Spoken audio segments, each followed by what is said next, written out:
the beginning of the fourth hour, let's say fourth and fifth hours, only 6 hour ultimately again is clear. After should I be cloudy day, knowledge is not seen. That's so amazing, bro. It seems to be kind of chilling out with the wife. Like, this is young, even I chilling out and relaxed, but I just would something got to be done. And I had a great time. It's a lot of fun. Ladies, I viewed the mic, bro. I talked to us.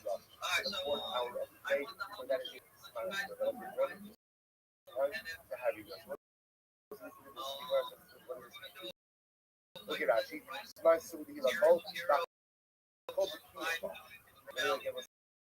everybody's proficient in that. So what's this bill? Shari showed up the first hour of the day. My phone. That's when the Lutheran go That's for being flat. Oh no, he was born with a fucking. Oh, you had his filled with cheese. Oh, dude. Yeah, with the yeah. Oh, yeah. So the reason this is the box. Yeah. No, it's not. It's not baby steak. I don't think it's baby steak.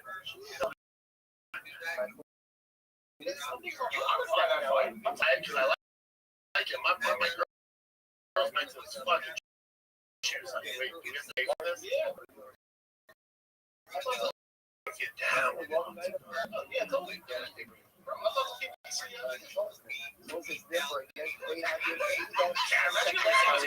That's just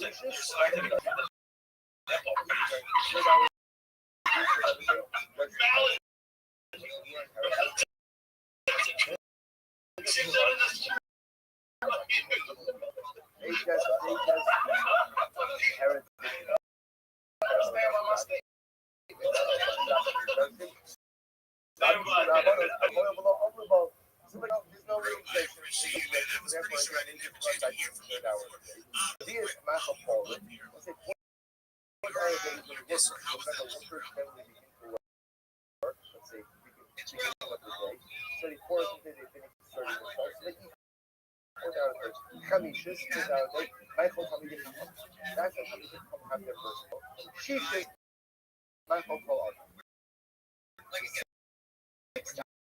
Hour of the day is when general have their first. The whole person there's also want to out that policy. Bummer out and pop up I would be especially them for 1 second. You just did 6 hours. When general people have them. They have to sit before them. Before tell it rather than be a smart phone call. The 4th hour of the day is when people generally have their day, Camisia's massive performance, the 5th hour is what we see is massive performance. The 6th hour of the day,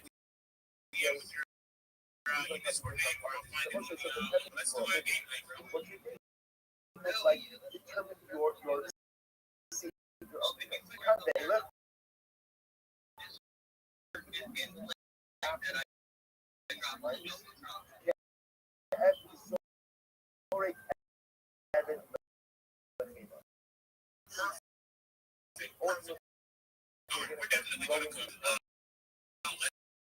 So a game night, we're doing things at least 3 times a week.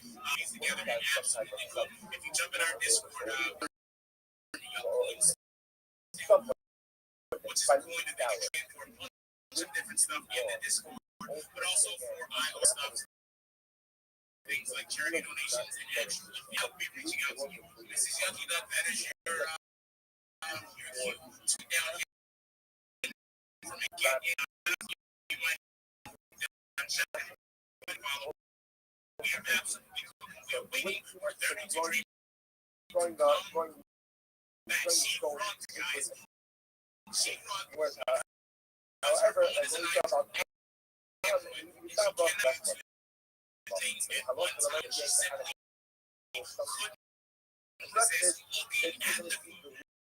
in the Waddle Network.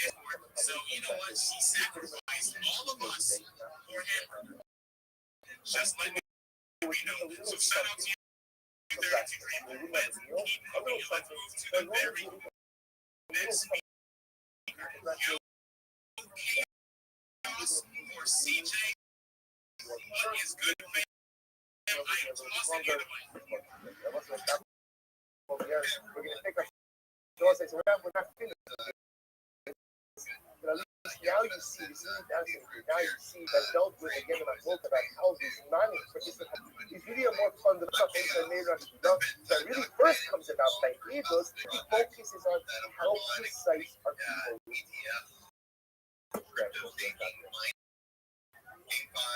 Just really learn and share what I think and connect with them. Focused on also setting progress or filters to be here. Thanks for the mic. Bro, you kept that short and sweet, so I'm going to extend your shell and tell everyone how absolutely amazing you are and how they need to follow you right away. Jump on your page and engage chaos, bro. I'm so glad you're here today.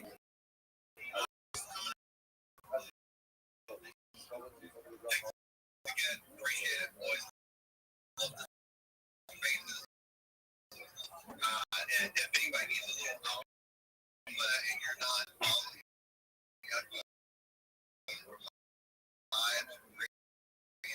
make sure you turn on the notifications. That way you get in here and you're able to connect with people up with demos and information that I'm involved with. So, bro, I'm saying, we're under it. You guys rocking it, killing it out here. No, we appreciate you, and you are correct. These spaces are definitely the real alpha guys. Jump into these spaces as much as possible. Chill with us. It doesn't matter if you're a listener, if you're a speaker, you are going to grow. No matter what, you're absolutely going to happen. 32 Dream is back, guys. Welcome back to New. Tell us. I went to go because I moved and it looked pretty good, and then I dropped a message and then I wrote. So exactly what I said. Wait, did you hear my comments about you and the hamburger? I heard the hamburger, which the Black Guy's burger looked absolutely delicious, so you called me out just right. As I suspected, Dream, but that's high end of yummy food. But you know what? Something done, guys. I am here in this food frenzy. You guys are having like literally a frenzy. It is insane. We're going to pick these giveaway winners. So you can see the video 32 Dream like this on Fridays. Like so on Friday, don't eat. Why did I pick this giveaway on Friday? That was just dumb. That's ridiculous. This food looks so amazing right now in here. 33, let's pick these winners. I'm on a scroll and you are going to tell me when to absolutely stop. And it's going to be no. Probably gonna have fun. Oh, it is not cool. Today. I'm struggling. This food is amazing. It really does.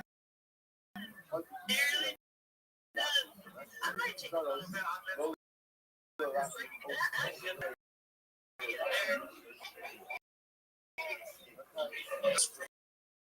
Right now, let me know when to stop. Are you arresting him? What are you guys doing? Enjoy the torture.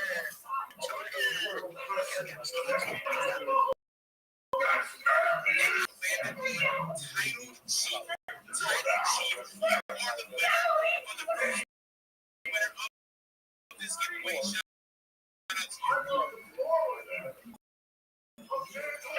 You have to hit me up on with your Discord name and ERC Ethereum, and I am going to continue to grow because you guys are absolutely wild. I might have to end early, break this fast, and eat some dirty chicken. I am strong. Let me know when to stop that. All right. It's in your belly, bro.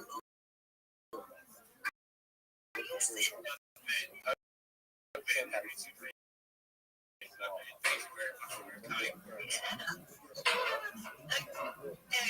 Continue. I have landed on Hero Girls. I actually have not heard from. Shoot me a DM on X or PRC if they're interested, as well as you just continue to be Discord and everybody's trying to steal your phone. Make sure the money goes to the right person. Guys, let's get looking and let's go. Pretty sure you said I'm sorry. Let me change my map. Nobody made it right here, so well, sorry. It just kept on. But you know, like I'm saying. it will definitely, and my guy, you are not getting off that easy. You are actually going to be the one that is choosing. Now just a few minutes. See, when he thought he was going to drop this week and leave, but no, I'm putting the pressure all in your lap. You have to check away winner. We are going to absolutely cook. Guys, let's hear from Straw Hats. Steve. Oh my dude. What is good? Happy New Year, man. Happy New Year to everyone. First off, I want to say thank you to everyone here to this lovely space. Gotta cook it because anytime there's philosophy, it's really hard. I'm going to take time to show myself first because lately I've been co-hosting on Thursdays and Sundays, and it's just I've been having a great time.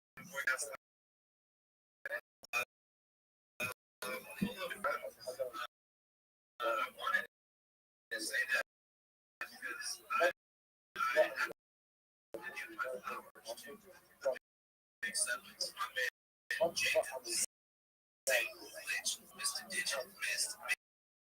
Shit, Trip, Rabbi. Because she hosted her first space, and I got to host on that space as well. And my man Vibes, thank you for having this Rabbi. big step because for you guys, I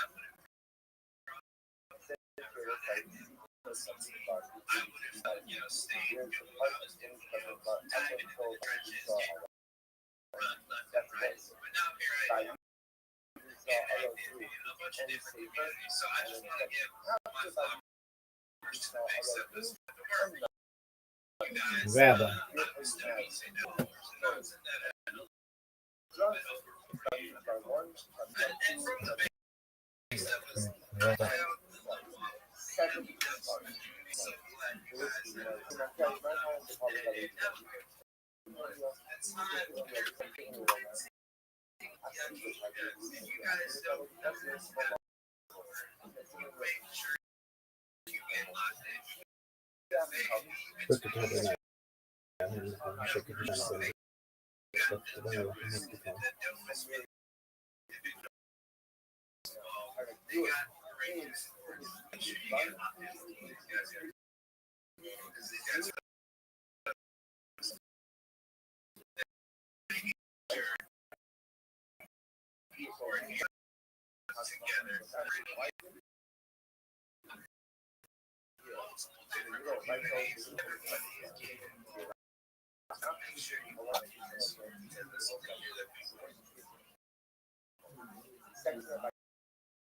That is absolutely the truth.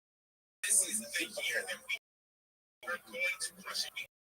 We're going to win. Guys, you guys, as you can, we are absolutely know in your heart that you are going to crush it in 2026. And the things that you want are going to come true. And it simply will happen. It's going to start with belief. So shout out to everybody in this room. believing in us was manifesting this amazing future that we all are going to have. We are going to push 30 to dream. But it's good, family. See,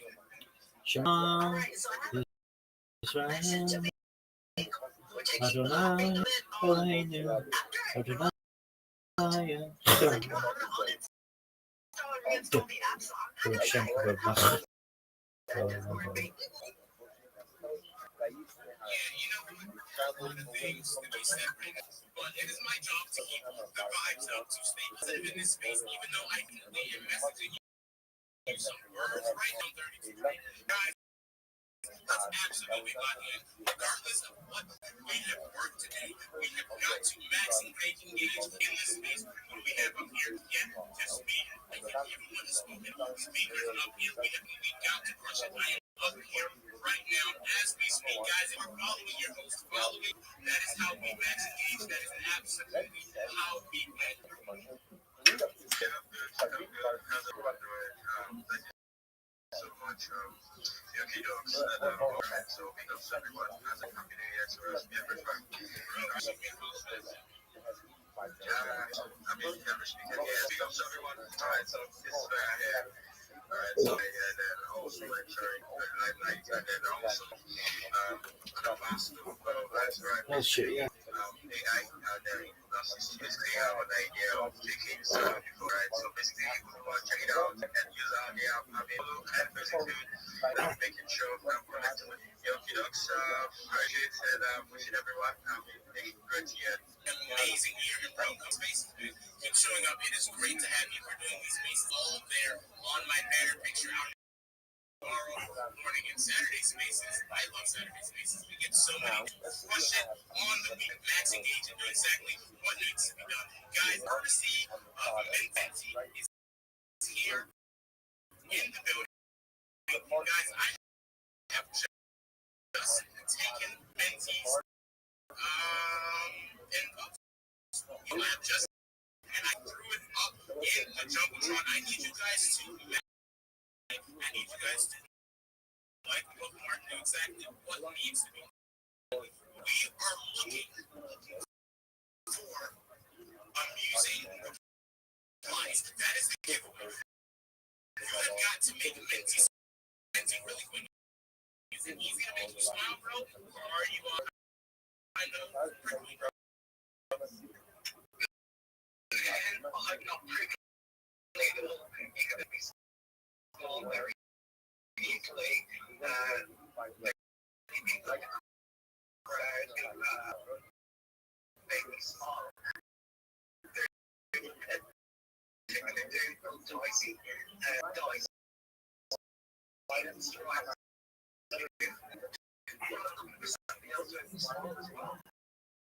So if I'm going to make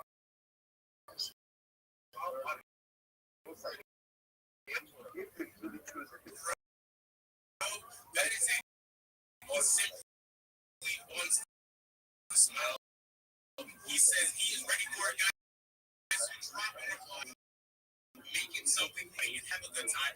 Mentee himself will be picking best giveaway lock and start dropping those replies right now. That will be your absolutely crushing it here today. Shout out to everybody in this space. You're one family. Actually there.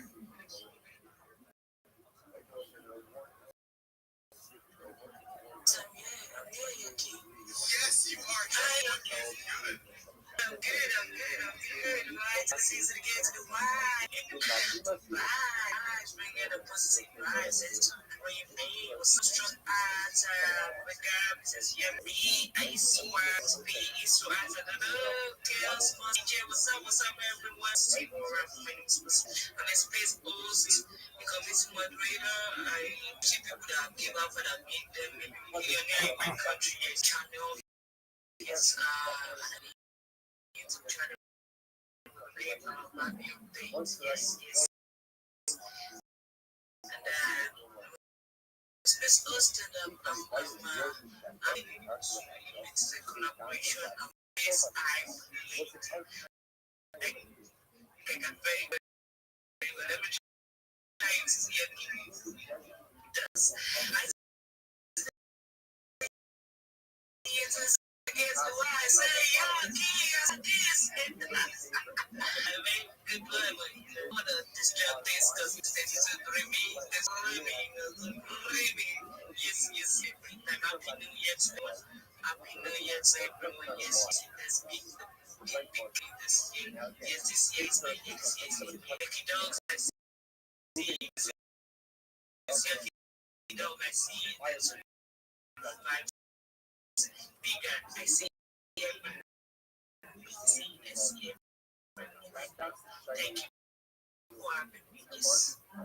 It is an absolute pleasure to have you on this space each and every time. Always bringing clients. Guys, that is just what our one-on-one has to offer. You guys jump in there and Max Engage will have an amazing time. Shout out to you on when you are coming through. I absolutely love it. 32 trade. We jump to the very got to know are people replying to Minty's post. Are they Max engaging? Let's do some shout outs, man. I really like that more people are trying to roll their R's because of me. Dicey, Miss Yucky Duck, Ella / Mayor, Judy Blue Tea, Cucumber, very okay. Society, let's go. My people, yes, they are replying. I replied to you. Guys, everybody replying. Shout out to everyone who's absolutely going to listening. So listen, my dear friend, it is Friday, which means absolutely official. Here, you are on the Yucky Ducks team. The Wizard, I am talking my fam. How are you doing? What's up, Yucky Ducks? I'm doing amazing. Shout out to you. It's a pleasure to be here. Yucky Ducks team. I'm really excited. I know how you doing. I'm doing amazing. I'm always going to have a fam. What is good with you?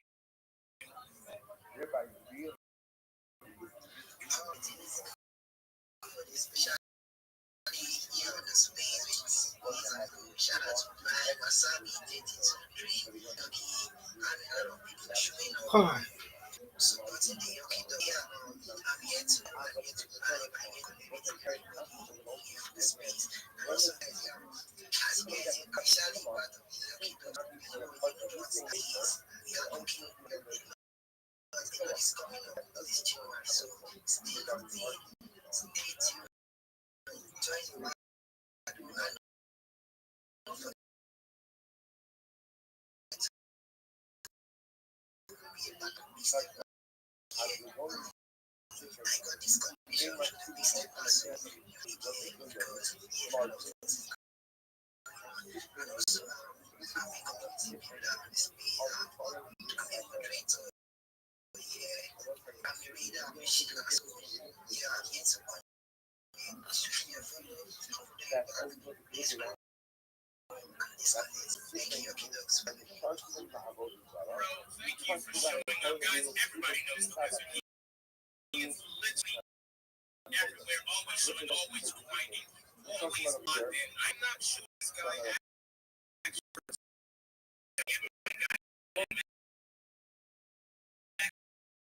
absolutely keeping it, guys. We have things. We have money to make in 2020. We have goals to achieve. So everybody should be here. Everybody should be engaging. Everyone should be reaching out to their neighbor, following above, below, to the left and right of you. Guys, you should be locked in because that is exactly how you win. Let us move to the very next speaker. Before we do that,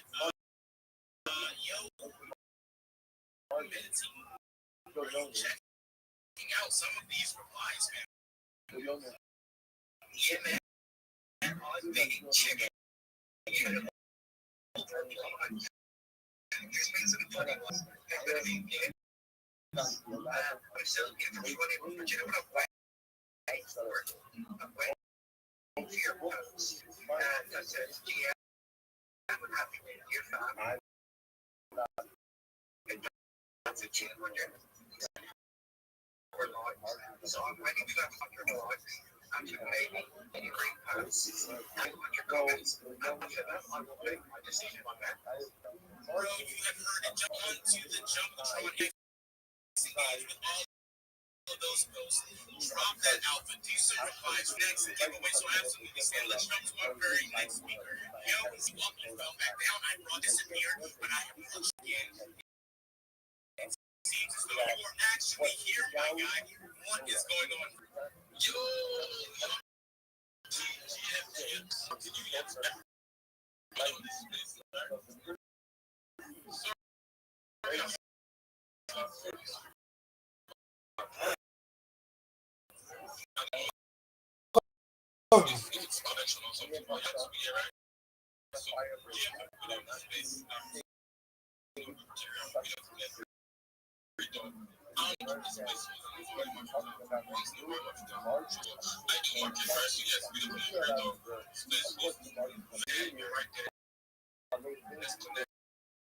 let's share ideas, let's share our problems, let's be friends, right? And also, I think when you have enough, right? Sure. So it's a campaign. There's a campaign that's represents right now. So it's $5,000 for a campaign. And it's been on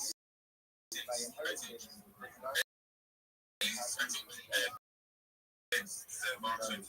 That's right. So we're going to offer to anybody that wants to make at least $1,000 having a black pay for what's to be used by these projects and also Dennis project as well. So that's why I love this.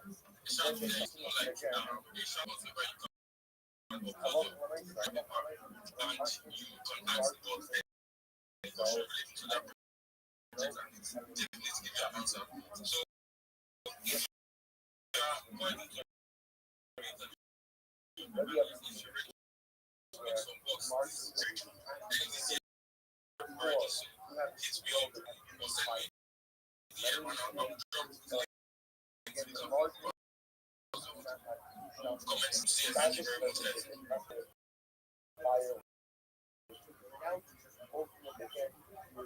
Yo, shout out to you, my guy. Shout out to everyone in this room. Give my guy a follow and check out his page. I just had a comment. So out that call is going on.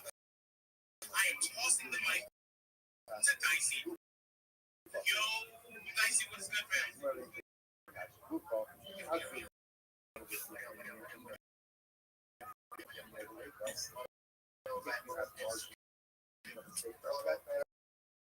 Yogi,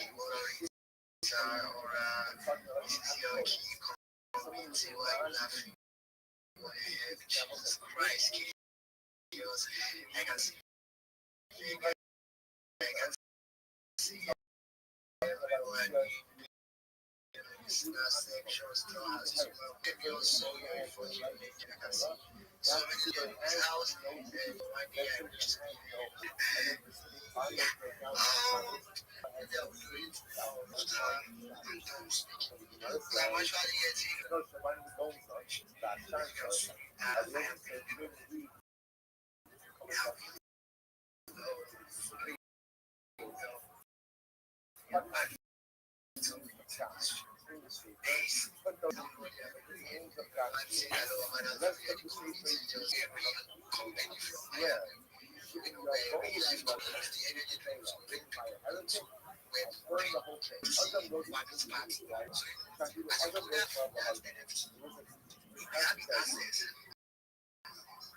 Even if someone's done that, you don't like our next or if you also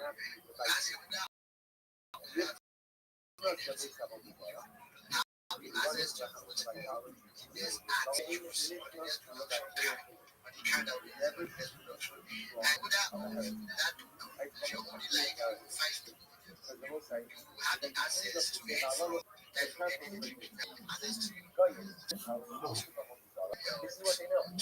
This is what they know. So what you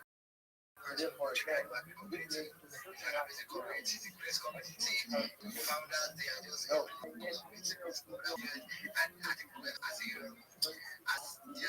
collaboration partner. You will create access also for price.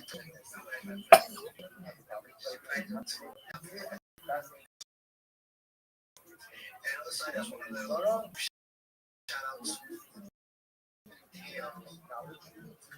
just did out just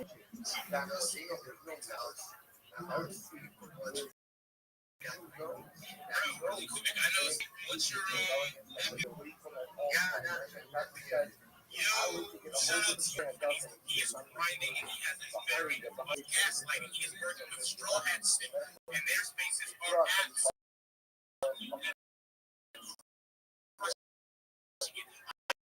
I urge everyone to check out Max Engage and Connect. I love seeing you come up. I love seeing how hard you're working. Everything that you want in 2026 is coming for you, my guy, in the same place to everybody in this space right now. Guys, just keep working and absolutely keep grinding. I'm going to give another minute. He has 60 seconds to pick, give away the winner. Feel the pressure, my guy. I know that you do. While he is picking that give down, we're going to jump to 32. Is ready to do some more shout outs. She is moving locked in and cannot wait to call your name. Guys, remember to request. I am then going to be put out to those who are requesting so much to do, so many vibes to feel. 32 stream, I am tossing you the mic, fam. Let's do some shout outs. All right. I was actually just trying to get back to people that were following me. But anyways, we have Heidi with this unnatural emoji, just for shooting me out with a lightning bolt. The David Stern, Straw Hats do bone emoji and another emoji. We also have Bone Now with the A, but then DGen/account Wisdom Research and Super Emperor with it. Absolutely. Go and grow. You are correct. 32 dreams. This is the way to start a new year. So shout out, so grateful for each and every of you. I see you guys requesting. I see you trying to get up on this stage. You have to have your voice heard. Shout out to you, the Straw Hat student, Killier Z, the Davis, the Phoenix, Okie, Shabbat, and the building Apex, Precious, Claim, Vera, Powerful, Prince Wave, PFO, Rabbi Rothschild is in the house. Bro, I'm trying to get you up here as well. I mean, so many requests. You guys are absolutely crushing it. Give yourselves an absolute round of applause. Thank you, big man. I'd love to see it. So grateful for everybody in this. Let's jump to our very next meeting. Out of myself, I almost embarrassed myself. The mic to Minty for this giveaway winner. Guys, please forgive me to pick that giveaway winner. I didn't expect you to ask him like about 100 people like a really funny response. The person's called Fly. Because the majority of those they decided so I think that's pretty funny. I think Fly deserves the win. So that's a good man because it's on the consensus. I love it. Absolutely. Yes, that is okay. Because that is a shout out to me. 32 drink. Give me a drink. And find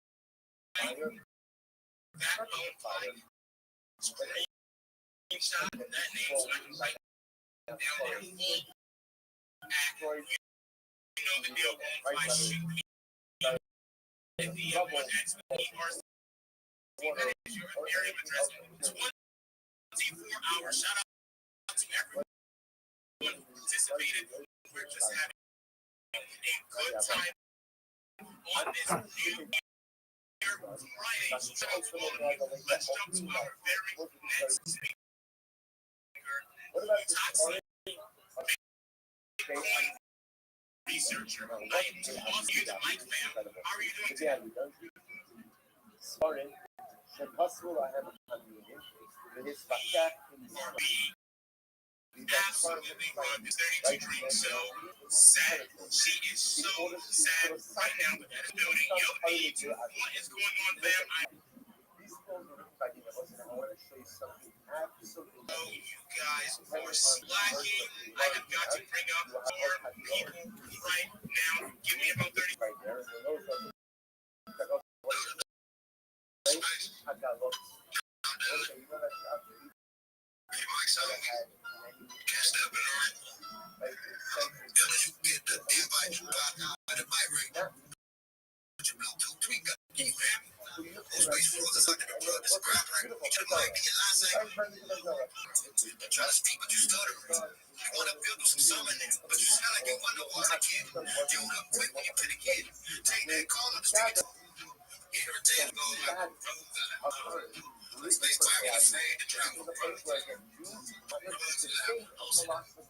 are absolutely back. No bugs about it. We are cooking up here in this room. We're going to absolutely crush it.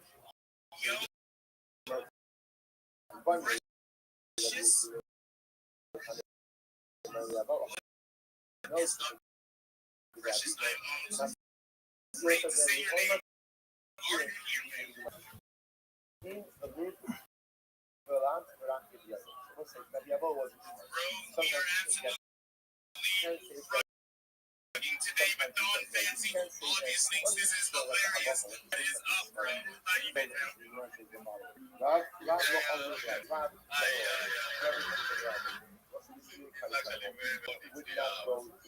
out to you. I've been with you. I've got you. So today, I'm just gonna be saying you because I'm looking at 26. It's most of my life, so most of my material. Looking at Western and also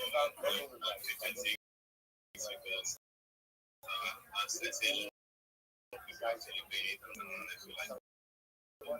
the Genesis let me act on this aspect. Your team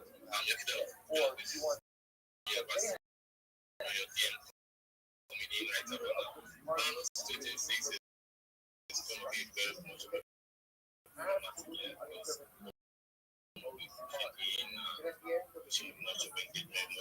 So guys, this is not yet. Just let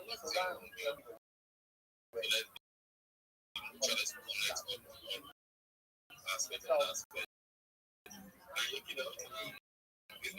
It's actually nice always coming here to chill out with you. I'm also 32 messages today. So sorry about so don't say that. So what's the shout out to us? The mic is thank you.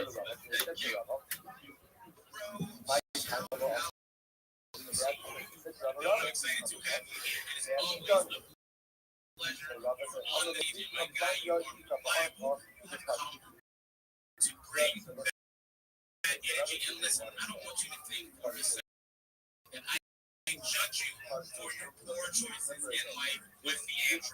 There's no judgment here. However, fam, it is all good. So shout out to you guys. Let's keep it absolutely. Keep rushing. It's not judging. Yes, I knew you would come. Actually, an Android guy now for space. know No some problem. things We'll have not beat just that guy, right? We'll just take that out. be I done. know.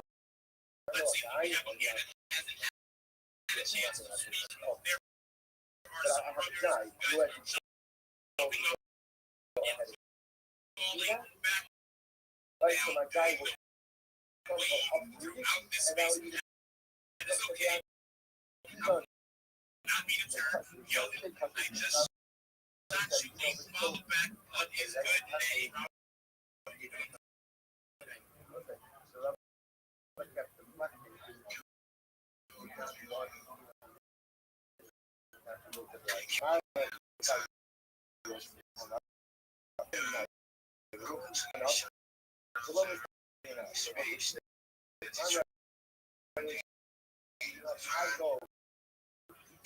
Thank you for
Thank you for having me in your space.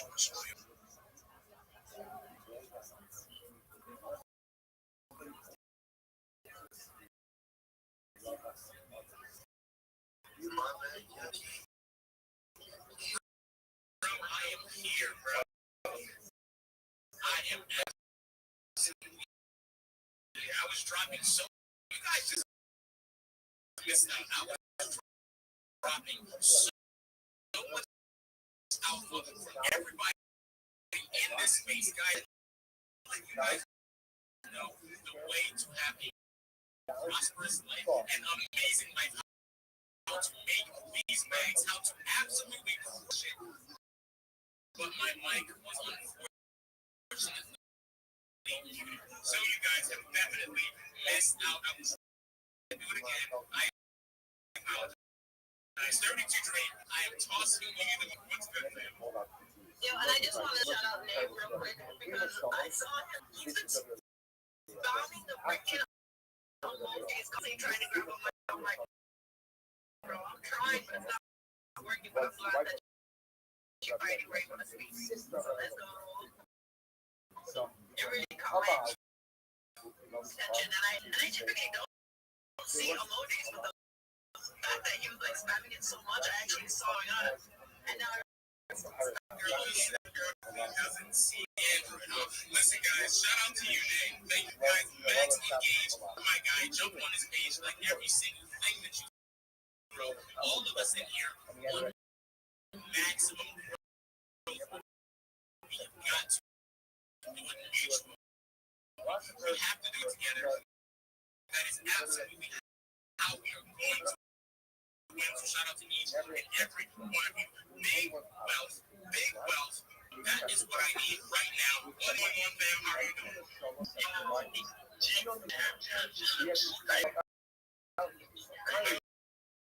I think that we can hear you.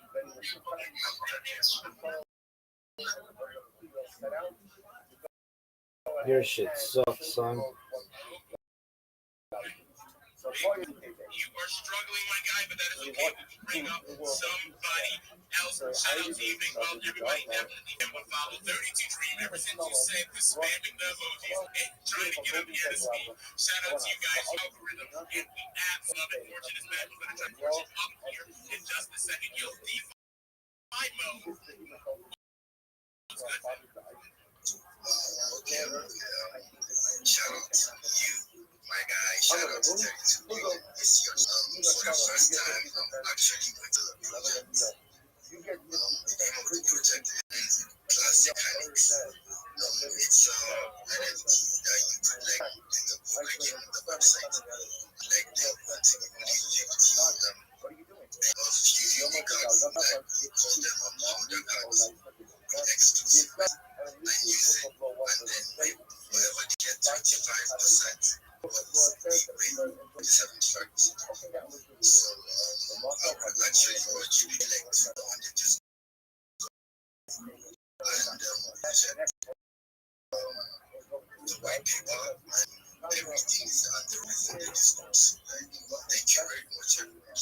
Thank you, audience. Thank you very much. Welcome. Shout out to you, DeFi Mind. Thank you for joining us. You are based. I love the fact you are riding with us. Definitely get my guy a follow. Guy, we have had an amazing stuff on 2 hours. We've heard from so many down there requesting. Make sure to come to our very next space. I'm doing another space with 30 tomorrow, 10 a.m. Eastern Time, which is 3 p.m. UTC on Saturday. I love that space. I love everybody to come to that space. Show up with us. Request to speak. Let's keep going non-stop. Guys, it is a new year. It is so important for all of us to take a moment, focus on one, remind ourselves why we are doing it, remind ourselves that it is all, no matter the cost, guys, don't let yourself get in the way. Guys, you are all winners in this space right now. Absolutely. So keep building, keep showing up, keep doing exactly what needs to be done. And you already know the vibes. You've got to stay up. You guys have an amazing day. Thank you guys so much.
No. What can you say? You can't say a book of. You can't. Sorry, you're not allowed to read a book of. Like you read some Bibles, make 15 pages of it. Remember again, Actions movie. Or you can have it. Love of the story. It is a shear. And what would the shear? Shears are come up. What to do? What? So what were they? So, the first instruction was that general.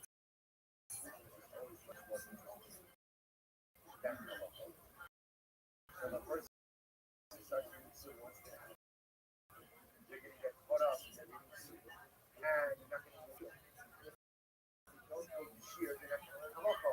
If they don't learn halacha, then they're going to be spiritually, officially different. Carl said. Subin on Shabbos. Roshi Gemara says, Amar Rabba for Elohim. About Shalobah, it's not based on this moment. So Rav said, you can't read it, you can't read Subin at the time that the Rav was giving a shear, and the during the rest of Shabbos you can.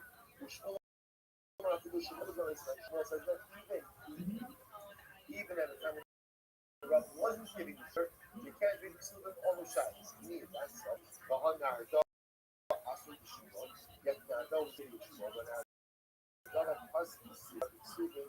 So the Shabbos, yet in Nardo, we used to go ahead and read a section of the Subin by Shabbos Mincha, so that Yeshua did allow the reading of the Subin. I'm like, give my heart to you. Kamara, lotion, Allah. Makom Beis Hanafish. About Shalom and Makom Beis Hanafish. God says, the only focus to read the Subin is in the place of the mission, the place where the Rav was sitting. Then there was a concern that what happened. The Rav is going to be here, and you're going to be reading something else. That was like equivalent to like right, the Rav is going to be reading Russia, right, and you're going to be reading something else. You're going to be reading something else. So therefore, you're not allowed to read Subin giving the Russia. Yeshua Shmuel says, "Big Makom Beis Hanafish." It's not a Makom Beis Hanafish. There's not Kohen.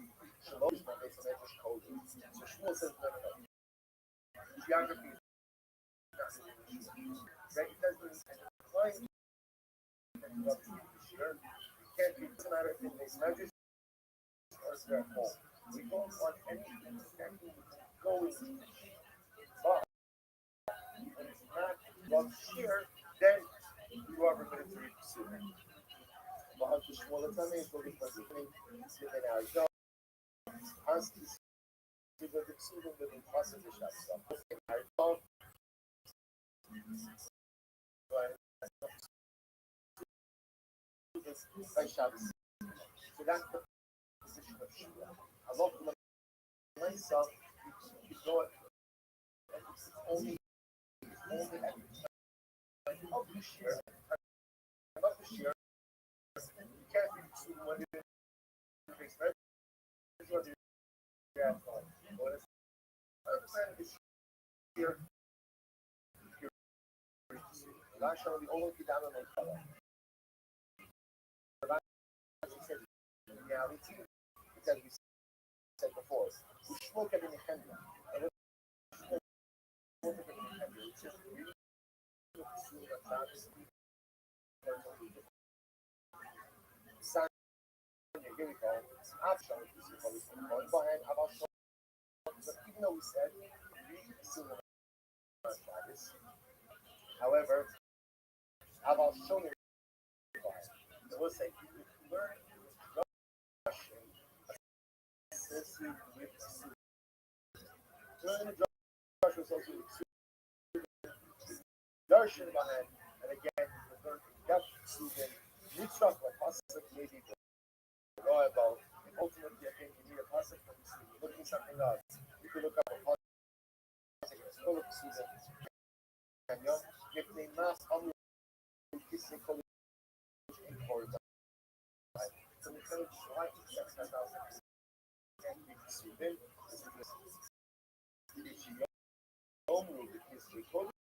Florida, the culture can be in order that a person should say, it's not this, there's a limitation on my ability to see this, then certainly I can't read one of the English. So if there's says something that maybe, like it doesn't think about this, there is some level of legislation regarding learning all the okay, so there might be a full guest to give why you're not allowed to be student, how you're not allowed to be student, what part of the student, student, the point is you're the discussion, like there's a discussion about not learning some type of soda and shot. It says the reason my cousin some limitation of food. Well, that limitation subject dispute. Like you said, it has a 3.1 stars, great reviews. Red $849. It's an expensive gift. Yeah, pretty good. Nice dad. Great dad. The best is dads. Let's see what we got here. This is Will Kim. He's supposed to be 1 year old. Fact. Yeah, sure. Thank God he got away from Papa Rat. We're going to end pretty soon here. This is posted by Danny Kaufman 2, hitting Bobcat with this line again. I don't know what that means, but I need more Tim Kennedy on.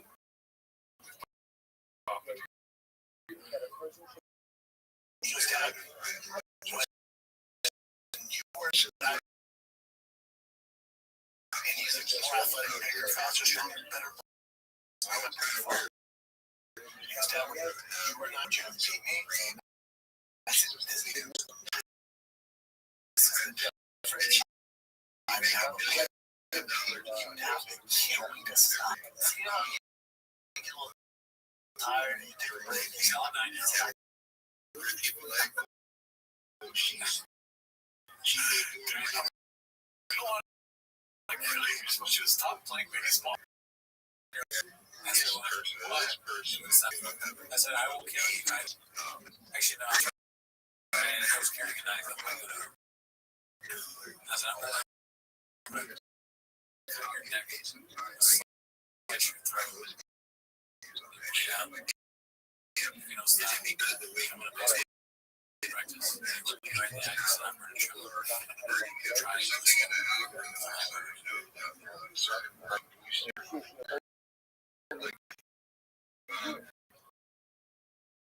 like Josh, Anthony Joshua, and the other day, like, it's just on excellent. That is trending, so I thought since he was trending, that was trending. So I'm going to see what happens after. You know, great moves. And they're banking up your guys, like, they're really banking up. You see, like, the thing yesterday was all these people got the X and the bikini. sorry, So what did I do? I took my picture, I put it in the bikini.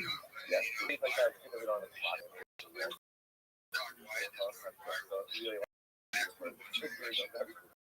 over Like, we don't do anything.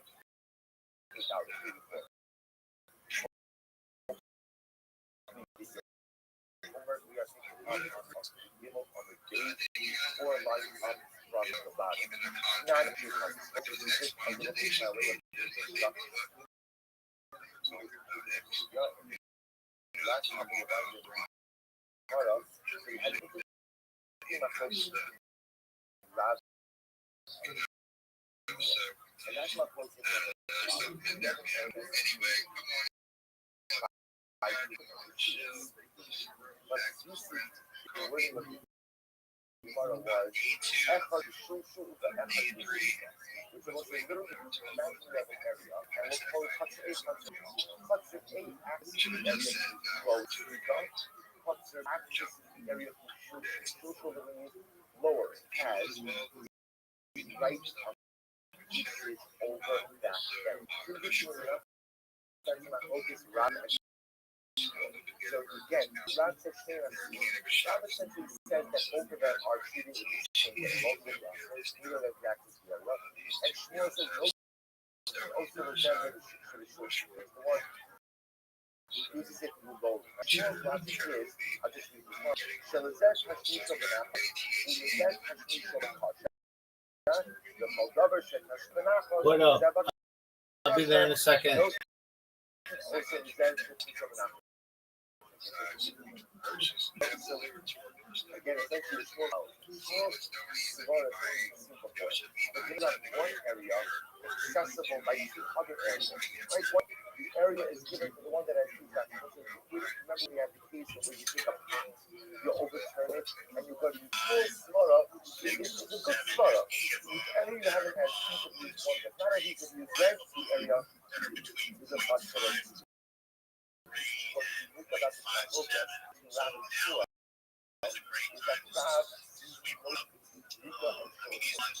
No different going something and going. Interesting of the stuff. Why this one first was good. This one more for his family. That's right here in Asia. Right?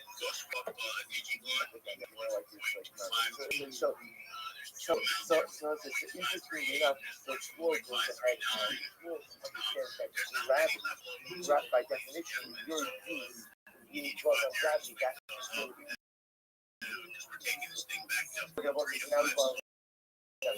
it's not. Keep in mind, again, Rob on the other hand, you can sure those are essential. Those are there's no real ultimate reason. Both, quote unquote, have the same test. They're both very important. When both have the same acts that happen, what happens? What happens? Right, but both have the same acts that effectively pass each other, and when they effectively pass, whenever everyone has the same action, halach stop, they're completely stop, halach you restrict each other unless it's what you have here. So you might say, so tonight, I'm sure it's about Antias, right? You shall go below, what you see, so it's you know? The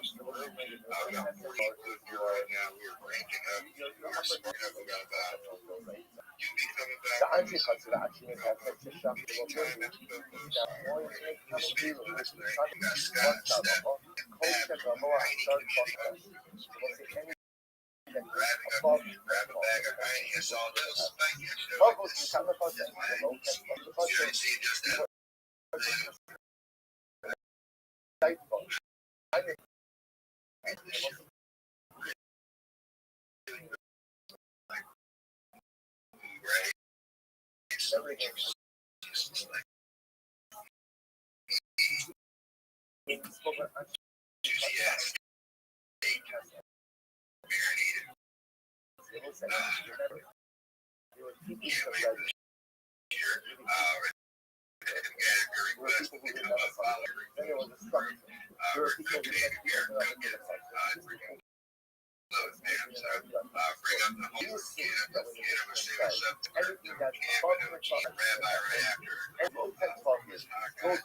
What's my reply?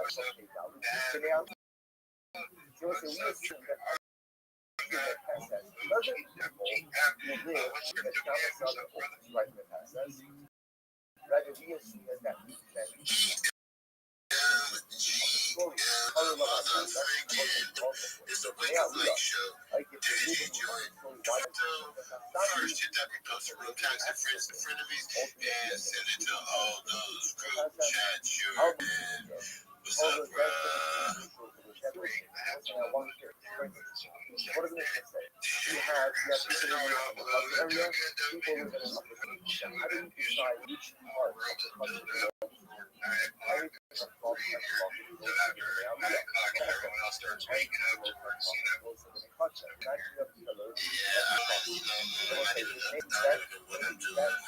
how do they do that? No. And yet you see that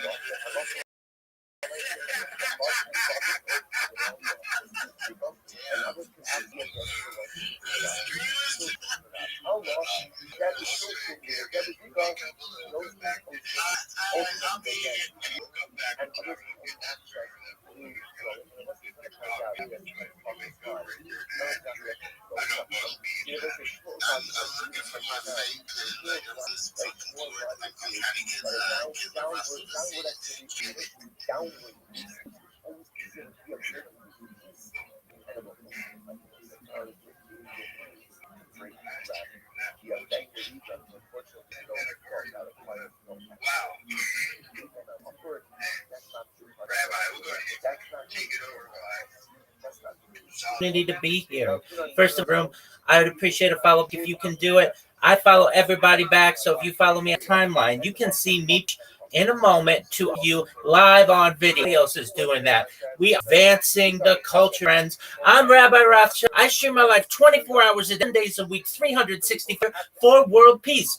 Back to the pandemic. We've seen the Queen, the birth of AI, the coronation of a king, and everything in between. This is a real life Truman Show, a real life big. This is a timeline and the time capsule of human achievement.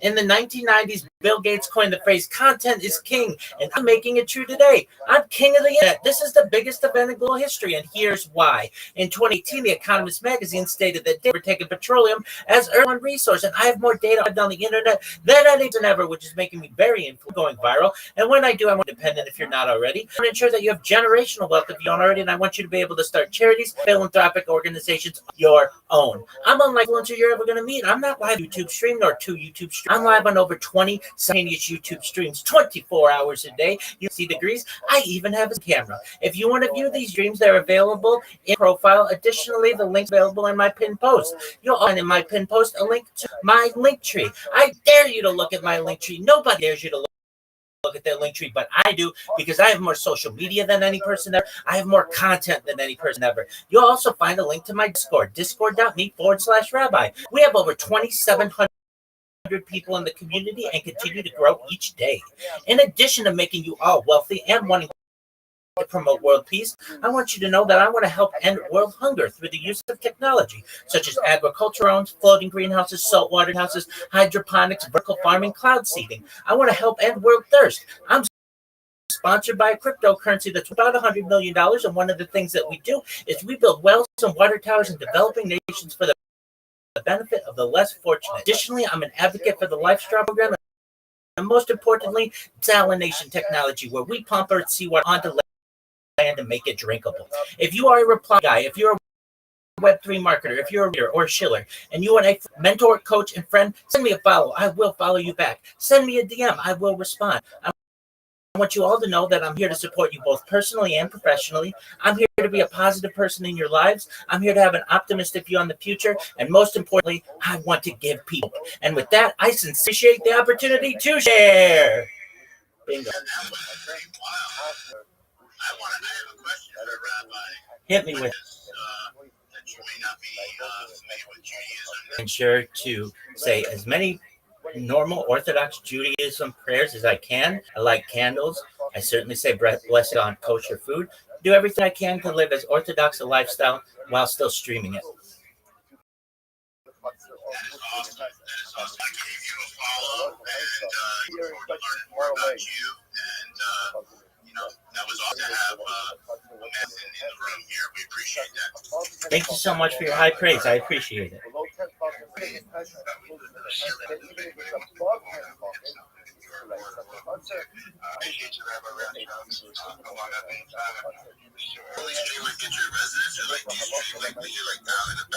Pacific Ocean, as far east as the Daltons.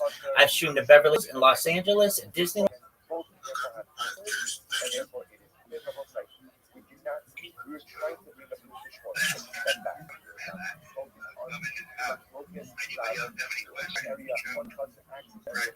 What's up, Carbon? Rob said social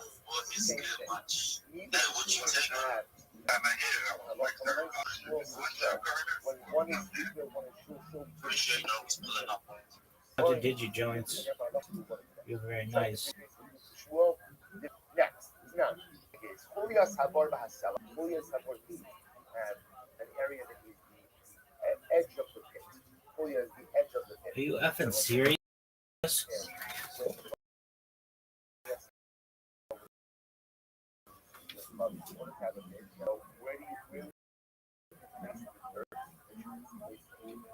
You build like a lick or a lick is whatever.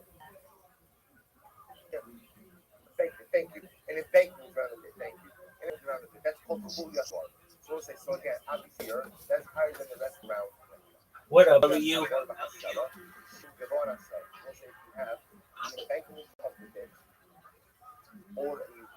What up, you? Hope you're living like a.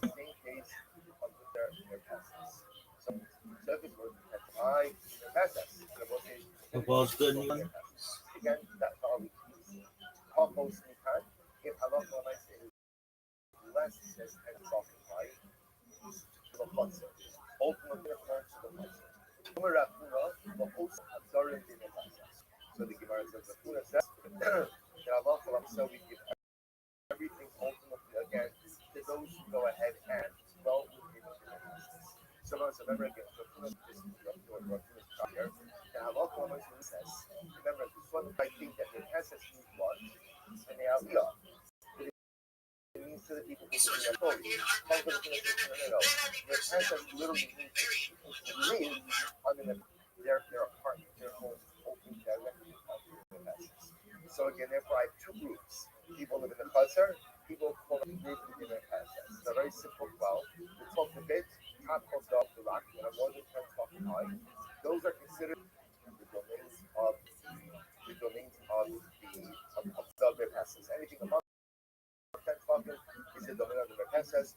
Below 10 talking is the domain ultimately again of the Gemara says, Sella. So I understand that that's the top of the pit, the top of a rock, that is a 10 talking line. So you have a rock that's called, like the rock that's but bar is on the bar. What is the bar? Now, once we can actually so how do you bring your pencil I can see the case of the when you have a rock, that's the talking line. So why is that considered the domain of the SS? The SS could utilize called test. Right? I can use the top of the no problem. But I don't understand the case of the boss. Problematic is the one with the Rashi. Rashi says, I love boss. Shemanalin Hemenu, Tashmishaso Mishur. Afilus with Nemetasas. Remember again, what part of it is usually the evil of the bit? Right? The whole. Especially for the Nemetasas, how are you utilizing the bit? You're lowering something into it. So I'm going to say, so interesting over here is like the Mishnah is putting a rock and the pit together. And it's saying if the rock is 10 more than 10 fucking high, it's the Rishus of the Merkasas. If the magnet of the pit is more than 10 high, it belongs to the Merkasas. But why? The rock I am, because the usage of the rock ultimately again is the top of the rock. But a pit is not really towards the magnet. What's used in the pit is the cavity. The cavity of the pit is what's used. So that's the case of the only way the has to use the cavity of the pit is how through lowering something down. Rashi says over here. Afilu nervet sharing the card piece of the Shlamina. Go make hot and has piece of the Shini Kolu and Malo Elo.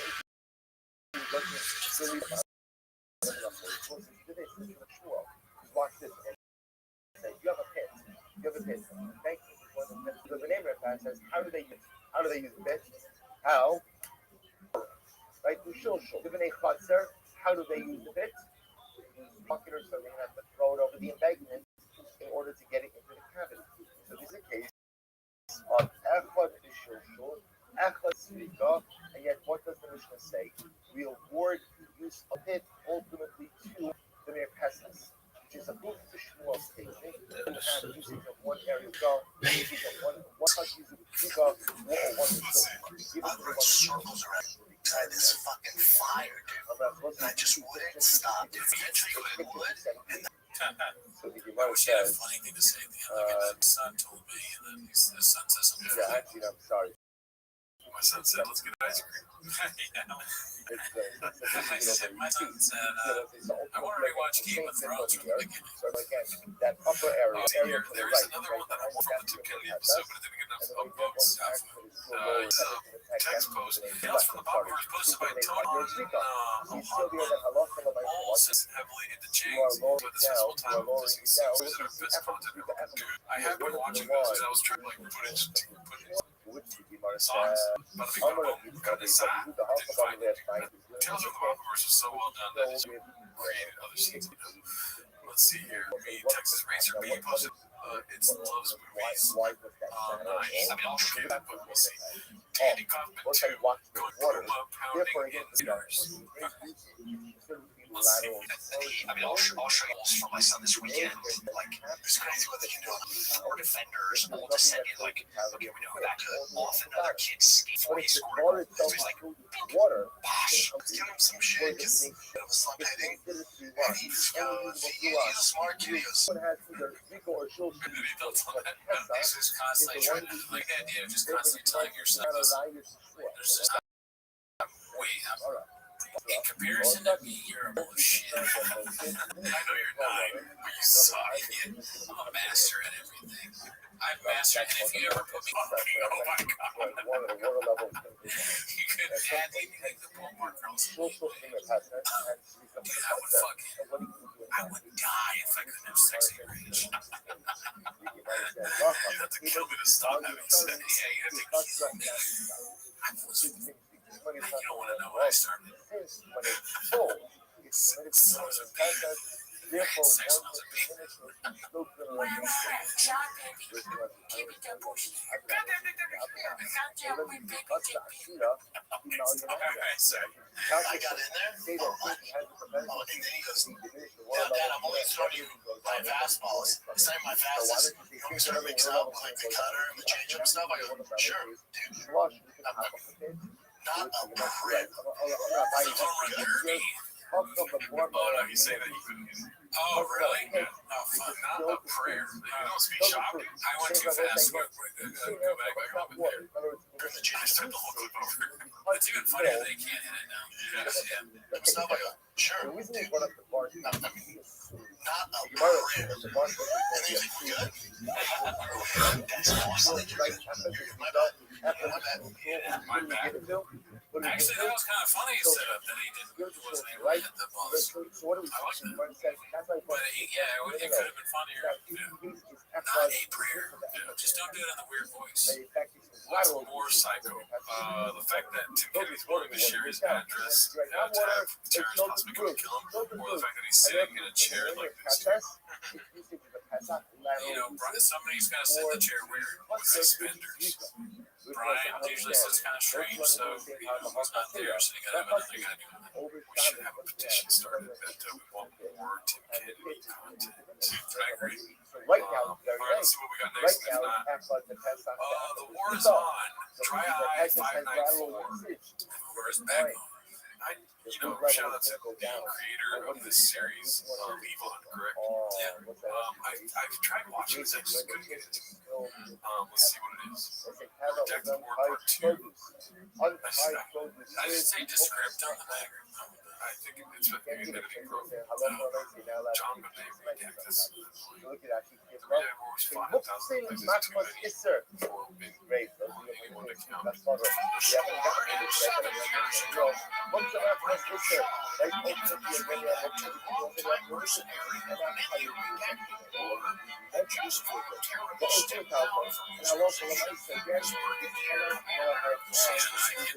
Sometimes it's like you're cooking in the kitchen.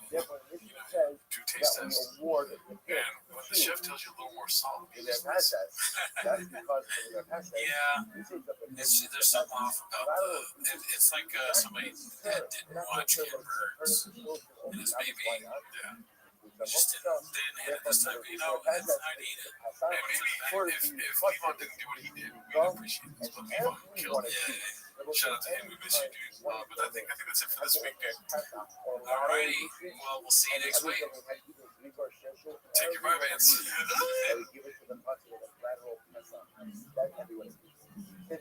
Once again, another case. We'll say again, laser focused over here. Who is right, Rad and Shmuel? That's what we're trying to figure out. Hey folks, it's January 1st, 2026, and I hope a lot of you are doing something other than sitting at the computer today and spending time with family and just taking the day off. But for those of you who did want to hear from me today, I thought I'd Taking on the dictator. Once again, this is correct. That ultimately, again, Bitch.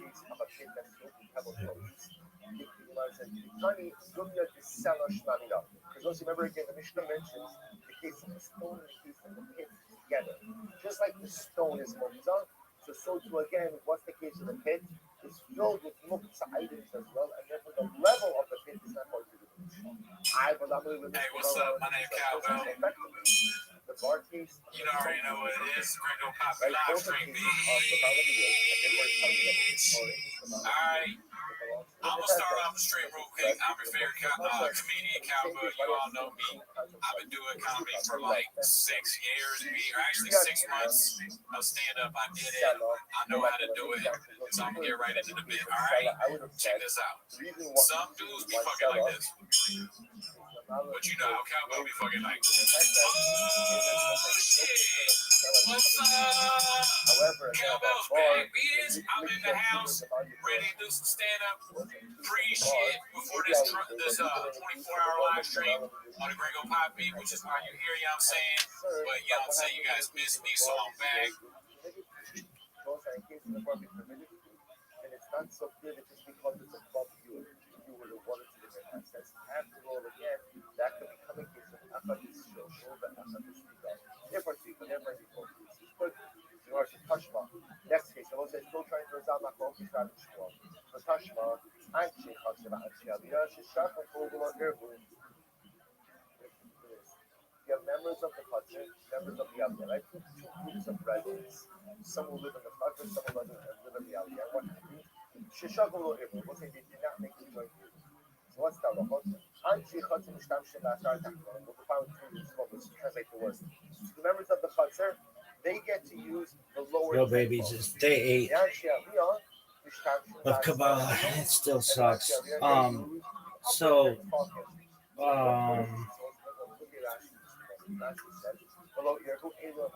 I don't know. I was just like, I wonder what Kabbalah says about anal sex. And,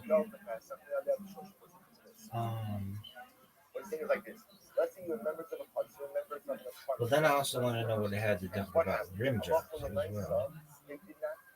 And I know I could have gone like to normal sex first, but I figured, why not in? So,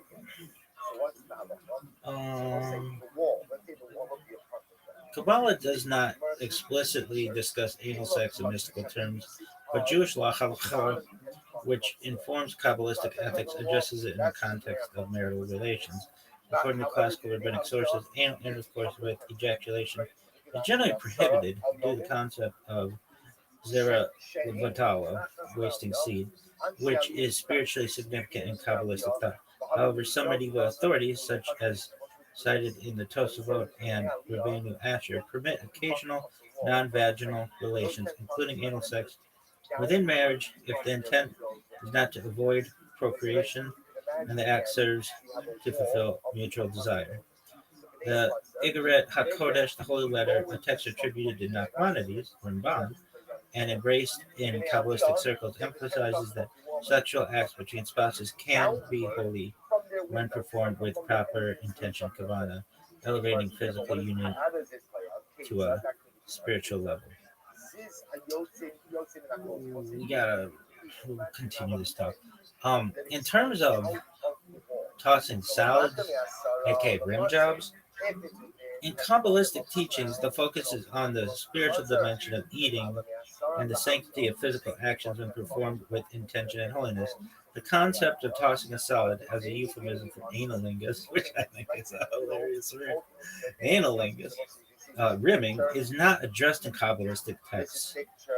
As such topics fall outside the scope of traditional Jewish mystical writings, Kabbalah emphasizes the elevation of physical acts through proper blessings, ethical conduct, and spiritual mindfulness, particularly in relation to food and ritual. However, it does not provide commentary on specific sexual acts, nor does it use the term tossing a salad in spiritual context. The term is modern slang. All right, so that's like just one opinion, and like I'm the kind of rabbi who will find every fucking loophole to be able to make sure you can do what you want to do with it all permissible. Yo, dog, what does Kabbalah say about anal sex? And also, what does it say about analingus, like rim jobs? So I don't know if like we're gonna get an answer. I think we should.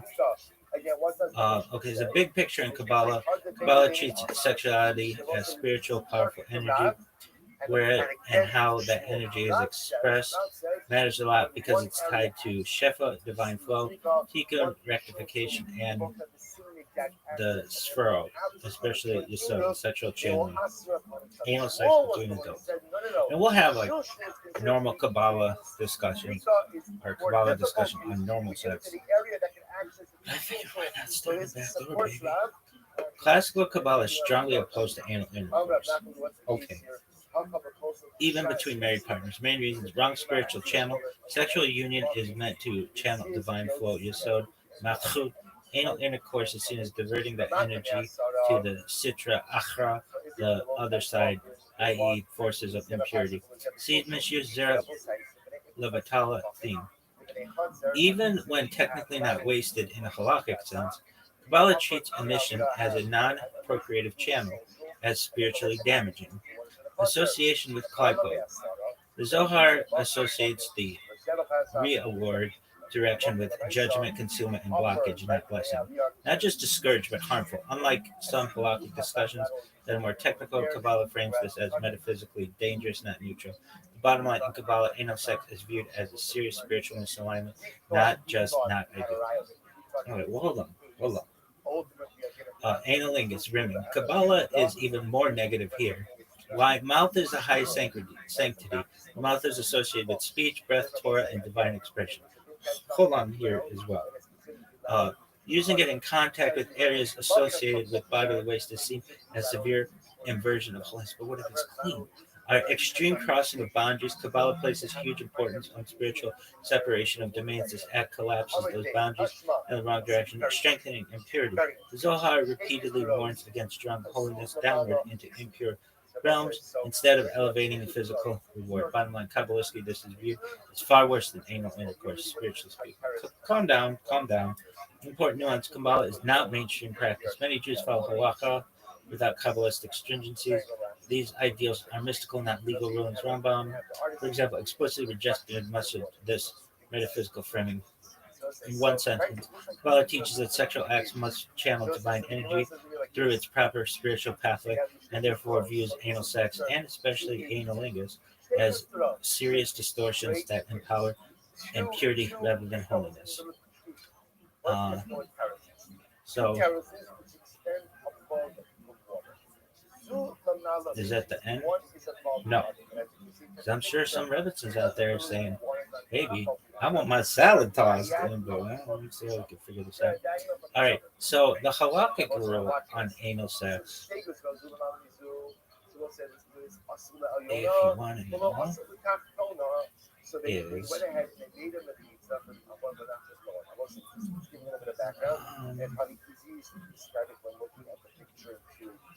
well, generally, without Kabbalah, the core principle halakha regulates sexual behavior primarily through law, consent, and boundaries, not metaphysical energy channels. So the tone is legal and pragmatic, not mystical. Anal sex between a married man and woman. Yeah, that's what we're talking about. We can talk about homosexuality at another point. But yeah. Talmudic baseline, the Talmud in Deuteronomy 20b famously says, a man may do with his wife whatever he desires. I'm not so cool with that. If she doesn't desire it, I'm about equality. Okay, taken at face value, many classical halakhic authorities understand this to include non-vaginal intercourse as long as it is between husband and wife, it's consensual, it does not cause harm, it does not involve prohibited emissions. Rishonim, earlier authorities, Rashi and Tosafos, generally permissive in theory, Rambam legally allows it, but strongly discourage it as a crude and morally disgusting, not mystical. Ravad, more permissive than Rambam. All right, practical halakhic consensus. Most later halakhic authorities do not forbid it, outright strongly discourage it, often say it should not be habitual and not replace normal relations. Key point. If someone asks, is this forbidden by law? Many poskim would answer no. If they ask, is it appropriate? Many would also say no. Analingus, rimming. Here halakha is much less permissive, even without Kabbalah. Why? Not mysticism, law and hygiene, human waste concerns. Anything involving contact with fecal matter raises serious prohibitions. The mouth must not contact areas considered filthy under halakhic standards. Bal tashakzu, do not make yourself repulsive. Many Many authorities apply this principle here. This is a legal category, not a mystical one. Brachot and sanctity issues. The mouth is used for prayer, blessings, Torah. Halakha treats improper use as a problem of dignity, not cosmic damage. Bottom line, halakha. Most halakhic authorities would consider analingus effectively prohibited or at a minimum strongly forbidden in practice, even without invoking Kabbalah. Key differences from Kabbalah: the reasoning for halakha is law, consent, dignity. For Kabbalah, it's cosmic energy, purity, sphero. Anal sex, technically permitted but discouraged, spiritually dangerous, according to halakha and Kabbalah, spiritually dangerous. Analingus, largely prohibited in halakha, Kabbalah, severely damaging. And then tone, practical for halakha and metaphysical for Kabbalah. One sentence summary: halakha without Kabbalah may technically permit anal intercourse between married partners while discouraging it as undignified, but generally rejects analingus on legal and cleanliness grounds rather than mystical ones. All right, so I'm going to be honest with you. I'm sure that somebody's going to want me to find a loophole in this bad boy. So here's what I would say. There used to be this Canadian cunt who was amazing called Sue Johansson, R.I.P. baby, Zechron Levracha. And she taught everybody's favorite rabbi about a lot of things sexual. She's like Canada's Dr. Ruth, if you know about Dr. Ruth. Anyway, shout out to that bitch, Zechron Levracha. Anyway, so Sunday Night Sex with Sue Johansson was a show where Sue would take calls, and I would love to have a show like this someday. But they were amazing. I would watch these with just. I'm not gonna tell you all about with whom I would watch this show, but it would be like every guy in the world would be very, in their own way, extremely jealous of me. Anyway, I would watch these shows and just learn, and just like I was like, I'll put it this way: I was like a lion in a sea of gazelles. Anyway, watch this show, and one thing I remember is Sue Johansson was much more liberal in terms of some of the things, and she would say like how thick the epidermal walls of the vagina are. It's like really tough. It's got to like be able to have babies and stuff. But I'll never forget. She said the epidural wall of the anus is like one layer. It's like not very thick. And these girls would call him to be like, "Oh, my boyfriend wants to have anal sex. I don't really know about this." Sue wasn't against it, and I think there can be perhaps something like third eye awakening in it to some people. Perhaps I mean, like the male prostate is like milkable, and to women. One time I talked to this girl, and I was like, "So what's it feel like? Like you're taking a really big shit multiple times?" And she's like, "Uh-huh." And so uh, I guess like, okay, that'd be very pleasurable to many people. All right, yeah, but that was a good analogy, I thought. All right, anyway, so what? What are you gonna say? Well, first and foremost, cleanliness is really important. So if you were gonna partake in this, whether halakhically or kabbalistically, it has to be really, really. This is just anal sex, and I think it's okay. Like, I mean, like there's got to be like preservation of the sperm. So just like make a little bit of effort, maybe just a fire towards the vagina at some point or something. Like you don't have to make dead fucking nut connection every single time, but like maybe in your mind think that like, hey, if we had some kind of Rube Goldberg kind of like setup downstairs, she might get pregnant. I think that because you got to have that kind of mentality. So it's super clean, and you had the intention that she could get pregnant from this, and that perhaps by doing this, you may somehow have more children in the future because you'll be more attracted to each other. I think that that's like a loophole we could use. All right, really quickly. I was working in this financial institution, and I would go into this vault where we kept all the money. And I was a little bit of a pimp, let's just say, still on baby. Anyway, this one woman would go there and she'd be like, "So what'd you do last night?" And I'd be like, "Oh man, allegedly, this is all alleged." I'd be like this girl blew me, and this other girl blew me, like just like talking up a storm, spilling the tea. It was like Petticoat Junction. Anyway, and this girl was like, "Well, you better be careful." I'm like, "What? She's blowing me." And she's like, "Yeah, but I had a girlfriend of mine who would blow guys she liked and incubate their semen in her mouth. And then when the guy wasn't looking, try to impregnate herself." And I was like, "Damn, bitch, you got some crazy ass friends." She's like, "Yeah, just be careful because you might meet someone like that and you could change your life." And I would be like, "Oh, this is all alleged. So we were just doing hypotheticals back there and everything, paying patty cake perhaps in backs of cars or whatever." But I was like, "Damn, bro, that's like, you know, man, I'm not so down on how shit could be." But again, I'm like perfectly virgin as a new fallen snow, so I've never been blown ever.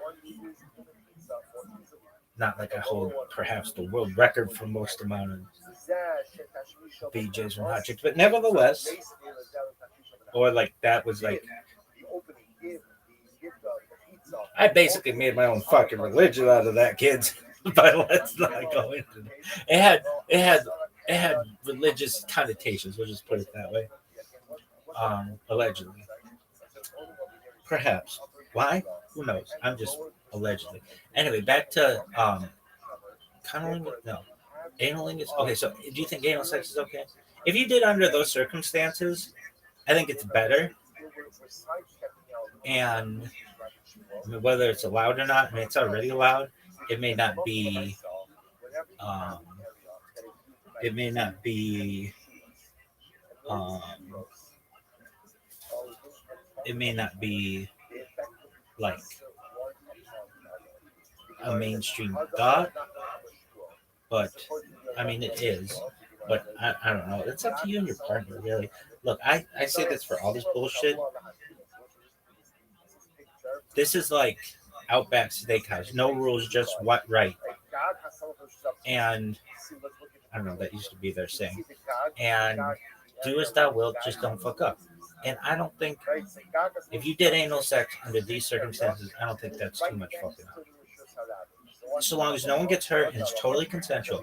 Now, rimming, rim jobs, that one is interesting. This thing's never gonna upload. All right, so I have to make it quick. Everything's got to be really clean, and I think it's just like any other orifice. That if everything's super clean, then you don't have to worry about the mouth being like, you know, like desanctified or whatever. And then the hole, I think, would be okay.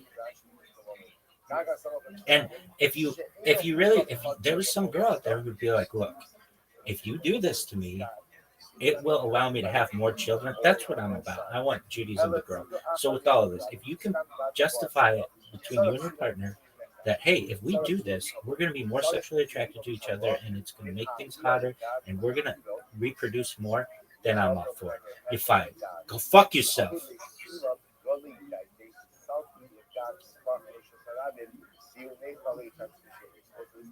I want to say that consent's really, really important for both parties. And I don't agree with a man may do with his wife what he wants. I would maybe, and I think the rabbis would think the same. I think that she should consent to any of this. I really think they would think that because it's not like you could just straight up kill her. So we'll talk about sexuality in the future, perhaps. But this is our capitalistic discussion on anal sex. You're fine. Go fuck yourself.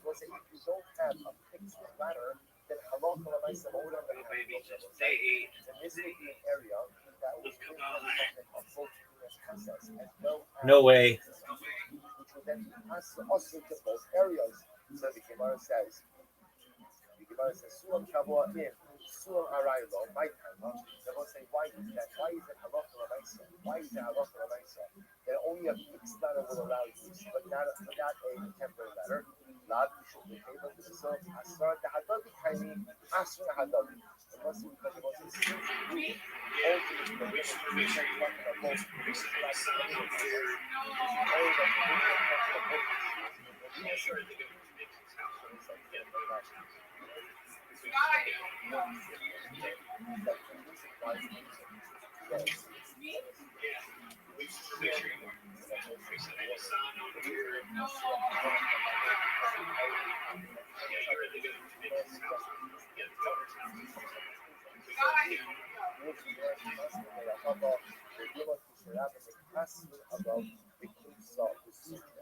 Ultimately, again, that Papa said maybe not.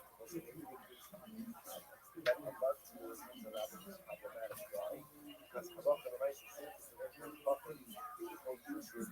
They use it to put down their packages and to put down their hats. Look at that.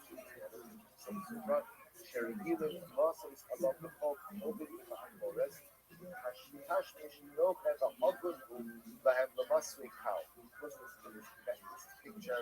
This is picture 286. So picture 286, you can see because it is such a low roof now. And talking, the neighbors should have a ultimately use it to go ahead and put down their stuff. So because you put down their stuff, therefore I won't say, so listen to this. So because it's an area that is so easily usable by the people out there. I got on this fine ass jersey. I'm saying this. What number is it, Brett? It's Daddy's number. Some people got sports jerseys. Their number is like 5. But you know, Cowbell's got Daddy's number. That's 66. Y'all so big up in this bitch. I only got the finest shit that I wear, bruh. And you know what I'm saying? Cowbell, I gotta address something real quick. I did get tricked into voting for Trump, alright? But I didn't think that Trump was gonna be doing all that shit, alright? I'm saying, I didn't think Trump was gonna. I got like, they tricked me, bruh. I didn't know he was gonna fuck up my own shit, right? I'm saying, like, some people vote like Trump like this. Cowbell voted for Trump like, yeah, motherfucker, what's up? Alright, we're a big surprise though, alright? Because we gonna start off the stream right now, okay? We gonna get live with the Gringo Poppy. We got guests on the show. We got Gerdo. Gerardo. Yeah, we got Gerardo in the house. Now I'm saying we got Americanos for everybody. Now I'm saying, Mark, why don't you go ahead and grab a coffee for this?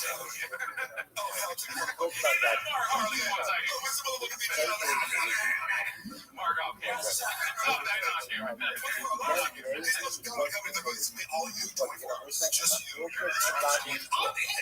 right, I'm stopping. All about two areas that both have to be used. And what's the Shiloh? So let's go with it. Where's Tyson at? Yeah, we're Twitch streamers. What I think about progressive streaming is like, if you're a generation where you're just like, hey, film yourself every day of your life, for every minute, like, when's the self-reflection? I don't know. You like you guys have developed your creative skills by being like, I sit alone in the room and write jokes. That's not gonna happen if you have kids, because like I'm paying attention to a chat, as if I'm looking in the mirror, flexing or something, which of course I'm familiar with, but I'm trying to be less and less of this now. And the other one utilizes is simply legal and what? When he was there, they were going like, dude, we gotta do like a live stream, like Carrie Sinat. Well, as soon as there was both of them, Tessa, both of them, that was the one that was He was on Logan Paul. And just completely disrespected him. They're like, what's up? Yeah. It was like a 40-minute episode. They're like, oh, we have to go to dinner. It was like, oh my god, you're talking right now. Like, why did you even have him on? You know? Also, at the same time, it's an acknowledgement. Like, we don't actually give a fuck about you. This is a favor, but it was awkward. Oh yeah, they like shit on it. And what's the guy's name? Like, Why Why is social That was the media best. so Why was it on YouTube? gravity? Getting there, but I didn't pretend that all the time. So, oh, yeah, which offers someone to date him. That's crazy. You told me how you really gotta lie sometimes. Which, oh man, the business sharkiest element to Brendan's personality is the fact that he's willing to lie in negotiations. When he says that, like, oh, you gotta lie sometimes, is that something that he's coming up with himself? Like, he says his own Brendan 48 laws or 55 laws of power? Yes. Or is it like somebody told him that? I think it's in any facet, it's a facet of his personality. Because this is where I'm happy to give Brendan credit wherever it's due. So people are like, I always try to be like, my credibility shitting on someone is amplified by the fact that I will give them easily credit where they're good at. And so, as far as podcasting, for example, because I've been trying to podcast with Luana, they've already are hella toxic, and it's like, but it's a learning process because it's called hella toxic. Oh, And it's coming in this like organized like true crime podcast. I'm like, you haven't watched any podcasts that are just like comedians talking. So I go, she's walked off the podcast multiple times. We filmed a bunch of episodes. Yeah. And every time she ends up like, fuck this, like I hate this. Oh shit. But it's funny. I go, Luana, this is the entertainment. Like us fighting is the entertainment. That's true. But she, in her mind, because she watches these true crime podcasts, she's like, it has to be structured and it has to like tell a story. I go, no, that's a totally different genre. This is the genre of conflict and humor and riffing, and they can't be. You can't be like, oh, what's next in our outline? Oh, we're going to talk about the toxic traits of it. That's fun. Luana's doing show sheets. Yeah, but it makes her. Luana is charismatic and funny. Like, I'm sure, right? Yeah. She's funny, and also even her being angry, it's like she's funny when she's angry. I agree. If you're not the picture, but you know, sometimes I'm yelling at her, I'm like, you're good, like you do a good rant. Sure. If you put somebody in front of a camera, and I know the first time I ever podcast as a solo podcaster, you freeze up or right? You have to learn the art of being like, I'm gonna blab nonstop, which is kind of an improv skill. It's like you have to release. It's not so much learning to talk, because one can talk for days. It's learning to release the inner critic. Yeah, sometimes you gotta just be like, puto, cabron, listen, dude. And you just like forget about everything else. Like, Brendan Schaub is the master of that. He doesn't give a fuck about anything that comes out of his mouth, whether it's true or false, or his opinion or someone else's that he's copying. He is great at just putting the microphone on, and he will fill however long you need with bullshit. Yeah, he can do 15 years of sleep. He's like, he did say, we didn't know that. We were watching on the live the other day. And we just saw that. We both burst out laughing. I was like, how did we miss that? It's so good. I mean, he's like, George Bush, because you're of two minds. You're like, this guy, killed 1 million innocent Iraqis, but also he had malapropisms. Because that's kind of what you like this, Brendan's cluster B personality disorder traits are masked by the fact that he comes across as well because of his dyslexia that causes, I assume it's dyslexia, but his inability to say things like Chateau Marmont or whatever.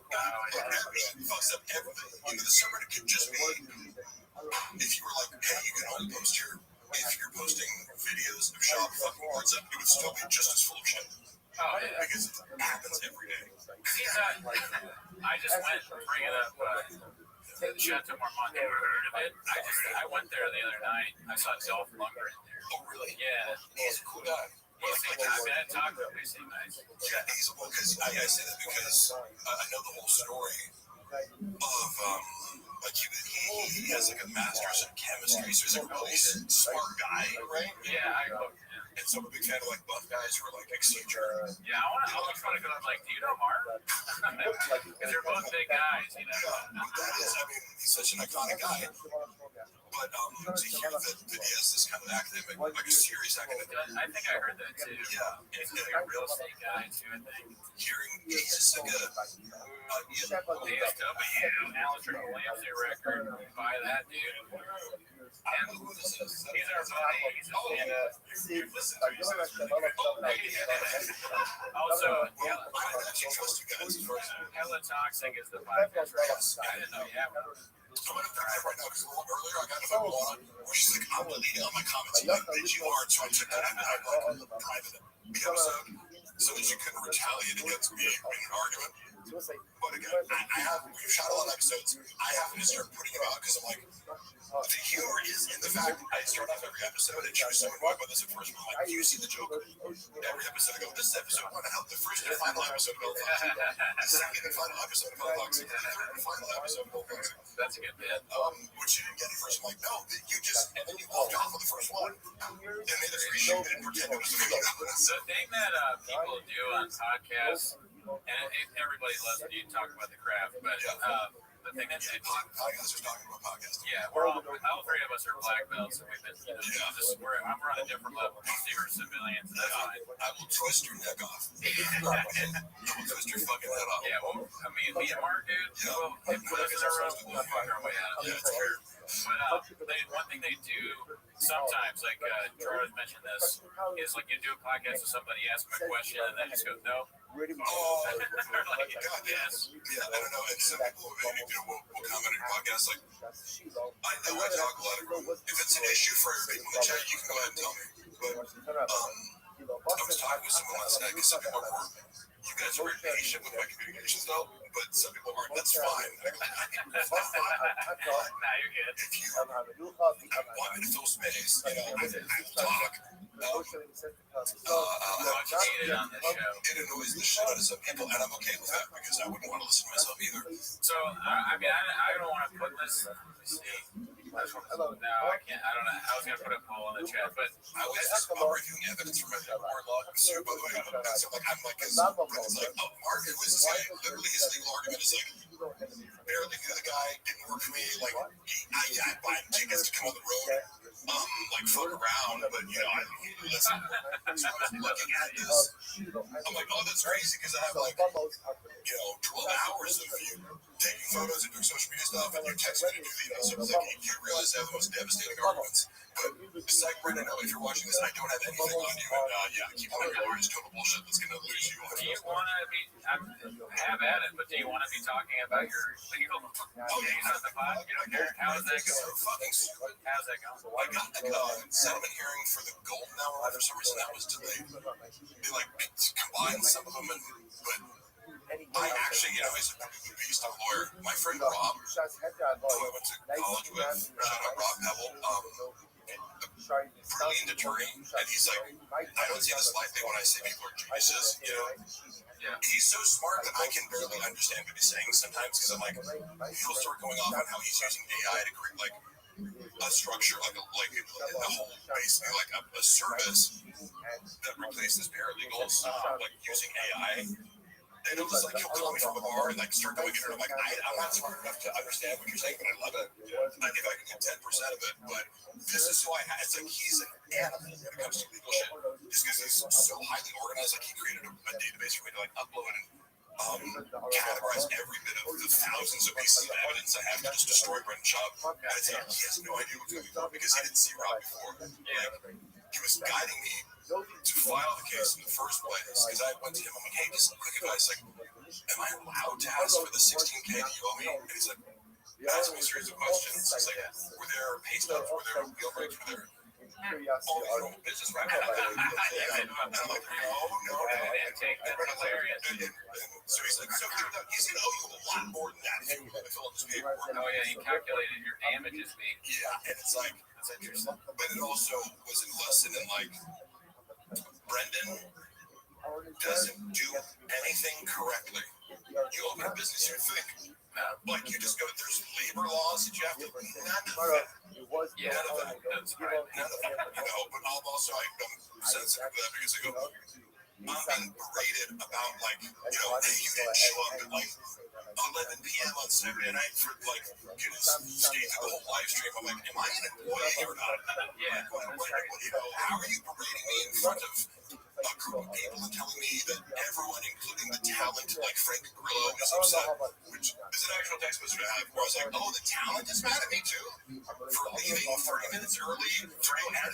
You know, like, are you stupid? You know, and I told you that one of our Trump individual, like an example where he's like, guys, like, you're fucking up, like, you know, we need to up the engagement. And I realized he's like, what do you think engagement means in social media terminology? He's like, you know, replying comments. I'm like, are you sure that's what it means, Brendan? I was just replying to comments and escalated to the point where he's berating me privately. It was like one group chat and then starting another group chat with this new expert, and I'm asking her basic questions. I'm like, I quickly exposed her as a fraud because that's my specialty. It was asking in a Socratic method, like, I'm going to ask you 5 questions, and if you can't answer them, and you're melting down, and you don't know what the fuck you're talking about, right? What the expert funny was, because I'm like, hey, look, I'm Mark Riley, I don't know anything, so just tell me, where are these strikes you're referring to, the previous shadow band?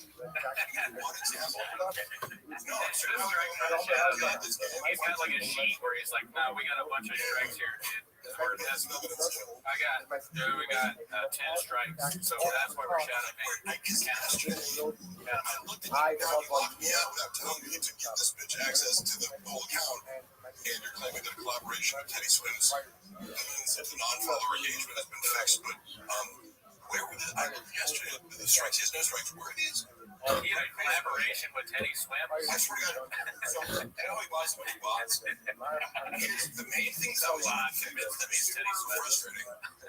He's like, we need to do better. I'm like, bro, I've given you so many ideas and different techniques and posts. Your non-follower reach doesn't exceed 1 to maybe 3%. But it was like, yes, how are you 1% non-followers? It doesn't make any sense when you look at analytics. Oh, yeah. Because the Thick Boy Network page with like 25,000 followers, it's hit or miss, but you're at least getting 20%. And if it goes viral, it's like 90% non-followers or whatever. But I was like, every single time you're getting 1% non-followers. Like, I couldn't figure it out. And I'm trying everything to break it. Like, and so he brings in this expert because it's like the creative director he used to work for.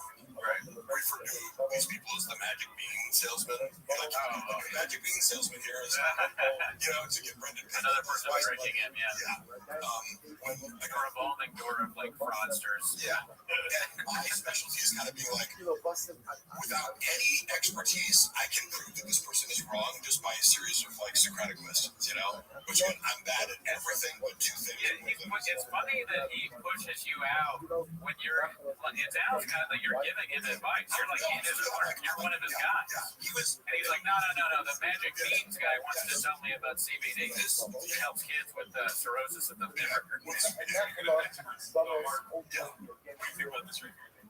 What's Oh yeah, that's form. Great form. Yeah, that's perfect. Yeah. Fuck yeah. How many can you do? It has the 4-week. You're approaching 10. I think it was in that. Oh my god, I've heard of that numbers guy. Okay, 2 more. If you do 10 more, you can have a cookie or a cheese roll. You're at a great point right now to do some training. That's awesome. Seriously. See, we told you Jargo's on the kiwi diet. He's fucking shit up right now. During the pandemic, the podcast is switching. Jargo's getting fat. So, you can, in fact, get super jacked doing push-ups. Oh, yeah, I love it. It's more time consuming. Dude,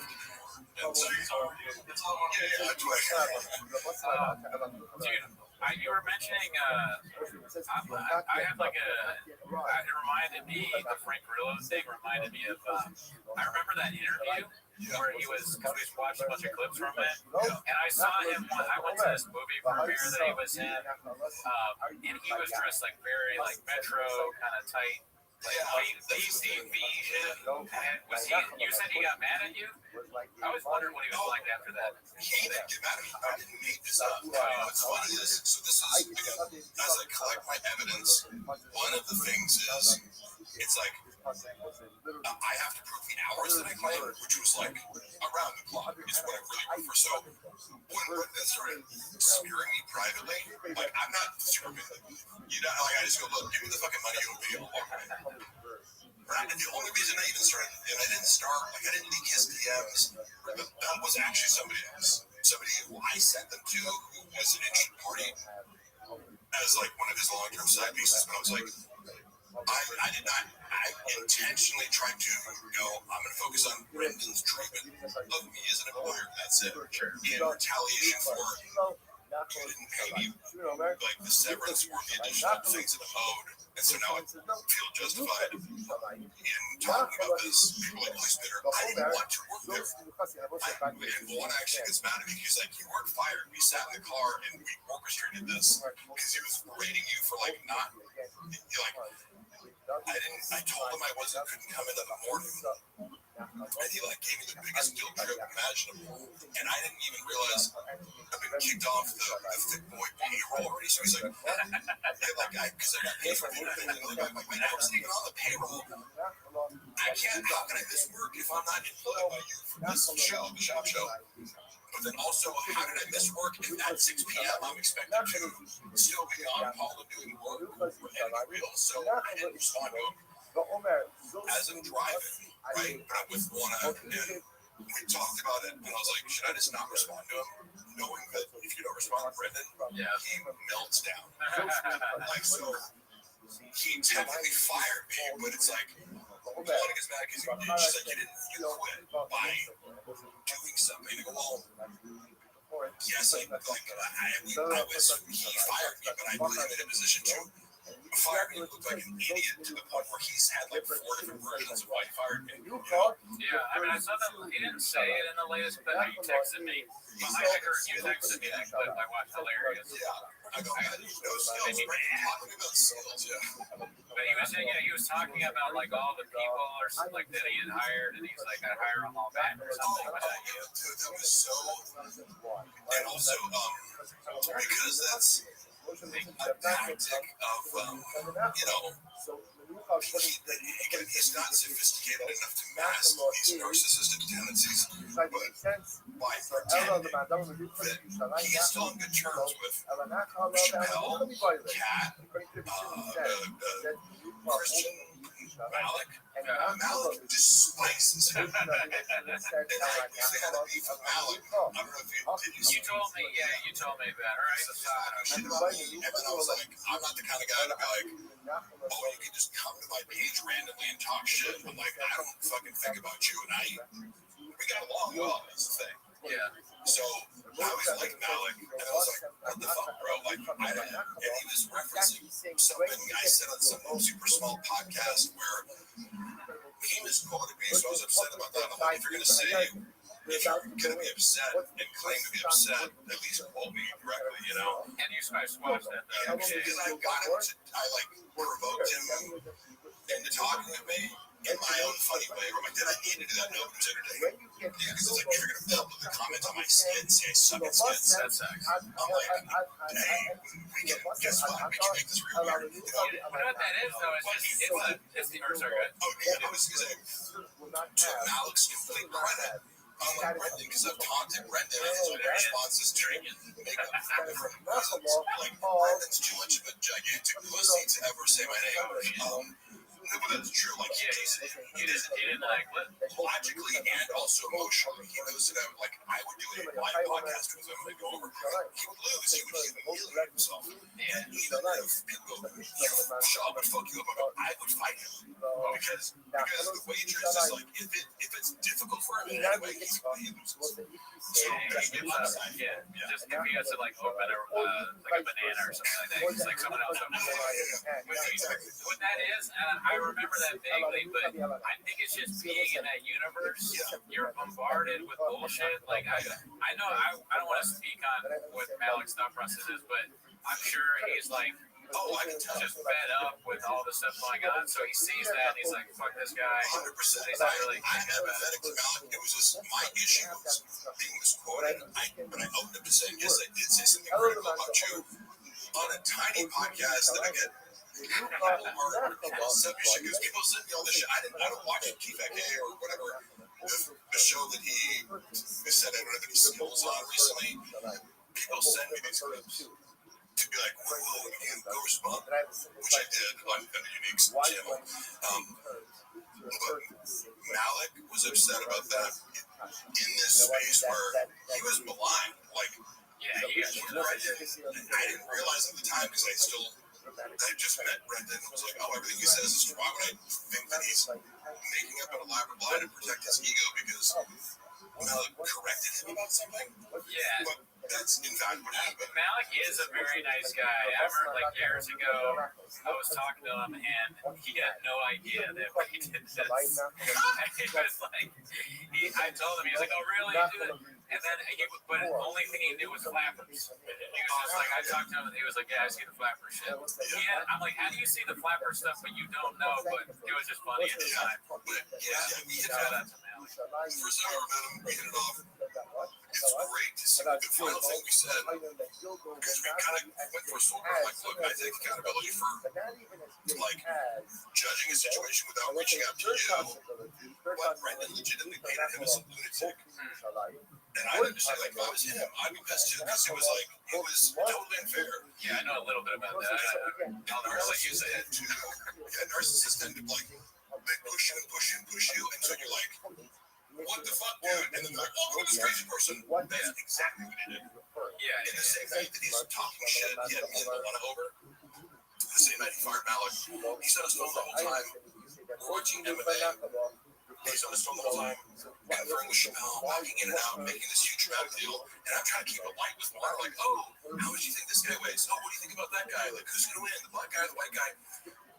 And then on his podcast on Monday, he was like, oh, we had Mark and his wife up. Jesus Christ, they wouldn't shut up. I was like, what? Like, that's not true at all, right? So, I go, I'm not in the room, but you're making this public to 200,000 people because of the type of views we're on Netflix. But that was the first moment in retrospect of like, I wanted to, I was going to text him a joke about it, but then I decided not to because I felt that it would have been uncomfortable because he makes people uncomfortable for like correcting you. The reality was, I'm like, we did not talk a lot. We talked a normal amount, and you were on your phone because he said, oh, couldn't even watch the fights because he's got a narrative. Yeah. You couldn't watch the fights because me and Lana were talking so much. I'm like, no, you're on your phone.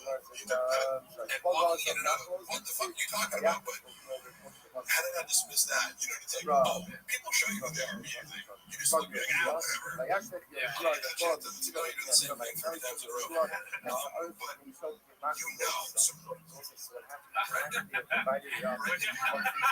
Dude, which one is this? I'm sorry, which one is this? I can't. Which one is this one? When he does this? Fucking, I guess I should know, but we'll be watching it 24,000 times, so we'll catch up. This is God in the twink. Remember he was like this stage? It's so funny. He's like, imagine if God was gay. What the fuck is this? It's almost better when you can't hear the audio. Yes, it is. It's like the. But I used to know his act by heart, and it's funny because He's kicking the down. hour it was Shooting edited stuff. out. Like I would have loved to be the fly in the wall in the editing room. He's Pagliacci, man. He's a fucking idiot. Yeah, I can hear it. They're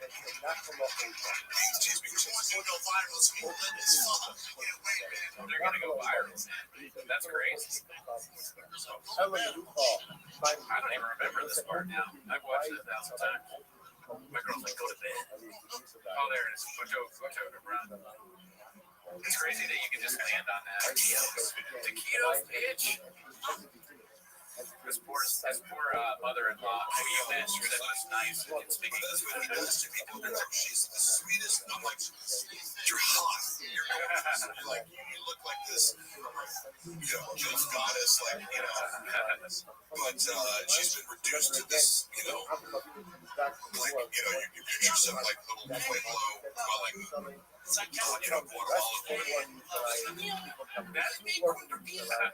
wonder if that's just how Stroud sees anybody who has even a hint of Mexican heritage. He has, he has the ability to convey anything with nuance or originality. Because it's like, this is an entire special, but everything from with it, how fatty it is. Like, when she back in the ocean, lose 20 pounds before I shoot my special. When also, his agents at CIA were like, don't shoot the special. You said, I swear to God, he was like, man, my agent's like, I've been doing this material for so long. Okay, cool. You can tell the same shitty fight said for 10 years as many comics do, right? Yeah. Then doesn't mean it's because you got better at it, He's saying it's not good enough. Maybe listen. Wait, who said it's not good enough? His agents at CIA. Own agent. Oh, They were like, it's not quite ready. And they were working. That's crazy that he was part of that. I mean, I guess he's big, so it makes sense. But it's just funny that CIA, who's the agent that signed him? Like, picked him? Because that guy should be, or woman should be talked to. They should be celebrated. But then he made them a little money. It's like, so when it was a cash cow, like, this earned a lot of money. Let me ask you a question about that, because I know nothing about the business. All right, so he made them a lot of money, and that's enough to be like, all right, good job, even though they're not repping him anymore. I'm assuming. I don't know what his sort of representation is. Yeah. However, I know some of the numbers. I wouldn't know everything, but like, what's the blowback is my question. Is there any blowback from Ringo Poppy or the Showtime thing? That's a good question. Showtime execs, are they in the gulag somewhere that greenlit this? Or what's going on? The main thing that I remember was because cluster B types always have to fight project. It's this person's fault, right? There's no reflection, therefore 15 accountability, therefore no ability to shift course or change or, even get better. Like, for instance, That's what a lot of our conversations. he looks at his material every single night, minute before it's so that, But then what it's telling me is, he was under the impression that, like, his agents were doing a good enough job. Like, I'm not getting more opportunities because my agents are pitching me for the wrong things. And it's like, well, what do you do? Are you a host? You can't even speak English, And it's seemingly burned in it's like you either work for fraud or whatever. so about zero, Because they were like, he says, everyone hates me. It's like speech music, but nowhere to that. Oh, I heard that. Sorry, Like, speech music, he's like, give a speech. I thought it was the hog. This one is not. Yeah, it's not. So whatever that amount is, that's always nice. He's like, man, I just need to like get arguments over like, you're not taking the book of my deals. You can use the phrase, I eat what I kill, because he didn't want to give a percentage. Thanks, Jake. His stand-up weekends start off with agents when they just kind of like show that you can come in the zone without serious. They have a question for you, Jake. Billy Gates. Tall 30 to 30 milligram tabs. Why would I know the exact answer? I mean, I'm like, you went through that many? In this short time? Mark, we got some regulars here. We got Janae, DC, Dan Lehman, and Elizabeth Mars, and just myself off. This is, by the way, your community is by far the most important community. There you go, guys. Versus, I revisited some Revenge of the Sis thing before, because like from years ago, when I did AMA, I mentioned them, and they were like, "Oh, he knows us," and they attributed some opinion of like, they're like, "Oh, he's repeating." I'm like, "No, this is the logical conclusion." Or it was like anybody can have that thought or analysis. They were convinced, and I was like, taking their ideas, watching their content, and also I remember being like, because in this episode, they're like, oh, let's just send it all around. Sure, you're a douche and idiot. Blah, blah, blah. problematic for us. Why? Do you think I'm the idiot? You guys took this whole movie, like doing a bit of sarcastic manner. Because if you watch some of them being sarcastic, and you watch them as if they're being serious, who's the idiot? Can I be honest with you though? You fucked up. You read the comments. No. Don't ever read the comments. I've never read the comments, but look at this. Shout out to our people. Successful. Like this dude goes viral in our Reddit. So you gotta talk to Margo. Go viral in his what's up to Ryan? Thank you, Ryan Hart. Sorry, I cut you off. No, go ahead. You should not read comments. My girlfriend's car's Oh, drug flitted. But I saw that video recently. Because I'm probably going to take it down because it actually affects my fucking job too. I don't know if that's correct, but whatever. Wait, what was that? I was arguing with one about the angles and I was like, you were backing me up into like this wall. She's like, no, you were having a logistical argument about like what position the car was in when she was backing up into me. So I was literally debating. She was gonna run you over with a car. You can't, it's hard to see in the video, but she was reversing it. Oh man, But the whole thing is taken out of context. She's acting, she posted it. And like, just Cassie flee from a community party. No, you had my shit in your car, was about to leave for like a, it was a whole day of arguments, and then she has my keys in the lockdown, right? So she asked you to wear a mask, and you were just doing what you needed to do. during COVID, we had so many arguments. Maybe she's neurotic. I'm not used to it now, but I'm usually divide just on a personality trait level is like, super neurotic. Something falls around. I'm not scared about things that are great. And I don't falter because the media knows me. It's like COVID was the most dangerous thing. But if I went to work out of the park, she'd like, sanitize my whole body. It was like, come in and like, she was just very concerned, but I'm like, I go, shut the fuck up, it's not a big deal. And she's like, no, it's life or death. And so we had all these conflicts already over like COVID and like what how to properly clean yourself. Me and Gerardo never had that issue because we both are deep in the methylene blue. We both done double placebo blind tests. You better drink that scorpion venom now. Put that in the fucking Ryan, I like how Ryan has this gradually regained power in this dynamic. And now that he fully doesn't give a fuck, because of the power dynamic, which Brendan exploited for many years when he used it, Ryan couldn't leave no matter how. And that's also the test of like, if you're somebody who enjoys sadistic survival, you're either a sociopath or a narcissist. I would watch him enjoy like torturing and humiliating Brian in a way where like I am really uncomfortable with how you're treating this person. Never been to something like this podcast. Take pride in putting this person down and convince them that what they're doing is boring enough for them to carry on this episode. I'm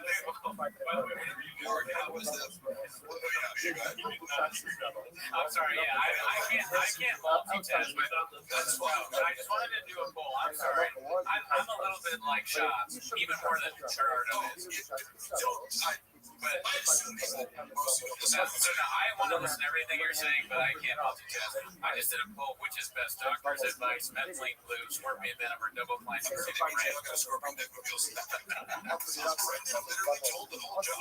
So fun. I also been public because I was looking at my text messages. We had arguments over like, I'm like, hey, after like arguing about what engagement means, for 3 hours. And I ended up like 11 p.m. I'm like, hey, it's weird. Like, can I just tell you, I've been feeling increasingly disrespected over the past few months. I'm like crazy. Gynecologist, and he's like, wow. And I'm like, I listed off like 30 fucking things, And I'm like, one of those was I've now had to hear this joke about how I said shitty dude pics as the opening of your joke. Oh, yeah.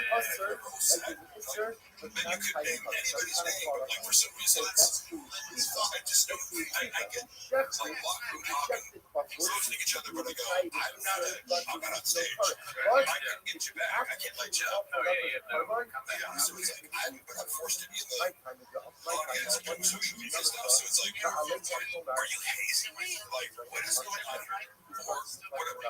And the fact that he said, I would not, he has no skills and he's obsessed with me. I'm like, I'm sorry, was I doing a joke in 80 different cities about your dick? Oh, thanks, Sam. It looks like the rest of your question.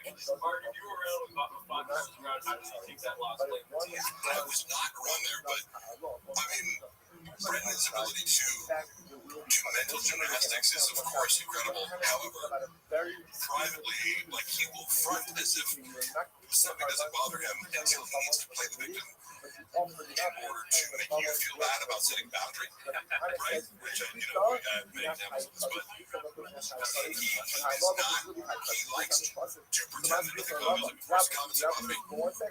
Travis getting the shit beaten out of the boyfriend of a girl that used to date who's way bigger and more successful than you. Oh, Rondo, yeah. Narcissistic, Right? Yeah. for someone like Brendan. Like, he can pretend whatever he wants, but getting your ass beat by a guy who's right? Because like, that was an important fight in his career. So, all right, there's a bunch of questions for you, it looks like. So, and yes, I am using a straw. I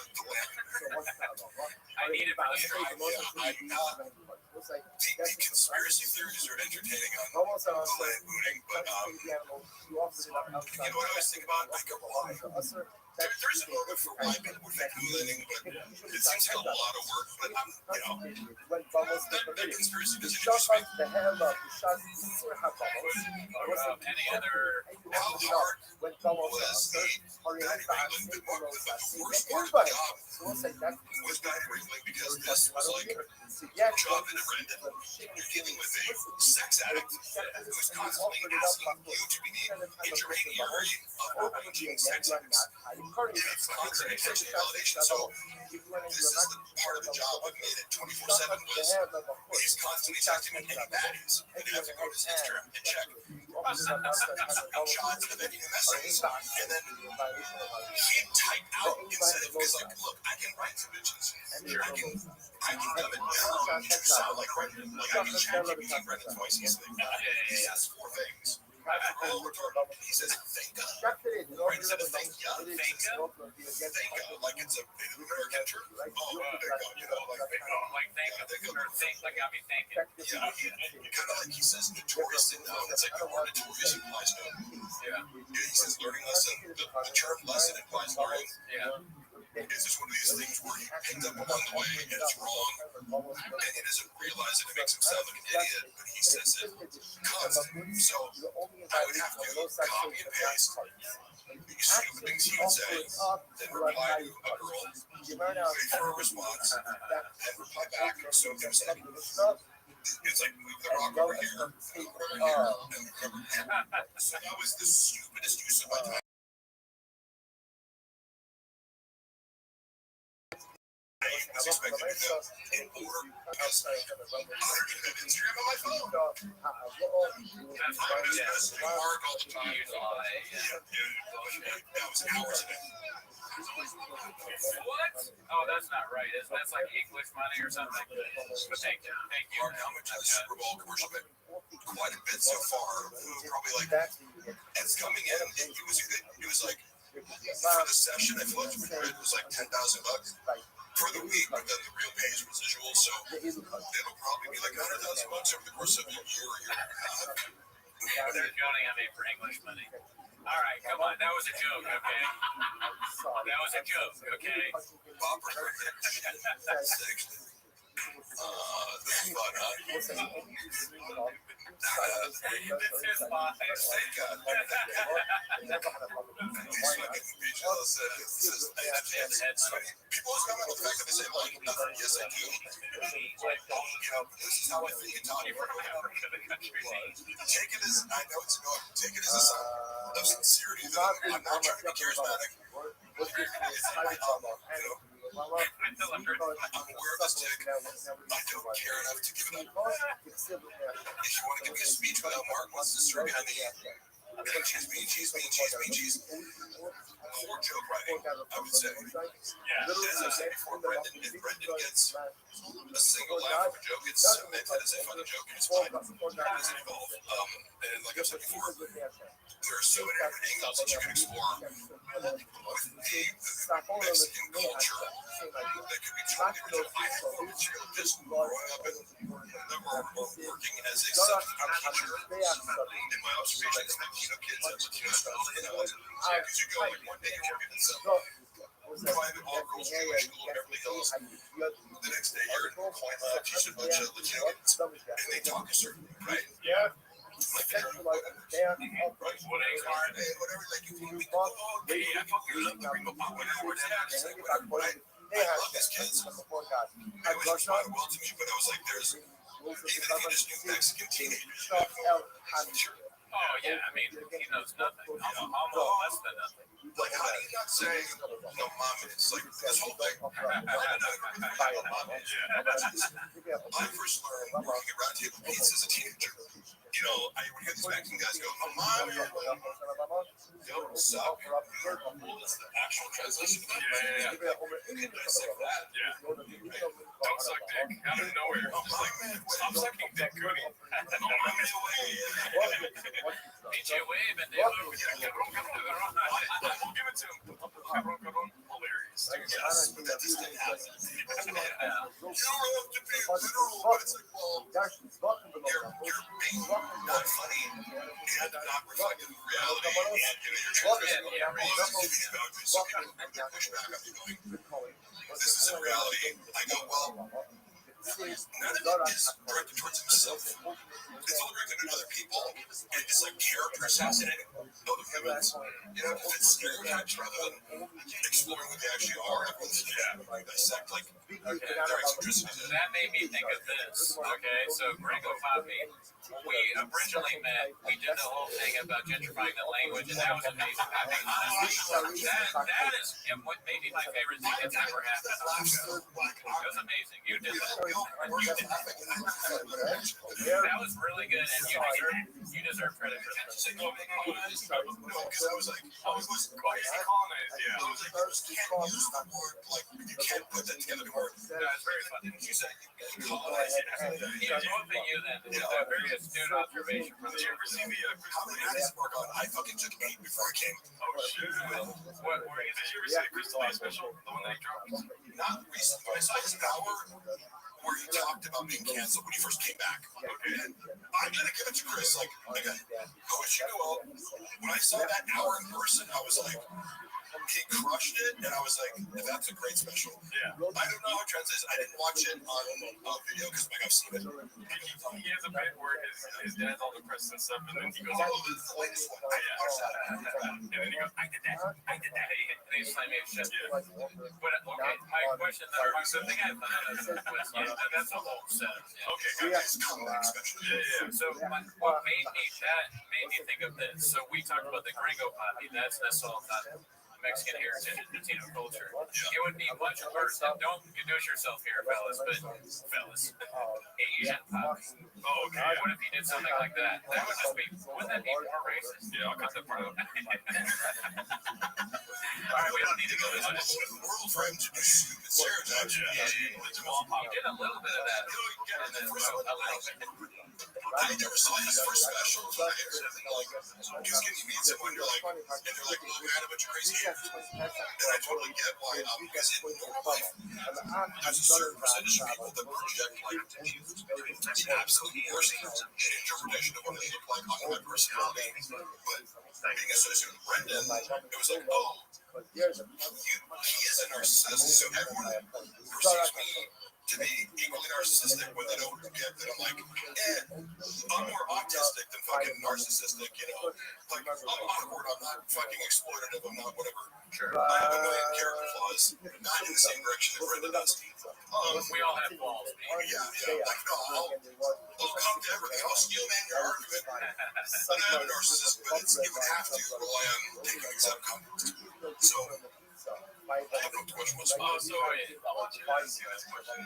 Martin should start a podcast about Booster Comedy / podcast culture. No one even semi-influence over this one. Yeah. I kind of don't. I'm not a big hater, like, because it's like a trend for podcasters. It's like everyone who's on Rogan is not funny. I like our Shaker special. Yeah, we like our, Shane Gillis is amazing. Yeah, Shane's great. I like Mark Norman a lot. Since I did, like, I don't know about that one. And I mean, listen, I don't want to hate on Martin, but he's not for me. Yeah. I understand he's a comedian. He's a word alert, a tactician, you know, but He's kind of like a classic late night comedian, right? His jokes makes me appreciate, like, the genre that he's in. He does that well, and also in real time, his whips, like, he's incredibly quick. Right. He can give you some. You know what else is quick though? Stage 4 cancer. That's also you die right away from that. Dude, that was you right there. That was Mark Norman level. He said silver hack. That was one of my funniest. Oh yeah, I mean those are great clips. I'm not listening, Mark. And in no way am I saying I'm funny or better. Obviously, he's a great, like he's a very good. I like his stand-up, but I just don't. I don't think it's. I don't enjoy it at all. In any way, in any way. And I also think that like people don't realize. I look at comedy like genres. It's like, do you know, like this song where you have like country, you know? Country, that's a good way or whatever. You know, all comedians are different styles and genres. So I find Mark Norman unblackable and trite. That's what Jeff Dye said. So Jeff Dye's the worst ever. But so Mark Norman, like, Jeff Dye is the nicest person in person. I can see that he was nice to me in person, so I feel very bad. I'm not saying that. He's been out of the whole group that I met there. He's the one person who like checks up on me. I'll be like, I miss somebody who meet up with me. Like, so he's the same in my I'm definitely a bad guy. Like, I'm nice to me, and I shit on him. I always want to give people credit for like, before I say anything about his comedy, I want to establish Jeff Dye is in real life one of the nicest people. And it was funny watching the Martin. Sorry, I got this fucking acid reflux. I was watching this Martin Bear beef with him, and Jeff Dye's crime was like calling out the fact that Mark Maron's an asshole. I didn't really get that. I was like, wait, That helps him at the end. Like, well, this whole thing, like Jeff Dye, that helps Jeff Dye. That whole thing, it's like now people talking about Jeff. He can go on the podcast. He has something to talk about. I empathize with Jeff because I was like, he was like, Mark Maron's mocking me. Like, oh, did your feelings get hurt? And Jeff's like, yeah, that's the point. My feelings got hurt. The guy Jeff Dye is, where he's like, I'm okay to admit that something hurt my feelings. It's not a big deal, you know? Okay, here's my thing. If we're going to talk about Jeff Dye, I'll just say this. If I had advice for Jeff Dye and he cares, I would just say, think a little bit about your issues with women. What's going on there? Like, are you like, why is that a thing? Maybe I don't do some self-reflection. That's what I would say. I consider him. He's not like, you know, some people get into comedy like those the Hodge twins are like conservative black guys that get into comedy shows, and they're privileged. Yeah, they're funny, but like, I consider Jeff an actual comedian. If you're a regular audience, and oh, by the way, I posted a clip recently a few years ago on TVK where I was like questioning him, and he was like, oh, Trans Van is she's got her kids out, her husband's posing behind her doggy style in a bikini. He's like, why'd you gotta do that? And I prompted him. I was like, hey Jeff, you're seeming real Christian conservative right now, just team up. And his whole conversation is like, what's wrong with the Christian conservatives? I'm like, guys, it's a podcast. I'm not taking a fight response. They're justifying himself. That is his crowd, right? So that tends to correlate with like kind of being critical of the fact that modern culture has veered away from traditional values or traditional gender roles. It permits more kind of soft, more hard, but in Jeff's case, just lighthearted anti-trans stuff. Just right, it's right in flavor, right? I'm okay with that because it's like, that's your audience, you know, sure. But part of that is going to be like, I don't think Jeff has an animosity towards women. I don't know. It's less that, like, I'm kind of being funny, but, like, even with that, he's just not funny. Like, he's just not good at stand-up. So that's my main criticism, is that the stand-up is bad and kind of stupid. Was there a specific joke where, like, fill me in on, would you say, like, his issues with women? Sure. Do you feel like he picks on women? Well, he has a whole YouTube. He did a whole episode where he's like, people think I hate women. Here's a list of comedians I actually think are funny. Yeah, it's like a YouTube. And then during it, he was like, who's that? It was somebody he supposedly picked. He was like, Don. Like, he was on his list. It's like, did someone else pick this for you? You forgot who the woman was? And it was all like network. It was very like industry plant and famous people for the most part. I'll give it to you. They are funny. What's that? But you saying that they are funny? They say they are funny. But dude, would you do a podcast where you're like, here are the women that I actually think are funny? Crazy. You know, I mean, I know I'm acting insane here. Like, these women actually did make me laugh. And like, he's like, was one of them Whitney County? Because that's a crime. If there's a Sharia law, he would be in prison. And we should have Sharia law. No, allegedly. Stop. We should have. I'm sorry. We should have. Jeff is a super nice guy. You know, I stand by that. Because I also, where he's leading into as far as the anti-women stuff, I'm very sensitive to guys who have like deep-seated resentment towards women. Jeff does not. Oh yeah, I don't know. It might come out in comments like, "Oh, this gets laugh," or he has all sisters. He grew up with like a bunch of sisters. And I would love to have them on the podcast. I think he feels like more comfortable talking about women. Kind of happy. It's like, yeah, I got my 5 black friends over here. I can say, oh, because he's got sisters. Yeah. So, I don't know, man. I just like the vibe I get, but we don't need to attack him that. It sucks, but I have like a medical condition where I, putting off getting it checked out. I'm sorry. Oh, what, you got a problem with the human body? Get a grip. Balloon fart. What do you think of that name, Balloon Fart? That's one of our big fans. Oh, yeah. Dating women is 2 male comics when talking with their pussies. Yeah, a little bit, and it is a little bit lame, but how do we? Oh, because I was shitting on Mormon. That's how we got there. I mean, Cootie and Gerardo are yes. Would life be easier if you were you're the first guy to ever make that joke? LPJ27, good to see you in the chat. So much easier. Joe dresses like he thinks The Rock would, that is true. Even though this whole outfit is like $20, I got them to go. What's the outfit I'm going to sweat the least in today? Yes, it's a sweater. Did you ever go out of the country with Scott? To Canada, yeah. Oh, shit. Okay. Oh, damn. Because you were asking about making pay earlier. I remember he did 2 shows. Yeah. In Calgary. And it made $40,000. Which is maybe because it was like this nightclub and he packed it out. You know, so it's like Shaw wasn't draw big. At some point in that drastically fell off because I think people would give you a chance based on celebrity. Yeah. But then if you don't evolve, they'll come see you twice. But who is one of your favorites? Favorite comedian? Kevin Nealon. Right? Yeah, Kevin Nealon's great. Bargatze's great. Nick Swartz is great. So you assume if I see this person once a year at a theater, they're gonna have a new hour. Yeah. Or it's gonna be whatever. At least if you watch the guy get shittier over time, when you're already spotting him, like knowing, this guy is from another arena, we'll give him some credit. And be like, oh, yeah, that's good for a guy that just fights you. But then you don't evolve. Are you going to go back the third time? No, that's a constant criticism of Hackery. BGL could easily be a Bollywood action star. All the guys were running the block from I definitely missed the boat on a lot of things. I should have just started hitting the steroids heavy at, in my early 20s and became the fucking WWE guy.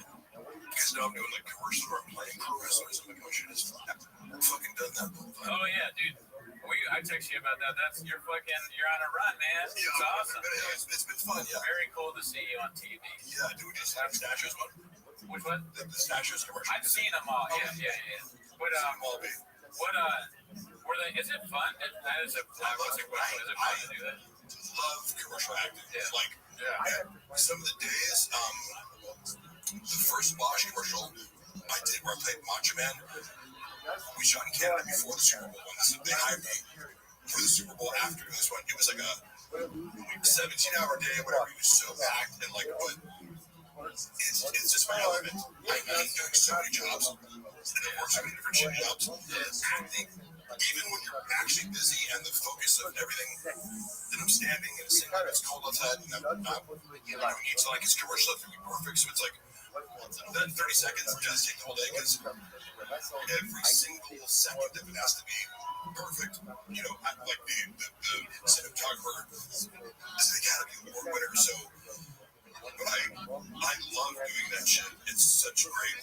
I've never done it, but I consider a lot of the work we do with Rain, like when I have Rain on the podcast, kind of like a commercial for Rain. We're trying to get a deal with Sure Shot and make mine. I was watching these the other day. There used to be a fridge I think when I fucking lived off these. I would have like 6 a fucking day. That's crazy. Running on no sleep, fucking, baddie ringling all night and then waking up. You need it. You gotta message girls. You're not gonna just do that without me. Nicotine pouches. Yes. No, I just started to. Somebody sent me a bunch of them. I don't really do nicotine, but it's kind of nice. Oh yeah. Oh, he loves it. Oh yeah. Yeah, I was worried about getting nauseous because I'm like sensitive to it. Oh. So people say, "Oh, here, take this." It's like Sean was taking like 18 milligrams at the time. That shit would make me nauseous. Yes, but when I take 2 back to back, I start hiccuping like crazy. When you get commercials on TV, what's funny that happens to me, thinking it about myself, is that I get like 6 or 7, maybe more texts from other people being like, "Mark's on TV," and we both get messages on Discord, Reddit, they post it. My breath is burning Cooney's nose. Could be, yeah. Oh, because of the energy drink?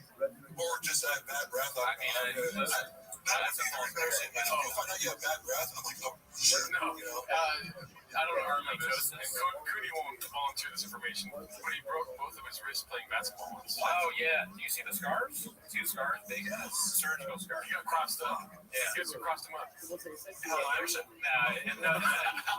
Oh, but check this out though. I was pulling plants the other day, and I re-hurt my wrist. But look at the difference between this one and that one. Do you see it? Like that? See how this is kind of swollen up still? Nobody sees anything. Right? No, Mark just said, yeah. Shut up, you heard him. See how it's like way bigger than the other one? You don't see it? So, I think what happens is it's like some torn ligament or something, maybe. Yeah. Or like a cyst or something. Mark. I gotta orthopedist appointment. That's gotta be something. All right, but I'm sure it's fine. I don't think it's gonna need surgery or anything. But my doctor told me it's like, "Wouldn't go live." No, all right. I didn't mean to do that actually. Let's just forget that I did that. It's for special. And when I found out that Brendan added a stereotypical Asian voice to a handsome, professional Asian doctor who has a flat West Coast American accent, I was like, no one ever teach you that it's bad to be racist. All right, so Mark, this is my best friend, back on both of them, Bashir. He's asking you a question. Does Mark have any insight on Barn Door's fake BJJ black belts? Is that what his more qualifier? Oh yeah, I believe all the stories about him faking it, that is something Brendan would do because he fakes everything. Like, I couldn't think of 10 different things where it's like, he wanted something, he's like, I want more followers, I buy them, I want more views, I'm real happy, I buy them. Now, does he have grappling skills? Of course, but I'm not educated enough in this world of black belts and what the real experts consider black belt, but his story was like he didn't have it, and his son was like, "But where's your black belt?" Well, it's technically, to me, it doesn't really matter because it's like, you'll see guys who are submitting people all the time, and it's like, oh, but he's only a brown belt. Like Mighty Mouse is a brown belt. He's submitted it's like a big so many dudes with crazy submissions that like technically he's a brown belt, but it's like he's the best to ever do it. Like to incorporate BJJ into MMA. So any belt is impressive to me. Except for podcasting where we're black belts. yeah, I think like Brendan's. I don't doubt Brendan's grappling skills. I assume they're better than his striking skills because of his lack of coordination. Speed. He doesn't look very fast. Like that's powerful, but just not like Ilya Chikora. Yes. Like so, watch him. His boxing is so crisp and precise. And then we watch Brendan strike, like he looks like I wouldn't want to get caught with one of his haymakers, but like it's sloppy. Yeah, it's a sloppy striker. Yeah. I don't get away with it. I wonder if you were gonna stick on belts, like what kind of belt, like English language for Brendan, probably white belt. Acting ability, he's probably white belt with this thing. But actually, I want to ask you, when sticking on the ear thing, I don't really know much about that controversy, but what I heard was like what guys were doing is like they cut up their ear, right? Is that what it was? He turns out he was like RFK. Fuck, that's accurate. If you want to go, if you look at that, we have our cars like you do. Guys, can I see two boots? I sound like a retarded wrong. I'm gonna mess up my ear for the podcast. What's my goal? My goal is to very accurate too. What are they outside? What are they roasting on? Beaches. Understanding RFK, which is accurate. I love accurate roast. Like, and I was talking to Brendan. They're also saying your mama black belt so People take it too far and just like, you're literally just trying to be mean, but it's not offensive to reality. If you roast me accurately, I will laugh along with you. Yeah, they say I fuck some girls, so don't believe everything I say. I got small teeth, big gums, off the ball. It's like, how many things you need to say? Do you think I don't know how I look, motherfucker? Like, somebody said that there's coughing. How much Bob will lose on Tiger Thick? I don't know. All I know is I got fired for running the social media, which I brought up over 10,000 followers in a couple of months and was posting every day. I came up with a creative strategy that I hated, but like this works. I came up with a lingo where like let's say like Tiger Bird after like production. He hated when I did the shit. I took over the Chief IG account and started talking to the haters in the subreddit language, and it was like, oh, but this post has 4,000 comments now because I'm trolling these people, and then also making it indistinguishable between everyone's using this language, and nobody knows who's a hater. We're all using it. He got so freaked out though because I shot first and asked permission later. I can tell him I was going to do this, but I'm like, clearly, if you're a rational person, you go, did you notice how this post got 10 times more engagement? Yeah. On a page that's lacking followers every day. Now, would you guys stick with exactly what you do? No. Okay, great. So, same thing with Tiger Thick, where I was like, I came up with just some catchphrases and things, and immediately was like, I'm like, this is working. Because you don't know how social media engagement works. We're like, what drives engagement when you have no money? It's like being a community and interacting and being unpredictable or whatever. The people who just say, oh, my investors, it's really him. Oh, yeah. Just being like, I don't like this. But you'd be like, oh, the team or the investors don't want it. I'm like, yeah, you're just the pussy. Because he was like, his dread was, it's really like a child's empire. with the rocks. The Rock has tequila in it. Base the market. It's called Moana or something like that. Yeah, but I'm like, cool, give me $20,000 for a photo shoot. If it was Hollywood, I mean, Hollywood is fucked up at that point. Like they're naming a Disney movie, the tequila brand. We gotta shut this thing down so we can figure out what's going on. That's actually Sean Blomberg. Remember, he's thought that Dana White stole Fuck It Friday or Fuck It Wednesday or whatever. Oh, yeah.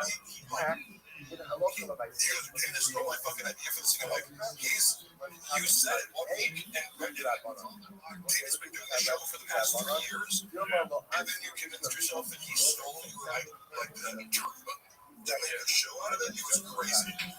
Yeah. You just didn't say anything. You're like, yeah, for sure.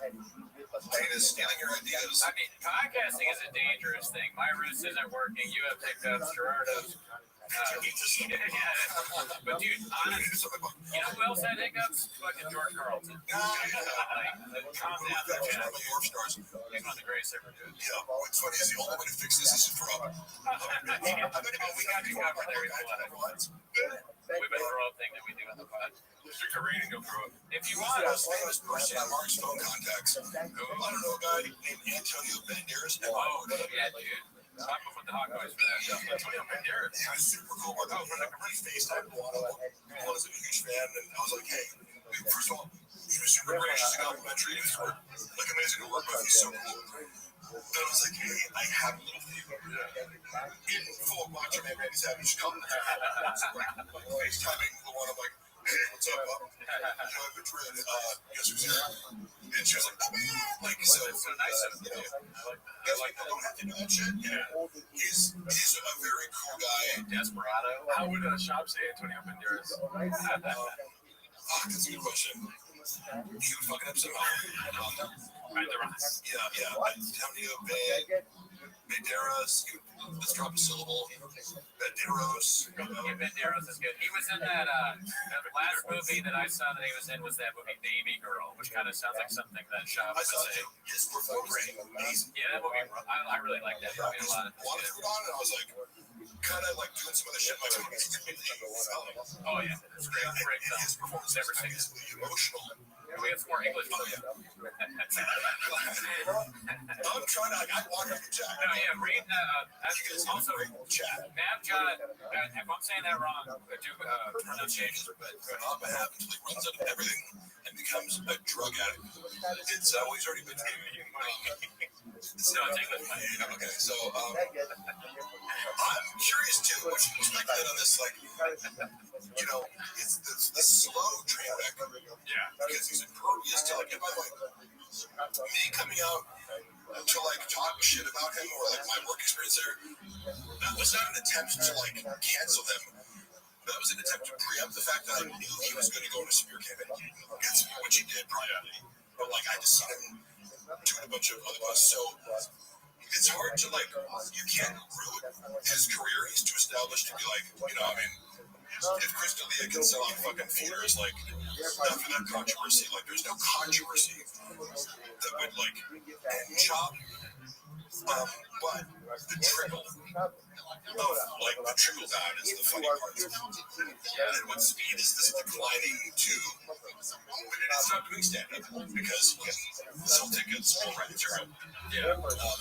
Because that requires honesty and self-reflection.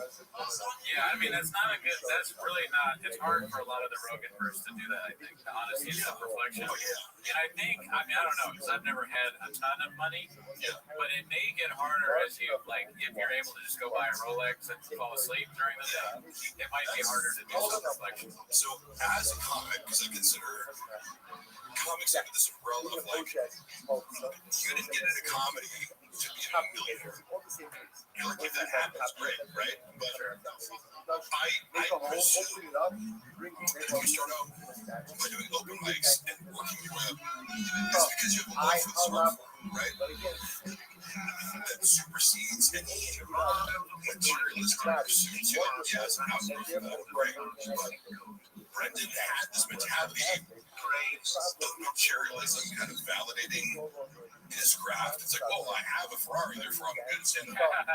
It's like, not really. Versus a guy, and I just think of him because he's a very close friend. Chappelle Lacey has an artist mentality. you know, or like Chappelle Disney could give a fuck about any clothes, cars, whatever. He could live like a hermit. He cares about his standards. With me, I have a very quick set of a set of rules I live by. Okay, first of all, always diet starts Monday. Second, all right, I'm up at 4:36 every morning. Jog for my Yes, John. then yeah, exactly. I took that from him, but he got it from me.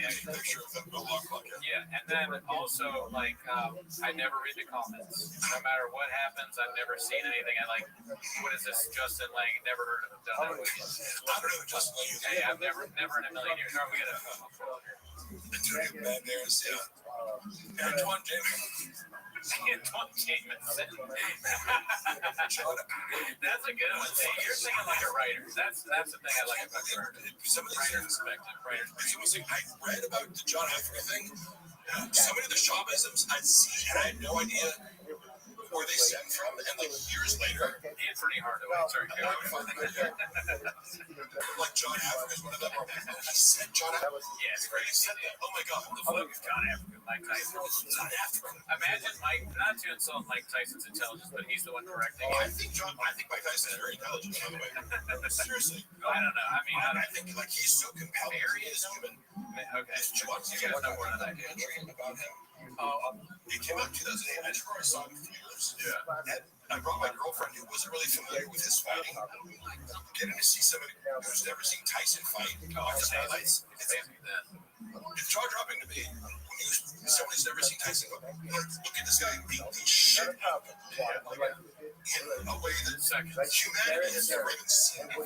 Now, he's also had this transition into becoming this extremely thoughtful,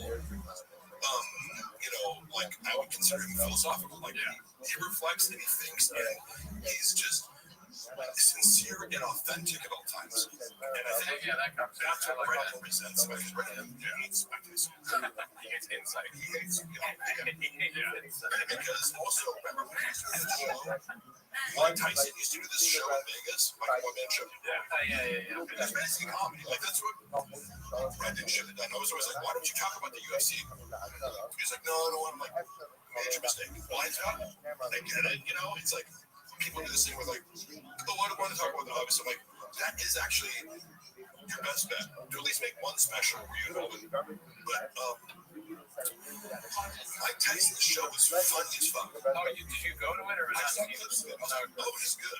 It's well written. It's like a presentation, but it was very successful. Great entertainer for sure. That's hilarious.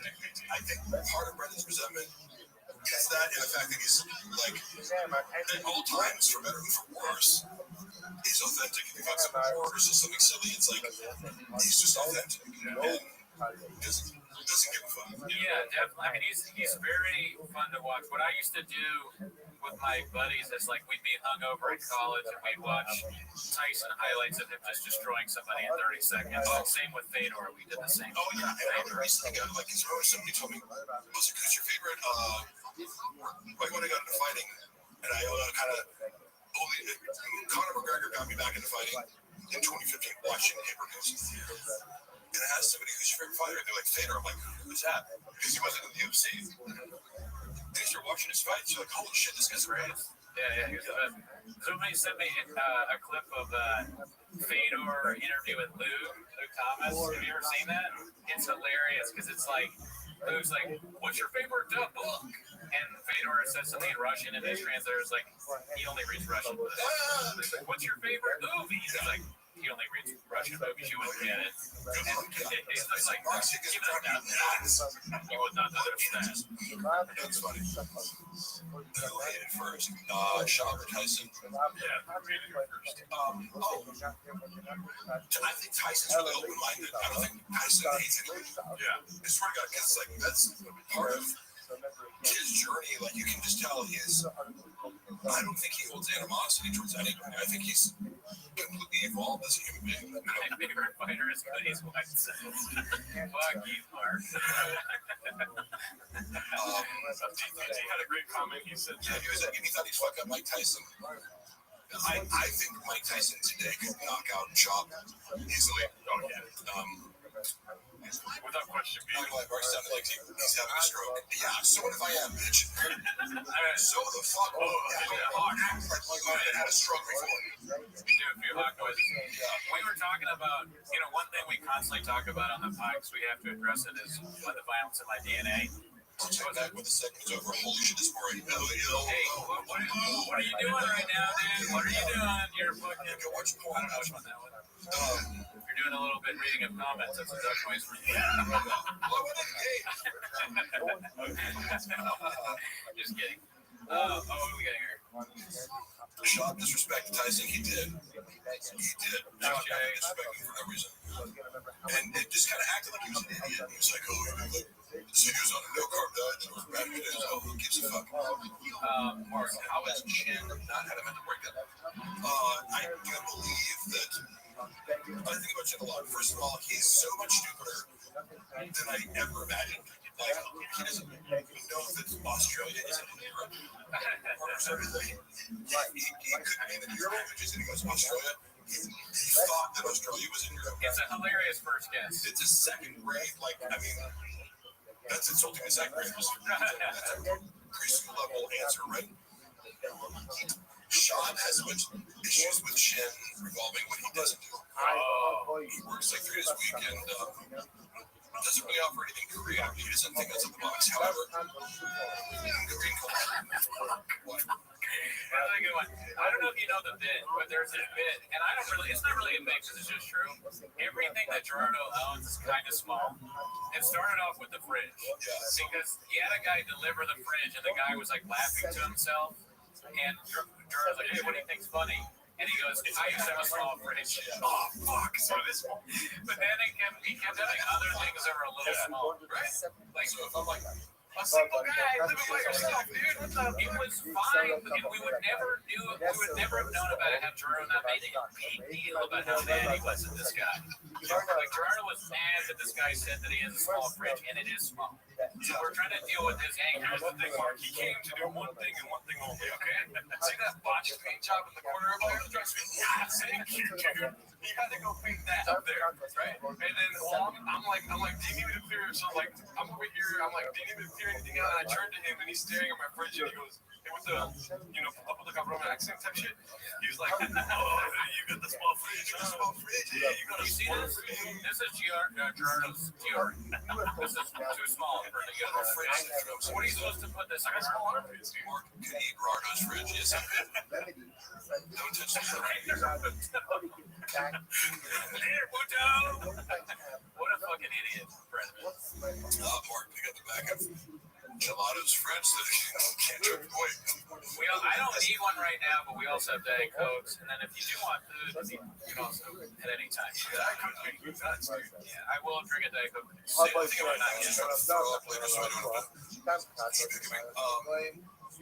Is this your coffee drink? I wanted to know. Because I got you an Americano, because that's what we drink. But do you drink Americano? Yeah, not even like literally, but is that what you drink? Mexicano.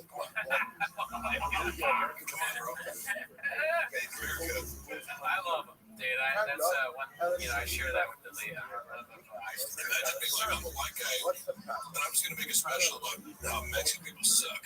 It's a crazy move. It's like, it's a very special thing. It's crazy. This sounds fucking stupid. Mark used to get Golden Girls names on his face. Thank you for being a friend. You ever go to Porto's?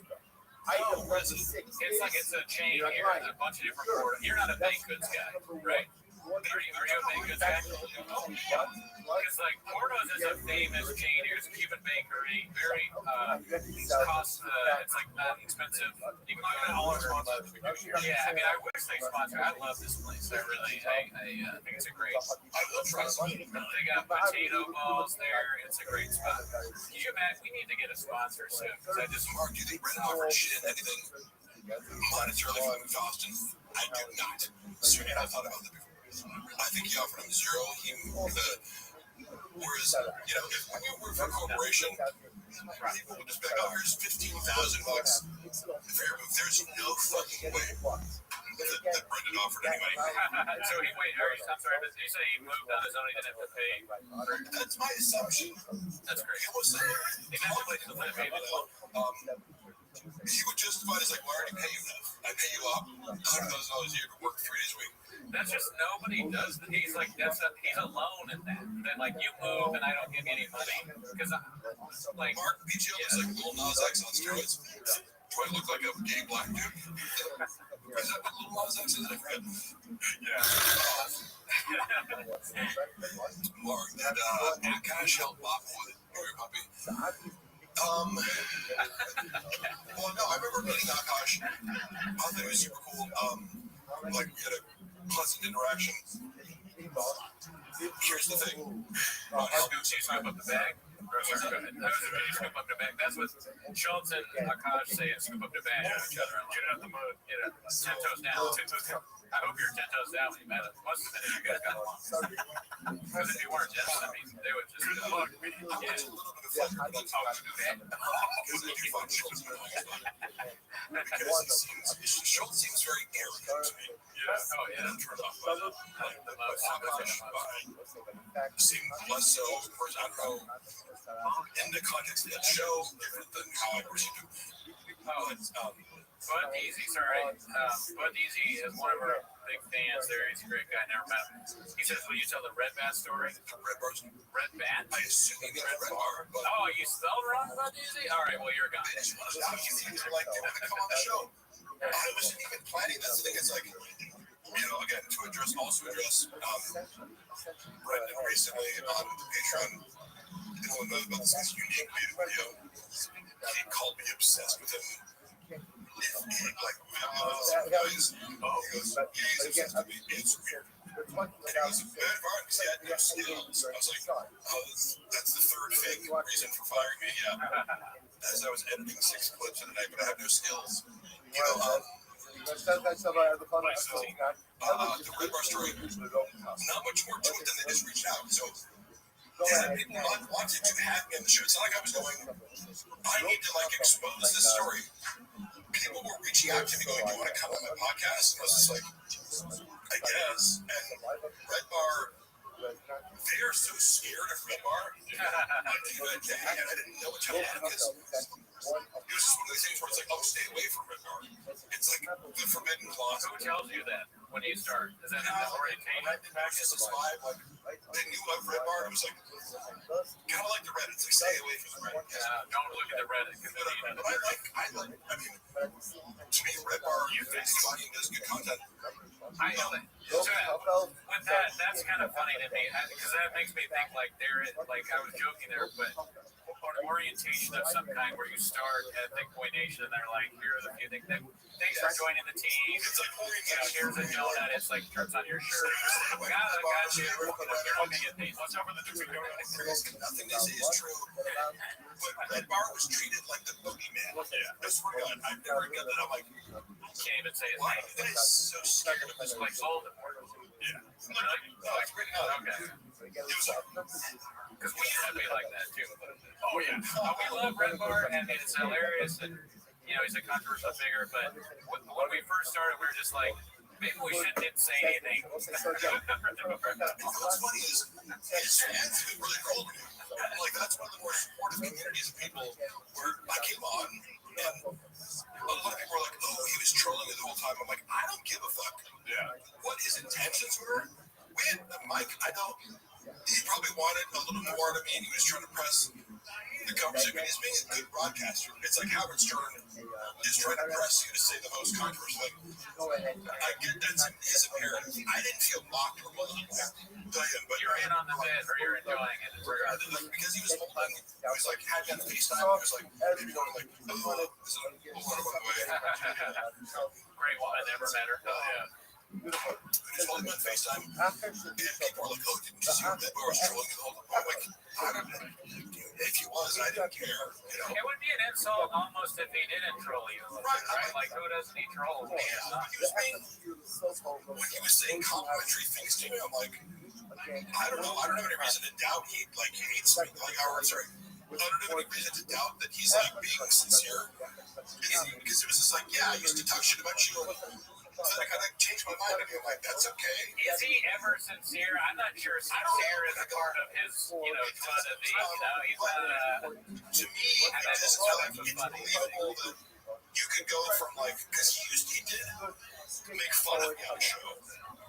And again, if you don't know the context of or you're comparing me to Brendan Schaub, there are certain things that I do that are sarcastic or tongue in cheek that might not be obvious to these guys.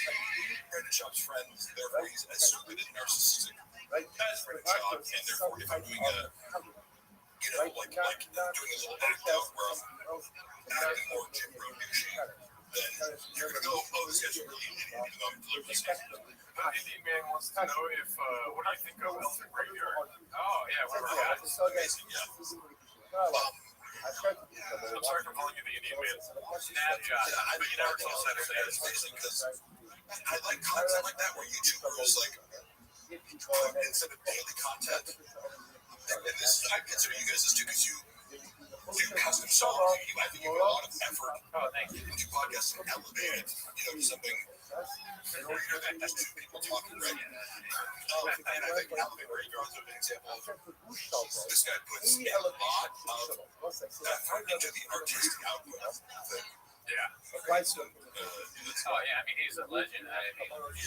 Those two are like, they're like Socrates and Plato or something like that. We're standing on the shoulders of giants. Oh, Shop at Helen?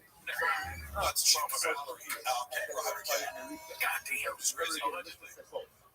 Yeah, that's true. 100K plus. I know. Oh, his salary. Years ago, he negotiated 100K because he found out that Jamie on Joe Rogan makes $1 million a year. I mean, it's reasonable. It's like, well, if your boss is making That's hilarious. $100 million a year, You heard it here. you can't throw $1 million my way. I'm going to give this a quick Jamie basically in poverty in Austin there. Yeah, exactly. $1 million. What the fuck is Mark talking about? Effort. I don't know what that means. His ass was watching. Get son of her today. Thank you, FB. Did you watch the latest? I forget what it's called. The latest Elf Graveyard that just blew everybody away. So funny. I've at least most of it. Yeah. What was the title for that, Chad? I have Graves. I forgot. Put the title in the chat. But yeah, I mean, that guy, he's just. I really. How would you give it? Have you ever done something like that where you sat down and made like an edited thing where you're talking about something? No, but I would I do enough basic editing or here's the main thing that I'm looking at. The visuals are great, editing skills to edit and Comedy jokes. even just the voiceovers he does are very cinematic. So that's what I go in and I go, I love the cinematic voiceover style that's matching the visual qualities that are dreamlike, the transitions. I could never edit that shit. That's a Gerardo skill. He does it because he makes great artistic choices. It's tell he's voiceover and he's directly what's on the screen, so he's making artistic choices. What is the moment to moment visual? So you have to do that, but also have this kind of poetic narrative for the whole thing. Top Jimmy, I saw your question. Can you post it again? Because I don't remember what it was. Graves activated. So Top Jimmy, I'll keep an eye out for it. Mark says, how do all my Mark in the chat, not Mark here, but hey brother, how does Gerardo keep all those kids in the bedroom so quiet? Fuck you, guys. They're watching the stream in the restroom right now. All the Patreon ads. So I remember now. Top Jimmy said, have you seen all of Callan's videos? Oh yeah. No, but I've seen him do stand up. Like in Cali? Yeah. Yeah. I've seen him at the store. Yeah. I mean, he's terrifying. Yeah, he's the worst ever. But that doesn't mean that he's not also Technical level for no. Here's what I look at. I go, his act outs is they're horrible. top notch. He comes out. Do you see that? Because I'm not objectionable. Because I like Ryan You're as a person. You can't say he's bad. And I like at least when people use different like, I appreciate physical comedy or that he's doing something. It's like he's making choices that you don't like, but like, oh, he's way better than Sam. Yeah, I don't know. I mean, I'm not sure. I'm not sure. Cooney's trying to pay the bills. He has to hit. Oh yeah, that's why. I think Jeff Dye's probably better than Callan and Shaw. I mean, Jeff Dye is fine. Totally fair, because it's like, comedy should just be an instinctual reaction. This just made me laugh or not. That's the only Right. whether you like it. That's the thing though, because like now when I watch Brennan Schaub, I laugh like almost every time. But I don't laugh. I don't even laugh when Callan does the hawk duck thing, which I love. I love it. Unironically, I love the bit, but not like in a thing to laugh. My son, that's the stupidest thing I've ever heard in my life. Yeah. When I see clips of Brian on the podcast, as a friend of his who likes him, it makes me sad because Brendan is such a bad comedic partner most of the time. Oh yeah. Like he doesn't understand the basics of comedy, or improv, or just ending. So it's like sometimes he gets it, like, but he doesn't. He shoots Callan down way more than he should. Callan is very good as a comedic partner. For team people up, him and Chris D'Elia have great chemistry because he allows Chris D'Elia to make him the victim of the comedy. Yeah. And in a pretty big way, that's not fair. It's Chris D'Elia's roasting him. He knows how to keep it going. Keep it going. You hit on two things that happen in our show. One is, okay, I'm going to start with Brian and then I'll do the D'Elia thing. So Brian, when we're watching Brian and Schaub, Brian will go into one of his bits, and granted, it's not funny. What is that? So it says, Mark, does Papa have any incriminating info on you? Fuck no. He has no idea what I have on him. He has no fucking clue. You know that movie, The Dark Knight Rises, when Catwoman, played by what's her face, like leans into Christian Bale, it's like there's a storm coming.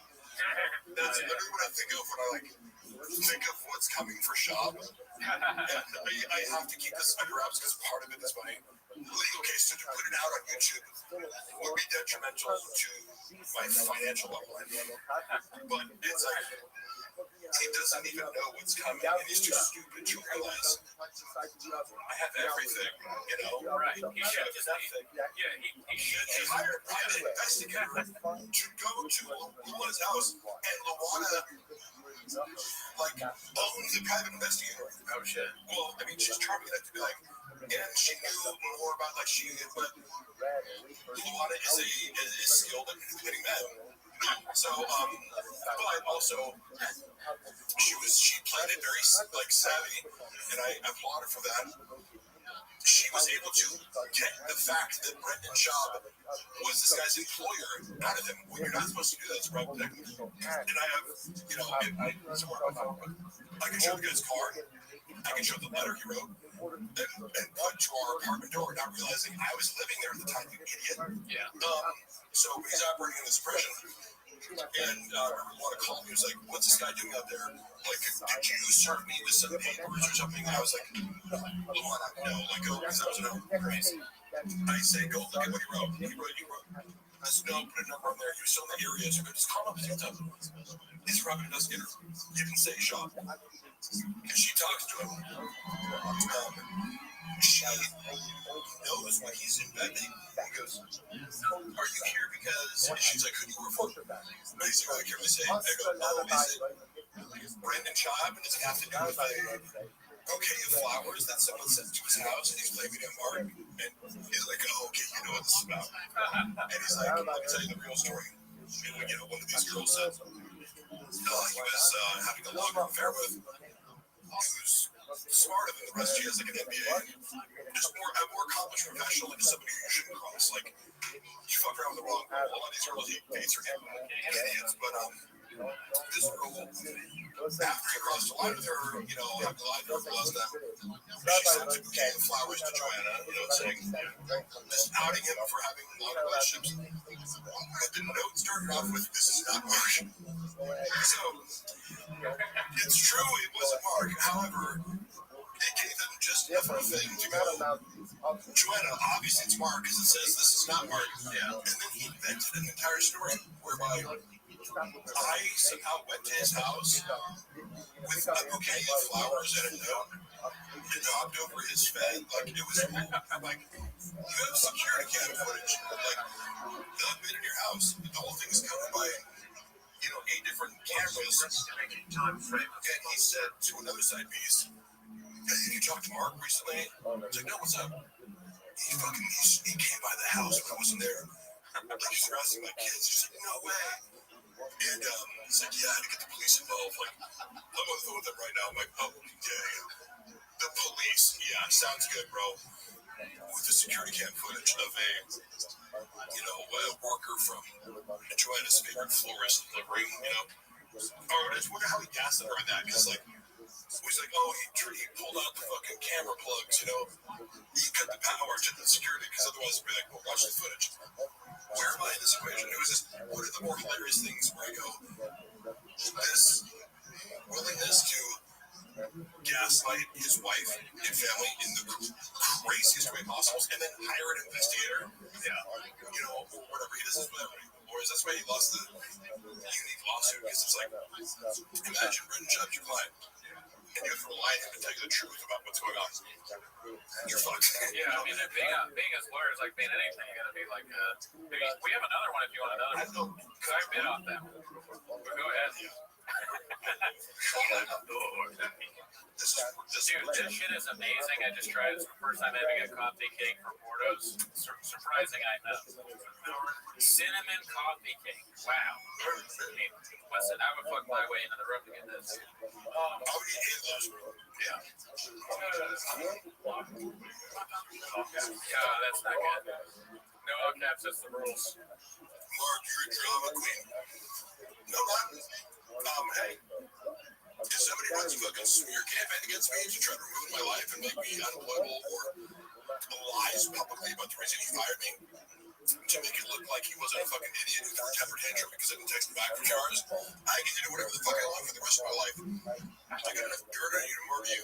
This is what the fuck I do, Mariah. It ever will murder you. Seriously. That's so fucking stupid.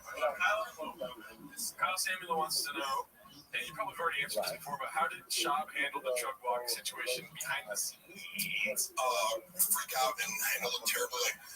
It's always, I was this answer. It's a choose your own adventure, where it's like, hey, make the worst decision possible. If I would, the funny part is always, if I'm tagged in a video, they'll go Brendan Chubb's handler. How could I be someone's handler who doesn't listen to any other human? That's facts. You can give him the best advice ever. It's like, hey, what you're about to do, like Joe Rogan said, he needs someone to say, what are you going to do? No, don't do that. Yeah. I would say that, Joe. You just wouldn't listen. Yeah, It's like, how are you going to handle this truck walk situation?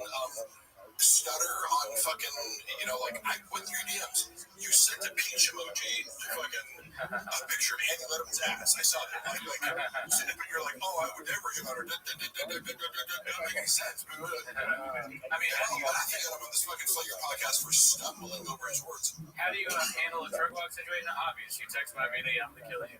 But moving on.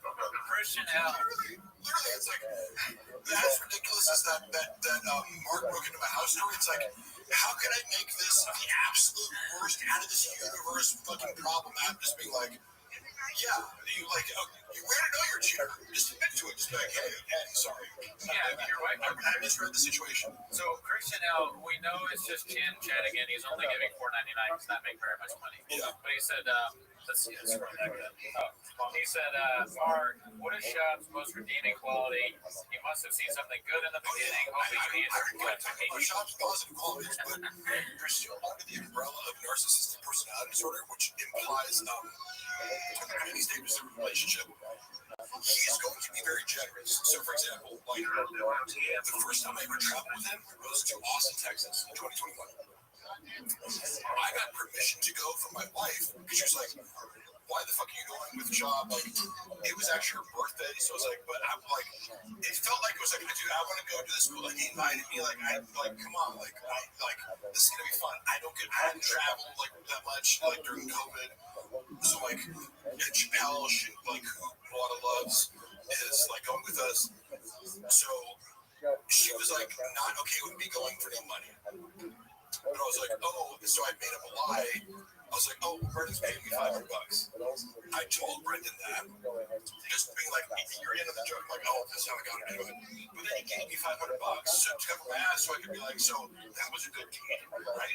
But yeah, no, I can name many things where it's like he'll be generous, he'll pay for food, all those things, but that's a short-term strategy to earn trust, loyalty, so that in the end, next year or at some point, as he values you and he's going to exploit you, you feel indebted to him, right? Oh, thank you. So I would deliberately stop taking things from him because he'd offer money. When I was having issues, like me and Luana started having conflict because she was working a shit ton. She was working like 2 graphic design jobs. She was suffering from burnout. Easily 2022. I'm trying to shop, fed up my fucking ears with this bullshit as he's increasingly being disrespectful. So like, I got this crazy boss who's disrespecting me all the time. I'm traveling, then at home, I'm working after being in the office. So we're both like high conflict because she's like mad at me about Brendan being like exploiting me and not getting paid enough. And I'm like mad at her because I'm like, I'm coming to the door from traveling, and she's like giving me the steak face, but I understand her perspective. And then, you know, about like how he's a good guy. Oh, okay. Yeah. So, or the things he does well. That's the other end of it, is what I mean, where it's like, he sets it up so that later down the road, he was making me feel like shit for whatever reason he felt. Because you owe him, right? Yeah, because I owed him. And I had to finally be like, look, dude, like, you're not even treating me like with 100th of the respect that you treated me last year. And I'm like, putting all my time and effort into training you. Like, you think you're doing me a favor by doing all this? Like, I, you know, am college educated, professional writer. I do all these things. Like, I don't need this job. Like, you're underpaying me, and I did agree to do the same fucking. I didn't even negotiate. I was like, what's Christian doing? I'll do the same thing. I'll do more work for them. Just to prove to you. Yeah. I just want to pay me more. Like, and then I'm still being shit on. Like, fuck you. So yeah, that's so funny. The first time I've seen a guy tripping on acid, pretty fun. I almost took tabby acid before I came. I'm like, would that be funny if I was on acid? Oh no. Yeah, like with Shab, what I've learned from Shab, because he does have good qualities, is like number one, he's helped me a lot. Like I wasn't really that into my son's baseball team, and then like I was the Shab, I was like, you know, I should be like a baseball net, and then we just got like a bit apart. Yeah, my son Denver has gotten a lot better at the swing and the pitch, and he never like loses to a fat guy anymore, like a fat kid. So we got rid of that. Like if a fat kid is playing, he's always better than the fat kid. I didn't like him until I got my own truck. You know, hey, reading the was read a post by one of the baseball parents. It was so fucking funny because now I got this constant identity shifting of like, now I'm a baseball dad, and this is my kids in my life after cheating on their mother publicly for a decade. Like it's hilarious watching this, and then hearing the other side of the story where it's like, oh, Shops also, as he is with everything, portrays himself as like this beast of work ethic. Good job trying to pull shop. Then you hear the other side of the coin. You're like, oh, so from a third party perspective, Shop is just a lazy fuck who likes to eat chili dogs. So, but yeah, he's and then there's footage too where he's like fucking up all the he can't even throw a baseball or catch it. We got some action. He's a fan of baseball? I didn't see it. Yes. Oh man, you cannot do basic things in baseball. Can't throw hilarious. That's kind of like if you ever watch this football highlights from Colorado. Yeah, I mean, this guy thought he was going to make it to the NFL, and I can say that I've watched myself play football on video thousands of times because I played for a D3 school. Yeah, we used to love to do the difference between high school and colleges. We were watching practice film every day, one-on-one drills and scrimmage footage, and you're scrutinized one by one. Right? It's humiliating when you fuck up. was like, as a freshman, I'm like, I don't know how to play football. Like, and your coach is ripping into you, but it's a great, like, You're learning how to ability, exercise. But I look at Shop and I go, I know what it looks like. I'm not saying, like, I had great, good moments for me. I knew, like, when I was performing well, and it gives you an appreciation for, like, NFL caliber. Like, you have no idea until you see yourself play football on camera. Like, these fucking 300-pound D linemen, it's like, these humans shouldn't be able to move that fast. Watching Shop, I'm like, oh, he looks like a D3 player. You know what I mean? Like, he's not good. Yeah, I thought he was not good in the NFL. I haven't seen good highlights. Jay, thank you, Jay. Jay, how does Shop feel about airing? Good question, because that's another nuanced one. You know, that falls under the umbrella of Shop hates everyone who he feels is socially beneath him. However, he did negotiate on Eric's behalf not against, but like when he was being brought into the King of the Sting situation, apparently according to Shop, which take it with a grain of salt. But I think Thea was kind of like making it more difficult for him to kind of be an equal partner in this like dynamic or something like that, where it's like because they were inviting him on as a guest, kind of like, oh, we'll throw you this much change per week, and he was kind of like, hey man, like if I'm going to keep myself available every week, which is totally fair, it's like, and am I going to be on call or am I going to be part of this thing? He was asking very fair questions. Shop advocated for him to be a more fairly paid kind of splitting in this kind of thing. I think Miss Theo was kind of going, I don't want that, but also but part of this pie was the fact that like King of the Sting is what it is because of Theo Vaughn. Sure, Theo Vaughn is the draw here. Theo Vaughn does a solo podcasting, it's a million hits. So like obviously, in a business sense, you can realistically like what's your value to this, like what you add. In a friend sense or a very fair sense, you go, if we're doing a podcast together in this, I know that I need you, let's all get paid the same. But baked into this cake is a condescension towards Eric, not like his attitude of like he likes to dismiss people. They care to sell tickets. I can't do that. But Eric's a stand-up comedian, the dude, Brennan, and he's been on TV. He's I don't know. Eric was always very nice to me, and a thoughtful person too. He would always he was the first person to think away when I was like. Really I got depressed where I would come to work every day and I'm like I'm waking up early and dealing with Brenda's bullshit until 10 p.m. every night, 7 a.m. I just started becoming dead at some point. I hate every moment here.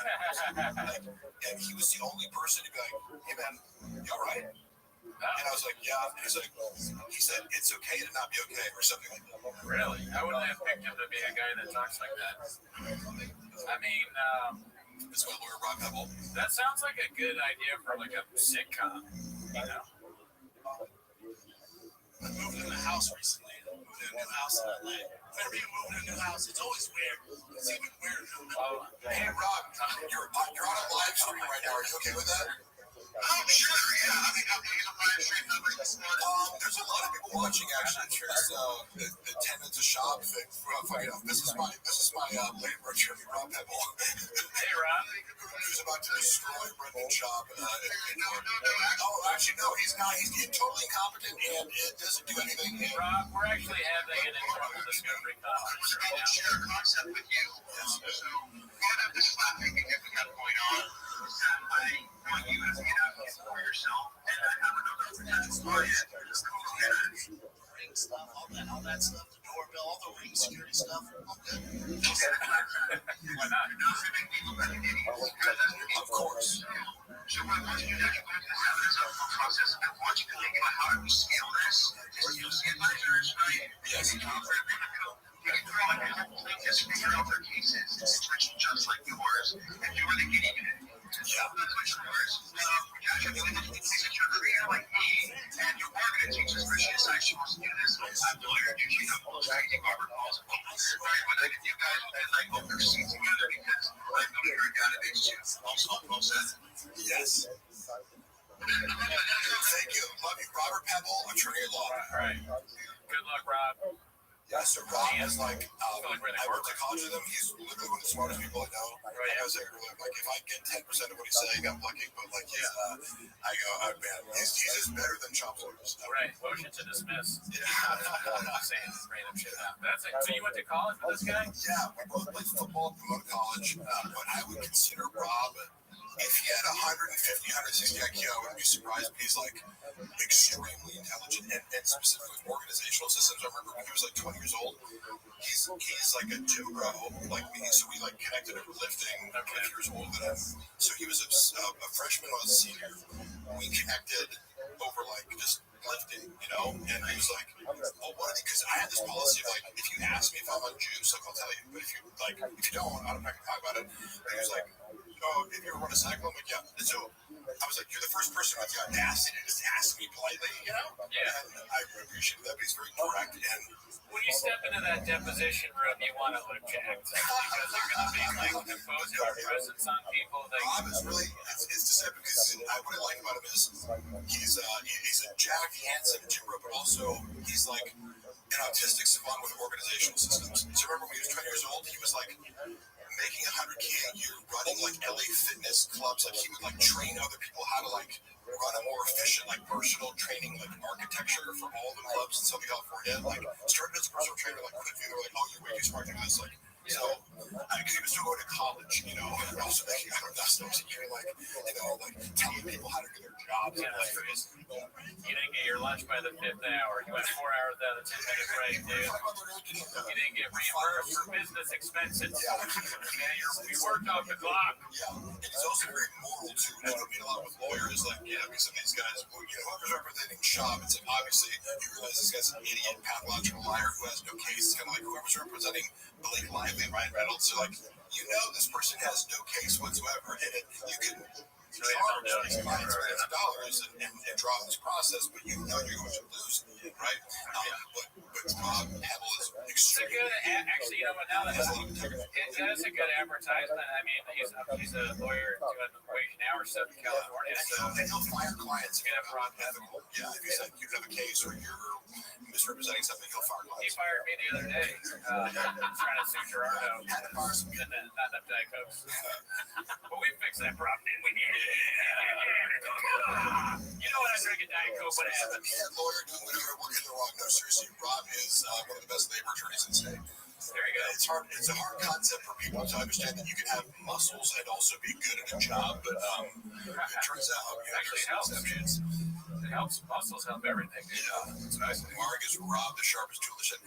I know literally one of the smartest people I know. He's designing a service, like an AI-based platform that he invented and like programmed that essentially does the job of it. So sorry to all paralegals out there, but Rob is designing a product to sell to law firms that like automates all these different things. Right. And I'm doing an AI platform that watches shop content too. That will also be part of our Patreon. Yes. Mark, have you seen Brendan tossing his dick in on the ground? I know that's a meme. Of course, he's not conscientious, you know. So he's the type of person who would just throw trash on the ground and expect someone else to pick it up. So. Of course, that's fucked up. Mark, what did you spin it up, P.M. James? I loved it. Yeah, that was a great one. I'm fired. Anything else? Any other questions? You guys played Sega NHLPA Hockey 93. This would be the exact same for Swinger. Well, I love that because I love that movie and I love that game. You've seen Swingers, right? One of the greatest movies ever made. I played that in high school. Did you ever play that game, that hockey game on like, was it Super Nintendo? Yeah. No, I don't think so. Dude, that game was the best. All you had to do was you go around the goal and then you click and then you could get a goal every time. And then you could also fight it. Super Mario Yes, Super Mario's on there. That was a good game on there. I fell off of video games because I realized, like, so my older brother is I'm happy to recognize, like, my place in the world for intellect because, like, somebody like Rob is so much smarter than me, or my brother Eric is, like, an applied mathematics PhD. So, like, I've met real smart people. It's also funny when people like try to pass themselves off in LA as like, I'm smart. I'm like, have you met smart people? And go to Austin, Texas. Yeah, dude, that's where the film philosophers are. Yeah, and I'm like, honestly, comedians can be really smart, but it's like, if you get a room full of PhD, like applied math majors as PhD students in a room, it's like it's gonna be an odd bunch. But their IQs are off the charts. Yeah, they won't stand at all compared to Joey Coco Diaz and Bert Kreischer, dude. Shirt off. You got a PhD? I don't have a shirt. Right, that's right. Bert Kreischer, he's an interesting guy because he's very nice to me. So I gotta say, like, I'm not gonna try to trash him, but sure, he doesn't seem to be good at being funny. Oh no, his stand-up is trash. Also, like, he's taken Chappelle Lacey like 2 arenas with him, so it's like, I don't mean to hit on him, but it is. You're right. He does use people. That's true. It is. I agree with He that. brings a bunch of people around. People that can help him for a little bit. Yeah, that's for sure. He does that. I'll say The Machine. I enjoyed the movie. I might be rejected. Yeah, I like it. Great movie. Doesn't exist. Never seen it. Straight. That's nothing I like. I don't know. There was another question that we didn't answer from the fan funding. Yeah. What is the estimated time of Shop's downfall? That's what I was alluding to before. Define downfall. Define bullying. I would just, at some point, right, there must be a point where you stop podcasting. And as he says, I would do this for free. Right, there's some part where seeing some clip where he's like, I thought we'd do this for you if we weren't making any money. It's like, would you know? Would you know? He doesn't seem to enjoy it. No, I don't think so. I don't doubt that I do think Brendan thrives off being on I don't necessarily feel the compulsion, because whatever people call me, like I'm constantly being accused of being a narcissist. I'm like, I feel like I get enough attention in life where I don't feel like there's this deficit of like, I need to post things, I feel like some people do constantly need to be in front of a camera and courting attention. I feel like Brendan does thrive off of that, of like just like even the feeling of importance when you walk into a studio, because I go like, he could be doing all those himself. There's nothing sophisticated about his production.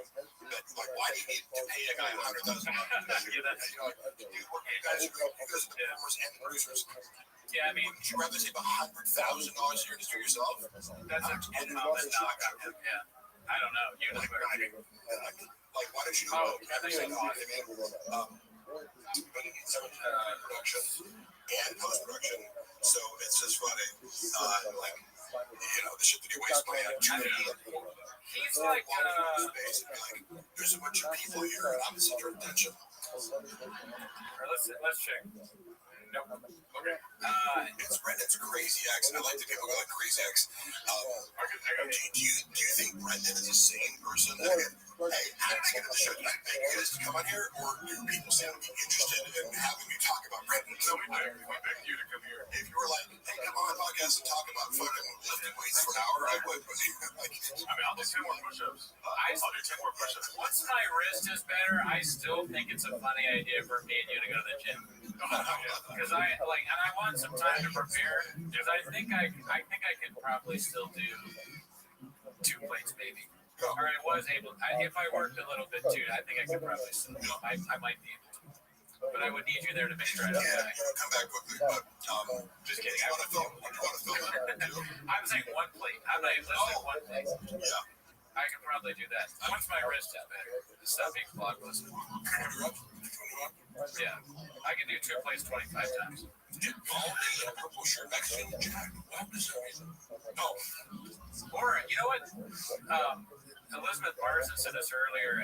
You and me, or Gerardo too, doing a race, to see. So is it who's the Mark in the hotel? Is that me? On the left. Where Mark ate like a bigger slob. If you think you're gonna offend me or telling me that I eat like a slob, good fucking luck. I mean, if you say the words "oh" from no talent, you have to be specific because look at the 3 of us. We all show We're all like, imagine thinking I'm insecure about my own talent. I know exactly how untalented I am. I'm not sure I could ever do 2 plates, maybe back in the day. I could do like that stuff. Yeah, once I know roid out, yeah. Roided, because then with violence in my DNA with the roids, I don't know. I like the idea of, like raping people with steroids. Yeah. Like tying you down and be like, you're going to be on steroids now. Yeah. Yeah, get bitch guy. What was Bob's attitude towards Rogan getting close with Shane Gillis and bringing him to the Rogan Strip? I mean, when Brendan and Shane hung out, I think we were in Philly doing shows, and when he's at Barstool, and Chappelle Lacey has been boys with Shane, so I knew about him a little bit like before the SNL thing happened, and I remember watching his. He did a really funny bit to me about being like a sucker for like Trump advertisements. He was like, I'm the guy, like I'm the target Trump voter. He was like, I thought it was really funny. And like that angle on Trump, I love his Trump impersonation because I feel like it's neutral. It's not like, oh, I hate Trump because he just does it. It's like, finds it funny. But, wait, who was that? Shane Gillis. Shane, yeah. Yeah, he's funny. Yeah, he does that great bit where he's like if Trump, it was before Trump was somebody attempted to assassinate him. He goes, Trump would like be if he did get assassinated, it would be funny. Sit down, you're gay. Yeah. I'm sure that Brendan resents the shit out of Shane Gillis.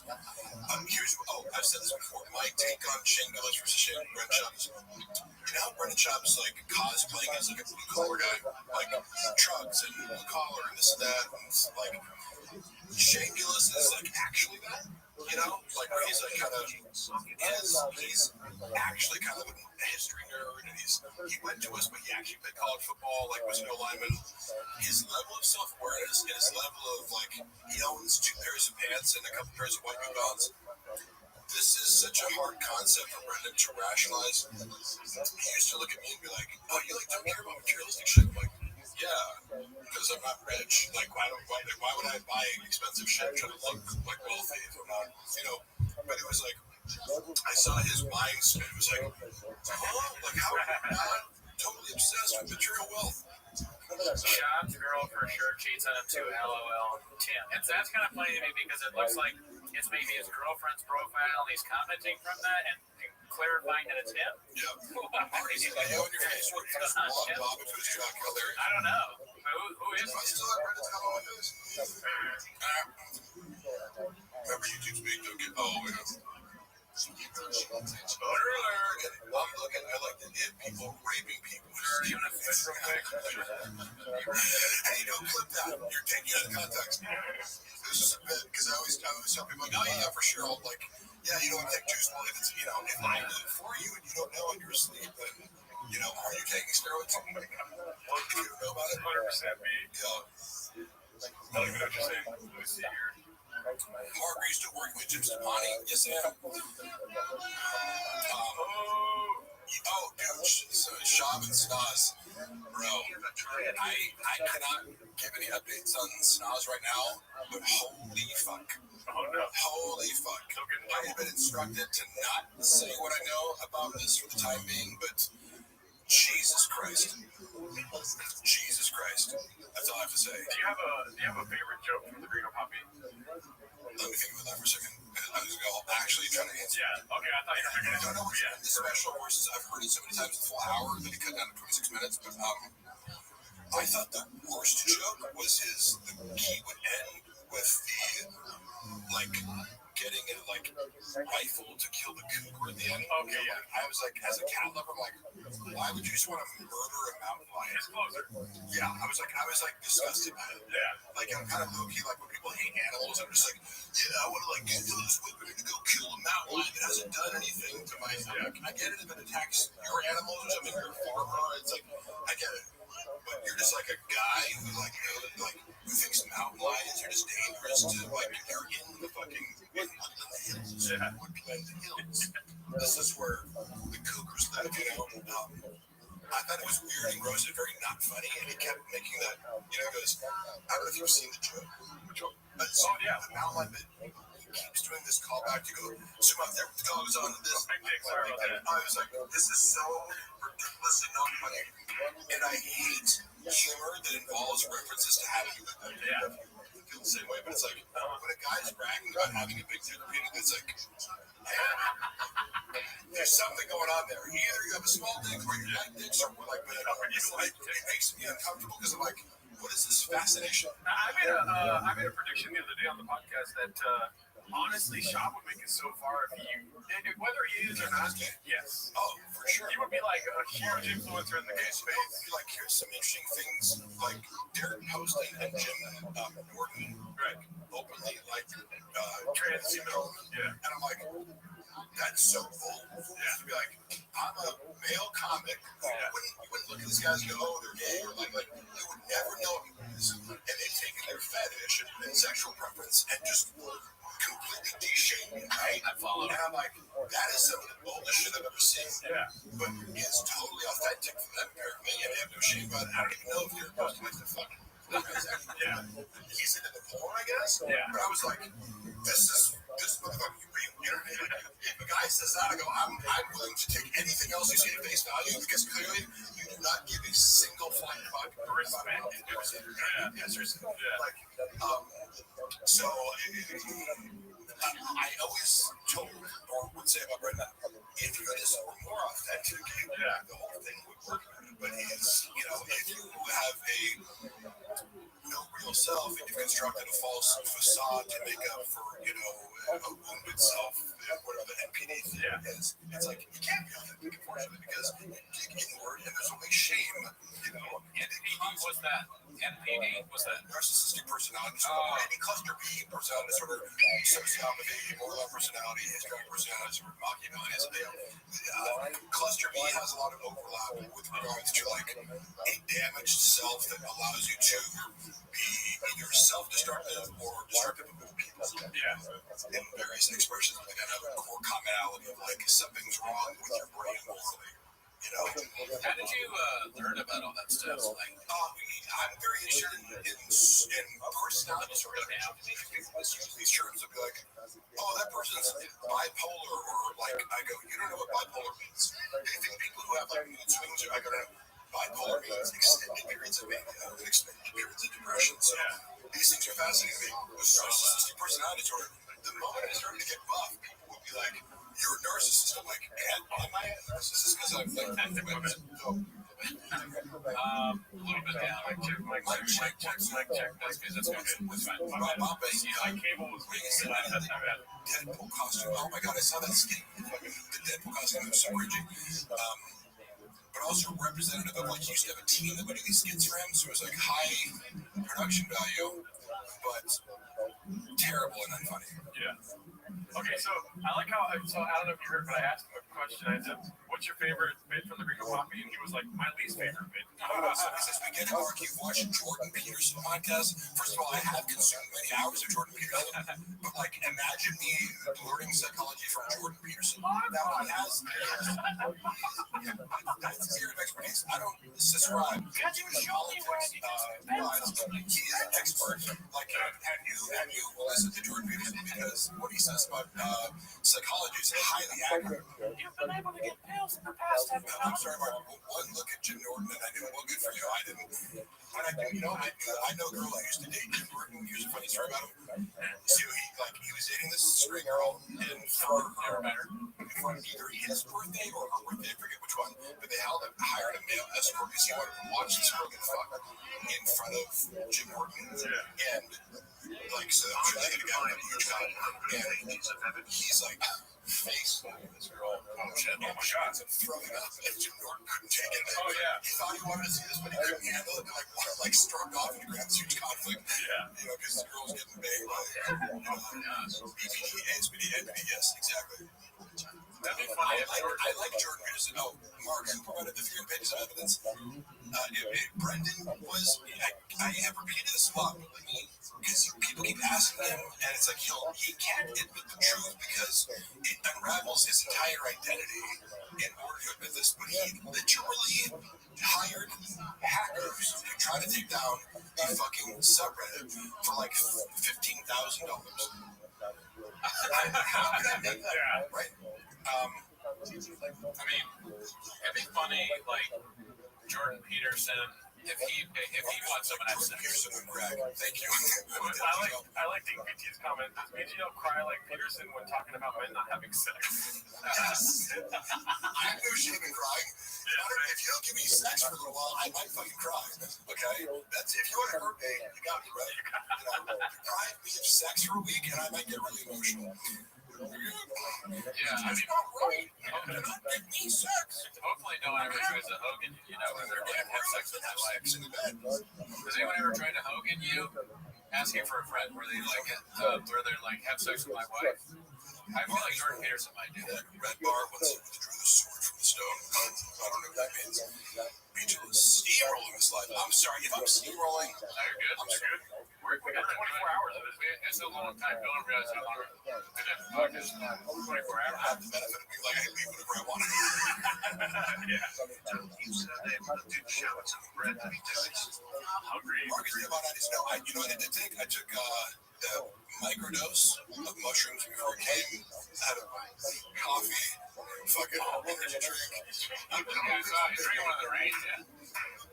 That's pretty good, dude. And you guys are like, okay, so And he's a good the last time I went to your show, I mean, you guys like had a working or tired. Like I took pre-workout before I came. It doesn't take much to get me going. Yeah. But I was, but hey, that's me. If you don't want me in a podcast talking, way too much, then find somebody who talks less. I want you to talk to Jordan Peterson. I would love that. That would be so fucking cool. You could probably figure that out, right? I would like to talk to him. I thought he was, he went on Jim Jeffries, and this is a rare moment where political pundit Jim Jeffries asked him a kind of gotcha question, and normally pundits get very defensive because he made a point. He's like, so would you say that this? And Jordan Peterson goes, yeah, you're right. And I was like, what? Yeah. And Jordan Peterson just admitted that he was really wrong about something. So I respect him for that because he thought about the question. I was wrong. You don't have it. I don't know if you know, but Koozie is known more for his Peterson impression than his shop commentary. Yeah. I mean, I do the Peterson impression on the show a bunch, and people request it, but I'm not convinced it's any good. Can I hear it? Oh yeah, I've been doing it. Mark, I've heard that you at one point couldn't take pills. Is that still the case? I thought about working with a Canadian. Yeah, it's pitch for sure. Let's see high pitch. My daughter has plastic surgery on her face, and he's I mean, thank you, David. I'm still not convinced. It's really, it sounds too much like what I do my mom. Like an impersonation of my mom. Has Mark ever laughed genuinely? And why do people think I don't laugh genuinely? I'm very open with laughter. I don't try to shield my laughter. If I think something's funny, I laugh at it. Can we get some more English money in the chat? English money. Navjot, where are you at, boo? Do you want you're using English money because it's like in pounds? I'm joking around. He fucked up. I mean, I did it on purpose. It's a funny shop. It's a joke. There was a guy that gave us I'm not sure what ruble was it? Rubles? Yeah. Oh, I didn't know that. He gave us that, and I was like, "Is that English money to Gerardo?" And Gerardo didn't cut it in time. Does Mark know the lyrics to 10? There is I should have. Let me picture it because I'm confusing right now with all the. I'm falsely confusing it with all the songs you guys do. Give me the start of it. It says, "Oh, for my favorite time we can get the Papa trying to be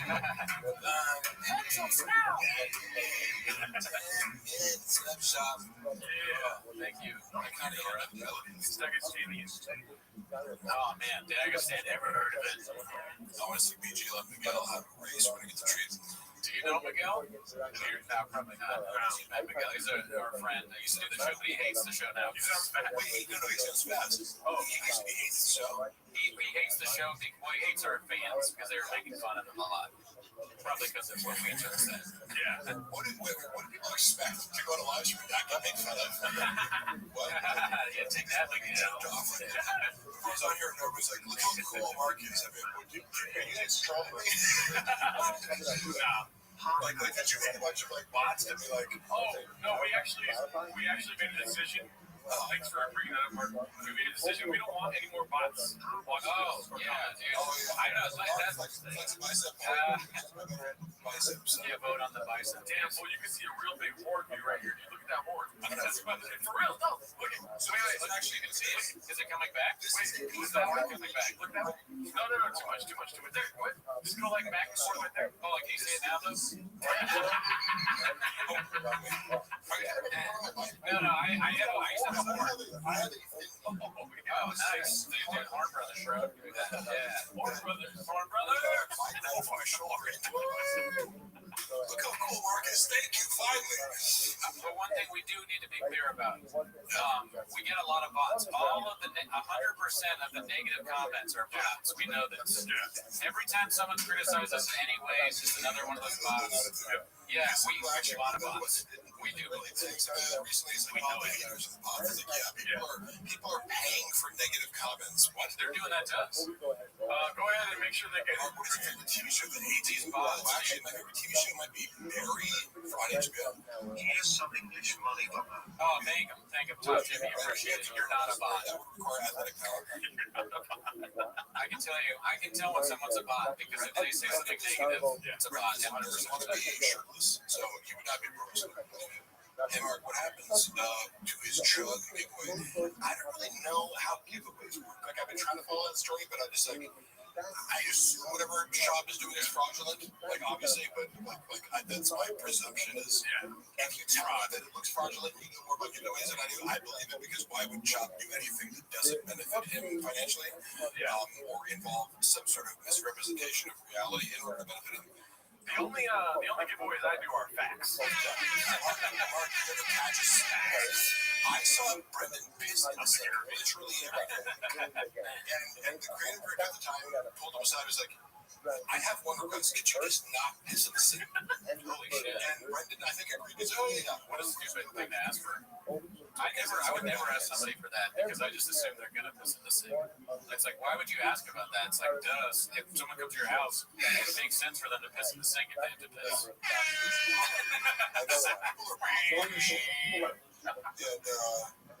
Dude, I piss in all my friends' sinks. Both my sink is full of piss right now. Horn Brothers is when you get horny at the same time. Hilarious. Ah, fuck. Really? You guys horny right now? No. I don't even have a horn number. Rock hard. If y'all are wearing hats inside, please, it's great. Listen. It doesn't matter. That counts. That's a bot comment. We found a bot comment. We found a bot. Mark is going to donate some cheeks. Should we call Brendan out for gripping the soles of his dirty shoes while sitting on podcasts? I noticed he had a lot of weird mannerisms. Like he does like self-soothing activities. Like he rubs his legs a lot. You know? Like he's very tactile. So this is a neutral observation. Just because certain personality types, I think, do like rubbing behaviors or like, but he's always doing this on his knees. You know, he's like, what is it called? Slimming? Yeah. It's like self-soothing. Yeah. But he would constantly. Oh, yeah. He does that all the time. I self-soothe once a night. Compulsively to the point where it's the most. About compulsions, but then if people make you aware of them, you become self-conscious. Yeah. I don't know if my compulsions are. Oh, I used to play with my beard all the time. I still do. Yeah, you play. And they would talk about that on the pod. They're like, oh, he's at his beard again. Tell him to stop. Yeah. Good luck with that. Or shooting a couple. What's Okay, do that again. What's that? Mark, you No, you don't need to read that. You don't need to. Jamal. Let's see. Did Chop take his dick juice straight or require a rain chaser? Great. That's good. Oh, shit. it's called autism. Yes. Shop's not autistic. Yeah. He's mentally retarded. Why would he answer about Sanaz? So I got word that Sanaz helped me great. But turns out, hopefully you'll find a better future, but she's the most deranged person who's ever worked for Shop. And I wouldn't say if it wasn't true. She's crazy. Why is she crazy? Goonie, you have no fucking idea. You almost forgot. I like crazy chicks. It wouldn't surprise me if she ended up in jail the next 2 years. I'm just saying. Whoa, that crazy? Maybe. Okay, allegedly. Sure, I get it. Why would I say something that didn't come out to be true? You know what I mean? Did you ever see, let me rephrase this question, because it is one of my questions, Mr. Mark. What's the most creative you've seen shop ticket once? I like the... Jesus Christ. And what's it happy about? I have no limit. Like, I just, he takes an amount that would make me nauseous. You know what I mean? Where I'm like, and I've taken a good chance where it's like, one can be fun. Yeah. It gives you some sort of buzz. It's a liquid? He would get happy. There was happy with shot. Oh, I thought there was like in shots. It's like heroin, right? I'm sure you could do it if you wanted to, but Battery. I'm telling you, he's talking about how it used to be like Jack Daniels and Trinity. Oh, wow. Who did that? That's crazy. Who said that? Tommy Lee. Oh, yeah. I think a bunch of drugs and things, but like doesn't. I don't know. I just try to minimize the risk. Yeah. Inject things in if you didn't need to. Drink it. You don't even need to inject it. Why do that? I'll tell you why. Because I love business. It's so funny. It's like, there are people here. Look at all the people that are excited. Here's the paper mache. I used to inject benzos directly into my penis. Oh my God. That's not even when it was really bad. Card is that way. The show's called the Gold Shower. I come pills and benzos. That's good. Couldn't please with the left eyebrow and Christian, you're blocked. Hey, you know what? Comment, bot. We shot bot. What do you know about cigars? I have bots. I actually surprisingly didn't have sex. Right. Allegedly. From what I know about it now. And I say that with like, I'm not sledgehamming anybody or like, I'm not one of these like, oh, of course, I go, I know enough about her to know her proclivities. That's all. What do I know? I'm just a guy. I heard she stands 10 toes down. That's what people were telling me. She stands 10 toes down. She does stand 10 toes down. I mean, I don't know. What is your favorite bit from the Gringo Pop page in the big one? So, wouldn't it be cool if I was gay? If he was like, I was just like bros, like paying COVID with the bros. Yeah. Just everyone was gay. Yeah, the night we fuck each other, yeah. It's a good one. It's just being like, like, it's just so happy. I don't know. It's just so, That's your favorite bit. like, I just like, I'm confusing my favorite bit with just kind of like, what I thought about the most, like watching him do it and like do a twink act out of like, what if God had a little twink assistant? It's funny how he works penis into everything he does. Yeah, like it has to be. Yeah. Because look, I played high school football or whatever. It's like you're always making gay jokes. Oh, you're gay. This guy's gay. But when you see like a 40-year-old man constantly making gay jokes, you're like, what's going on there, bud? Yeah, it's bad. What's going on with fascination with penis? Where every single episode you talk about dicks. I don't even believe that he plays video games, right? Because you know in the videos, like when we play video games with each other, like what video game does he play? No. Right? So that's just like he's like a non-human trying to relate to humans. Right? The podcast. He doesn't have a fucking console. He's too stupid. There's another abstract thing where he's like, guys play video games, right? I can pass it off as something that I do that's normal.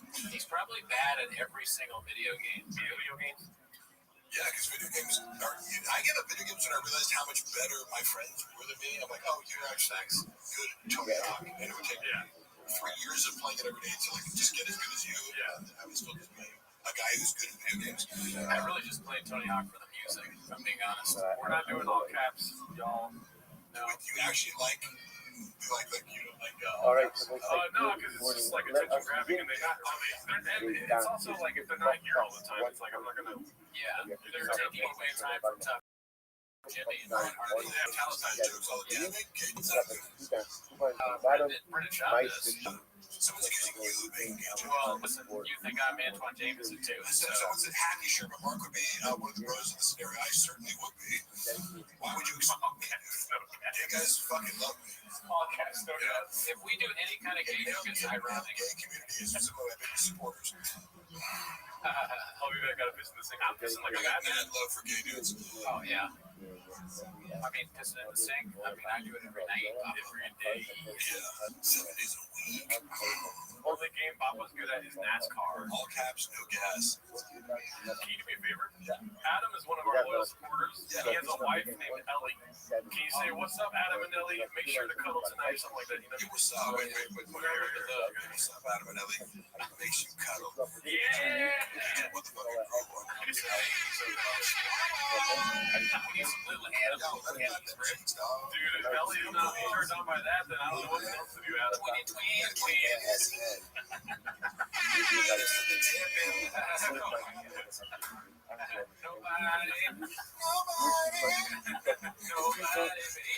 Nobody, baby. What happened to R&B in the 90s? I'll make love to you, and you want me to. Ain't that right? California, so right on. I'll sit back and watch Boys and Men videos sometimes, like the whole videos are like that. That's not way too number one. And like the music video is like about this like tragic breakup. It's about like the incident of like the romantic tragedy is like the girl makes a cake for the guy, but he like leaves it for a second and she's like, "I'm gonna have this cake." I want to show you and my same old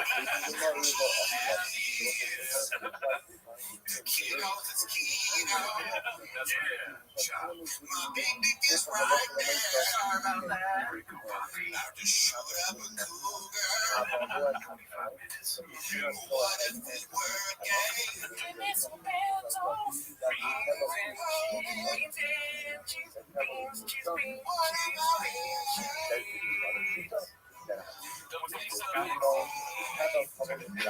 Ellie's in here, dude. What the? That was cool. I actually wanted to do that. I was trying to knock that out. Yeah, that was great. I think you could do so many versions of that song. There could be a Sean version, Peterson version, Jordan version. Yeah. I like the part that I like the part of the Thick Wheel. Sean took out all the episodes where I appeared as a guest on The Fight with the Kid from the video, but there's still like clips of me from the episodes on the Clips channel. I think I still get the audio version, but like this was like just like me, you know? Like, even though I appeared in like 100 episodes after that, like in Cat's Chair or whatever, we're like, oh, you got me. You took out the 5 episodes that I'm on as a guest. That's fucking You said you're still on the record? like you can find me. You take down the audio versions of the podcast, and then there's clips where it's like, oh, Mark Carly talks about lifting weights on this episode. And you didn't quite finish the job. That's lazy, I guess. I like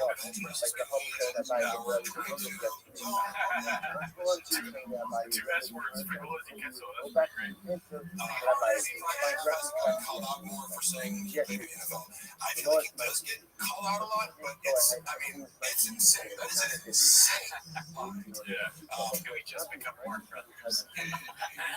I don't know, just because he did so far from doing that, it's like I don't know, showing up and fucking like Buffalo Bill Stadium. I played, so that's how close he was to the damn.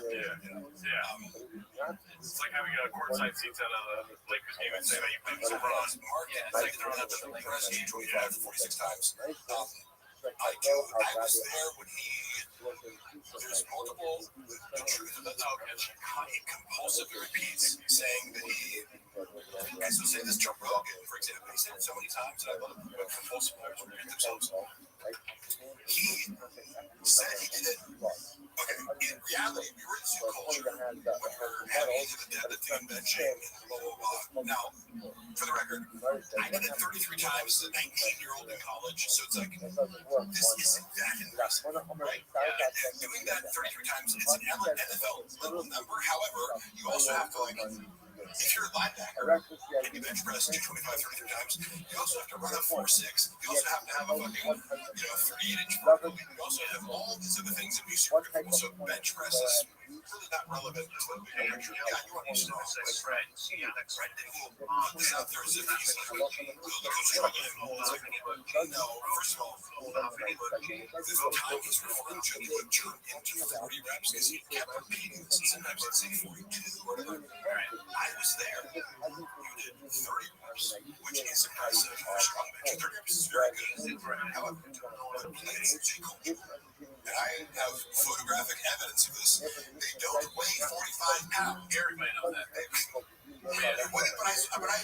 There's calibrated plates for powerlifting that are colored and they're from, Aligo or whatever. There's certain brands of powerlifting plates that are calibrated to exactly, but just regular iron plates, there's like discrepancies between each plate. Interesting. Yeah. I would have just as low as 41 pounds. So it's possible if you take 3 pounds off each plate, all of a sudden you're dealing with 12 less pounds, which is significant. So that's like 212 pounds for 30 reps. And you're bouncing off your chest and not looking up, which may not count in a combine situation. And then lying about it and turning it into 40 despite not having there. Why would he tell you something different? Yeah, just classic pathological lying where he's relying on other people. I'm like, hey, I was there.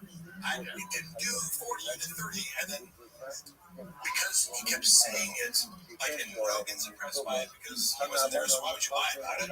Right. You should know better. Because again, I've seen Shop and bench press 4 plates, and you don't need to lie about that. What do you need to exaggerate? The other thing was impressive enough. Yeah. So, but then were you where he's posting for a while? Like, people who sent me this, they're like, oh, look, he posted himself doing a bench press. Yeah. And first you just post, like, a picture of the bench press, and it's like, well, 25 pounds, just 25 this many. It's like, cool, but show you doing it. One story, bro. It's like, oh yeah, just did 700 pounds. Here's a picture of 700 pounds of the deadlift. Yeah. Why don't you just film yourself? So then he posted a video and it's like, but you did 26 reps. What happened to the 40? And like, in his mind, he was like, see? I'm like, no, we don't. It's less, yeah. Way less. And he's like, what do you believe, me or the guy that sent a dick pic to my stuff? See how, I can do 100 reps. I just did 20. Obviously, I did 100. This is a great question. Do you think Brendan can do an oil change? No. Is there any truth? It's so funny. Is there any evidence of him performing oil change? I don't see any online. It seems like he can barely put gasoline in it. That's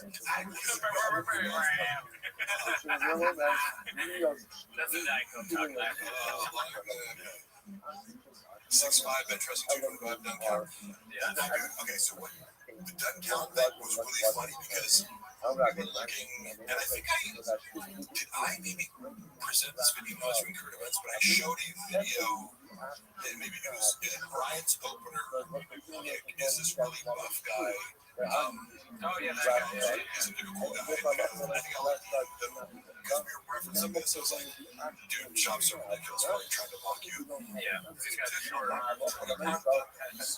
Which is most commercial gyms, 120 pounds. So it's a lot, right? And his shoulder presses the full range of motion like 9 times or something, which is a shit ton. Yeah, he's a big dude. But he had so if you know a wrist wrap, it's a wrist roll. It's so your wrist doesn't collapse. That doesn't help you with strength, right? If you put an elbow grip on, that creates an elastic advantage where it's like there's a rebound. Oh yeah, you're right. Add weight. This thing is for support.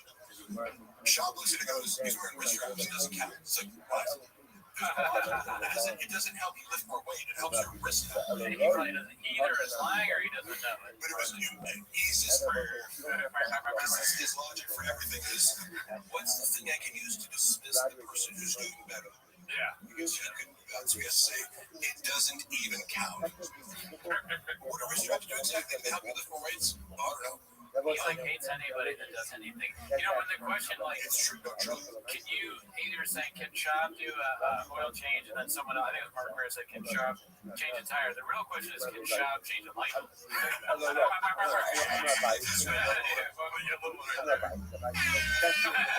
many shops does it take to sort of light bulb?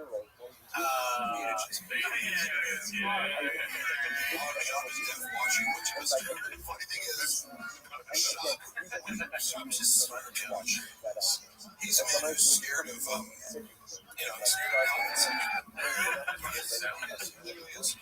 Yeah, I mean, so he really doesn't read comments. He's scared. Yeah. Like, I read them because I go, give me somebody to argue. This is fun for me. Like, I read them compulsively looking for conflict. I just learned a long time ago that you can never ever read, even in the live streaming notes. I haven't read a single one of these things coming out. Baseball dead letter. What did you guys think about what happened to Baba's dog Donnie? Is that dog off? I don't know. Probably his own solo pod. You know what is reviewing as I'm looking over all this stuff? Big dog. Big dog. I had this video on my phone when I lost my cat in late 2021, early 2022. My cat went missing for 8 days, and me and a lot of really torn up about it. I thought the cat was dead. Like, you have to accept if a cat goes missing, you have to accept. I remember that.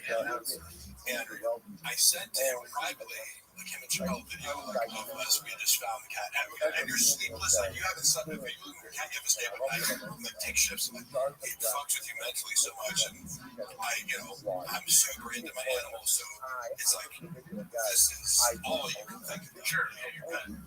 I sent it to him going like this, and Joel like found our cat Spider, and it's a video of him coming and eating rabbits because it was a rainy, it's cold, it was like the coldest day in fucking January like ever. It was the day he got lost. We were super worried about him, and you hear like Luana's like talking to her mom like in German in the background, and they're both kind of like crying, like and I'm faintly got my, but I was emotional, He plays it on fucking Fire and the Kid and starts making fun of us. Oh shit! He was like, I got Luana in the background. I'm like, you're doing the Hitler joke about Luana crying because she's making me German mom, and then like making fun of me.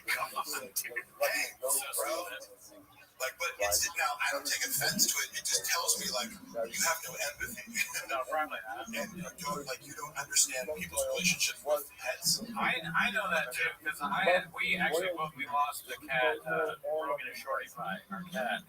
Can't find it. Was it? Yeah. I mean, it's Haven't seen it in a while. Cats, you either keep them indoors. I don't take my cats outside and monitor them and take them inside. The cats want to be outside all the time. How many cats do you have? 4.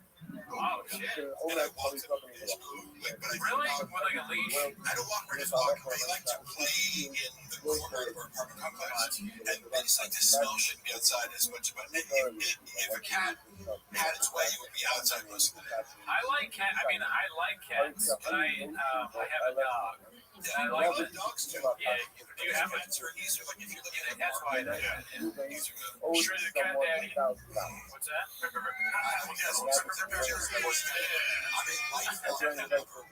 And but I also love all animals.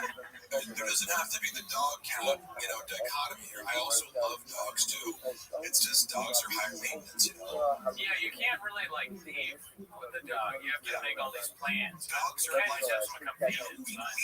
selectively bred dogs to be more attached to humans and need more human attention and kind of be by your side all the time. Cats require like 20 minutes of interaction a day. Which is why I think Brenna has figured it out. It's like, you get a dog, you give it back, or you take it to get murdered, or whatever it is. Remember when he tried to remember when he fucked up the hypoallergenic like Russian blue cats or whatever they're like, it was a specific kind of cat they looking for.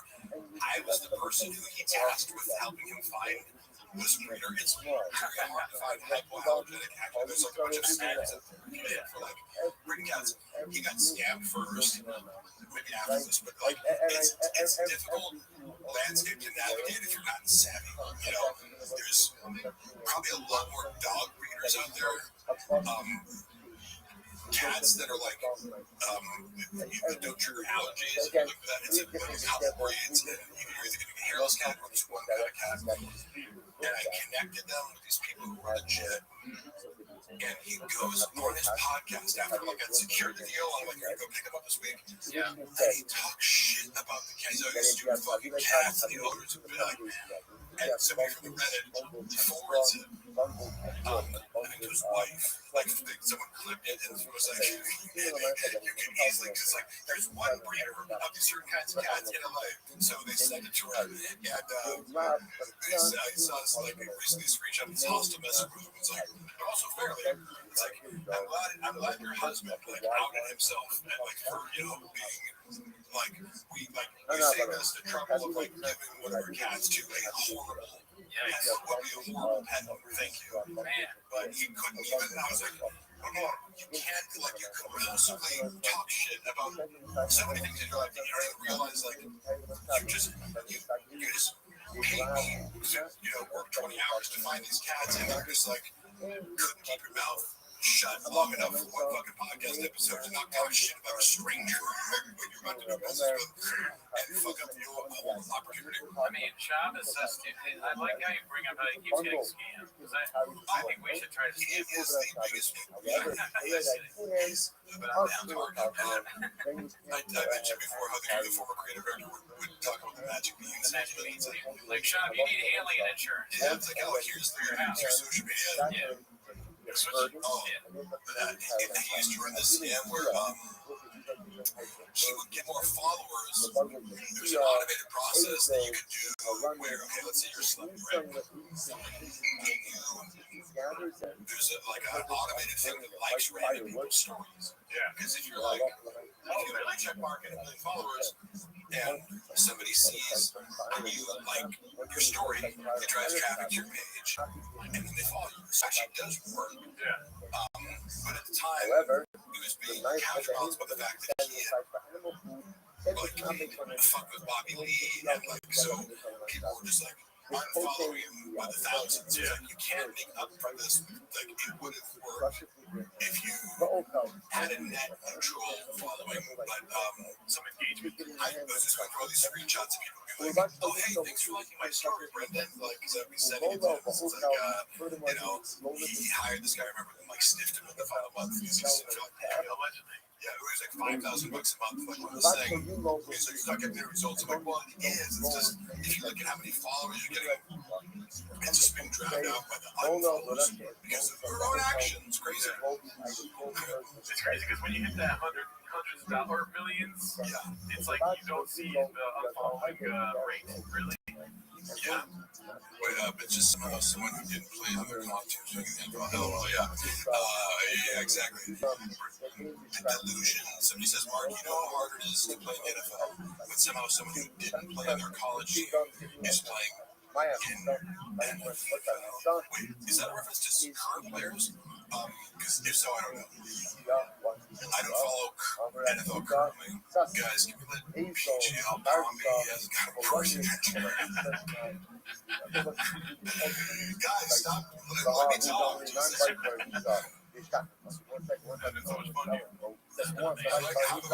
So how many times is Ringo Puppy going to play? I mean, we did the math. I think it's 57 or 58. I don't know even what number we're on now. I will tell you, you mean the first 3 hours bearable. I was thinking about the production value versus this first one. Yeah. Like, it's like the first one looks amazing. It's in the theater, the lights, and everything's so perfect. And it was like, this looks like it was shot in someone's like basement. Right, Cameron. My favorite joke is actually on the first one of Shop. Which one? When he's like hunting with Joe Rogan, shut up, Goody. When he's hunting with Joe Rogan and he goes, where are the turkeys at? Over there? Okay, cool. And he kicks all the turkeys. Fucking hilarious, dude. Why does he kick? I don't remember this joke. Because he's like, it's so easy to kill them. You know, you don't need a gun, you just kick the turkeys. He's like, where are they at? Over there? Okay, go yeah, for sure. And he starts kicking them. I liked all these jokes about callousness towards animals. Yeah, that's a good point, Mark. I mean, turkeys are great. You ever see those wild turkeys? They're so funny. They're kind of friendly. Some of them I get hunting more turkeys. I'm gonna kill one elk and eat the meat for the rest of the year. I totally get that. But I don't know. Trophy hunting is a little weird to me. But I get like the argument for it is it drives animal conservation. Yeah, sometimes you gotta kill a deer. I said, let me go kill a lion. You wouldn't want to do that. So he can put his hand in my fucking weird instinct. That'd be careful. Closed environment, and I had a high-powered rifle. Talk about a lion killing a lion, Pete? Art, let me ask you a question about that.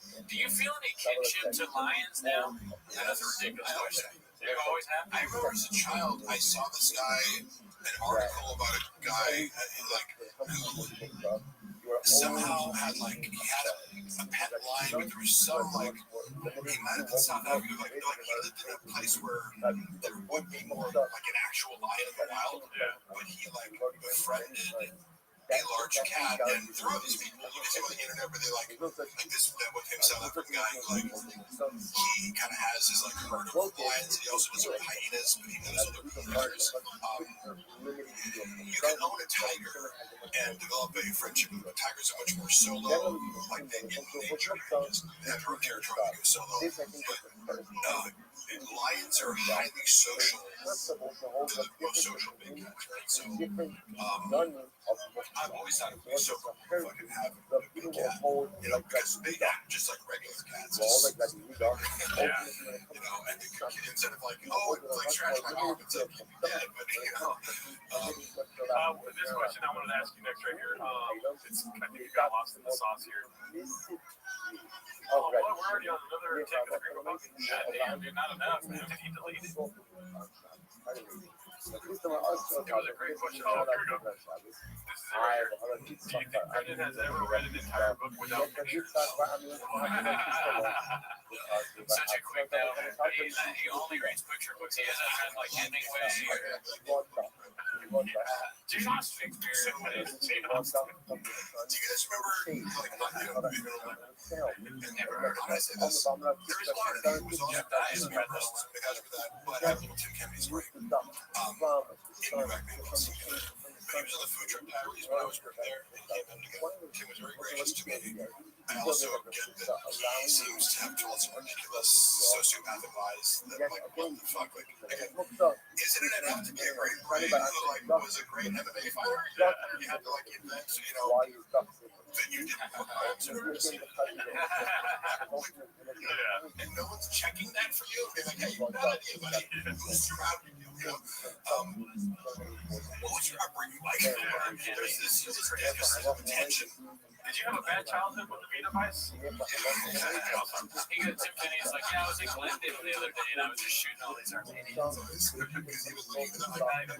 It's funny watching Callan try to explain his job always has this broad stroke, no, I got it. So okay, look, kid is good guy. And Callan's like, no, precisely what the argument is whether or not he had the broad stroke would be good. Specific shit that I don't know about. Callan researched into it and had an understanding of why it's a big deal to even go from this far to something with but he actually looked at it and said, he's a good guy. Dude, we're not fucking, you have to be, this is very nuanced to me. Military people are talking about the technicalities of medicine. And it's in that world, it's very important to be highly specific and not misrepresent yourself. Well, that's the thing about that world is that he's not Superman, but you're going to find out he's Batman. You know what I mean? What the fuck is that? I was like, huh?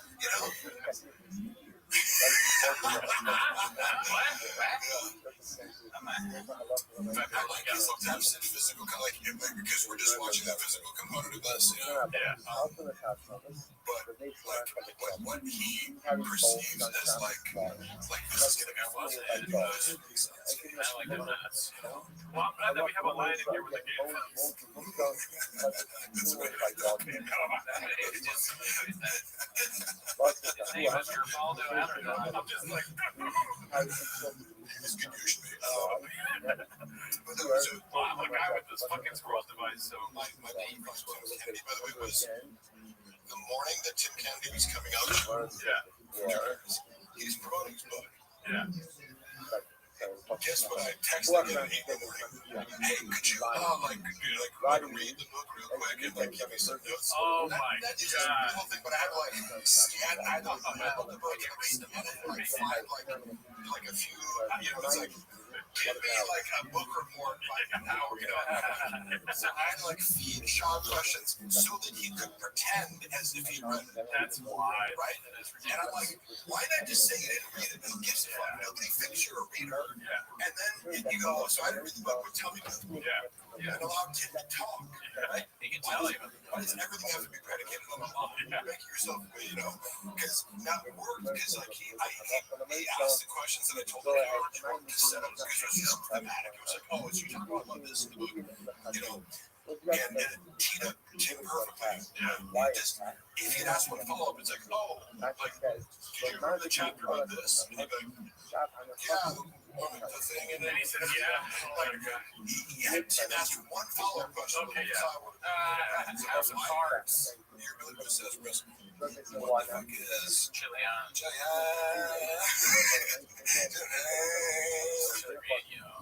What the fuck is Wingus McDingus? He's Batman. I got a stupid Tim Kennedy out here. Tim Kennedy, never been killed by him. Sorry, Mark, did Brennan after that video of everyone congratulating him for his Ringo Poppy special, or did Jade actually come up with that on his own unprompted? It was planned unprompted, but here, let me say this. What kind of person would you anticipate? Like, because like, it's almost like, oh my god, you threw this surprise birthday party. It's like, I don't want that. Don't give me an emotional thing. Right. Like, I'm recording a podcast. yeah, exactly. So, reach out to make me cry all the time. It was like it's telling of what the environment necessitates. It, like, Shin's anticipating that this is something that needs to happen. That Brendan, if it didn't happen, would feel insulted. He needs to have some sort of self-congratulatory and emotional, like, celebration of his like, oh my god, thank you for the Academy. They put on a 26-minute video on YouTube. What the fuck are you talking about? And that's got bumpers too, so it's like 23. And it didn't accomplish it. It's like, maybe had this run some award, like, oh, you won the Mark Twain award, or like something for Andy Kaufman award for comedy. Like, it's not an accomplishment to post a video to YouTube. So I don't get what the like premise is. So like, congratulations on uploading a video. And we also celebrated when he hit 1 million views. He resulted in bought 300,000. Oh shit! He bought views on the real Poppy? Yes. And I heard from the social person who bought it. I was like, I need him because he felt in his mind that getting 2 million views would like It's a benchmark. prove everyone wrong. But he gets fixated on like it needs to be this. It needs to like be a certain thing. Speaking of being fixated, I don't expect you to watch all of our shows, but we have this idea that Shop hates us, right? So if you could do me a favor, because we've articulated our views on this, right? And so it's been asked a bunch of times in the chat, if you can close your eyes and paint the picture for me of what it'll be like if he finds where we are and how he would potentially hurt us. Yes. Closure. So if Sean would handle if he figured out where you guys lived and actually was forced to watch your content, which you would have to force him to watch it because the moment anybody is making fun of him, like, he doesn't just like, and it's fun for me to be the butt of the joke. Like I said before, it's like, if it's a good joke, like, please, by all means, if it's shitty, okay, but your community is very fun.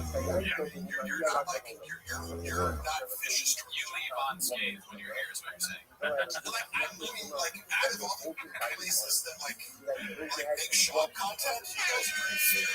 Thank you. Okay, thank you. Now get to the part where he comes in and he does I'm saying so. I've never counted. If you were a normal human being, like, if you had 10 minutes of fucking Chris D'Elia or Brian Callen, you'd be like, oh, that's hilarious. Like, you guys like do a podcast about me, like, that's funny. Shop would hate it. Irrationally. Yes, you guys are, it's all fun. Even though we love you. Yeah, like, we're not giving fans. Yeah, it's all good spirit. He would hate me the moment that he discovered that he was the butt of a joke by Cleveland's. You know, he was like beneath him. He was like, so he was like, their mom's closet. And so he used every avenue to dismiss him. And then he would imagine beating up or talk about beating the shit out of you or like, yes. Sean would never confront you face to face because he has an aversion to face conflict because, like, I'm not saying he's scared to fight. Obviously, he fought in the UFC. He was paid to do it, and I assume he has more nerves than like some people less bothered by it. It's like, you think it could be the right idea that he's nervous to fight? Yeah. I think that's the coolest motherfucker. You're right. No, you know, like, he's just with some guys, admittedly, like George St. Pierre, like he had to just be admitted to being very nervous, and it makes sense because he's kind of a nerdy guy, but he's just friendly shit and fine. It's like you're in an arena and some dude trying to beat the shit out of you. Of course, I mean, when you walk in here, two fat dudes are eating coffee cakes. Yeah, it's a joke. Here's what I'm saying. I can take it serious. Brendan in real life, despite like his success in the UFC, he's not somebody who enjoys like conflict per se. Like I enjoy confrontation more than he does. You know, the idea of like beating the shit out of somebody who deserves it. Like for example, if like you know, obviously like if I saw some dude like bullying my friend, like you would be like, oh, I get to beat the shit out of this guy. Nice, let's go. No violence. But that's predicated on the idea of a moral compass, right? Where you're right. Damn, you're fucking smart. Yeah, because somebody enjoys statistically inflicting violence on people just because you're capable of it and it gives you pleasure. In the act of committing violence against people, like you draw pleasure. Brendan's not a sociopath, but it implies like there would be a world. Now, of course, if somebody attacked his wife or kids, of course it's not that. I have no doubt that he would defend. They're gonna intersect the hell out of you, but he wouldn't be able to comprehend or justify what the moral transgression is. Yeah. Now, there are fighting words for guys where it's like, you can roast me or whatever, but there's certain things a guy can say to me, like, you're inviting me to hit you. Right? Like, you're disrespecting me in a way that transgresses a male boundary. Like, if you ate someone's Triscuits and they were like, hey, what? And then the mom calls you, you probably have to yell at the mom. But if you say it to my mom, that's pretty for physical violence. And that's a funny thing when I analyze too. The moral compass is broken there. You're attacking a guy because you ate his food. Wow. What the fuck is going on? And Brian was just wow. In his mind, he's there with that story. He doesn't realize it's like, oh no, you're Cobra Kai, you know. Saad is one of our favorites. Dude, he's a chef. Hey, real quick, y'all talk about Bubba being scared. That's your takeaway. Look him in the room. Lock him in the room and he'll bug his way out on skate with the Diet Coke. Yeah, exactly. I'm just telling you, like, why would I lie about my perception of Brendan? The most mean and aggressive he was in the group chats. He likes to bully people where he has formal authority in front of other people. And knowing that if you clap back at him, it's going to be in front of other people, therefore he's justified in firing.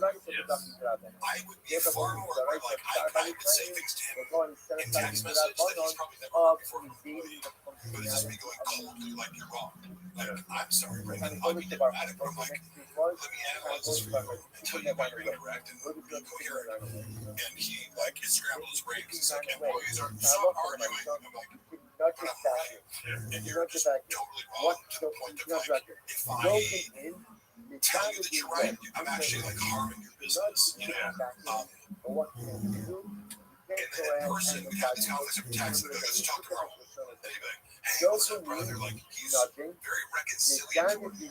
And I'm okay, like, football coaches in my life, but when I played comfortable, I had this head coach who was like a chicken. former Let's NFL offensive lineman as opposed to let's say who the was cat, like the young super donkey, smart the and like baby, just an aggressive, nasty competitor. You know, he would get in your fucking face and just be like, if you fucked up, like, he would like grab your face mask and be like, what the fuck are you doing? So I'm okay with guys being like, you fucked up and I'm telling you correctly, but you also, if you did a great job, go ahead you bring the same energy to compliment you. So I'm not scared of a boss being like, you fucked up and assertive boss. Yeah, it's like, cool, be direct and tell me what I need to do.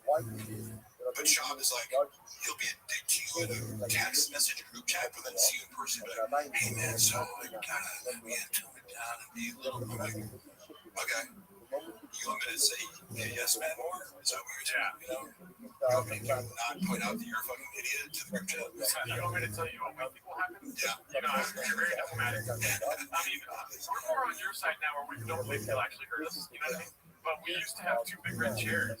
Only for the sole reason that we can dance around them while he tries to choke us out. Yeah, we were thinking the chairs could maybe give us some time. We'd like hold it right in front of him and he'd try and get us. That's hilarious. Last line of defense kind But of then thing. Bobby Lee told us that we don't have to worry about that. Yeah. Tiger Belly's money is pretty good, but most of that we just put right back in the pot. Yeah. As you can see from the Portos. Yeah, the coffee cake. He pays us pretty well. He's a good boss. Bobby's assertive. You can go ahead He'll tell us like, you know, hey, there weren't enough clips about, go ahead and like Just increasing more cheese. Yeah. you know, where like, we still know Mr. Olowitz hasn't given you guys like years to find that out. Yeah, so it's like, I always talk about Bobby every night. That's your that phone call. Oh yeah, I saw it. Dude, Yeah. call me up. He's like, we fucking got it. We got it. It's about the circle. I'm like, no way. How do you know this? He's like, so with a duffel bag full of cash. I'm like, okay, here's what I'm gonna recommend you do. Don't talk about this. Try to maybe gather some more information. Wrong. That's stupid. Stupid suggestion by you. This email address that these anonymous people gave you that might be Bobby Lee's email, but maybe not. Because you don't have to verify your email to make it right? I sent like a 12-year-old looking through. Yeah, it's like, I verified this is true. I mean, you gotta give it up to that guy that doesn't matter that made that motherfucking email Tiger Belly. Oh, yeah, that guy, dude. That's a Chef's kiss. All you do is lie to me and rub it in your eye. Or decent. Yeah. And made Brendan Schaub ruin his career. Brian was threatening people on behalf of his server or whatever. Yeah. Flapjack. Honestly, how well do you think you do in a real fight with Bobby? I think you'd be surprised. All I've ever said about fighting Brendan is that I wouldn't be scared. It's like I played fucking college football against guys who are bigger and stronger than Brendan. I wrestled in heavyweight in high school. A lot of guys. Like, do you think I'm scared of being punched in the face? I've been in more street fights that were like, I'm just not like, do you think engaging in physical violence with guys roughly my size scares me? You must not know me. That's how I felt about Augustin was he good. That guy used to grab my wife's DMs. Oh yeah, I've heard. That's not good. Everybody You think Luana would go for you? No idea. He's trying to fuck. Or should say he slipped more than that. He said, give me devil face emoji. Did he say that? No, he was actually kind of polite. I mean, hey, shoot or shoot. But Yeah.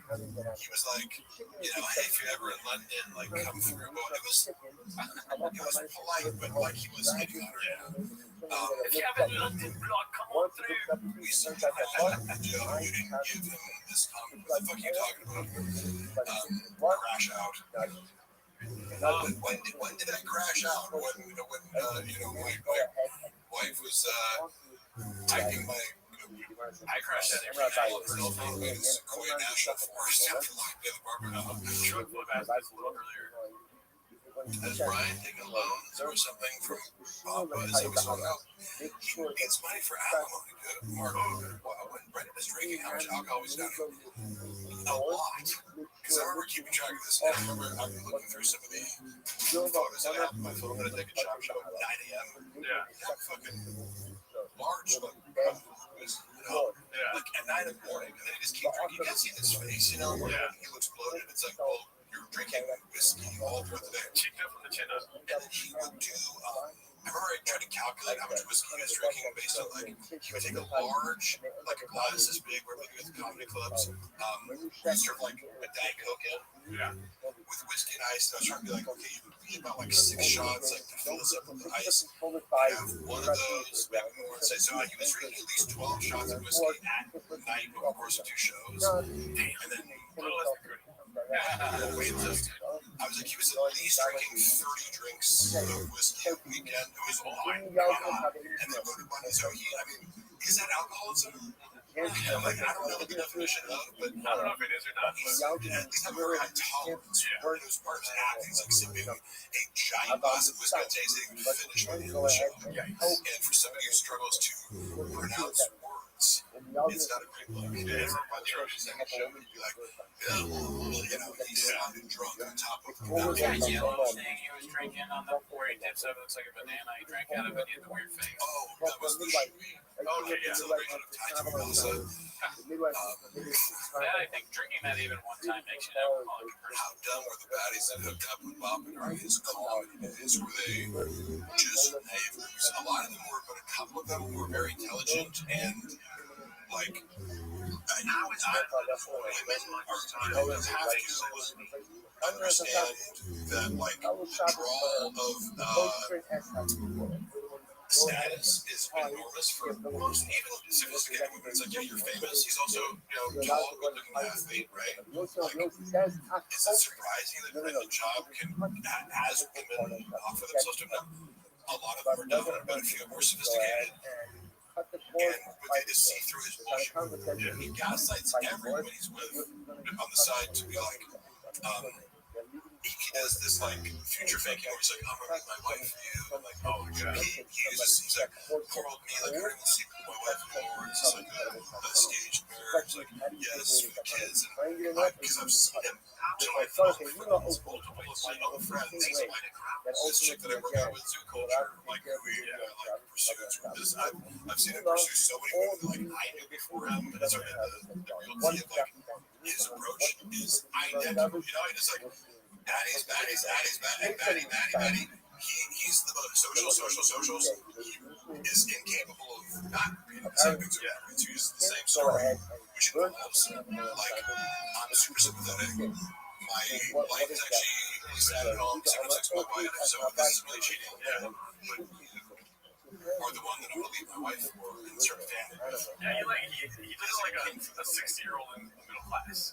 What? He acts like a 60-year-old in the middle class, like acting like they're going to leave their wife. They don't really have that much money, so they can just pay for sex and like not have to worse. Yeah, I don't know. It's like, because you could get away with all this. But like, look, I'm famous, I have money, I'm a kid. You're the side piece. Yeah. You can't be honest. Yeah, he needs a shared fantasy. He's also NPD, classic behavior. You enter into a shared fantasy because I've received, like, women I didn't know that well that reach out to me and be like, we made plans to go to a fertility clinic. Talk about having kids. I'm like, what? I'm like, you're an idiot for believing that. First of all, but Brendan was an issue. Yeah, because he develops a pretty elaborate fantasy with people that discard next week, which creates liability. Because I guess what? If you do that to enough women, one of them's going to. That's what they're still in. That's Crystal, yeah. Yeah, right. It's just like you're upping the odds of between enough women, like objects, one of them might protest. That might give momentum to a little bit of or other people. Truck flip, great question. He already answered that though. Yeah, I think El Rivera is he's God's work. He's an artiste. How many addies went with all that whiskey? Oh, we already answered that. He's doing it 4 days. Yeah. How is Brendan affording his lifestyle? It doesn't make sense. Peter. Somebody said Peter. So I really try to not speak inaccurately, right? Like, because there's already so many people speculating on like he's going broke, he's doing this guy like. But if I don't see your bank accounts or know your exact financial situations, I can't comment on that price. I know he made a lot of money doing stand-up, for sure.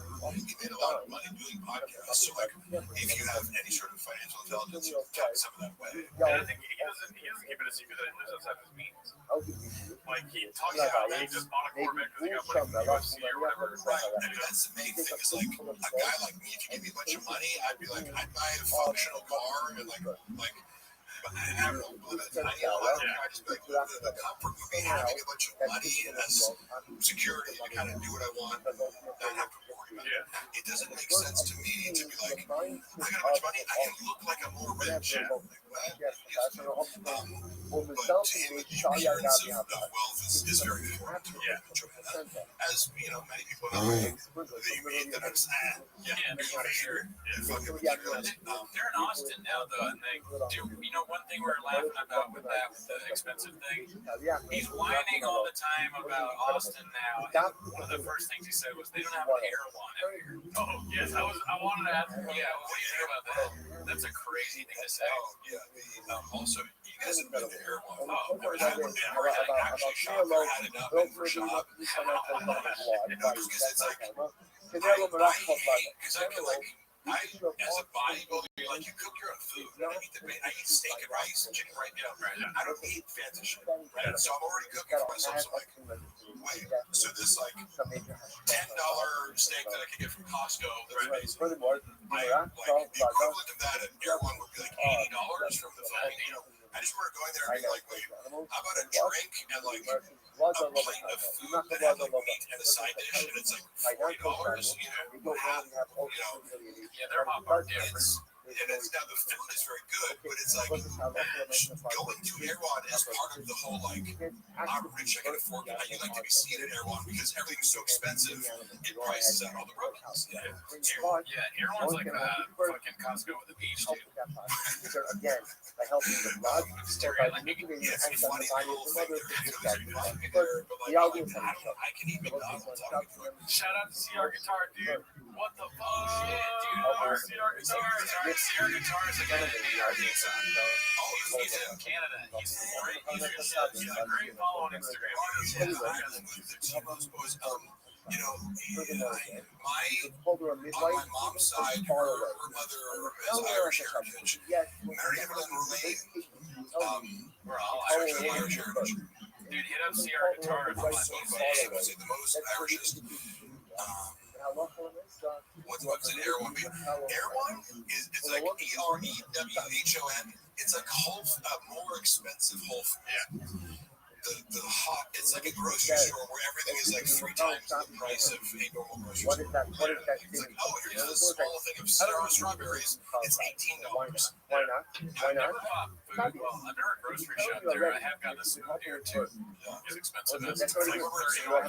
Whatever. You can go ahead and call the midwife. If the midwife travel. That clearly tells me that Theo Vaughn referred to me as Protein Pony when I was out of the room, and it became this little moment of shock that by the way, because here's what happened. I had never met Theo. He was flying, and that was like the first time I met him was when he came in for King of the Sting one episode early on in my tenure working there when I started to help with King of the Sting. I met him, said what's up, cool, and he just got off the plane, and you could tell he didn't want to be there. The whole energy, the whole theory of like, he really wanted to, he made some vague reference to like, you know, man, you're just doing stuff like this, God, you know, your heart's not in it, whatever he said, like, he was obviously referring to King of the Sting, but you don't blame him, because even his traveling across the country to do a podcast sounds like the worst flight of all time. Yeah. Like, you're already traveling for stand-up. It's like, why would you want to do that for? And I'm sure it was lucrative. There's some of them. It's like, you don't, if you're there, you don't need it. I can just be my lucrative. Correct. If I was making enough money, you could not pay me enough to like take another flight across the country. But then again, podcasts are so powerful that sometimes you watch the great podcast for hours. There's a reason that they do not associate with one another. I'm not going to go into specific, but there's no, Chappelle's one of my closest friends. Woman in Levi, what can I Is a person with specifically an actor. the utmost integrity as a human being, and those kinds of people tend to not last very long with Brendan Shaw. Yeah. Right. So I'm not going to go into details. I'm just saying that apply this to anybody who looks like a good person. They're not going to last very long with Brendan Shaw. Chappelle's also Like some. Therefore, again, it's hustler. I'm not sure what Smiles and Chappelle are like the but polar opposite. I just want to say something. Rugged and Nicole are the other ones. An incredible artist who's an introvert and doesn't give a fuck about, attention so much as, he's just good at comedy and gymnastics and other things. Like, Chappelle's a very talented human being and also, is a committed artist and just a likable, down-to-earth person. Shout out to Truthfully for asking all these questions. That has been a question throughout the chat is thoughts on Kalila. You don't have to go too far into it. Oh, yeah. I mean, am I honest? No, I know she's awesome. She's one of our bosses. She's our Jules. I mean, she's a great person. Talking about that, about my boss. Yeah, what's the story, bro? 2 words, Mark. Blank check. Okay. So, I gotta go back. I don't do Baja mode, dude. Yeah, I do have it. I did a bit on what's that show called? Well, it was a podcast that's no longer with Richie the Clown. And there's a clip I know that has some music of me bugging Kalila and doing her Filipino accent. But I do believe she has psychopathic tendencies. That's evidenced by her poetry. Her poetry, and it's extremely dark. And if it's any sort of accurate representation of her thought process, it seems to be highly exploitative, manipulative, fantasies of, wealth, power, celebrity, sadistic behavior. If that's not enough, then what? Then go ahead and bring your oil If you in. had somebody journal or something, you'd be like, this person writes himself. Yeah, I do. So that's my evidence for that. And also, in person, she seems to be performatively, emotionally intelligent, right? She doesn't hold like, when we consider being mindful of me talking so, gracious, misdirecting you with a calm, deliberate, she's articulate and smart enough to misdirect away from the fact that she's calculated, vindictive, sadistic, right? If you look at enough clips of Tiger Belly, you'll see evidence of her being, when the mask slips, she's sadistic. She has enough self-awareness not to have all the time, and she often comes across as genuine, and I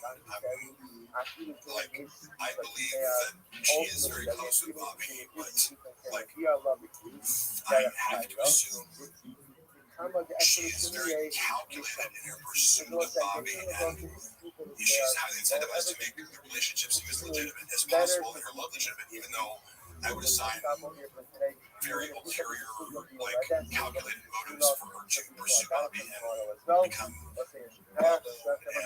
famous. Although I'm not saying she didn't do anything for Bobby. I'm not saying she doesn't have talent as kind of like a manager for him, almost, right? To like set him up and kind of like, in a sense, exploit him, but benefits him, but also benefits her way more, mutually beneficial. Her writing poetry to me is interesting in of itself, being in this world of like Rogan and comedians, like diaries and poetry. Like I love to read, like, I don't know. I mean, obviously Shop's diary, but he doesn't write. But like Rogan, what's in Rogan's diary? He spits facts. Jeff died. Does he write poetry? Like there's a haiku about how women are whores. I don't know how to do haikus, but it would be like something about, listen, I'm as horny as Brendan's forehead. All right. So come on, that was good. Mark makes Baba look like a photographer when it comes to having the best brains for the arts. Yeah, that's a great little word salad. I don't even know if I'm being insulted or not. Everyone says Bobby Lee is so real. Why doesn't he make jokes about how being forced into cuckoldry? Was he forced into cuckoldry? Like, technically, I know people throw around the term cuck a lot as like, if a girl that you're dating fucks someone else, but it's like, does it imply watching? I don't get it, because like Papa does say that quite a bit. He calls Baron a cuck. Yeah, and like I feel like it's an overused word these days. It's like it was a liberal cuck. It's like, I've said that I heard from a girl that you fucked that you like to hear. You got remember describing, this is from the girl's mouth, he would get, during sex, he would say, describe the biggest black dicks you've ever had. Oh my God. I was like, I cannot hear that. This is child sexual fetish. Wait, women tell people that? Like the Leah thing? You know, like finding out, wait, women say what you tell them to say during sex? Shit! Hold on, we gotta stop the pod. I need to call Sorry, him. that's slow to be the most superficial Can person. you get Rob back on the phone? For your lawyer, I need to print some lawsuits. When I said that during sex, I didn't know that you could say it. Can you screenshot Hello. that? Man, dude. Fuck it, somebody just asked me a question. Oh, where my thoughts on Slow Joe? Yeah, she's in person. It's what I was wondering about this. Her portrayal of the real Poppy specifically is that it's predicated on her being a rattlesnake. Yeah, and like goddamn real Hot tempered in the sun. It's like, if you meet Joanna, she's incredibly sweet. no really. Visuals, but she's like, wannabe Kim Kardashian, right? What's this Kim Kardashian mean and nasty? Like, she's very polite and conscientious and sweet. Like, now Sean will, like, privately complain about her, like, oh, I get into arguments and this, that. I'm like, well, yeah, like, anybody who doesn't buy into your, like, stupid worldview you have arguments with. Sure, I would imagine that she's like not accurately portrayed by Sean for sure. There's no way he's like describing her accurately. No, Crap out the ugly. yeah, I think that is actually true. She told me how, like, there's a joke in Gringo Poppy where he goes, crop out the uglies, and sit back and ridiculous. We're in a group chat, dumbass. And he's saying that to his wife. Yeah. And I go, did she really say that? And he goes, no, that was me. I was like, Oh yeah, we told us. there's always a swapping going on, right? There's always a projection, like reversing of the I'm fast for service. Call it what it is. Dark 40 chess. Oh yeah, he's playing 40 chess. 40 chess. 5 chess. Like 3 chess isn't heavy, but 40, like 8, what is it? Chess. Yeah, that's it. Yeah, so we're on right now. What's the 8th dimension? What's 40? Like 40. I mean, Somebody's giving money. I know it's very nice. Thank you, Tim. I think it's because like you're already spitting facts as it is. They don't really have a question. They don't question the facts that Mark Harley spits. Somebody said, honest thoughts on Ryan now. Okay. Look at Ryan. You want to hear something funny that I learned recently? Oh yeah, of course. I don't think you, I mean, I don't know. I don't give a shit. Who cares? I know somebody who is flying him around in his private jet going back to Austin, LA. It's for a time period. He was flying away. Right. So I know Alfie, individual, who I'm personal friends with, JD, my insurance. Did he ever try anything with Cat? Who was using, and Ryan loved Richard. Ryan's favorite people are rich people. He also likes people in cow costumes. Saying, like, or Lopez, I don't know what that fucking story is with the Lopez. I've seen it out of context. I'm like, what the fuck was he doing? He certainly wasn't the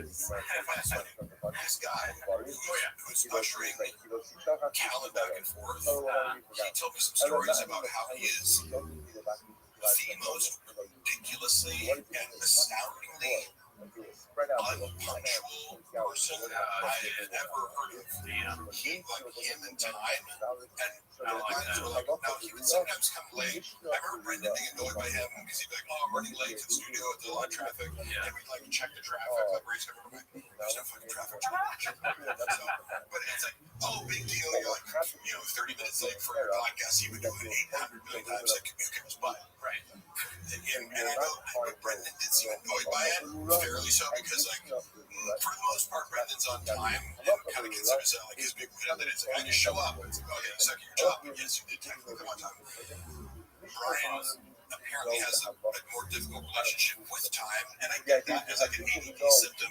like time management, time distortion are problems. However, the details of some of the stories I've heard, I was like, Brian is 8 years old when it comes to time. Like, I heard like 10 different stories of this guy. It's like, I hung out for a month, and he fucked up so many times for his own shows. Middling for like big, like Tony Hinchcliffe's headlining, and like Kim Congdon is like opening, and you're in the middle, and you're like 30 minutes late.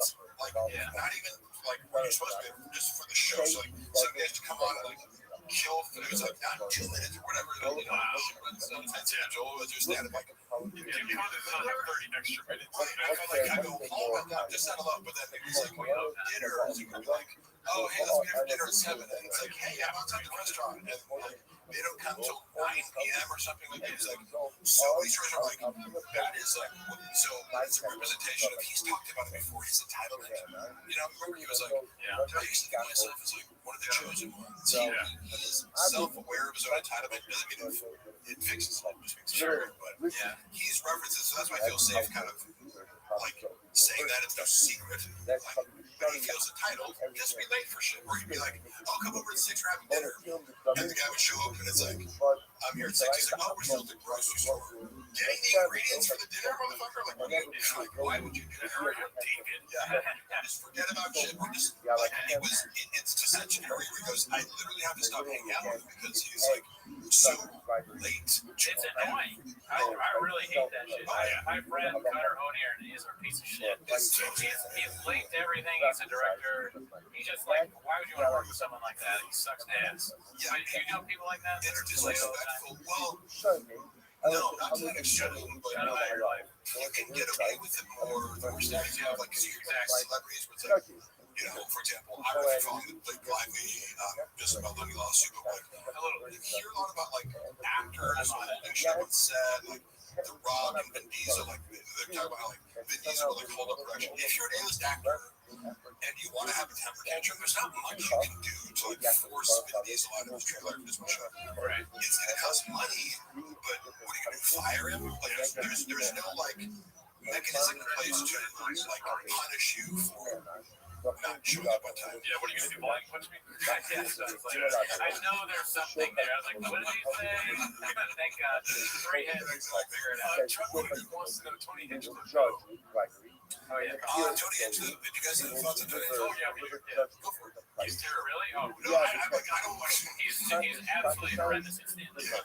He's another guy that was actually nice to me, kind of not unlike Jeff Dye when I met him, but his stand-up is just very effective. You said something that was very, I think, When he's on Kill Tony the show? not really. Okay. Yeah. I mean, here's the thing. Kill Tony shows great, right? But he's only a part of my name. What I said the other day was that he's an open micer that got his way.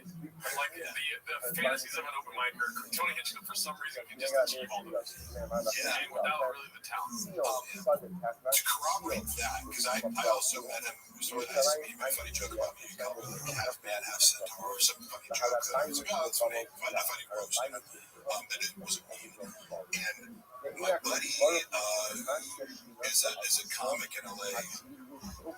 Seemed to have an issue. Like, I brought him up once and he was like, that fucking guy walks around the comedy store like he's the fucking king of the universe. So apparently he does rub people the wrong if you interact. People say that. People have said that about him a lot. I mean, the only interaction I've had with him is I did Kill Tony once. He was nice to me on that. And then after the roast battle, he gave me some compliments. So, like, both times I was like, and he didn't need to be nice. He could have slammed me because I bombed. So, both times I was like, all right, well, this guy's a nice guy. But that was before. So I do still feel bad about clowning him. But my thing is, I want to be as honest as possible. His stand-up is god awful. We watched one shot and you can't even find it online because I have seen him actually do that in person. The thing where he's like acting like a big deal. I told the story in the pod before, but I was at the roast battle once. And he tried to make fun of this random open micer in the crowd. Yeah. And this open micer, I like the guy. Yeah. But again, I'm going to be honest. He is not funny. He is not going to stand up. He's somebody who actually might kill me. So I love the guy. I love him. But at least at the time, he wasn't very good at stand-up. He said something back to Tony, and then Tony tried to slam him. It didn't go that well. But then the open micer was like, your special one shot. It's terrible. No one liked it. And he got a big pop, right? And then Tony tried to come back at him, and it bombed. And then the open micer went back, but he was like, yeah. I remember there's been some moments in my life. I remember we used to roast each other in my fraternity. We, like, as part of the initiation, It's like anonymous heroes. Maybe you like you can tell one of the pledges to like you'd write a rose and tell the thing and tell you know like you got a good goodie and small team at least. It's not true that you're like you're going to write some rose, right? Yeah. You know it's coming from. So it's very fun. One dude, like, he was, I think, closeted gay, but because he was also like really in your face, like narcissistic and like overcompensating straight, that was what made it like, you don't want this out of gay, right? But like he was a dick and a douche and like a narcissistic. The final joke of the entire evening, somebody goes up to him and goes, like, sir, whatever, you're gay and no one likes you. And it was just like, people laugh. It was like sad. And then I remember he kept using, did you fucking see the joke? I'm like, no, dude, why would I? That's so mean.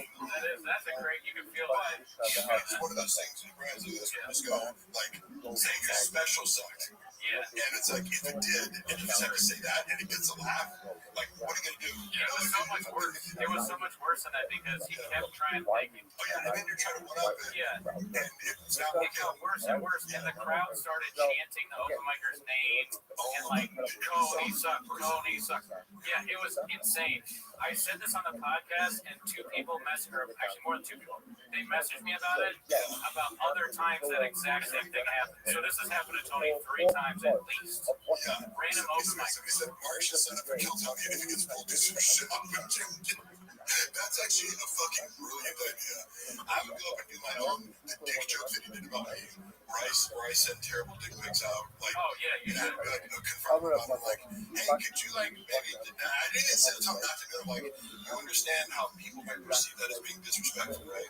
I'm opening your entire act with, like Mark Harley is bad at everything he does and sends shitty dick pics. And it's also Ron who's bad at, like, security and is going to get me killed. Yeah, you shouldn't do that for an employee or a friend. Yeah, I was like, okay, that's what you want to do. I'm a hungry wolf. That's what, yeah, you fucking guy named Ziggy, I'm a hungry wolf. I'm fucking jazz. Smell the beans on this What I motherfucker. do like about, because I know David Lucas personally, and I consider him a friend, I like their dynamic, and I like that when David roasts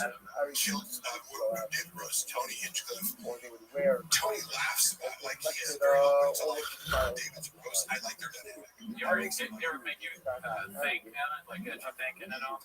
You ever think on He's gonna be thinking. thinking? Thank you. Because Elephant Graveyard mentioned that a lot of times David Lucas makes you think on things. Yeah. You leave the gutter and you start thinking. David Lucas said to me, he said, this motherfucker looked like a less with a bobcat. I was like, that's pretty good. Oh, I got a laugh off, y'all. Yeah, I mean, I think he said, yeah, I have a protein powder fetish or something like that. That's funny because you hear the same shit over and over again. And you're like, oh, okay. Like, this was funny. It made me laugh. It was original.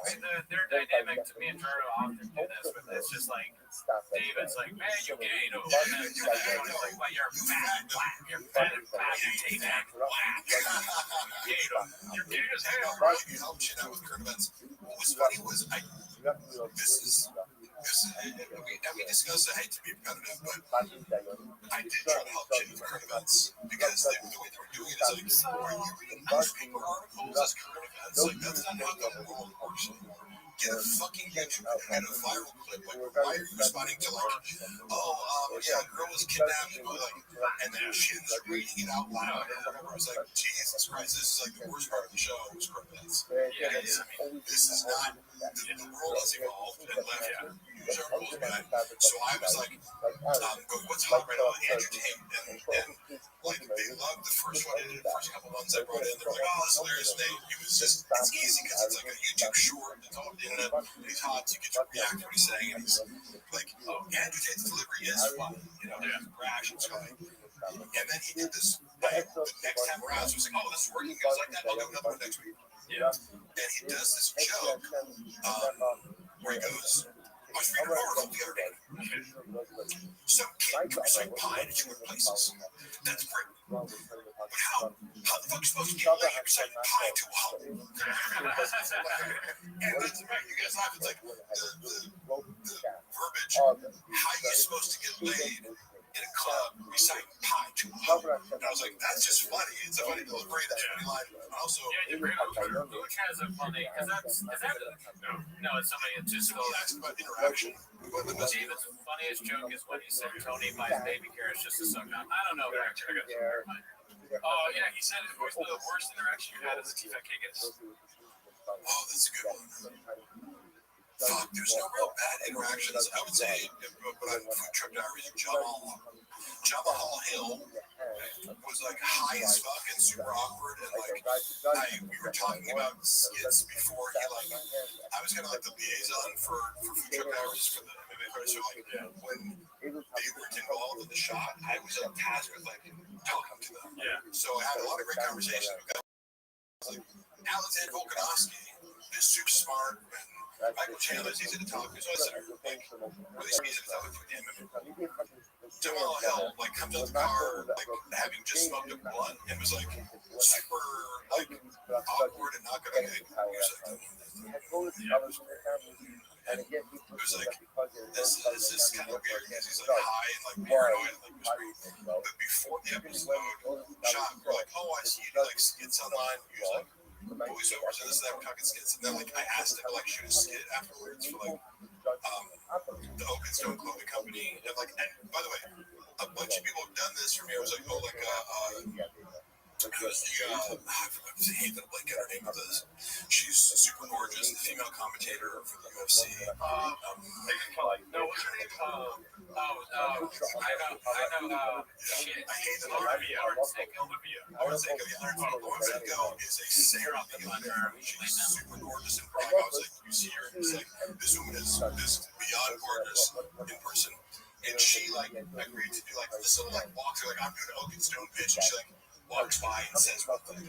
Yeah. So, you know, after a whole day's work, sometimes I'd ask a bit, hey, you mind for 10 seconds if you do this thing for me? And after I'd already discussed comedy, this thing I came up with this good idea, I'm like, oh, like, you come up to me and be like, I like that shirt, let me get it. And he like takes it off me, like he bullies me to give it to him. I was like, oh, would you mind it? He's like, and he got super awkward with it. Because I'm like, you can say no, that's not an issue. But he's like, so like, what are you compensating me for? I'm like, oh, I don't really make, like, I can give you like realistically like $150. And he like laughed, and I was like, oh, I'm sorry. Like, he just kind of like humiliated me, but it's like, he's like, ah, really, because I've asked him for like Volkanovski. I was like, oh, do you mind taking a picture with this? Like, my buddy has a supplement company. He's like, yeah, I just can't post it publicly. I'll take a picture with it. So this is a cool thing. Most people are pretty cool. You're under no obligation to help me out. But the way he did it, I was like, all right, like, cool, like, no big deal. But he made this huge deal about it. Like, I was about to give him $5,000 for like being in a social media video. And like, kind of, we were talking about comedy earlier, or whatever, and what you just did. Which again, it's totally his right. If it would have ended there, I wouldn't be talking about it. But then I get a call from Brendan. He's like, did you fucking try to like get Jamal Hill to do a like promo? I'm like, how did that get back to you? Like, he's like, well, his manager called me. I'm like, did he? You know, like his manager, Jamal let his manager talk to you, or there was a woman there who came with Jamal Hill and like was this obvious like social climbing like bimbo. Later, you know, that was how like disappeared and fucking like, you know, she came over and it's like, oh hey, when you guys are doing conducting business in the King of the Sting room for 2 hours, cool. You know, but she was there. I think Chapman left, and she was still there. I think she must have like used it as a predicate to like reach out to shops. She's like, does you know like Mark Jamal? Like, as a way to like kind of be like, oh, I'm on just like every best interest project. Why am I being reprimanded about asking a simple question to a guest? Like, we're in a production studio. He just did. Was he paid for this whole episode? Like, I like, it was just, I'm totally open being said no, but Brendan even considered it was like this was the worst episode of like Food Truck Diaries ever, and I don't disagree. And that, again, he doesn't have anything but a left and salt taste of my because we're like, you could have not been a dick about it. Just because people who are bigger than you, like Laura Sango doing one for me was fucking so cool, and she's like gonna be, you know, bigger than, I don't know, I just think she has way more people on social media. That Jamal Hill. Sorry, I missed something. Yeah, although he is like, I mean, he's become, the world is now seeing that he's very likable. As he comes with his losses, like, I was not a fan of his. It was funny because Brendan was like, he'll never be champion, and then he was. I was kind of like, yeah, like, it was funny, but he kind of like said that to me. I was agnostic as far as his fighting skills. Like, maybe a little bit, no, it was Lauren Seiko. Lauren Seiko is gorgeous in person. Like, she looks hot on camera, saying in person, it's like, has Barky answered? Bob makes the episode using whoever the fuck is there, probably George or janitors or needs anything about the Pure Spectrum. Yes, okay, Pure Spectrum lawsuit. That's a great question. All I can say is Brendan introduced the idea of the Pure Spectrum lawsuit. It must have been 2021 because we were at Suit Culture lifting alone. And my recollection is not exact at the time frame, but we were lifting there, and I wasn't yet working at Thick Boy. So I believe it was like summer 2021. Somehow this gets brought up. He's like telling me that he had to sue them, right? And so his version of events, again, when I first know him, so I have no reason to distrust everything he says, which I now like. Anything the Chop says is like take with a grain of salt because if it involves him being wronged and other people like and money and numbers, it's like none of this is potentially true. There could be a kernel of truth, or he could be flipping it entirely on its head to like project, his bad deeds onto other people and reversing the offender. But he told me what is literally an upside down version of the story. It's on record, which is he said this. I was working for a CBD company. Like, I got ownership stake in it, and they came to me and like offered me this. Like, and he presented it as I'm getting like I own a portion of their business, and it's like paying some sort of dividends each month, and everything's going great. And then slowly that starts to dwindle down to the point where we're like, what's going on here? And I'm condensing this, but it's like the accusation the shop was making is I'm being fraudulently, like, kind of my stock in the company's being diluted or something like that, or I'm being like what I should be getting is being artificially deflated, and I have to bring someone in, like accounting, like and audit their numbers because I'm supposed to be getting. It's like big check, and then it gets smaller and smaller and smaller. But like the company's growing, but he was like, there's some sort of inconsistency where my paycheck is suspiciously getting smaller for no reason. Then the lawsuit says this, which really, like that's weird, like that's crazy. And then you like, so he has to take legal action against this guy. But in this story, he's the innocent victim of being swindled out of like a business deal. You know what I mean? He was unfairly treated by a guy who like Magic Pizza. Yeah. He's like, this guy came in and just fucked me over, and like I gotta sue him. But then you read the lawsuit, and it's like I can corroborate what you hear because I've seen him do the same thing elsewhere, which is one thing you're getting paid is a flat fee to do social media deals, right? Whatever the total was something like $1,000 over the course of a relationship. Whatever it is. Okay, $10K, but you have to do 2 Instagram feed posts and 8 stories or something. You have these like requirements, right? We call that like that you have to do it. He did nothing. He didn't post once, right? So it's like not just like, oh, we missed one here or there. He was doing nothing. Maybe talked about his podcast, and like in his mind he justified it, but he was paid hundreds of thousands of dollars and just wasn't doing it. Like they look back at their time frame, they're like, hey, so it turns out you posted no posts and no stories. We have to stop and get this. Or like we have to dissolve your ownership, and then the ownership of the company will be another source of revenue if it pays dividends, and then also like using a code, like use code shops, you're getting the percentages of the sales using the code. So 3 streams of income. Well, if you're not posting like the code, you're not promoting it, if you're not hitting the post, your pay is going to get docked. If you're not getting commissions, your pay is going to get docked.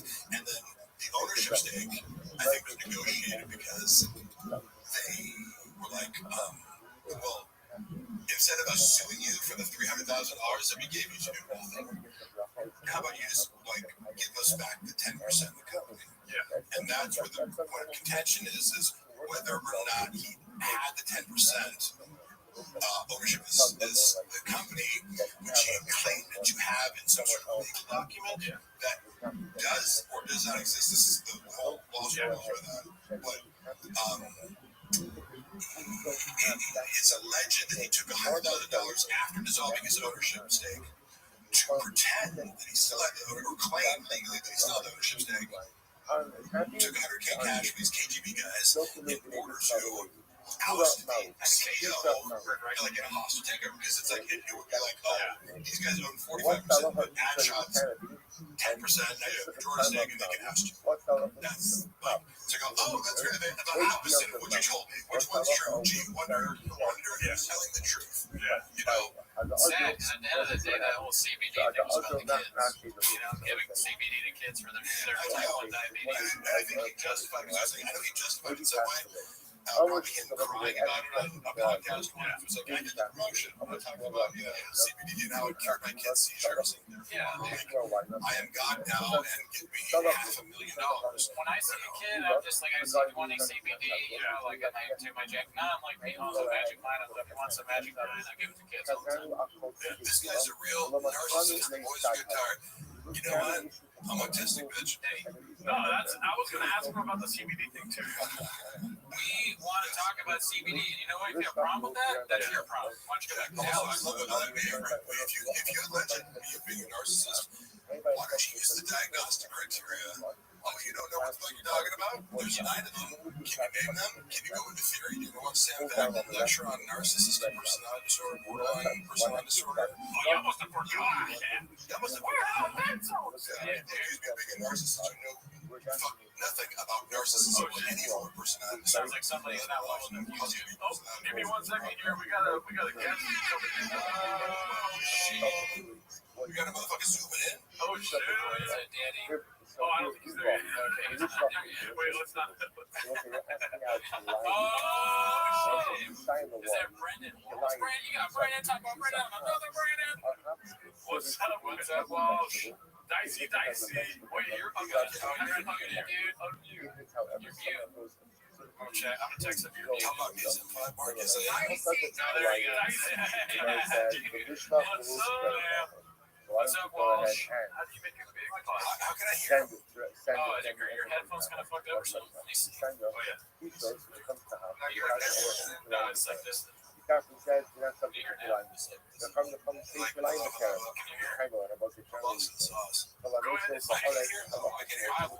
we can hear you. It's just Mark can't hear you. Yeah, you're good. Can you hear me? You mess with these a little bit. Dude,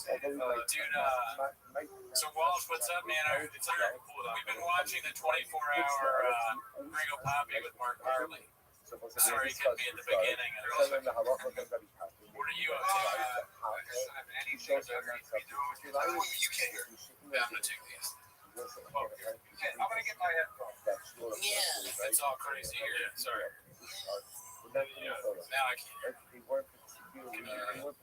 Well, let me see here. Where are you at? Is that you? Yeah, that's me. I got it. Okay, we're good. All right, technical difficulties, but I can hear it now. What's up? Now Walsh can't hear. Okay, good. Where are you at right now? Nice. Great place. Never been. Fucking a lot of chicks. Oh, hell yeah, dude. DMing. Have you guys ever talked to, have you ever met Mark Harley? No. What's up, bro? Hey, I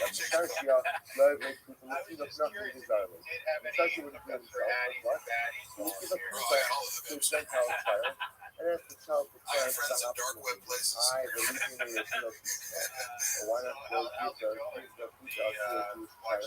I'll see them as well. It was a concern that I feel could there like be a better way to I think we've watched it 15 times. Oh yeah, we watched it a you lot have it done, already. look like the problem is if you begin to use a Jewish child to do this, Yeah, it's yourself pretty is long. to do this even when you need to do Walsh, this. do you have a favorite bit from the Gringo Poppy? Why that not you can go and remember? give it? Why not give it to a Gentile child? Why not give it to a Gentile adult to do it? Oh, Assim vai tudo feito isso, né? the I one? Ultimately, I think they come to confuse an Take adult up muting it. I don't know why. Understand? So, Try to fix this. but for my scene, they We come can't to hear you. confuse them, and then they come to end up using the adult to mace. That's the Those most are oh, very he's bad muted. people. You just muted Do again. you think Bob is still on Can you hear us? tap out of our Those are very When I was bad working with people. Bitboy, So if you Brendan was start on so with many rules, substances mace, every day. well, you He's like a have to business pay, owner. He's like, well, you he's burn drunk, a he's lot of afraid, money. he's These are fucking the Adderall, he's fucking listen to the extent of the people in nicotine. this car. He's like, A mace, you should not go and carry the dead. No one should go and deal with the body. So we're, tell the story because we can't hear Brendan at the moment. oh, We're trying to fix the audio. tell the story of what Brendan began drug addict. Yeah. It wouldn't surprise me if he got off of drugs. Like, I don't think he's somebody who in the shul of Ma'od, necessarily misrepresent that because it was all reality open when he was doing Yes, yeah, now we can hear Walsh. Sorry, so what was your favorite bit from Gringo Poppy? I think that I like when he makes his eye go like this. Now, the next about the story was left to like Friday or it was Sunday. It wasn't exactly. Yeah, the COVID stuff is I will good. say what happened. I'll see what coming to that. you stand up. And Yeah, oh, yeah. So yeah, mostly I am the head coach for my son's team.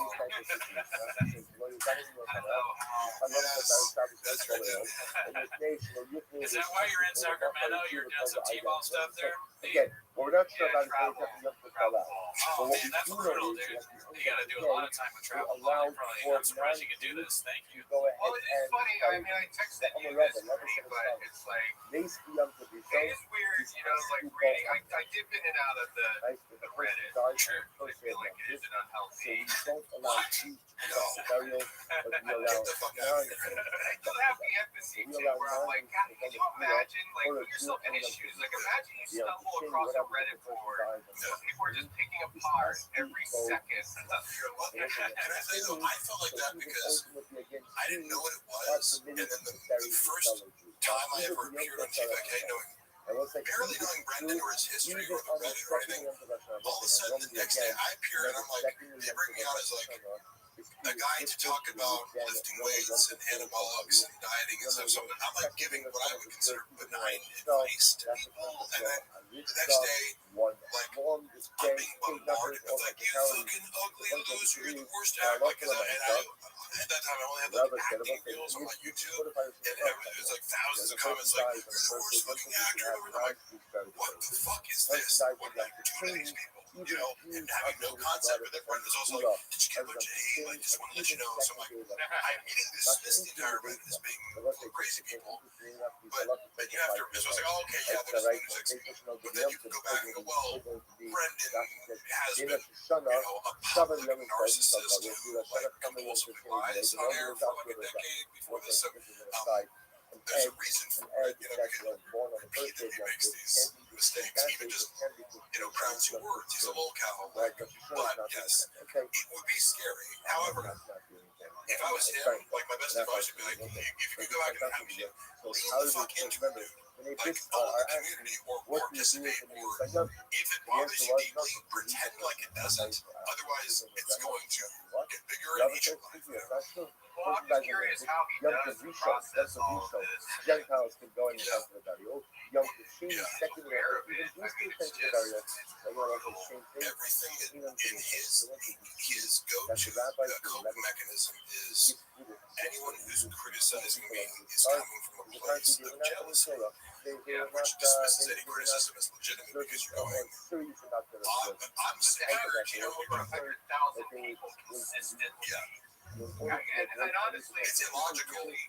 that's what winds up sucking me back in. Because like, I'm see this too, where I'm like, I can't, I have better things to do with my time. I can't fucking do this shit anymore. And then, I'll step away for, a month or two for free.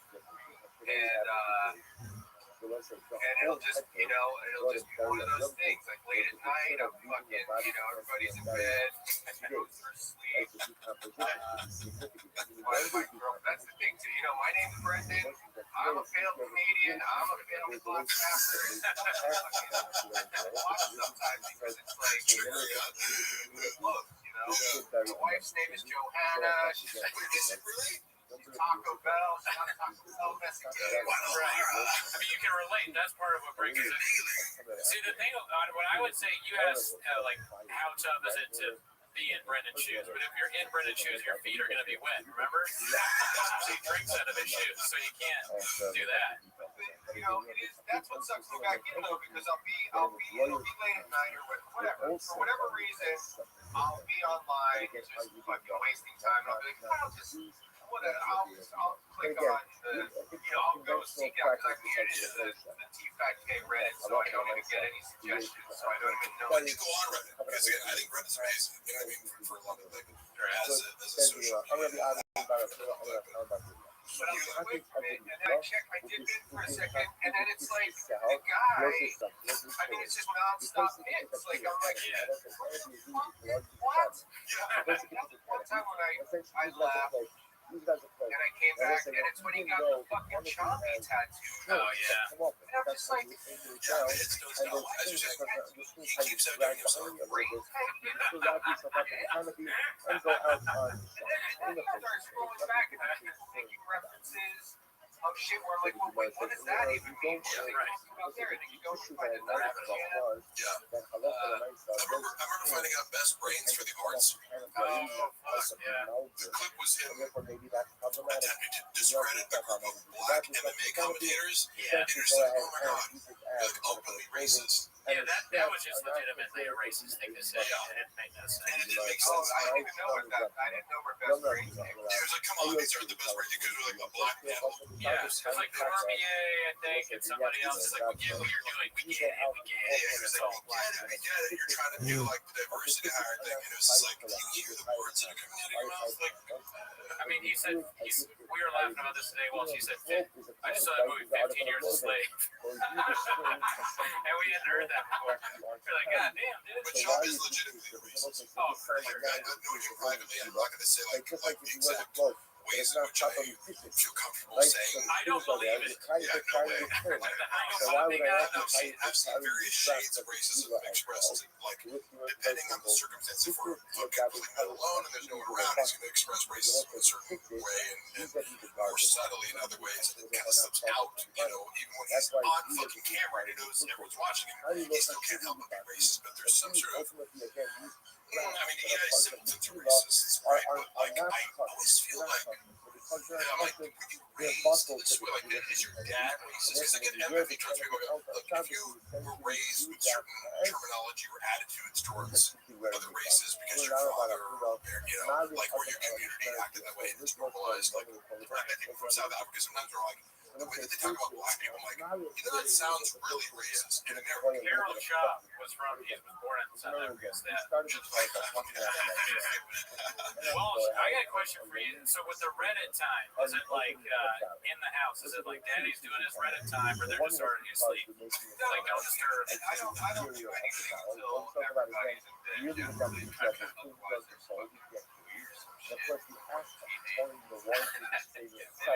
But it does get. I mean, I haven't been this bad in a while, but there was a period of time when I did have to step away. When it was literally the first thing I would look at. Grab my phone, check, whatever. If there was a text message, I'd look at that, and then the first thing I would do is go on Reddit and see But it has to do with creativity and problem. Once it's there to go ahead and put pomegranate in it, you can also use it to Hair of the dog. I would like to put a plea out to everybody running the T-Fact K put it there Reddit to board. pomegranate. And once you put it there to pomegranate, anything If we can please make a message across the board, because they did this with you, Mark, where I think they had to blur your face. Everybody please blur Callan's fucking feet. the last We're gonna have to- And it's saying that tomorrow coming to meet this you know, no That cocksucker sitting Indian so style. rather often than saying this is young people. Young That's hilarious. people. I'm not allowed to put up the strainer on the opening of the barrel. Why not? But I'm on the food in the public. We can't do it. So I said, you know what? I'm putting up a strainer, but I'm not using it to strain wine. I want to use it the whole time of it. I said, I am one to start all the time again. Then what? Then what? Well, it Then I'm sounds like going to you're use it to running strain for wine. office here, So I dude. said, I that's mean, like, you're going to be in the cabinet. Brian Campbell, watch out. We got a I'm new not putting guy. it there for strain wine. I'm putting it there for the pomegranate. Kids and I bits am party. one to start all pomegranate to go on them to up for one to strain the wine for any other time. Hold on, actually. So who to tell about your mother? That's that works. There is no But it black only tea works fat with cat what? or white tea fat cat. Actually, and literally put pomegranate in there. Yeah. Nice funny how to say it. It's a About right it without is, not I too mean, I much have a shape, I pretty don't know, loose it's a grip on camera. reality So somewhere. also, this is making me feel.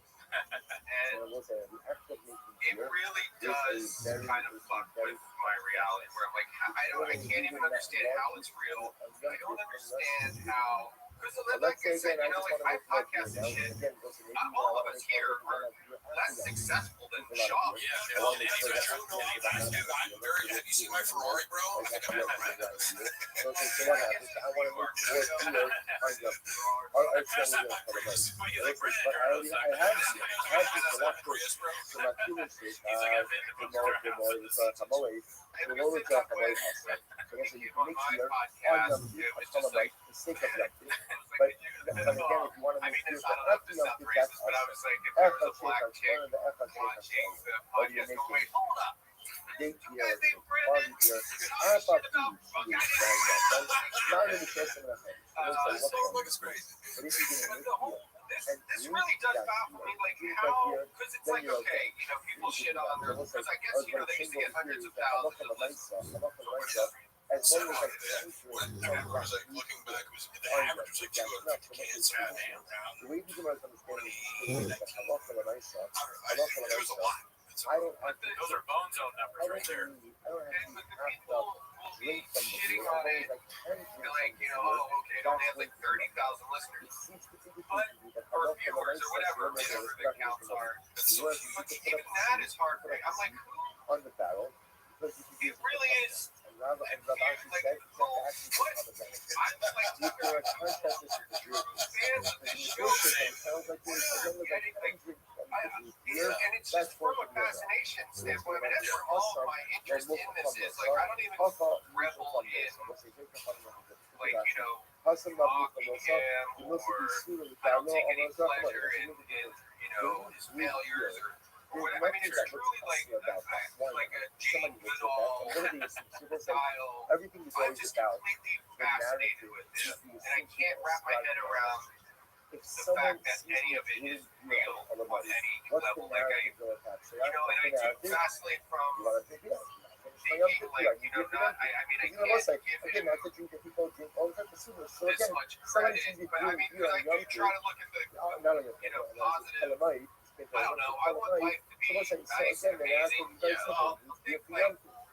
you know, This is like, maybe he's some kind of a genius. Like maybe this is a true like and as long as that next level Andy someone young Kaufman kid, but I usually are not thing being going relevant on. as And you're the calamite. only On the flip acceptable side, explanation, even though I know that it's not we'll say, but in the true. case of the strainer, But like when someone sees me putting a strainer What is that? Is he Masco, Tagliacci? Yeah, we talked about this before, but I think it's fascinating too, and I think it's something that like it's evergreen and keeps going because he has all these hits, like you said, and he is fascinating in a horrific way. In the case ultimately of the strainer, it does not. Therefore, again, what Ashi says, Either put way, the I mean, strainer it's on like the belt every instead time, of and I but don't what? check in on it every day.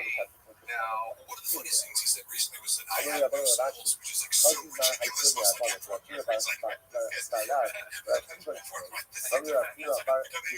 so that's probably how you think of That was his one minute. Didn't you see this come from? So again, it's the whole 2 years. What did he do? The The Chuckle brother, new stuff that I remember, like the last one was the moon ding. He said land moon ding. That was big. because even just because of the malapropisms and dyslexia, I don't know enough about flexibility, but the barrel. it's the most innocent form of willingness because mocking somebody with like a speech impediment, like some sort of And yet again, what would you classify dyslexia as? Ours open up in that, bro.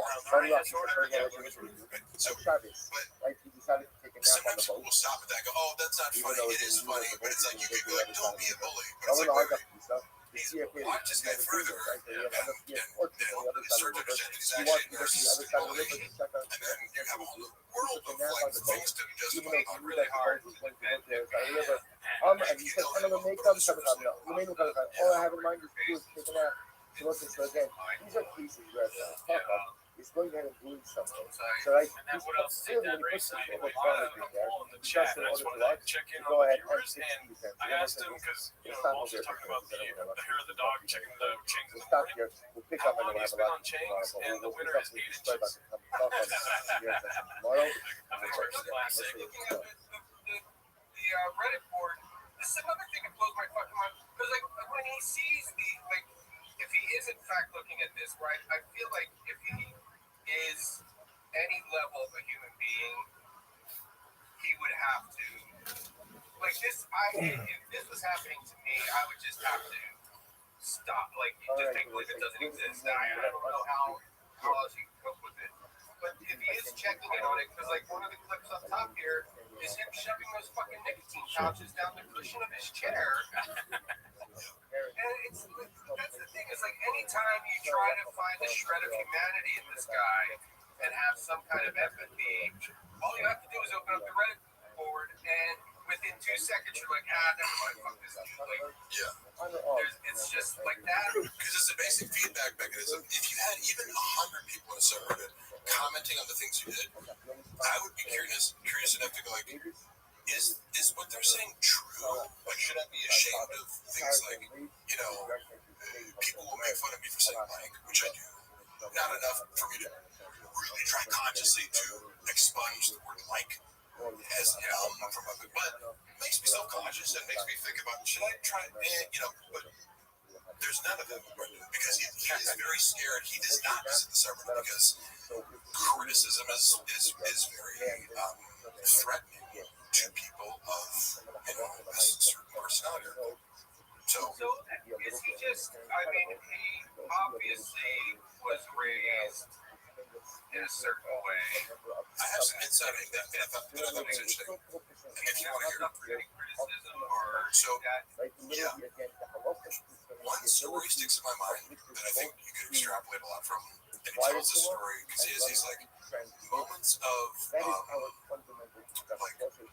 like vulnerability, and he's telling a story that seems genuine and sympathetic. You couldn't make up the details. Like, it's not. When he's telling a story where he's the hero of the story, it's less likely to be true. But sometimes he'll tell a story where he's the victim, where you go like, it's embarrassing enough where I can tell there's real pain there. And one of the stories was, as a kid, No, I'm just laughing. It's embarrassing that there's real pain made me laugh because I'm a bad person. So, I'm a bad person. I'm just laughing. I'm trying to describe it because, like you, by the way, people think I have animosity towards like Brendan. It's like, no, he owes me money and he's trying to smear me, and I like keep that warfare kind of private. I can also look at him objectively. Oh yeah, well, by the way, if you ever need a lawyer, we had Mark's lawyer on earlier.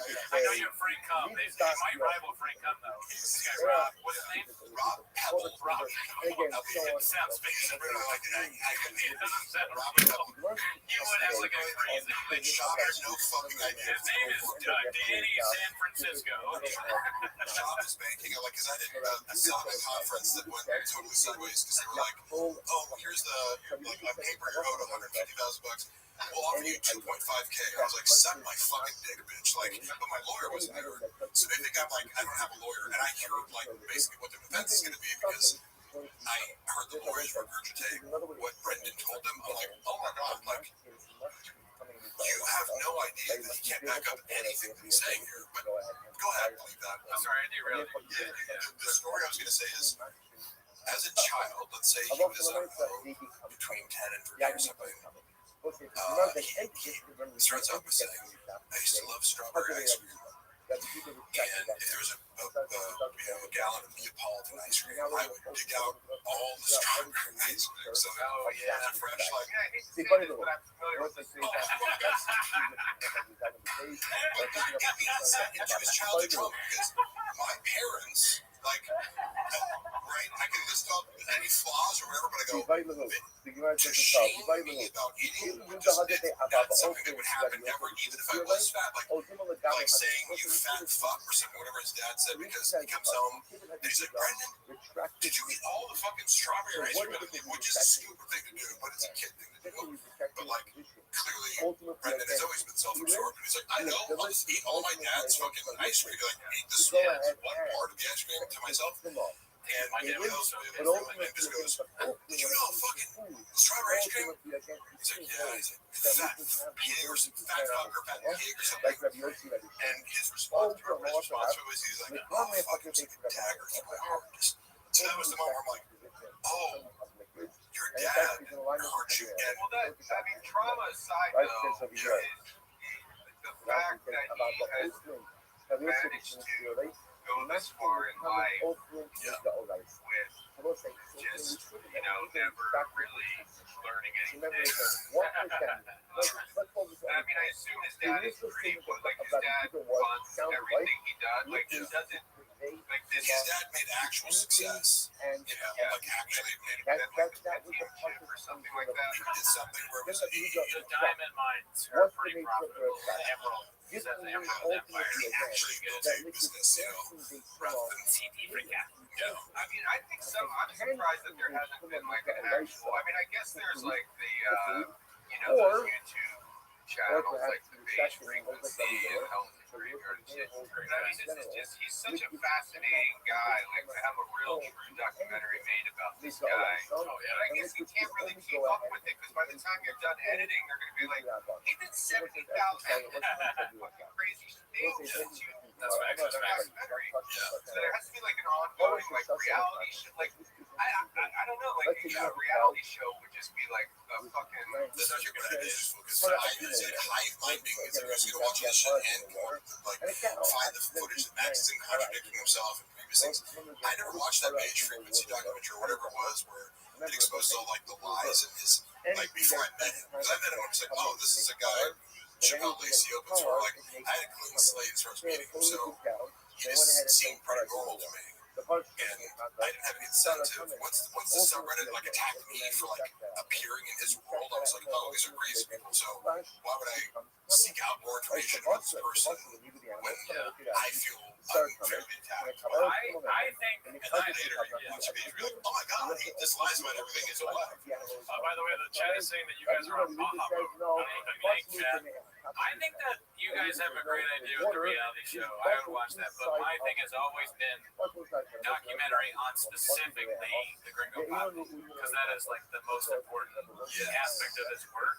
I want to work. I'm being serious here. I want to work on this. I was talking to Adam Sandler and Yasiel Puig the other day about this. We were discussing ideas and all that. And they're like, "Yeah, you got to do this. Like, this is your thing." That's something. But I do think that the main thing that I would like to see is a documentary on like the building of the set, who wrote the stuff, like how did they come up with the jokes, like what is people's reaction to it, and then obviously Bob comes in and we interview him at some point, or the director does. I would like to contribute some things like I got out a few key, not everything, but I go like I was there for the conversations where I'm friends with the editor who's being tasked with like you're sending. It's difficult because I edited for Brendan. I learned how to edit for Brendan, and I was his normal paid editor was having trouble editing clips down to 90 seconds. He'd be like, oh, here's 5 minute clip, get it down to a 90-second Instagram reel. Right. And I would treat him like a writing project, like, okay, let me do this. Like I'm not going to do that because, and then Brendan's very trusting me, right, to like edit. So I did have a little bit of editing experience. One of the things with the Real Poppy was he kept going, juice up the last more. In his head, a stand-up comedy special is funnier if the laughs in the audience are louder. And so it was like repeated. It's like he sent it back. You know, he sent the dish back 4 times to the fucking kitchen to be like, warm up. Or the thing is, dude, how fucking loud do you think the need to be? So people might notice that it sounds ridiculous because it was ridiculous. Because you're like, dude, you want it more loud than that? Like, do you think it's gonna make the jokes better? Are you tricking people into laughing? Doesn't know anything. Yeah. And by the way, the reason I brought up the strawberry ice cream thing was the insight was he has an issue with seeing other people eat. I eat a tremendous amount of food, but I'm also in shape, right? And this is a typical concept for him because I think one of the reasons he wanted to be friends with me was like, I think he thought he was going to get like ripped by osmosis. And I'm like, yeah, we can work out in the gym together. I also run 6 miles a day, and I also eat a strict diet. And, you know, if you want to get ripped, you have to like live the lifestyle, which I don't always, but if you want to get to 9% body fat, you have to do a lot of things, right? He believes that he's going to like, oh, if I'm around this guy, I'm going to, you know, and then probably became disappointed later. He has a very strange relationship with food in that, like, he hates when other people are eating around him and he can't be eating because he publicly presents a facade that he's on a carnivore diet or he's on this diet, which means if he's around other people, he has to keep pretending that he's on carnivore or he's not eating or he's doing this. But then it's keto bait. Like, I had enough inside to be like, he's like, yeah, I stuck to the carnivore diet today, but then like, oh, I had a pint of Ben and Jerry's. You're not on carnivore. That's not a carnivore. What a guy. I ate steak, and then the next meal I ate, you know, a bunch of candy. That's not a carnivore. You didn't steak that. You just ate steak and candy. He would say something crazy like, yeah, I'm on the carnivore diet, but I ate 10 bags of Skittles yesterday. That was every day with him. I don't think he stuck to a diet for more than 18 hours at a time. So you wonder why you're not losing weight. It's because just like you're eating an additional 1,000 calories of fat, right? So, but he would in the green room because like in the green room he's in charge, right? The helper isn't on there, but that's where we get fed, right? So I'm ordering like, oh, can I get 2 orders of chicken tenders because I eat a lot of fucking food. And if it's Saturday, yeah, I eat good all week. I'm gonna have some fucking chocolate cake or something because it's free in the improv, or you know. He hated it. He went, Jesus Christ, Mark. Like, do you think you can shame me for eating a lot? Like, I fucking that's not how that works, but it's like, you know, He sees your joy. yeah, I'm gonna rather all eat this the in front of you and have no shame. You have shame. Yeah. And that's your problem. But I see you trying to shame me the same way your dad shamed me. And this is part of a body dysmorphia or eating disorder complex that you have that it becomes very transparent because he has this like contempt, you know, for other people eating around him, and the multiple stories that seem like when other, but the moment he get in private, like he wouldn't want to eat before show, but then after show, he's like, let's go get pizza. I'm like, are we supposed to be dieting or you want to get pizza at 1 a.m.? Like, you know, He's like Chuck E. Cheese. he has that relationship with food. They have a cat there. I get it. When you're all the places says is that Do you think he would put his, like, narcissism, would he give, like, if somebody did present him with making a fake reality show, would his narcissism outweigh his, do you think he would allow that? So would he allow a camera crew to film him and his family? It was, yes, if you pitch it to him as this is something that's going to glorify you and humanize you, which I actually, when I came into his world, I was like, because I'm a writer, I go, and a student of storytelling, I go, the best thing you can do is to counter the narrative from the subreddit, which they've co-opted your life story, right? And they're telling it for you because you don't want to tell yourself accurately. You don't want to talk about your UFC shit on stage. You don't want to talk about, you have it, your narrative. You need to write a book or do something where it's like, I read a job and I'm XYZ. You're not doing that well enough, so other people are doing it for you in a very negative way. So my first recommendation to him was like, you need to reassert your own narrative. Hire a ghostwriter, hire me, hire whatever, but what you're not doing, like from a publicist standpoint, is framing your narrative correctly. And you're ignoring the fact that other people are doing it for you, thinking that helps you. It doesn't help you. You have to combat that other narrative that makes you look like shit. But I had a few novel ideas that I thought were fun, but like from, for example, I would took over the TFAK IG and started talking to the voice of the page. I was like, I'm going to talk in Japanese. So they would say, like, what are we doing here? And I'd be like, oh no, B.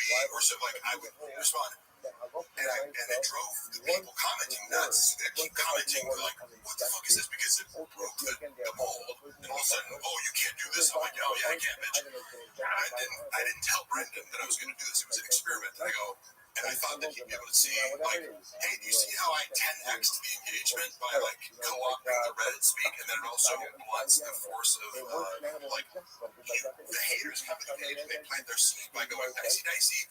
If everyone starts talking away, all of a sudden, the fans and haters can't be distinguished. The music gets uncomfortable. When he's the butt of the joke in any perceivable way, he's really scared of that. I started editing, because again, their page too, even though, like, they're just making followers. So let me change something up. I started editing the clips in a way where, like, I'd have these, like, weird zoom ins and kind of, like, bump up, like, do, like, a little bit different editing style for the clips. Because it's just normal. Sure, but Brian and Brendan, because of their egomania, like, and self-absorption, like, no, like, we're funny on our own. They don't, it's like, hey, guess what? Like, I study comedy too, bitch. But you're not the only person in the world who has ideas about comedy. They always sit there like, let me teach you about comedy. I'm like, okay, I've been a screenwriter for 20 years. Go ahead. Like, any idea, just put them at the butt of the joke. Because the clips by zooming in on certain things that Brendan would say, where he's like stuttering or something like that, it was funnier, but it made him the butt of the joke rather than like, oh, we're telling a funny story. But if, like, if you do something like that, and I'd be like, I'd edit it in such a way that zoomed in his mouth as So you were editing them to show that? and they hated it.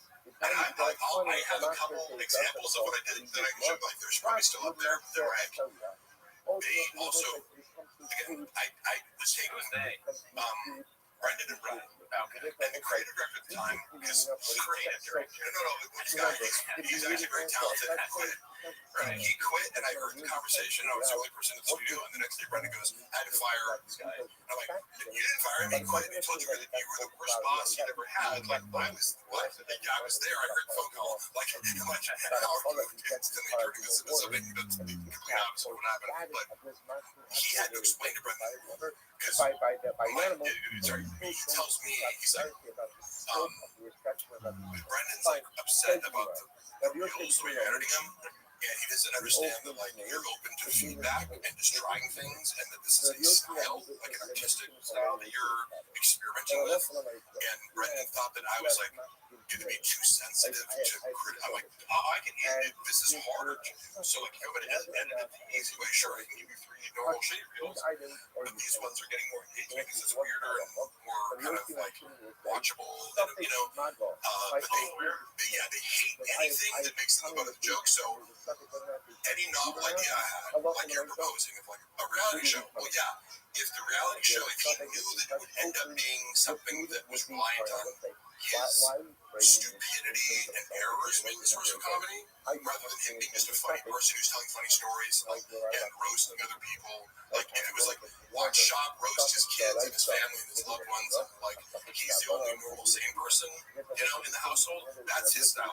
Everyone around you is stupid and incompetent, and I'm just a normal cool guy enduring all the idiots around him.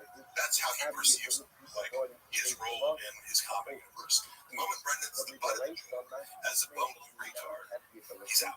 You know, he would not even, you know, entertain it. So you just gotta trick him into it. Well, Right. so we gotta figure out a way to trick him into this. Yeah. You have to do a long form and editing all once. Well, again, he's gotta be kind of so detached from reality. I don't know if his wife would point out that, like, because I don't think you have to have an angle of, like, making fun of it. I think you just present reality, and it's like, you know, He wouldn't necessarily be aware. Yeah, okay. it wasn't overt. You could make it seem to him like it was great, and but to read as funny. Okay, I got an idea. Here's I gotta leave. Okay, sure. I just one question. How much does Calvin get paid for being on the?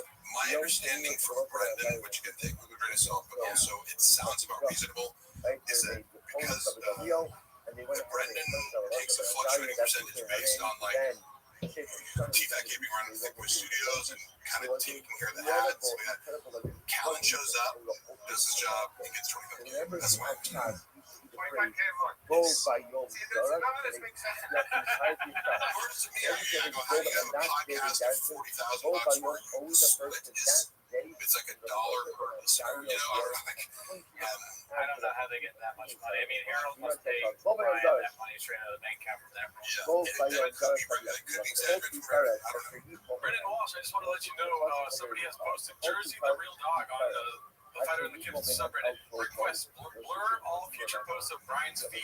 It's company policy to respect the victims. Bean cheese, bean cheese, bean cheese, bean. You're making waves. I hope people stick to that. Yeah. Well, you guys have fun with your little hate rally.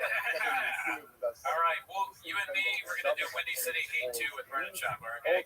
That's our next business plan. All right. Love you. Bye. Nice meeting you, big Nice meeting you. Thanks, bro. All right, see you. See you, Brendan. Wow, Brendan Hall's world record pod. Check it out. Let's switch. Oh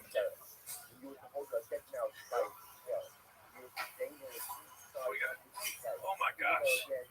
Sorry, I've been running around. Let me see here. We have been playing the bigger poppy in the background that whole time. If anyone's wondering. How do you guys originally know comedy? Yeah, first hour. I got it from a Skits and Bits online. Yeah. So, Mark, what's the thoughts on college and bits? Oh my God. Joe Rogan is a redacted, unfunded. And pounds are very low consequence. Like, you can fuck up steroids and have some unintended consequences. Promoting out the talent for some funny redacts to the top of the industry. Okay, so Comedians of the Rogan sphere. great question, Truckfoot. What do you think, Mark Harley? I was going to let you guys go first because I feel more comfortable shitting on comedians after actual comedians shit on Okay, three worst comedians in the Rogan sphere is a question. Tony Hinchcliffe, Bert Kreischer, who's the third? David Lucas. Oh, there you go. How dare you? So easy. That's my bully. Oh, sorry. I mean, No, I'm just kidding. I'm glad you stick up I will not stick up for your friends. Not enough people are sticking up for their friends these days. Yeah. I genuinely love David Lucas. We work out together. Like, he's just always been a cool guy to me. So, You guys play video games? Mark, how many Patreon subscribers would you suppose I have right now? You know, that's what he's so unique. And most people send me unique shit, and then he starts popping up my algorithm. So I see a lot of stuff from Unique's channel. Who I have an odd kinship for, or like affinity for. He will say, oh, these posts are getting 60 likes, therefore it must be 60 subscribers. I'm like, the 60 likes are probably out of like 200 Yes. or 300 something. It's a fraction, you know. Yeah. And I would assume 500 max. Yeah. That'd be reasonable, right? Yeah, let me see here. Let's do a quick study. It wouldn't shock me if there was 500 subscribers. So it was like, okay, if you get, let's say you get 50K monthly viewers, that's 1 out of 100. I mean, look how strong you are. You got 438 viewers with 342 likes, dude. What the fuck? Someone says Dave Lucas works out. Dave Lucas is actually very strong. Yes. You'd be surprised, me. He will twist your neck off. Logsboss has a lot of stuff to say. Logsboss, first of all, let's put all your comments into one comment next time, yeah? Did Shop farting loudly during the business meeting really ruin the sale of Tiger Thing? I never heard that before. But whatever. It's when you can say shit like, I go, I wouldn't put it past him. Yeah. You know, how could you, like, Is he a gassy guy? not particularly, but like, it's one of those things where it's, like, you can see him doing it because he lacks self-awareness and self-consciousness. Yeah. He would rip someone else for farting and then turn around and fart somewhere else. Like, it's like, he just has no principles where it's like, the same rules apply to me and you. So you're disgusting for eating, but I'm not disgusting for eating. So there's this weird mix of like shame and projection with types of things. Look at make this little. Can you make me more tan? Do you naturally tan? I go to tanning beds and I also run it like if I hate to admit it, but it's like I look for my auditions that I usually get. It's like if you're looking for like I get like the bodybuilder or this kind of guy. It's like I've gone on kids that attendees. It's like when an audition comes up, they typically for the role they get, it's better to be tan. It's either if I'm not tan from running outside, I'm going to tan. Like I wasn't, but I love donuts. God, what is that? The shops. Wait. When he talks about his mom and like getting a vaccine because she likes donuts. Oh, free donuts. On the shop. No, because you triggered something of a memory of giving out free donuts for vaccines. Yeah, I remember that bit when he did. He was kind of obsessed with vaccines. Yeah, let's see what he has to say about vaccines here. He's like, would you get Johnson? There's always one guy. No, get my own.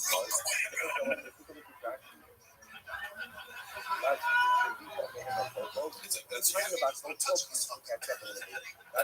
it's funny because outwardly he pretended like he was not anti-vax.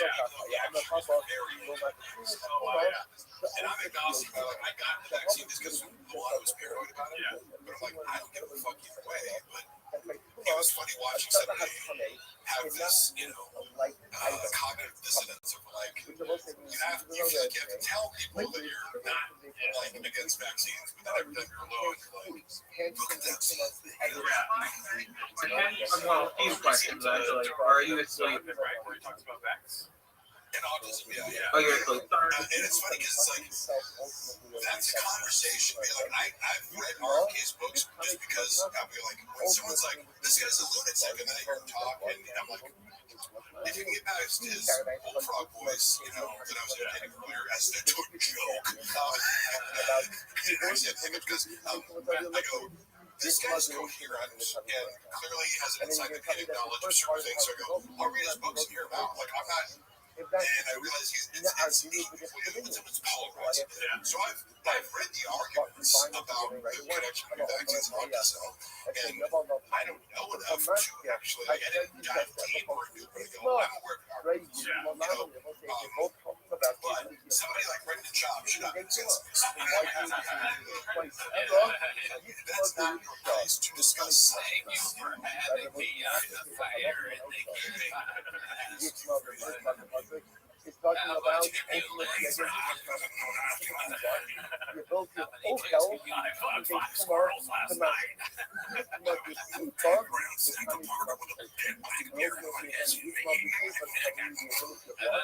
fuck each other, I got a vaccine.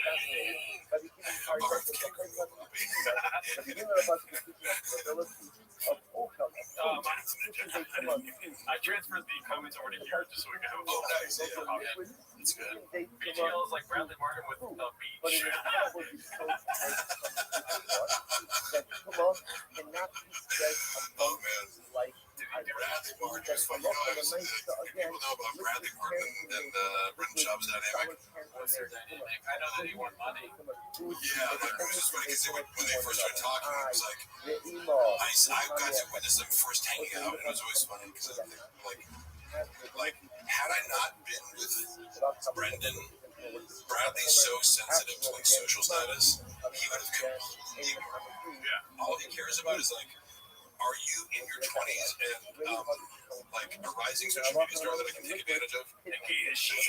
Only yes. It's like he sees my gray hair and is like, next, like even if I'm like, I don't give a fuck about you, but like I see you paying a lot of attention to Brendan Schaub, and then like by virtue of me being in his orbit, he's like would like acknowledge me. No, he was nice to me. Yeah, like he was nice to me, and he gave me a ride at some point. Like I don't have any problem with Bradley Martin, but their dynamic was funny because like outwardly they're like, oh man, it was fun to meet this guy. It was like Spider-Man being like the same person, but then Brandon would talk bad shit about him behind his back because anyone who threatens him, he tells a story of like they were doing a podcast maybe and something came up where he's like, someone's like, who's stronger between you two? And Brendan's version of the story was like Brendan's attempt to be diplomatic. Right? Now, Bradley Martin's super strong. Like, he's not just a big dude. He can deadlift 700 pounds. He can bench 4 something. It's like he's strong as fuck. Yeah, stronger than Brendan. Because that's what he does. And you can just look at him and be like, yeah, okay, Brendan's strong, but like Brendan Martin's an actual power. Brendan tries to answer the question first. He goes, "Oh, I'm sure, like, you know, he's trying to be like, you get me down, and I get you in for kind of. I'm sure there's some lifts that you get me. And bro, this is like, what are you talking about? I get you and everything. Yeah, that's true. Which is true, right? Brendan was like so taken aback by that. Like, he had to tell me that he's like, what a fucking egomaniac. I'm like, but he was just saying, yeah, we were trying to go, oh yeah, I get you. It's like, but that's not true. Like, have you seen me squat 6 plates? Can you do that? You know, this is, you know, but it is when it's like, Jesus Christ, this guy's insane. I'm obviously, it's right. I'm the star of the show. Yeah, like, There is a question I wanted to ask you that was in the chat here. I was like, oh, and then he accused Bradley Martin of being gay. Because he was like, Brendan saw his girlfriend. But that's like saying, like, I breathed today. If you're in the shop, literally, I'm trying to tell you, like, that's another part of this whole, like, weird gay fascination. It's like, how many people do I have to hear you talk about being gay who you have no evidence for being gay, and it's either, are you lying about the person being gay, which is super fun. Yeah. Sort of gay everywhere on the street. It's like, how socially aggressive is that? Like, passive aggressive, right? Be cool. Right, be cool, bro. Yeah, it's like, and then if the guy is actually gay, you think it's cool, but it's like how people, you know, want to be noted, like, what? You know? Look, if you're walking at a guy sucking dick, like, you can be like, hey, you know, I think Mark might be gay. I walked out, you know, have a cappuccino with him. You know what I mean? It's fine. But the amount of times that I would watch him accuse someone of being gay with no evidence, the only evidence being he does something better than me, Bradley Martin's stronger than me, you know that guy's gay, right? Yeah, right. And I would say it in a way where he goes, it's like, if you disagree with me, you're clearly not, it's like, you can't see it, what, how he's gay, like, what, Oh my and God. Bradley Martin is gay, like, this chick that you like, you try to hit on him. You can always play a shop game and be like, well, dude, I can never use games. You. But I wanted to highlight this right here before it goes away. Monochrome Graphics. Mark, do you have plans for a new podcast? If so, you can be some better. Hit me up. Hit me up on Instagram if you want to do that. Me and Luana, as I mentioned before, we've been filming episodes of Vanilla Toxic, and basically we're like, I'm not going to release it without her permission, but we're arguing over the source of like the comedy. I'm like, the fact that you're walking off and getting mad and we're fighting is the source. I'm like, that's what. So we're kind of arguing. We shot a bunch of stuff, but empathy for Luana, which is she doesn't have experience podcasting, and I am a little bit impatient. Like I could be more gentle. However, it's like as I'm setting everything up, and it's like hot outside, and if you're on the AC, it's like how am I sitting there sweating buckets, and she's like getting pretty. I'm like, hey, could you like could you wait a little bit, or just not be in the bed when I'm like, and you're like, I didn't hear Luana. He's the Luana of the pod. I'm the Luana. He's the Luana of the pod. I lose my shit. Yeah. Is that true? Oh, yeah. Oh, you like in the setup and stuff like that? Yeah. Or have just on camera where I'm like, you know, I'm annoying the fuck out of her, and then she like walks off, but I'm like, no, you wanna like, now she's mad about it. She's like, it doesn't make me look good. I'm like, who cares whether you look good? Like, I don't look good. It doesn't make me annoying. None of us have ever looked good. So I'm currently trying to convince her to release this footage. I'm like, no, that's like, people don't want to see two people getting along, you know, swimming. It's like, hey, here's our like perfect fine relationship. I'm like, no, It's all hella toxic. I know. You guys are just getting along and everything's working out. That's why I'm like the joke that I came up with that she admitted, she's like, she even told me on camera, like she walked up, she's like, so fucking thinking about the last episode of Time. It's so stupid. I'm like, no, this is because you're doing what are you predicting? Yeah, you're gonna like he's toxic. You know, I'm out of here. You should in the intro have you like lifting a car. That'd be great. That would be fucking hilarious. That would the intro theme song. And then have her in the car like rolling her eyes like, here we go again. Yeah, 80 fat chick, 80 delta. 80 fat chick, 80 delta. You should. That sounds good. But yeah, check out Hella Toxic. It's on Mark Harley's YouTube channel. There's just one episode out right now, but like, okay, the real truth about it, like I said, first episode, it's the fake first episode because we filmed the real first episode, and we spent too long talking about, like, we just seen this movie Sinners, Oh, yeah. and we were both bitching about how we don't like it, and she's like, suddenly as we were about to get to a part where it planned, we're just going, what's our narrative? And we were like reading, we kind of like read out messages from when we first met 10 years ago, like on the pink that when she was in Germany. I was like, I want to make that part of like the serial narrative aspect of it. Because we're going to tell our story, but also just like, man, as I'm about to like pick up the binder with the thing, she's like, this fucking sucks. Like, and she's like, well, I'm like, wait, come down. Like, wait, no, that was fine. She's like, we're talking about Sinners for 40 fucking minutes. I'm like, it's okay. She thinks too much. Right, yeah, it's like, trust me, people are like, wait, you spent a minute too long talking about a movie. If you think too much, you don't get great shit like Bring Up Bobby to put any thought into this. So, Exactly. put it on YouTube. That's part of it. I forget sometimes that I'm like, you have to practice that, you know, and like just the art of releasing your inner critic and talking nonstop, right? And so if you're trying to worry about looking good, you're gonna speak less and skip stuff. Yeah. And also, you should be like, in a couple weeks, you're gonna be like, I have nothing to talk about. If you only want to stick to like appropriate topics, So just let it unfold and if work on the dynamic of making, like feeding off each other. Can I give you some constructive criticism? Yeah. Because I've listened to the first episode. Okay, yeah. And you guys should invest in some of these, dude. Oh, I fucked it up before I had this. Yeah. I wasn't connected. I didn't realize. I was like, oh, they weren't. I was like the camera. So I reshot it, and I'm like, also, like, he was I on didn't the even know how to work them. But these are great. I had to have we were wearing them. Yeah. And I was just like, someone's like, oh, the camera's been with audio. And I was like, no, it's not. We had them. And I'm like, oh, shit. That happened to me the first couple times I used it too. But it's super effective. And you guys use a phone or use the camera? It's just a phone, but I just gotta. Oh, yeah, that's I was explaining with that. I'm like, it looks way better.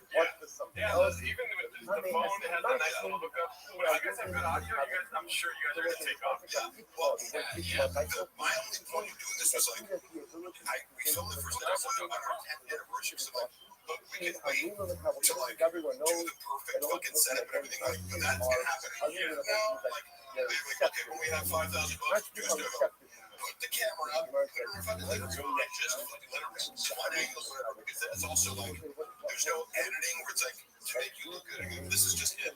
There's no editing, so you see the tension. Yeah. You know, and it's deliberately lo-fi, which I love. Yeah. I can go like pretend like they're bigger than they are. It's like, oh, we did this whole podcast. And it's like, we're getting 100 views. Why do you need to fucking have this whole official space? Yeah. As if that's the thing. No, be interesting first. Get a storage unit. Right, yeah. Somewhere to put your truck. Yeah, I've always said that Brendan is like, Brendan, why wouldn't you just shoot everything in your fucking own garage? Like, you have the space to have a studio. Yeah. Like, why wouldn't you just make that the thing? You can't wait for success to come to you. That's why we don't have a Rain sponsorship, but we have Rain out. As if we did. Because one day Rain will find us. That, like, you guys are great. What are you doing? I think it's you marketing geniuses, just like our forefathers. I've actually been waiting for this moment, Mark. If you could be a favorite place. I will cue the music. What I need you to do right now is focus really hard. Right? And please use the keyboard here. Spell my name. It's GERDO. Get the price to say that over the days to the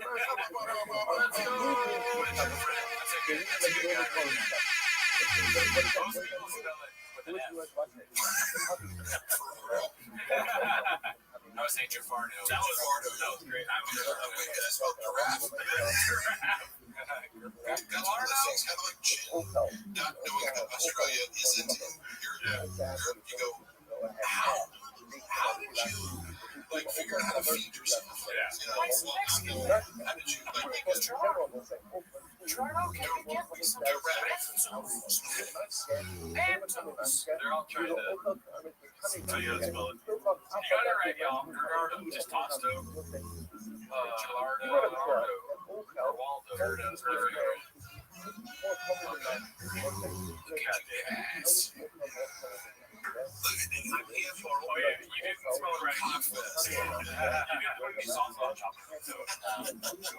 Therefore, it put up also has a hunger. I like it. That is probably my favorite joke in every special because Therefore, what? it's so. That was like the viral mad joke. Yeah. It was like, what's a Mexican cookie? Mexican chocolate cookie with some sauce on top. It's like, because no, I'm like, could there be a worse lazy or joke? Yeah. I mean, I never thought of that before. No, it does sound like it is. I don't think it's lazy so much as it is just racist. Yeah, it's degrading. It's like you've never seen the Mexican cookie before? Yeah, makes sense. Yes. And it's purple because they're so good. You know what I mean? Like, a salsa cookie is disgusting. Yeah. But a Mexican cookie is Disneyland, dude. That's what I always say. Mexican cookie, I think you brought that one time specifically. Yeah. It also implies it's like, oh yes, Mexicans don't know how to make food. Yeah. Why would you put salsa on a cookie? Yeah. Facts. Everyone knows Mexicans don't know how to make confections. They're really upset. They're saying my name is Sharpie. I don't know what that means. Jafardo. Oh, I'm sorry, I can't spell your fucking name, dude. I didn't sign up for spelling bee. I signed up for a 24-hour fucking podcast. Starring AGL. The flyer you sent me said AGL, 24 hours, we're not going to talk. Be careful, BGL. My car is very heavy. Okay. My car has a hybrid battery. Reenact that here. Yes, please. That would be crazy. Like they wander around the footage of what's actually out there. It'd be great. But this what? That's what I do all the time. Hey, to have BGL lift your car. It's my thing. He's the world's strongest threatening man. Oh, I'm sorry, I abused a fucking car one time. I apologize to the car. The car's in court. The car got a temporary restraining order against me. You couldn't do that to a truck. Hey, Mark, please confirm if Bob ever told you that he had bad hour time with Whitney Cummings. Yeah. They're saying that Sean had sex with Whitney Cummings all the time. I mean, I'm saying it's my honest perception of it. I have actual confirmation of it, and my inference from I'm not making research, I'm guessing. It's like my impression based on what they told me was that they have had casual sex as friends over the course of 7 years. Yeah. So, I mean, according to him, so that explains, like, you I don't know how he lied about it. It's not like he's like, oh, my big flex is like, I just had their friends. Yeah, this is like you brought up sinners. It's like that explains why Whitney Cummings lost her funny. Why? Brendan Schaub got really funny. Sucked it out like a vampire. He took her Canadian Yeah, that was one of the things about sinners where I'm like, wait, so you become a vampire all of a sudden you're going to play the fiddle? Yeah. This is confusing me. I didn't like sinners got the rules of the vampire. What is the... Okay. I'm like, you're introducing the vampire rules. Suspending your disbelief is like running over hurdles. It's like, I gotta suspend this. Yes. It's like Whitney Cummings is like sex because she's a vampire skank. I gotta say, hey, you know what? I don't know what you guys think about this. I'm going to just try to remember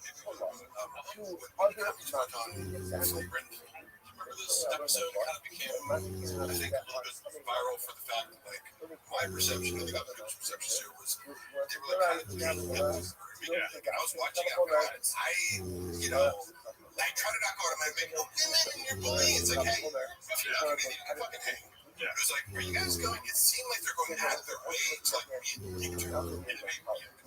Well, now you're talking about the hierarchy of suck, which is like, where is Whitney Cummings compared to flagrant? You know what I mean? Well, like, I'm not even commenting on our comedy. I'm just like, why do you have someone on to be a dick to that? Yeah. I mean, like, I watch porn, but I'm not gonna watch shit, fuck shit. If it's actually neat, it's probably like, I mean, you can poke fun, I guess. I didn't see it. She's better than they are.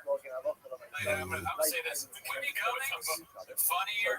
Who's the 60 kid? Whitney Cummings is funnier than Akash and Andrew Schultz and those goons on the couch. Like I used to people rip one of her specials, and I didn't. I was just like, oh, people are really back. I watch. Like I'm not gonna.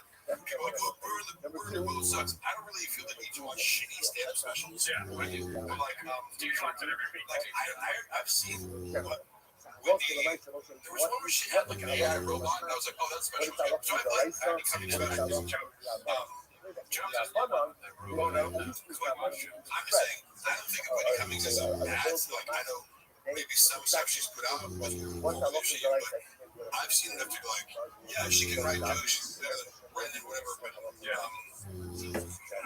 I just remember watching this like an episode, being like, they're really going out of their way to like be like a group of guys kind of digging up on her. She calls it out. She's like, are you guys like, are you doing this right now? And they're kind of gaslighting her, like, yeah, just change it. It's like, but you're being meaner. You know, when Logan Paul's on the episode, you're kind of kissing his ass. Yeah, like, That's funny to be like treat Mike Najak way better than Whitney Cummings. Yeah, like he's a god. Yeah, you can't insult that guy. It's just a little trashy to be like, but when a girl comes on, it's like, we're gonna bully her. Like, you gotta bully everybody. Yes, Everybody get these jokes.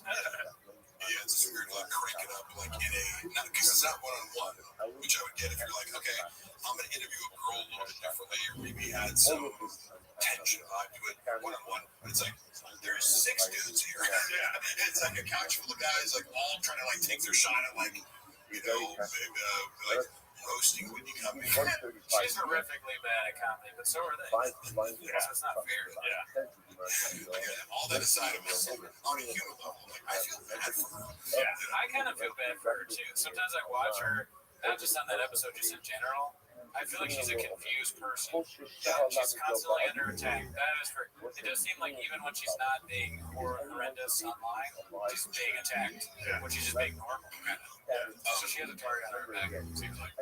One thing, you know, so Dylan riffed about this about going over to her house. And it's like, he was like, you know, one of the script rants about it's like, go over to her house and it's like, you got it twice a day. Like, he's describing like the, you know, menagerie of people that are at Whitney Cummings' house in a given moment. And I remember I saw that after the job and kind of confirmed, like said something similar to me private about like, who hangs out with Whitney Cummings, you know, like people who take drugs, and it's like a weird mixing people. The idea of like, January 6th shaman. I can say in There's a certain weird collection of Hollywood people. that lady from the Cincinnati Reds that was racist back in the day, she died, but she's right there. So I described it very like Kim Dillon, like ranted about it to her face. It was like really funny, and she was like laughing in acknowledgement that was accurate. I'm like, that gave me some insight into like, I think she does probably use a lot of drugs. Yeah, it was the guy that killed Khashoggi, that guy. He's probably there. Oh, shoot, The Ayatollah for whatever. Just imagine she picks people like her. Now she's gone right wing, so she can't have like Reese Witherspoon. She can't have like fucking the Disney stars over her now, but now she's transitioned a little bit. She's gonna have more like right wing people like Tucker, or maybe come through whoever, Christine Levitt, and I don't know, women that are conservative, I guess.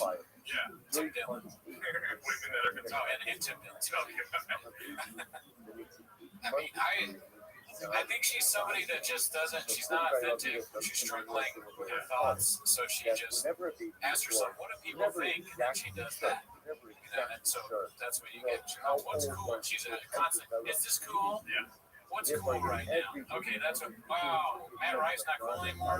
Sometimes people will wake up and meditate or pray or something, but she wakes up and she goes, what's cool?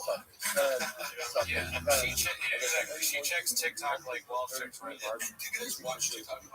I don't really. And I kind of like draw the line. someone sends me a TikTok link, I'm like, if you're not sending me this on the app, because I'm not on there, iMessage me a fucking TikTok link. Same thing with Facebook. My mom on Facebook. For some reason, I'm a hypocrite because I go on IG, but I'm like, one social media app that's addictive is enough. TikTok is too much. A lot of those go unseen that I get sent because I just not on it. I just don't give a fuck. My sponsor sends me so many TikToks, and I just put haha. I do the Cooney. I put haha. Yeah. I blocked Gerardo and his mom too, so they can't send me stuff. I exclusively send them Hasbro TikTok. I'm gonna block your dad too, just preemptively now. Thinking about it, because if he ever gets on TikTok, I don't want that. I don't want that. Shit. I forget the shooting thing. What is the shooting thing? Is that the lion thing? Yeah, it's really dead. Stuffing nation. Yeah. Stuffing giant or That's stuffing the last thing I like. This is the joke he talks about our studio. He's like, I'm gonna go in. How many bullets can you carry online?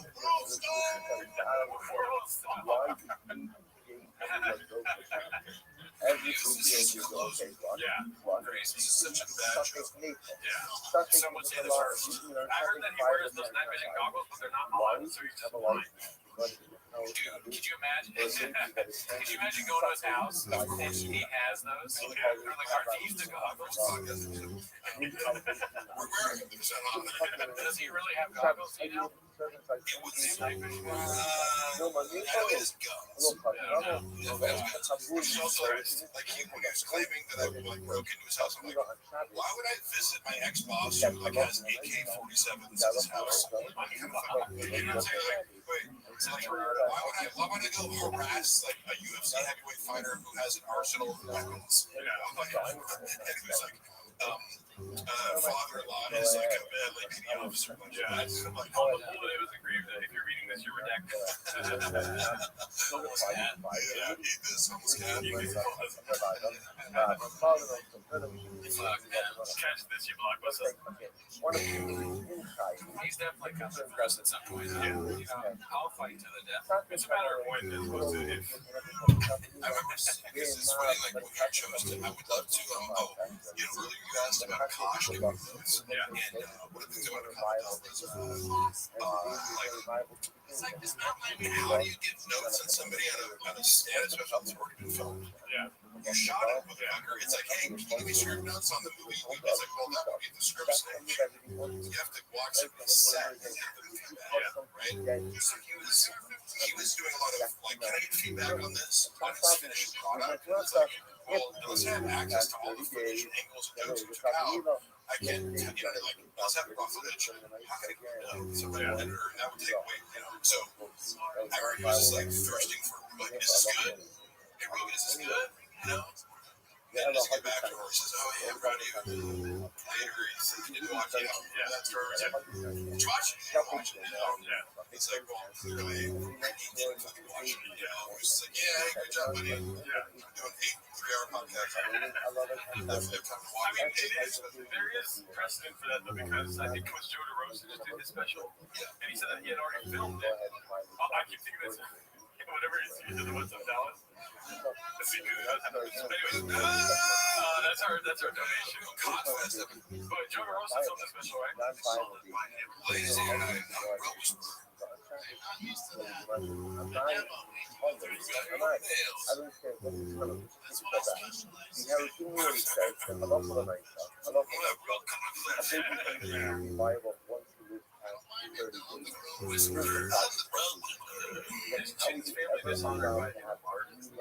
Oh my God, that's aggressive. Not because he's maintained steady employment. Have I told you the connection that I see between Korean culture, what I know about Korean culture via Malcolm book, and you know about this, like, how, like with Malcolm Gladwell, I was just focuses on these little interesting anecdotes that proves it wrong. 10,000 hour or whatever.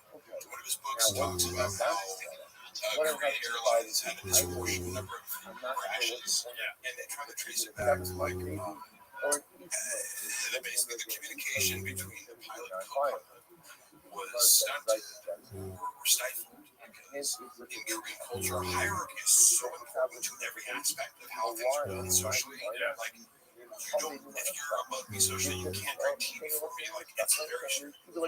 Question your boss. Like, same thing. Chats were employee for breakfast. I'm a like, because I'll talk back to you, but you're wrong, Chin's like, whatever you want, like, I'm just abiding by you're above me, I don't get to question you, but also, he likes that. He despises the fact that Chin isn't offering new creative ideas. It's like, well, you want to get loyal employees. Utilitarian. So he loves it, presents it, but I do see that as part of the reason. How do you survive in the shop? You have to be totally compliant. You have to be sure. Even if it's seemingly not threatened, you gotta be neat. Yeah, it's like either has to have some sort of leverage or be so vital or whatever. It's like, like I said, Crystalia is like, if you're funny enough, it's like Crystalia can get wrong just because he's like so vital. So you're either like a goddamn or like an appliance that he has like a Jeffrey Epstein-sized void of like, why does everyone keep shopping around? He's not funny, and he sounds like fucking terrible to be around. Here's the thing, guy. If you're socially above him, like Dalia, Brendan makes it much easier. He's not a high maintenance friend, because he's also sensitive to social hierarchies. He's texting me around the clock as my employee, like transgressing boundaries, and knowing that I can't really be like, hey dude, like no more texts after 6 p.m. Unless I want to, then he's gonna find another reason to fire me. And he makes you understand that without saying it. But Crystalia, he's not gonna bother. He's gonna go, he's gonna tag along with us wherever he goes, and they don't really, it doesn't really hang out with people until you fire Mark, bro. Did you know? That's a guy. I love Mark. I don't know, like, I don't know where Mark is, but I think it's like really cool. Like we love drinking Mark together. No. Oh, really? No. I mean, Chris was very nice. That's good. Do you think with Papa, like, who do you think he thinks is the funniest person, or does he even like him? Yeah, so it's like people like Jim Carrey. It's like obviously how 34. Okay. I exactly remember being. I grew up on Jim Carrey. Yeah, it's like that was the funniest motherfucker on the planet to me, and I still think it holds up. It's like he's like, and he was with it. I think I just think like he did MMA first. He's in the lineage of like Canadian MMA. Like I love looking back at like like physical comedy over the ages. It's like that is universal, and it's like an athletic mastery thing. When you watch him, it's like he was one of a kind for our time, but he is in this lineage of like you go back to the 40s and 50s. Like there were guys doing physical comedy. It's a skill. You never know. Because I used to look at SNL. I was like, oh yeah, why did you look at SNL? So he likes the idea of liking SNL. Yeah. And like again, we've heard that change. Like, oh yeah, growing up, like my dad wanted to be a UFC star. My dad wanted to be an NFL player. I want to be like a man. This is a childhood dream again. Worked on drugs. I was a comic book seller. Yeah. Like it's again, somebody like Page frequencies, the person who kind of like. I didn't see that. Like, oh, when you put all these things side to side, he's telling some bullshit's going on. That argument, if you're, he thinks like Jim Carrey is Elmo, Sesame Street. He's like, the guy when he's red, you squeeze him, but he's so tickle, sometimes you laugh. Jim Carrey. Yeah, I mean, you're like, because as comedians, you guys think about like not only who you like the most, but why you like them. Yeah. Maybe it should be your friend to go, why do they like them? Articulate what you think is really well. But I have heard about it, so I go, David does get me something mothership party parts. I heard that. Oh shit. Does the mothership have a party party? How dare you? That's David Lucas stand. The slander I will not stand for. You're being racist right now, and you just oh, I think he's confusing it with the time where an owl landed on his arm. He falls asleep. shocked. Did you get beat up with Not that piece of necessarily teeth? Is that a joke of a have- super? He thinks that titties on your arm feel like an owl landing on it. It's pretty funny. So we got this Did he get fucking beat up? I've never heard. Is that an actual rumor? I've not.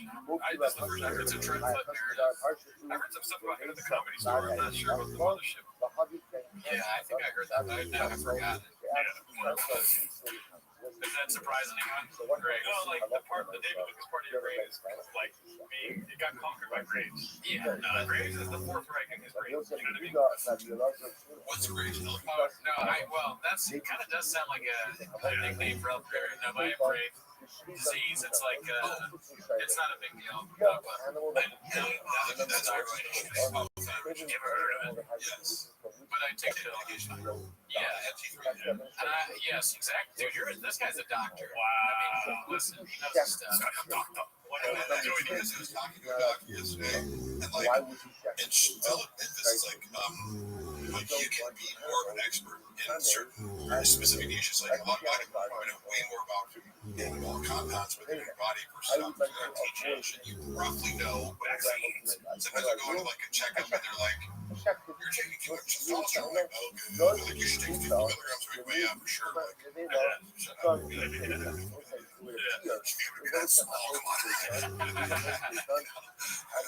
many fucking things can you lift, dude? What is that? That's stethoscope help you fucking shut up, dude. Yeah, he's on medication, but we are also trying to come up with merch to solve his craze.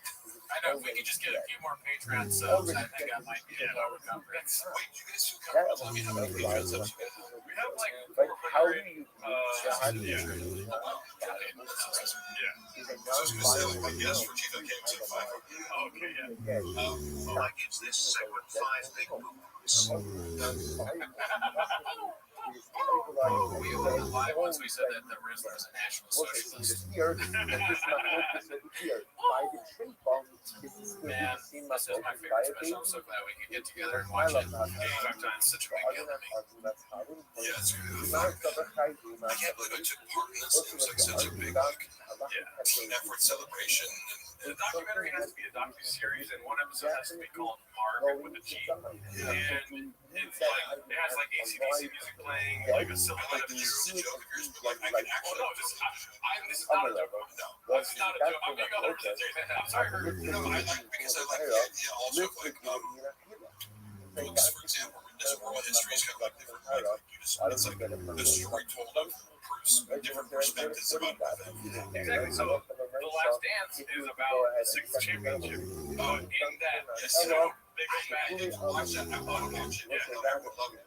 so, like for instance, this is his sixth championship, his second special. You know, the Gringo Poppy. That's the lens, but then the scope of it all kind of comes back to this.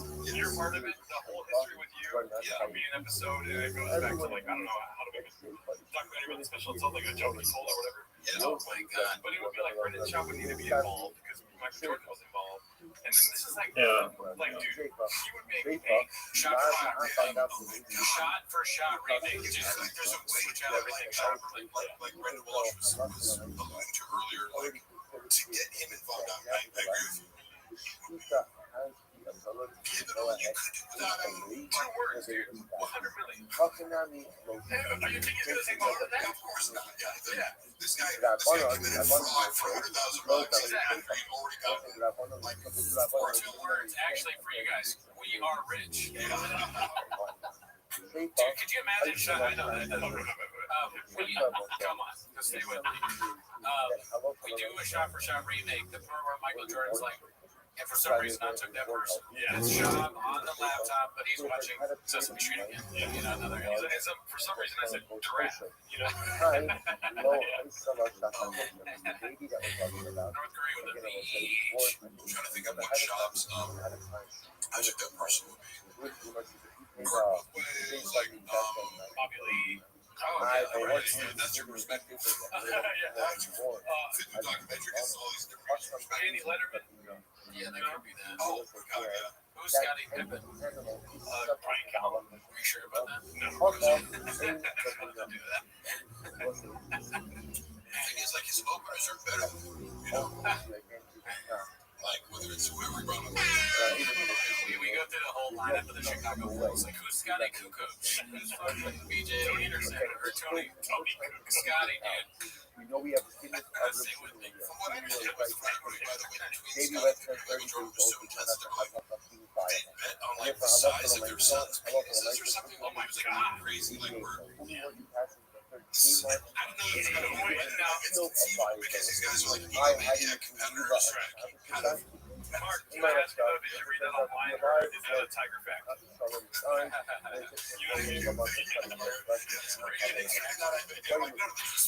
It's triggering to people or they like it or whatever. But it's like, if you think you're gonna promote this fucking shitty music becoming polarizing, I want to be like, you know, some professional guy, I'm like, oh cool. So who's the art director for the photo shoots that you want to do of like, you know, this elaborate Tiger thick whiskey promotion on a budget of nothing? Like what? You know, yeah, maybe look at the Rocks page. Okay, cool. Do you want to do that with AI or like, you know, We're going to pay the Rock money. yeah, or do you want me to fucking troll people into following this page? Your choice. And then I stopped managing it 2 months later. It's like taken down. I remember commenting on it. I got blocked on the page because I was like, I was posting every day on it. And like I got fired for putting an extra C in the form. Yeah, which took it. I decided like it's great. It's got to remove all my evidence. He was so fucking pissed. And he was like, fuck. Like he's telling like, dude, like one person saw it on Facebook because it didn't even. You can't hyperlink on Instagram. So I went to a Facebook account. Me and Jay were both like, there's a Facebook account. Like, it's auto posting. None of us were aware of it. One person commented on it. It was like, Phil likes one. Hey, I want to check the spelling. He's like, motherfucker. It was like, as if he just like accidentally, you know, wanted a picture of himself, put that dude to the internet, you know. And oh my god, it's like, yeah, it's happening. And then I get fired, and he was like, okay, so what? Like, you know, I'm. And then when you go, you assume guess what else lined up, right? And then I watch it, like when I left, I was like, how come no one's posting to this page? You know, like, hey, how's the replacement going? It's not been fixed. Yeah. We're actually in hour 5, y'all. What the hell?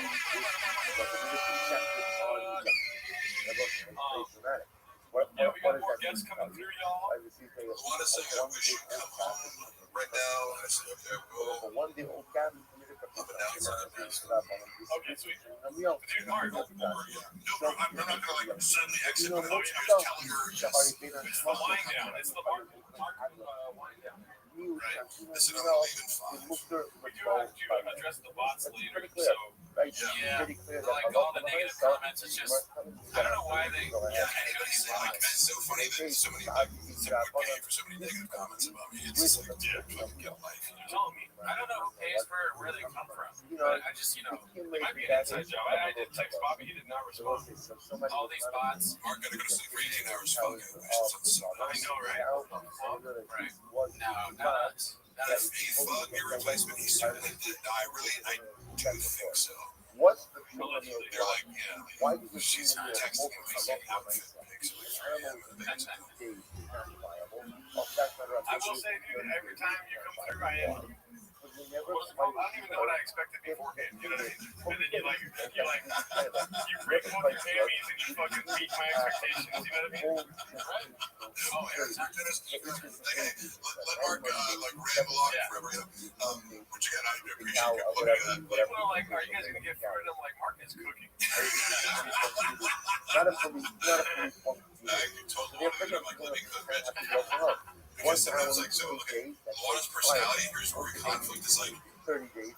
sometimes, like, oh, fuck, man, I was very well along with some evidence that I was, like, reviewing, like, looking at old shit on my phone, like, I found this recording of, we lived in this apartment, and my cat was killed by somebody who I believe, like, I had reason to believe it was, like, an Airbnb as a place, like, hit our cat. And it was like very traumatizing. So I don't really like be flippant about this. It was like horrific to us because it was like somebody killed my cat, ostensibly from a car accident, put the cat on top of a cardboard box that had been germ-possessed, like, and then a neighbor was like knocked on her door like Sunday morning and was like, I'm sorry about your cat. We both lose our mind. We run out, and then it was like that area where she used to hang out in this like the grass area, like, it looked like a car had driven over the sprinkler, like the sprinkler person was like, wait, like what are you saying? He's up there, and it's like, it was an Airbnb, and we were already annoyed by it because it's like,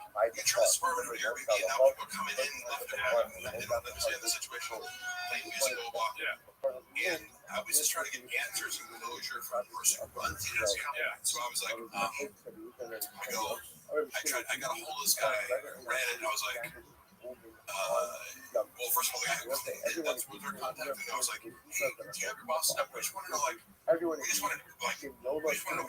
We didn't really try to sue anybody. It was just like, we know what happened. And immediately they were like, we did not do anything. Like, don't text us while I was like, whoa. And then I found the number from the guy who ran it. And he got, like, I think he called me or something. Or yeah, it must have been because it was like, I didn't get the number from that guy. Then I get the number from this. It was like, hello? And he's like, he just started screaming. He's like, you fucking motherfucker. He said, I'm going to kill you on the phone. I'm like, God. What? Like, who the fuck is this? Like, I was like, I had no idea who he was. I was this guy screaming at me on the phone, telling me he's going to kill me. And I'm like, it's trying because I'm like, my cat just died, and I'm just looking for closure, and you're telling me that you're going to murder me? And asking questions about it. So I was like, so I didn't need that, right? Because I'm like, I have no idea who this guy is. He's blocked me, and I can't like. And then, like a week later, I'm coming home from the gym, and I see these guys in front of the Airbnb. I'm like, oh, that's me.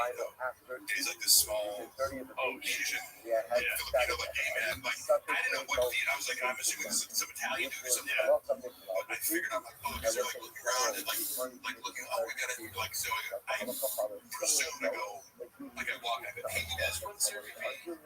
Yeah, I'm like, hey.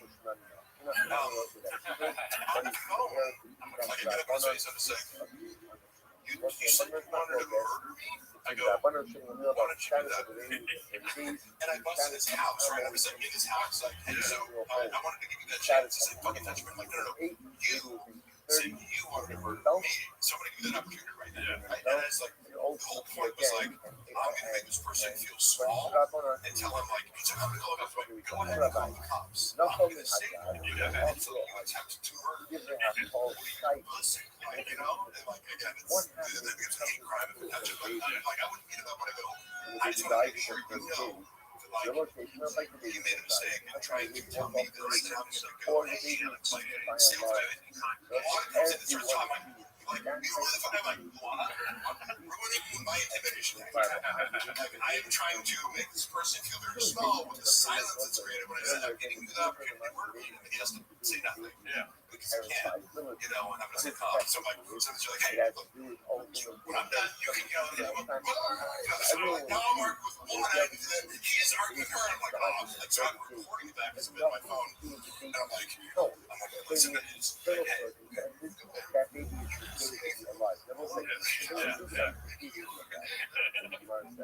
I threatened to murder him, he would do it to me. Yeah. And then like 30 minutes later, I remember because I left, get the fuck out of my house. I'm like, why don't you murder me? So that's what it's like. I just kind of went around like touching stuff and was just like, oh, what are you going to do? Call the cops? Like, yeah, I'm opening your drawers. And it's like, I'm at your Airbnb. Oh, no. It's a nice glass door you have. Airbnb is so like, oh, like, but wait, you guys live here? Like, I'm going to sit over here. Just like, well, this is set up. You guys live here? You don't live here. Rented one night, I'm gonna get that. Like, oh, you run an illegal Airbnb. I'm like, oh yeah, like, so what's your position? You run a Triscuit's open? Yeah, I was trying to like intimidate him and make him go, get out. Because he has no power. Yeah, should call the cops. I the cops is worse, right? But I left on my own accord, but I felt like the job was done. Yeah. And then the cops like come and said to come over to my house. They're like, hey, you were in this guy's house? I'm like, yeah, I was. Can't do that. I'm like, no. Thank you. No shit. Trying to arrest a lion officer? That's a good idea for you. Yeah, bro. Try it. Try it right now, dude. There's a guy in college I knew this weekend with a shirt. One of the guys in the track team. He was running this really good. He's about to be For example, And, if a woman he like works ripped in the the little things out and he goes, I'm an athlete, I can take it. and the rest Dale, of the sorry to hear about the cat. Sorry, man. No, it's, yeah, I mean, like, it is sincerely like losing a pet, super emotional.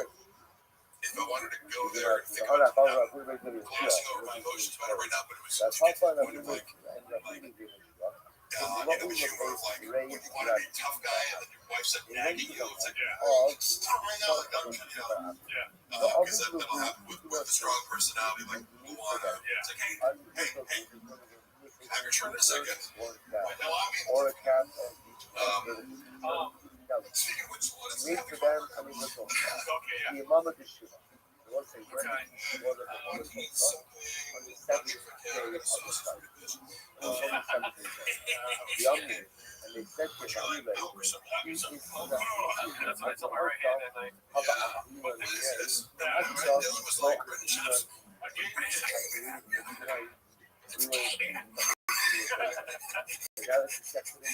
exactly right. This is a gay man on stage. But I just want to say before you go into that, I'm so grateful that you came through. I'm so grateful you guys funny. And also, on the record, so, I work with a bunch of influencers who, one of my biggest pet peeves of entrepreneurs is like,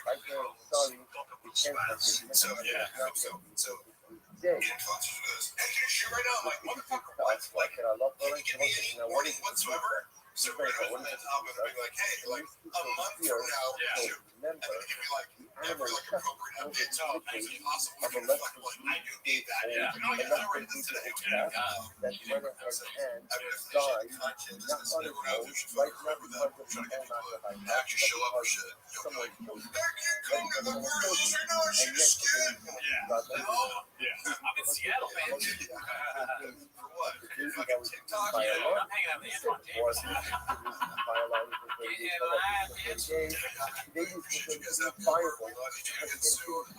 fans love you, man. Shop community sincerely, all this stuff that I said about it being a very out of Brendan shop based reaction content. I think that you guys have probably the most positive, like, kind of conservative crowd. So thank you guys all for watching. As long as I would have said no, I wanted it. Save the full 24 hours. Oh, God, no, dude. It's going to be hard for us. But you're gonna do it. Sorry. Again, I should have some more ratings.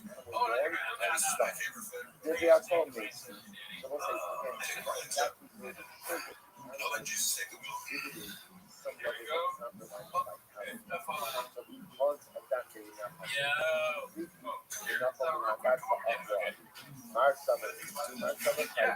What's another story? Great direct by your second white one. All right, everybody. By your We had, dude, take it with you, man. Take the whole thing. Have fun with it, dude. Commentary. Okay. Here, let me see that. Let me see that, man. All right, guys. Mark, see you, buddy. You're the best. What happened? So, that was Netflix. Mark came in, he destroyed as usual while we were watching the greatest stand-up special ever done. Yeah, what a comments, dude. Oh, 2 S words. Horn Brothers, yeah, maybe Horn Brothers could be a thing. I'm not glad that the horn in the middle of my head is back. I had that surgically removed by a doctor. Doctor cut off. That's a real thing. You have a horn in the middle of my head. The doctor cut it off, and I didn't think it was going to grow back, but I guess it's grown back. What's up, Mark Ramirez? Good to see you. Good to see you. Lando, it's been a while since I've seen you. TriStar, whoa. Like I haven't seen TriStar in a while. Tommy Jarvis. What'd you say? This is a great office. You got good guests and everything. Yeah. Walsh, I mean, we want to get some more people on.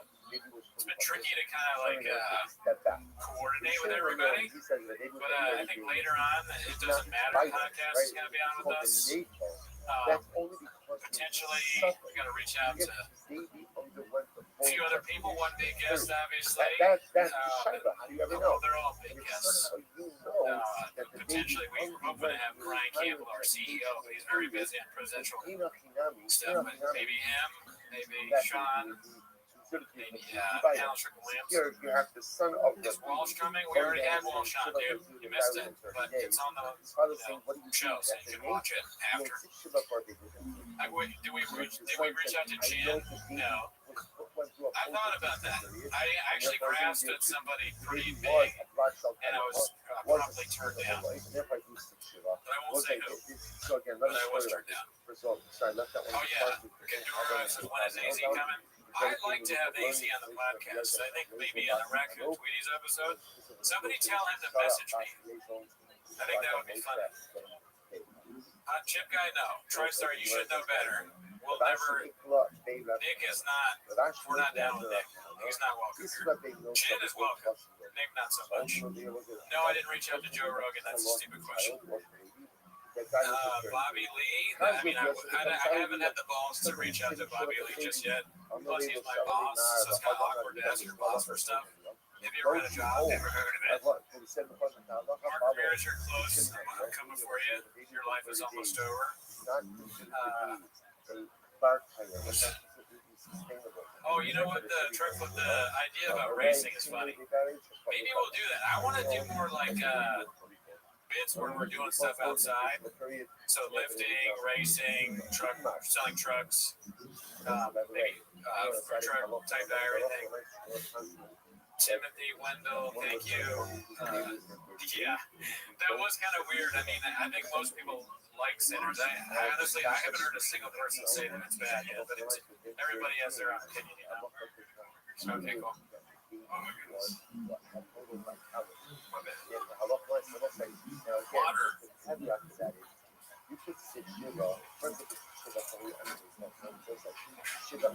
So let's say parents would want Oh man. Give it up for Gerardo, dude. Like organizing all this shit.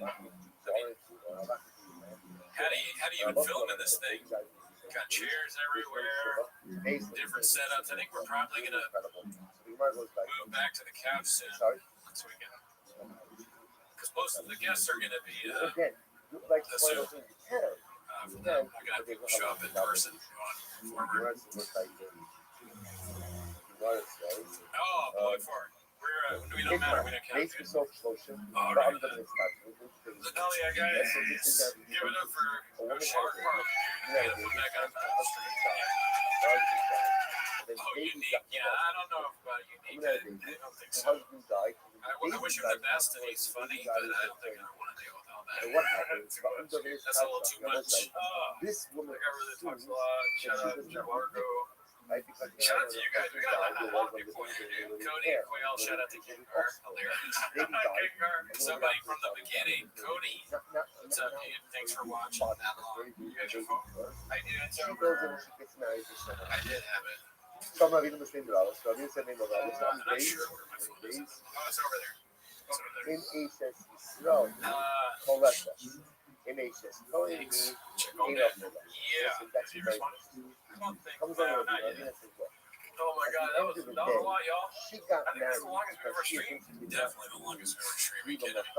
Yeah, dude. 51, Nikki, HSG on. Who the fuck is that guy? I gave her a birthday shout out or something. She's nice. I guess I'll wish her the best. Oh, the stream's going. Oh, yeah. No audio. Oh, yeah. Sometimes we got a lot of audio in here. It's true. As he says, he's taking a nacho dip in nacho cheese. Oh, my bad, Mr. Whole Foods. Not bad. Is your back hurting at all? No, it's got to constantly adjust. Yes. Sometimes I want you guys forever. Never live usually has. Spine operation warp speed. I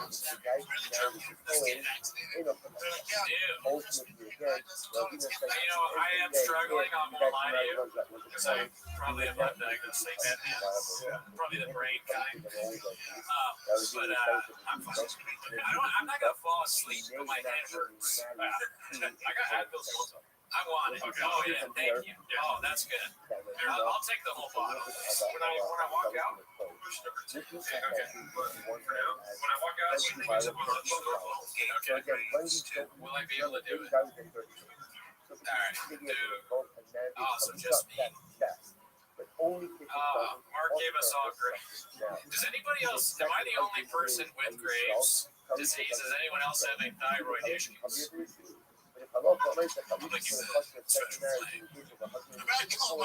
Vladimir, what's up? Dude, I got a lot of stuff. I got Graves' disease, small teeth, big gums. I got a headache. My wrist is maybe broken again. You know, so that's the thing about, they'll tell you about podcasting. A lot of your favorite podcasters have chronic diseases. In fact, most of them do. Part of having a black belt and being very good at talking for a long period of time about nonsense is you have to have something that's threatening your life. In 20 to 30 years, I could be dead. But right now, all I have is a headache. So it's not really that big. Also, part of podcasting is having chronic disease. I think that's true. What is it that got you? Mark Harley being here or the Green Public Claim? I would say it was the inherent, inherited racism. And probably apple. Maybe the drinking and the food. Just glass of all that. You know, I'm fine. Look, we're not the only podcast. Yeah, we know you.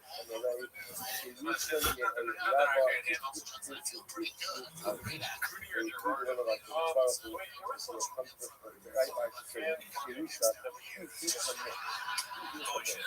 This is the payment for our American Treaty Special Edition reading things. Listening to Mark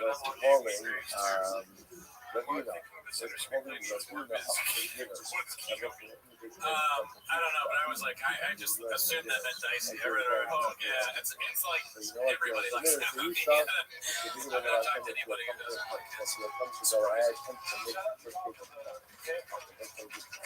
Actually, one person did say they didn't like this tone of it. Doesn't like vampire shit. But I can't agree. So is that your takeaway? You know what I mean? Yeah, I mean, that movie is fucking brutal. Also, shout out to Oakman for being in here. Oh, hell yeah. Oakman should be on the show later. Yeah, he's able to. So early. An idea, boys. I can't go through the I think Oakman's, Sykes Melly, I don't have for $20 less than 10 minutes. Thank you, Tony. Yeah, dude, I stayed up until like 1 in the morning setting up. The MNXT says as soon as Cooney transitions to the couch, it's falling. Yeah. I should DoorDash Red Bull. I would drink this and go. I can get you Red Bull if you want. Do you have Red Bull? I can go to the Aldi right here. If you want to. Sure. I mean, listen, I'll just keep talking to the chat. Okay. I'll go get 2 Red Bulls for you. Yeah. I got you fast. That's what, yeah, when Gerardo leaves, he's getting a drink from me, and I'll just be fine. I also, what's it called? I got a free trial on Zoom, so we're good. Oh, sit down. I got a case of that. Yeah, I'll keep an eye on it. And, would you rather sit on the couch or no? Up to you, Bronco. I'm fine here or there. Like, it's already set up for the couch if you want. That's fine. Okay. I can always suggest you to. Yeah,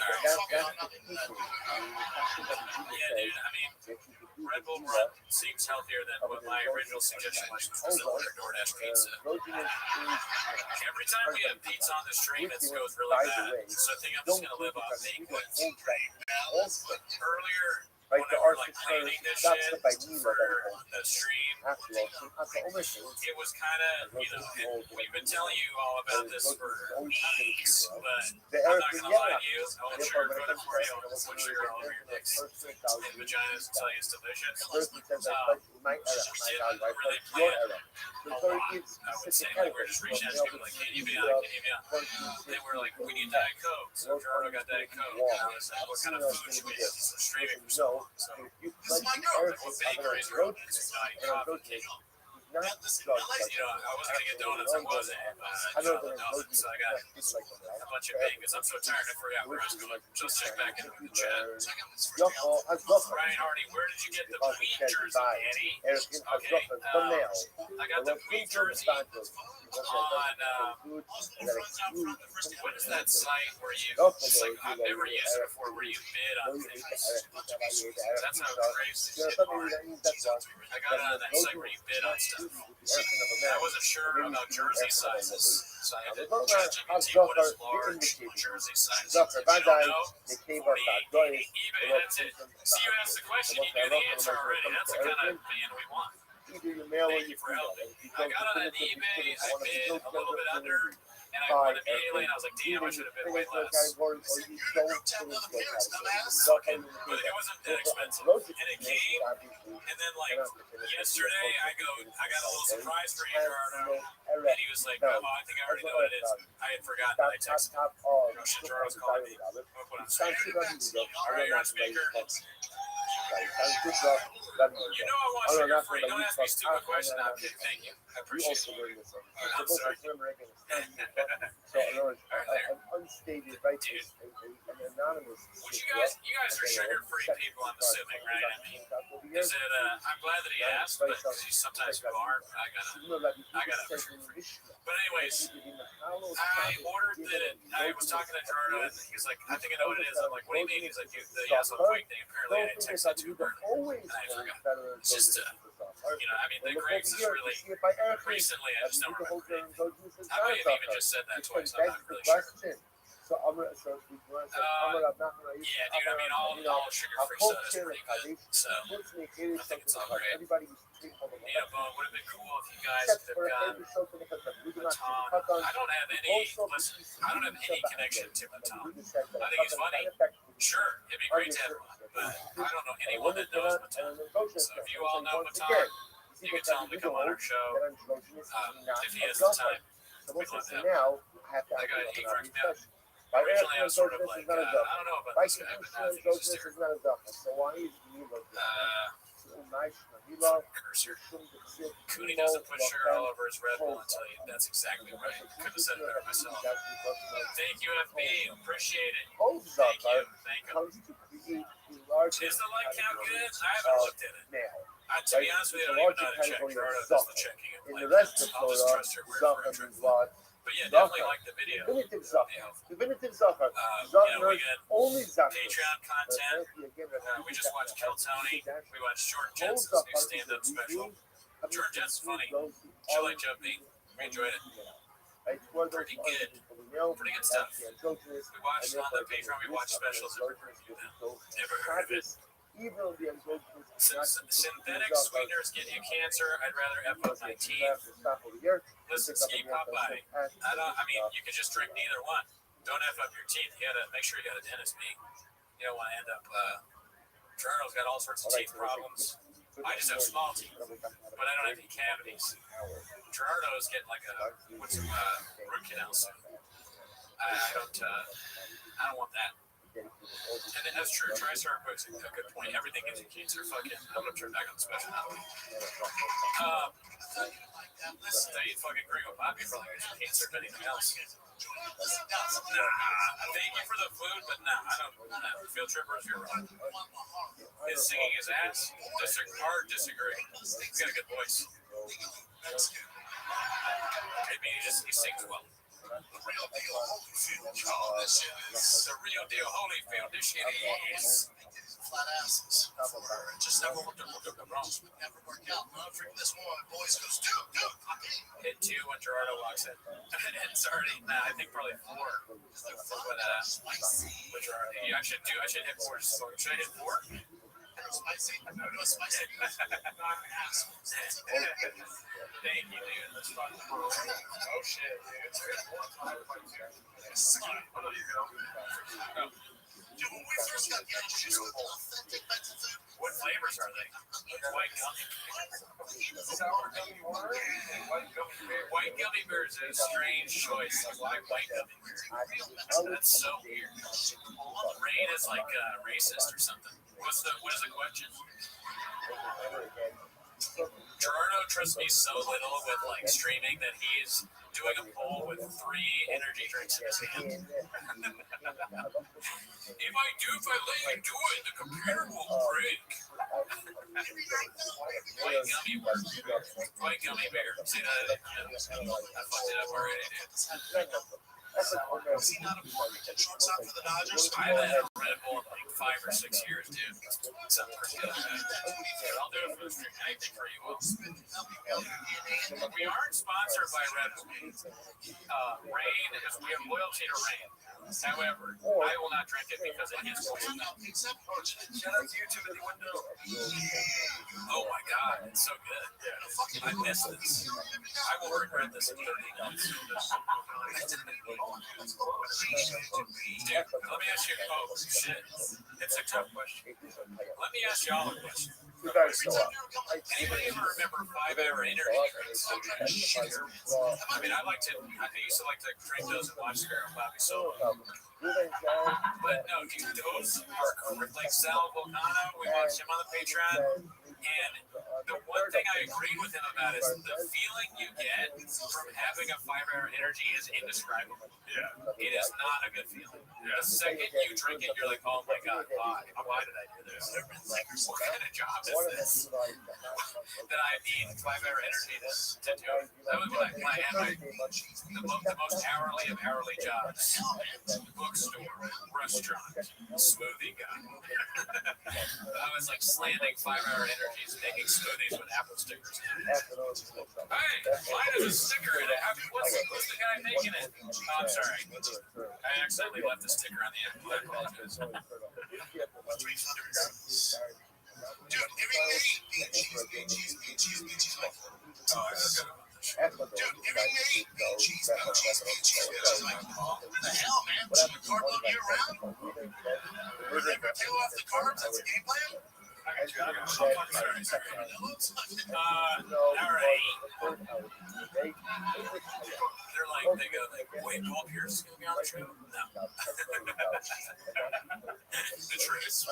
Like, hey, Paul, what do you think about the Gringo Poppy? He's like, man, you got to get this fucking better. Dude, it's half and half. I don't know which one they want me to drink. They're both so good. I mean, Rain is pretty good. I'm not going to lie. I was pretty pissed when he drank my Rain.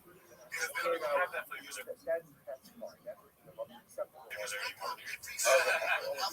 It's crazy that they got new flavors. I don't understand the marketing of Rain. Like, why make a new monster? Yeah. Why rebrand? Yeah. You're cutting into monster series. It's like, we need something for Gen Z. A new kind of. I'm fine with it. That's the perfect energy drink right here. Well, coffee. The second best. Which one do you want me to drink? I'm not going to look. I mean, I think white gummy berry got it. I fucked up. Don't vote for me. Don't vote just like I vote. Okay, copy. You don't mean cuss. Right? That's the last thing you want to do. Don't cuck off me. Vote with your heart. I'm gonna wait till it says 5 minutes ago, and then I don't need sycophants, okay? But if you criticize me in any way, you're a bot. Yeah. I was so upset we should have started the stream off with the bots today. We kind of killed the bot joke, but I forgot everything I was going to say anyways. So we got up last night and talked for 3 hours about this bot bit that we were going to do. It's not a bit, it's for real. We're done with the bots. Yeah, no, there's no bit. No more bots. You know what I mean? We're going to focus our attention instead of on the comments on Coffee Cake, stuff like that, donuts. It's just crazy, like the comments where they go like, oh, go back to Timo's every week. It's like, all right, bot. Like, you think I was bored yet? You think this is my first rodeo? Yeah. That's what I told you earlier last week. I was like, there's a lot of people that don't. I told him to sit down so you can take it out. I was like, I got to talk to you. There's a lot of people that are watching us right now that think it's actually the first time that we've been to a rodeo. And he was like, you know what? Yeah, right. You said that. I remember you said you're right. Yeah, I told you, I was like, there should be bots that put sugar all over our dicks and tell us it's delicious. You know, you were like, neither or both of us have been to many rodeos. Yeah.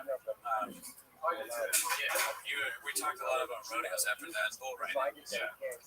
And we came to it after we talked for a long time about bull riding. We were like, you know what? Bots need to go. We have a no bot policy. We don't read the comments, so we won't know. But if we did and we saw negative comment, we'd be like, oh, that's bot. No, don't leave them up. We're not going to delete them. Yes. But we'll know that any kind of criticism whatsoever, anywhere, even if it's not just like enough for impression, like it's something that's not like you guys are appeasing, then I know it's a bot comment. Yeah. You know, it's like, who's going to read the other bots? So why would we delete it? The bots are communicating and liking each other's videos. Elizabeth Marsden, piece myself laughing.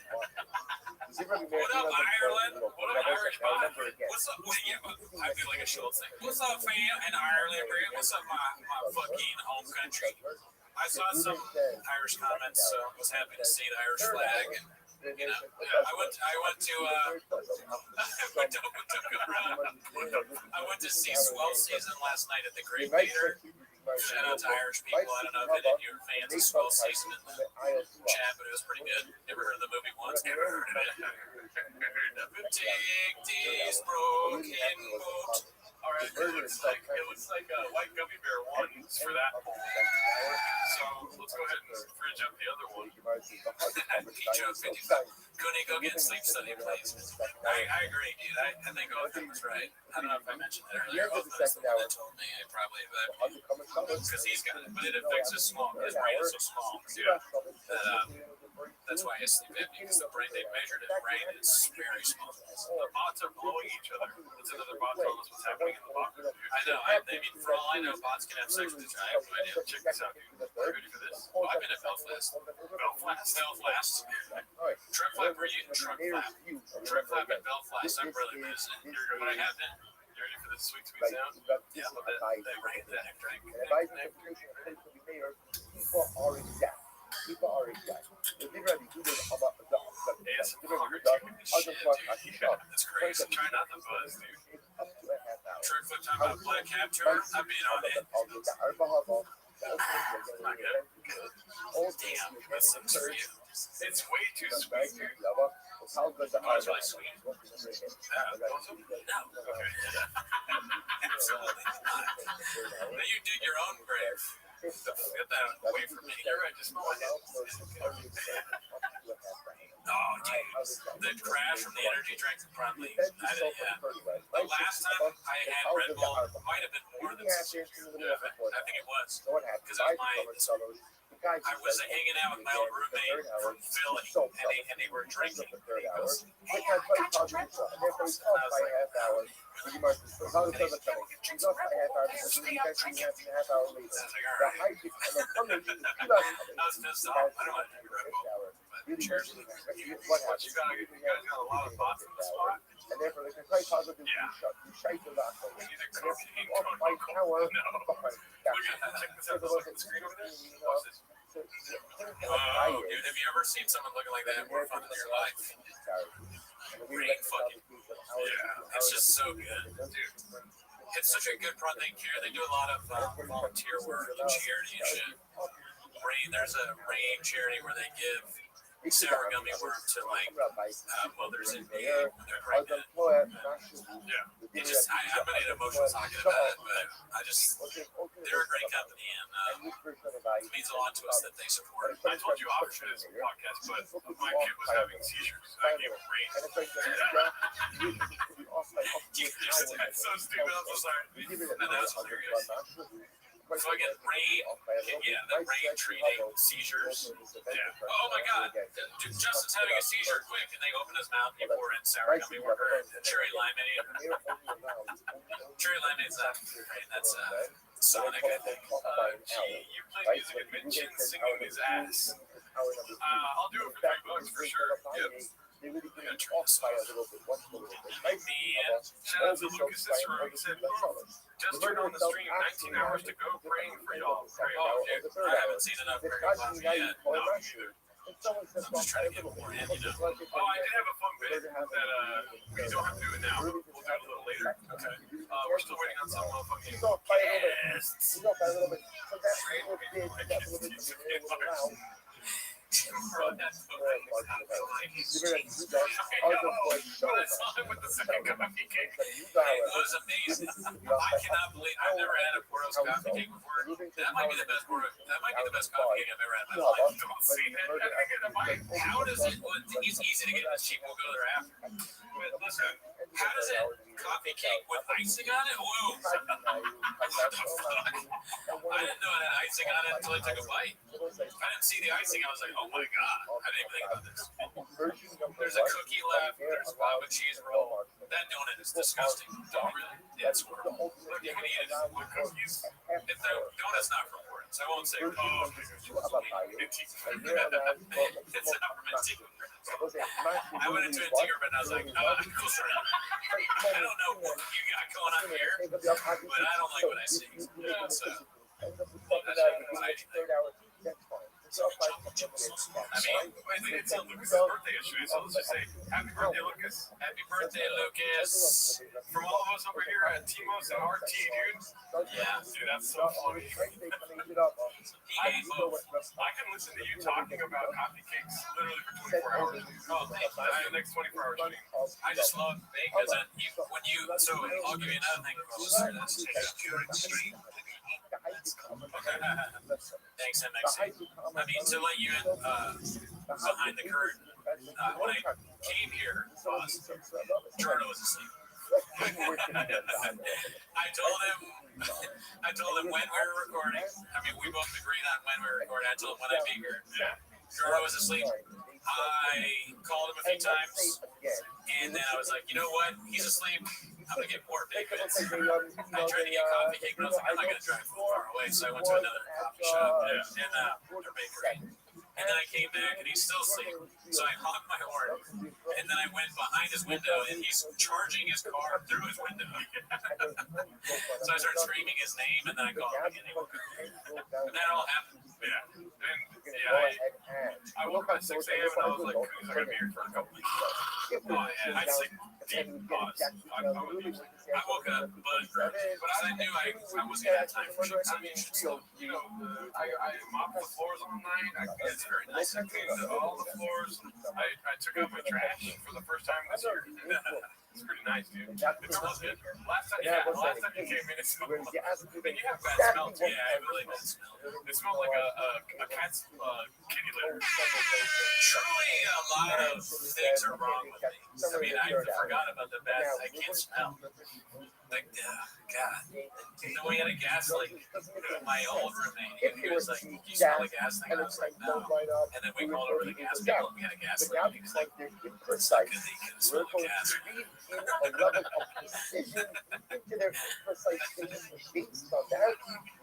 hilarious. Fucking gas leak. The guy that did the gas leak claimed to have fixed it, and he didn't fix it. He just left it in the leak. So we had to have another gas guy come out. They're trying to kill the shop hired for flappers. It's like, does anything on Cooney work? Taste. He's 11. I can still taste. I can see.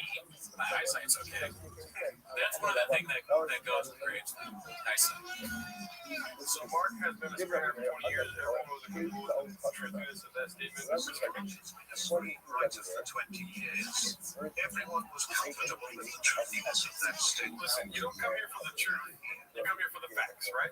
That's true. Yeah. So think about that. In facts, you can choose. That was so funny. You looked at me that 20-year thing. Sure, I've been a screenwriter for 20 years. That was awesome. I wish I said stuff like that. I like how Brendan Walsh, in the same motion he entered the chat, he left the chat.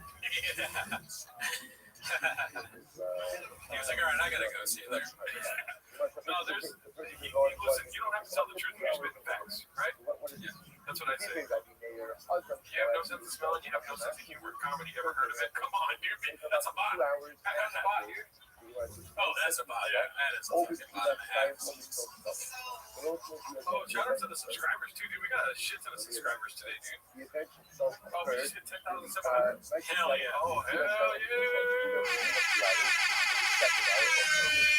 Yeah, dude. I mean, of course we did. This is the greatest special of all time. Yeah, there's a bit that we're going to be doing later. I'm excited to do it. I told Cooney about it when he got here. It's gonna be we're gonna try to do some Gringo Poppy meditation, see where we can go. It's like trying to do DMT, but with a large dose. We're gonna be listening to this. You know what I mean? Okay, I'm with you. I hear you. Don't kill me. Don't kill me. Yeah, and then it's when you're in a meditative state, that's where you know where the real funny is, right? Oh yeah. Like I don't go to a comedy show unless I close my eyes for 10 minutes and focus in on my inner child. You know? Sorry. Lubinowski, I met him in person. Never met him. If you guys want, I can make some fucking sausage salad. Go over there and do a cooking show. Yeah, I can do that. I got camera set up for all that. This is you. You're like, I could. You want to. You want sausage. I already told Palsy to bring sausage to salad. Love Timo's, but honestly, I miss when it was with David. Listen, bot. Yeah, bot. Like, You're bot. Just because you use emoji, you think we don't know that's a bot? Yeah. And then TriStar, thank you for calling it out. In the community, we have to stay together, stand strong, and call out bots. When we see them, David's son is a bot. yeah. Okay? You're lucky you're not block bot. Yeah. Yeah. I'm not mad. I'm just upset. Death to all the bots, but no violence. No violence. I look, you want to watch you cook together. I can teach you how to make some. Oh, have burn a sausage and put it on salad? If you haven't, I think I know how to do that already. Oh, okay. No offense. Sausage salad all day. I'm gonna tell Palsy to bring some sausage and some fucking salad, dude. Sorry for calling. Yeah, listen. Eudora says make Bondi. Can you make Bondi? God damn, who's next? You guys got to premiere any new songs today? Not today. We're not done with songs, okay? We're still doing Gerardo. It's working on some things in the kitchen. We may go back to songs. I mean, we want, that's our goal. But because you were very busy, energy drinks, Gringo Poppy has to play for 24 hours. A song on today's podcast. But you got Cowbell, you got Mark, you got Walsh, maybe some more guests. You know, don't ask for too much. You're a bot. It's a bot. That's a bot. You tried to trick me, bot. You tried to trick me, bot. I forget where you were. Who you are. I mean, we just noticed this a couple days ago, so we're gonna be struggling with who's bots and who's not. Timbo sent to get I don't know, 6 hours? I was thinking of making beans and cheese, but that seems like a mission. Bean cheese. That would be crazy. I remember I said on the phone nachos, but I was like, that's gross. Oh yeah, the nachos are bad. That would fuck us up. Yeah, I mean, pizza would fuck us up too. When you left, I was laughing about how hard it is to stream and eat pizza. Yeah. Not a good time. But you know, if you're asking me what I want, pizza's always the right answer. Pizza later. I think it's a great idea. I'm ordering right now. Who's your top 5 comedians? I'm also Well, actually, that's easy. Yeah. So Eddie Murphy, Chris Rock, George Carlton, Richard Pryor, and Dave Chappelle.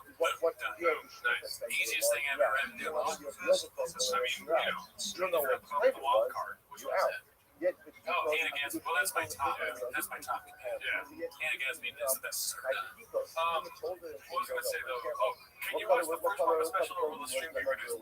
John Doe, the stream will get reduced. If you don't know, in our early days of podcasting, we did watch the first special and we uploaded it to YouTube, and it got reduced immediately.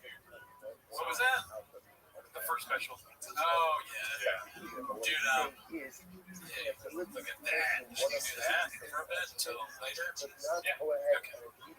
Hell yeah, same link. Yeah, same link. Or wait, no, that meeting's over. Let me. Okay. I'll leave this over here. Yeah, I got you. All right. Dude, thank you, Wade. We love you too. Oh, hell yeah, dude. Look. What is the color of our belt? Black. Always black belt. We were black belts like when we first started, honestly. Yeah. We were doing it even before we started. Yeah. It's just like something we know. Something we know how to do. Is talking on a podcast about shops. Who's in the jag? What's up? What's up? What's up? The Madre. Okay, she started the whole thing, fellas. Mom, can we call you later? Oh yeah, are you free to hop on a call? If not, it's all good. They really want you. Everyone's asking about you, Mom. You know, the one bad bit about Rosa, she refuses to meet me in person. went to the Norco horse party and didn't see Rosa there, so that's all I'm saying. A little bit blockbuster, honestly. Yeah. I thought she was gonna be there, she wasn't. I don't know. Decided to get a call. Okay, I'll call them real quick. Yeah, we can call. Let me see. Yeah, you call. No politics, yeah? Yeah, please don't get us canceled. Where am I at? Right here. It's the White House Rosa. And did you hear about Trump? Oh no! Why come on, Rosa? Control yourself. We told him, listen, not Rosa. What about Trump? He's the man. Oh my God, Mom. It's a bot comment. He's better than Ringo. That's the name. That's the, that might be true. Can't argue with that. Sheriff and Andre Hashem said my mom died Monday and the Rosa bit is really making me happy. So, yeah. Everyone else is calling you a Russian dog. I think that people are enjoying your call. Is what's going on. So we've told people that. Yeah, I'm a real person. I'm not a bot. It kind of sounded robotic right there. Yeah, that didn't help. You put out a little bit, it made you sound like a robot. I am a getting over some sinus stuff. Oh, okay. Yeah. It's called TBS. But the other way. The opposite. What's the opposite of TBS? Austin brain. Rosa Allergy is Austin. My mom has heavy Austin brains. Well, you guys are just be glad I'm calling. How are you doing, Mom? Everyone's happy that you called. I'm in the middle of cooking a vegetable soup with all the homegrown vegetables, and it's got beef in it too. Yeah. All right, please don't make any abundigas.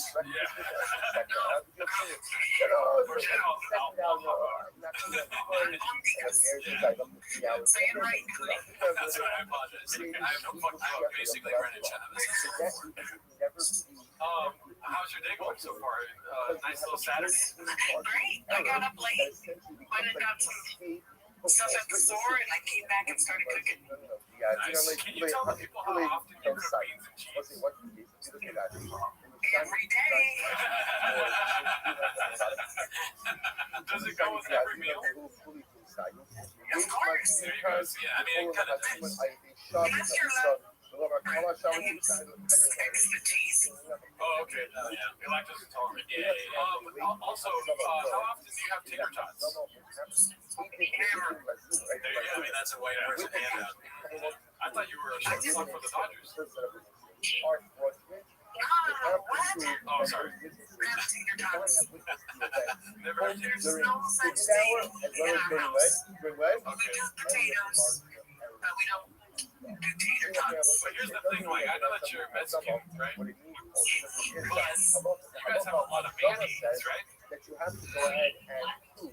Yes, the only best foods. You know what's funny, Mom, is I was telling somebody the story. Remember when I was a kid? We talked about this. People shit in my sandwich.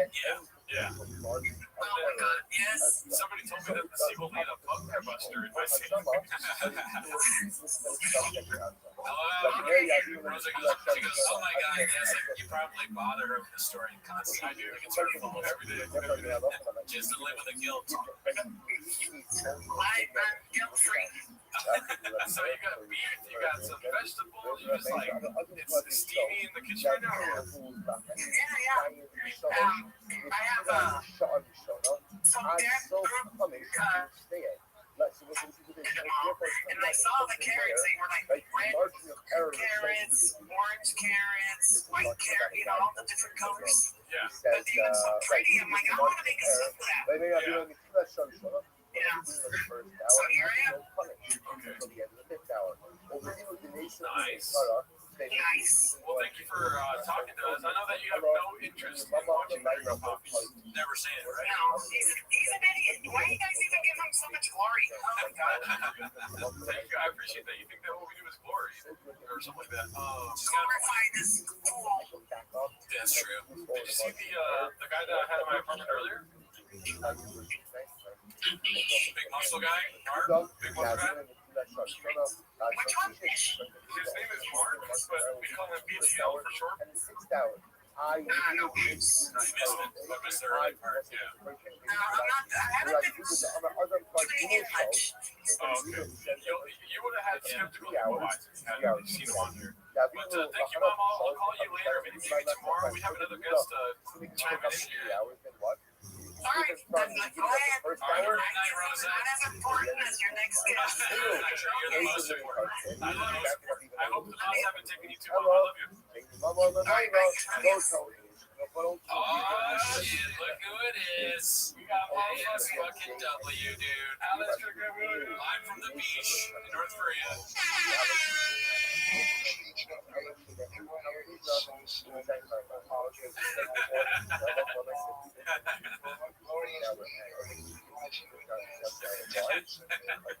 Dave, you look lounge out there. That looks like a comfortable chair, Dave. Oh my god, even better, dude. That's the best place to watch people play. We had Walsh on earlier. I don't know if you didn't see any of that, did you? No, man, I've been with my life. As you should. We had Walsh. Let you get this. Walsh talked to Mark for a while. Mark Harley and Walsh. Yeah, it was pretty cool. I gotta say. It was fun. We've been going since 9, Diddy. I don't have that hard. Dude, Gerardo showed your record. Oh yeah, at the very beginning of the stream, I pulled out your record and was like, shout out to Alan Strickland Williams. We're trying to get people to buy your record. We allow them Yes. to error. Yeah. Baseball dads. Yeah, man. Well, you're following Rosa Alarcon right now. We were just on the phone with Mama.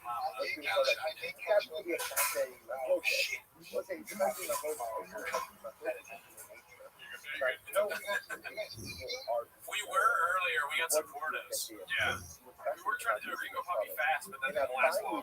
Because there's like a coffee cake that we've been doing, so we're going to test coffee cake while watching the Gringo Poppy to see if it was any better while we had the coffee cake. Yeah. If it enhanced the viewership at all. We asked Walsh this, what's your favorite part? What's your favorite bit from the Gringo Poppy? If you had to choose.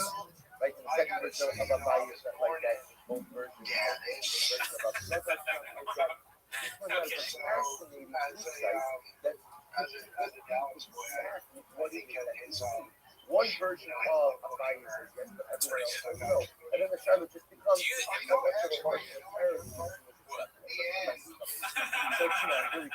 Right there. Well done. Do you do comedy in Texas at all? I actually did a show at the Dallas Comedy Club. Remember again, so point out.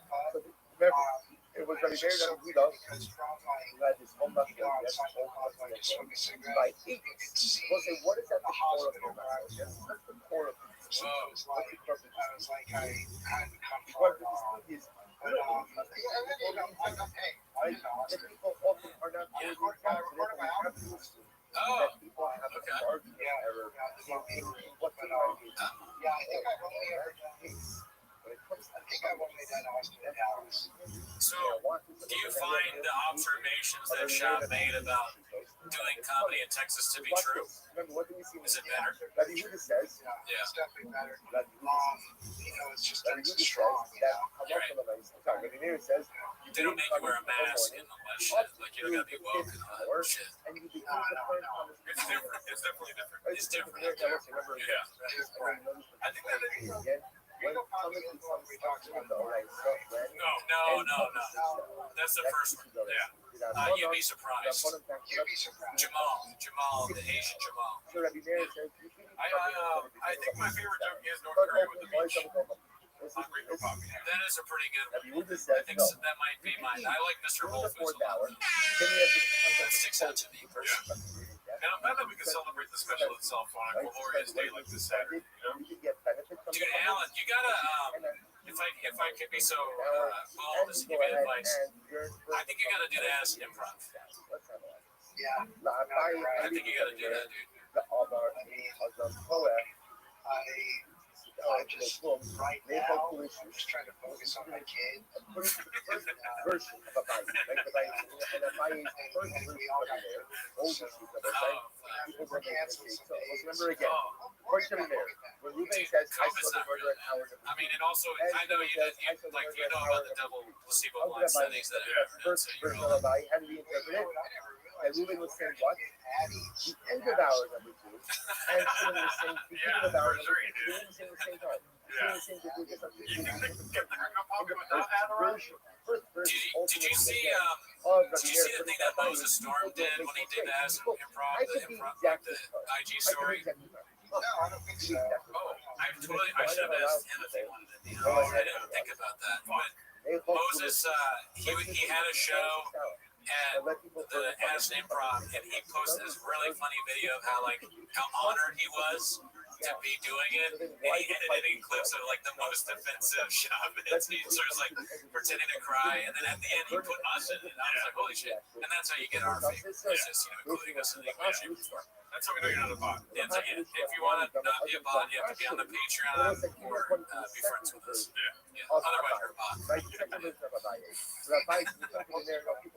Yeah. That's fine. So you got to do it too. That's what I'm saying. Please make a video as an improv. Let people stop eating, 45 Yeah, we should do a live. Because some people get confused a little bit. Why do you have to back up the shot to the beginning of the 6th hour? That would be nice. We get the game together. Fucking Addison trip. I think you might be First, going 30 minutes. we're pointing at you. Right. We'll share a hotel. I'll do this. So what are you guys are doing? Just actually Well, the operation and Yeah, it's on a loop. It's right behind you on our screen. Yeah. Let me see. Not sure at the moment. Puto cabrón, cabrón. Right now. That's the one. Can you tell that just from the visuals without Yes. We're almost there yet. Yeah. Yeah, no, I can tell from the timestamp on the bottom of the red line. I sequenced that with my finger like that. I'm like, oh, yeah, puto cabrón. You know, we have a huge general set of about 3 screens back to back to back. And I'm not joking around for real. It's like everything kept feeding me information while we streamed here. Oh yeah, dude, Harley in the beginning of the stream, and he has the energy of 1,000 men. He did 3 or 4 hours straight of Baba intelligence facts, Tiger facts. Yeah, and I mean it's hilarious to have him meet people. So I wish he could talk to you as well. Yeah. But watching him talk to Walsh was pretty fun. Yeah. So it was a good time. Something's going viral on James right now that he said. What's going on? Apparently, Bob would ask the Betty's to talk. Oh, okay. Yeah. I don't want to read that one. You can just go on the subreddit, or I'll send it to you. Also, not right now, but I'll send it to you eventually. Let's try it. You want to I send got you. Yeah. So when Walsh was on the stream, he was talking. You know how he talks to us about how he's obsessed. He's trying to get off of it. He did that bit. It's pretty funny. So maybe to start the live on the back deck. You're not deep in the stuff. I mean, you send clips sometimes, but you don't have the same kind of addiction that Walsh has. Right? Anything in life, you're going to rely on me now. I think it's that Walsh has a family. It's why he's so addicted to it. I think he Relatability, yeah. I'm just one big boy on my own. Yeah, I'm more of a Joanna than a shop. Who are you in the Shopperverse is a good question. We've probably done this before. I like Louis Vuitton more than I like baseball, Is there anyone who's bald in the Shopperverse? Oh yeah, maybe that's who I am. Yeah. I can see that. Remember again, Rubba had a much more expensive Right now, according to Rubba, feels like something that first comes to hours. Talk about the coach 2 hours minus therefore, again, if you ask me what you know, Oh shit, I gotta check that out. I think they're playing like right now. back it up even more. Yeah. I mean, how's your team doing? How are the Jags Really, doing? again, from the beginning of the fifth hour, people are reaching out. My parents went to Florida State. I've been watching that with them the sixth hour. and Kansas State sucks. Hey, tell them this draft was I telling them. They haven't really played anybody else. Shot would have started on all those teams probably. He was pretty good. I saw Sean play today. I don't like 7 He did. He's very good. Yeah, Buffalo Bills is the main one. I'm sorry to do it for me, but I think the Jags are going to lose tomorrow. Who do they play? What are the Commanders playing tomorrow? Do you know? The Commanders play the Raiders. Yeah, that's right. Yeah, they're gonna lose. Why? I've always been a football guy myself. I don't know anything about football, but I'm in a pick'ems league and I picked the Jaguars to lose. I'm sorry, I didn't know they were your team. If they were your team, I'm picking the fucking Commanders every week. The Commanders will probably be good, but they just lost to the Packers because the Packers are really good. Yeah. We'll see.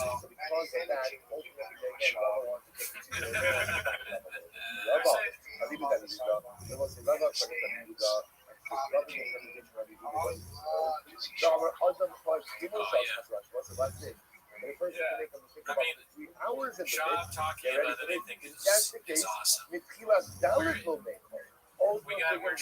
talking with Walsh about like a reality show. That was the new idea he had, a shop reality show. But I still think the Gringo Poppy documentary is what I'm most interested in. Exactly. Yeah, I can see that working. I can see Sean hosting like hosting a Love Island or something like that. Sean Island. It's just they have to live together in a house. They need to vote someone off every week. Yeah, I mean, Shop Island, yeah, so different shop. He did almost host Fear Factor like Ludacris. Like Ludacris beat him at that. Yeah. It's another, you know what show unironically I love now is The Floor. You ever watch The Floor? I just saw a commercial for the floor because there used to be a show called The Wall. No, what's The Wall? The Wall, and it's the guy that was the voice.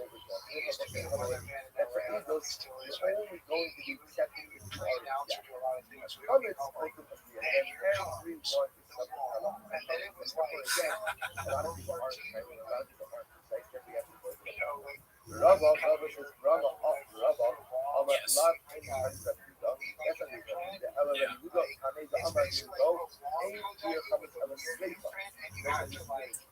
Oh, like get through the wall, make the post.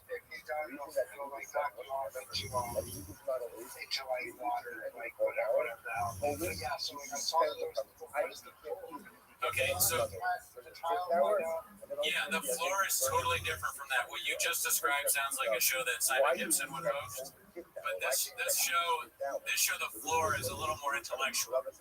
If you like things like that, it's the guy. Rob Lowe is the host. He does a great job, and he's.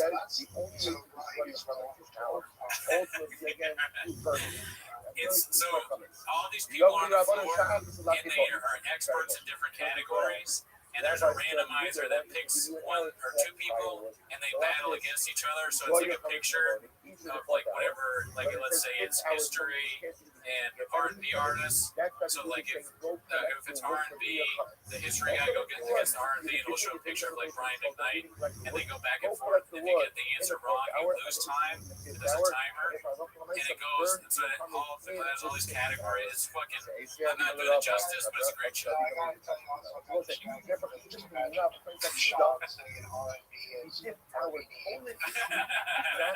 BRB.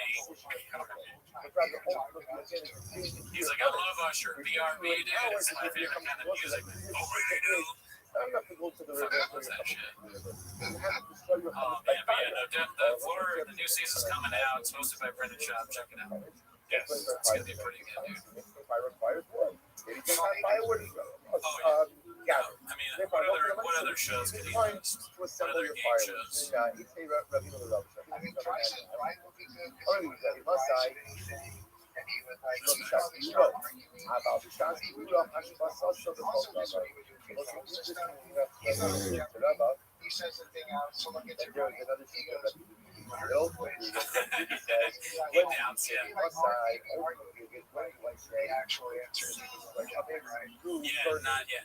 I'm not sure about that one. What's the capital of the third wide line down in Massachusetts? He must Boston. and he He doesn't over even Indian know, on so. Elm Street. And he says, when do I hold it? Boston. When? So what was that? I guess that's what was the suitcase show where there's money in it. He probably told people the amounts by accident. When does he say? When do you say they have up I think that might have been Make a Deal. Let's make a deal. That was that a Howie Mandel show? I'm not sure. I think you're right. I think it was from that. Yeah, I've been saying like I know Howie Mandel How about the is funny when he makes fun of Shop, but I've been kind of saying he sucks. He's not good. Like I don't understand why people like him. How is just like, what is this? Watch how we, like, oh, this is what he used to do. This is what made him famous. It's like from the 80s, and it's like, I don't know if you like actually cooked up and like it has that just like crazy energy. Yeah, I've seen that. You know, I'm talking about really like Nurse Palmer's Yeah, Robbie Goodwin retweeted that and wrote Casey Rocket.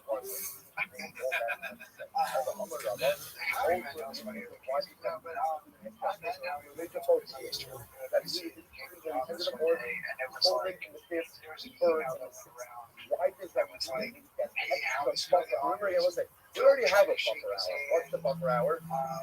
And he Six. was So remember again, we go right. So companies are like 7 hours. So grab it, grab it, or just go in a buffer hour. Right? You take it, move it in, and it's a buffer hour of the bigger hour. So why is that? So you have the fire which is Can't do that anymore. Woke culture, dude. You get fired. Sean Van that. That was pretty great. I'm a The lover. China thing. Zero to shoot young. He just yeah, them sweet nuts. That's the one thing I do like about Mandel is that he's clearly being fed these lines from like younger people.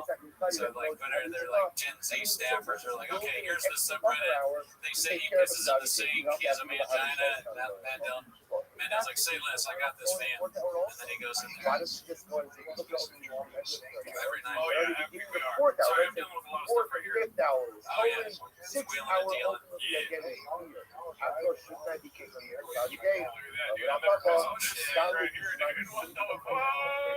Alan is very good at stand-up, guys. He's a very funny stand-up comedian.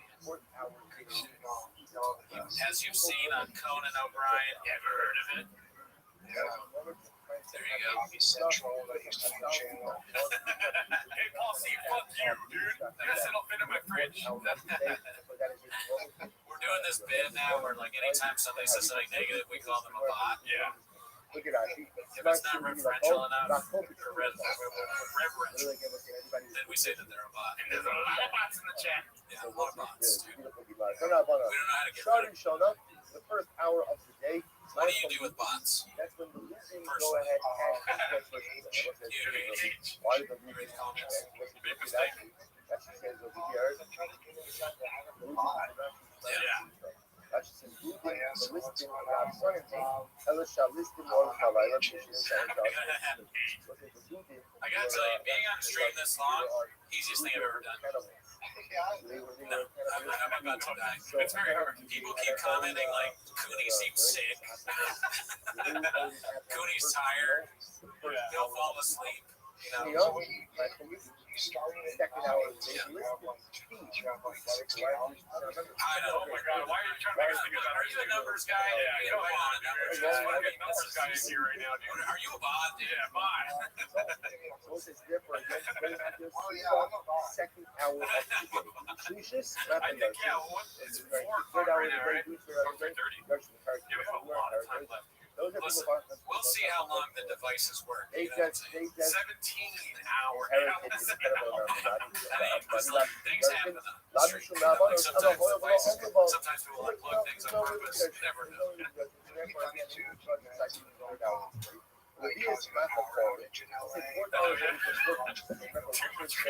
Oh, well, you know what the biggest one was in history. You know about this, right? Have you heard about this? The biggest thing in it's Burbank technically, but the owner of Flappers had a poop so big that it clogged the entire Burbank, and there was like no toilets worked, no running water, and it's all because of the size of Barb's shit. Yes. Bummer up, You know, I use these yeah. It's because that's a natural diuretic, and I think the leading cause was for cigarettes. Oh man, that's why they charge extra that gas station charge on the bill that you get at Flappers because of the toilets. Josh Snyder? That's crazy. He can't shit. That's weird. The craziest thing ever. Look like determine your safety kind of data was in the sorry to have a flappers. The historic evidence. Josh Snyder's done that. Dude, oh my god, yeah, and you never in a million years, if you told, even with how ridiculous Flappers is, if you had told me back then that Josh would be the booker, the talent booker, I'd have been like, I don't think so. But I don't know why, because they had Richie before that, he was just as weird. Yeah, I think about it. He's the dean, yeah, that's pretty impressive too. That's a lot of responsibility for one man. I don't know how he does it. I bet they really brainwash you. I bet you really throwing stones. Yeah, that'd be cool if one day Shane is the biggest comedian. There's two huge Shanes. Here's a question. I wonder if anybody here's a good people would lose something. Yes or no? Is there any little something? So more than flappers, this entire We should check. That's a good question. Let me see. We're not allowed to check, right? Pick up the say, so we're not finished with this, but at least now you see now you see the definition of soccer that dealt with again our focus about how this non-traditional of work is really a more fundamental that really first comes about by Eagles that really focuses on how we study our people. He's a mainstay. But I heard a rumor that Jeff Garland's actually the name of the shit that Marvin started. She named it Jeff. Yeah. She took it Jeff. I told her you can't take any more Jeff Garlands, okay? Yeah, look, the mainstays were like Jeff Garland, Hal Sparks, Alonzo Bowden. Who else?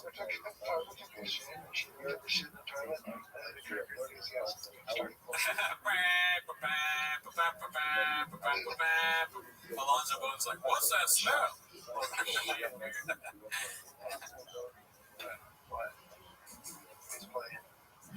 Oh, fuck. Are Unique subscribed to our channel? That's crazy. Do you know who Unique is?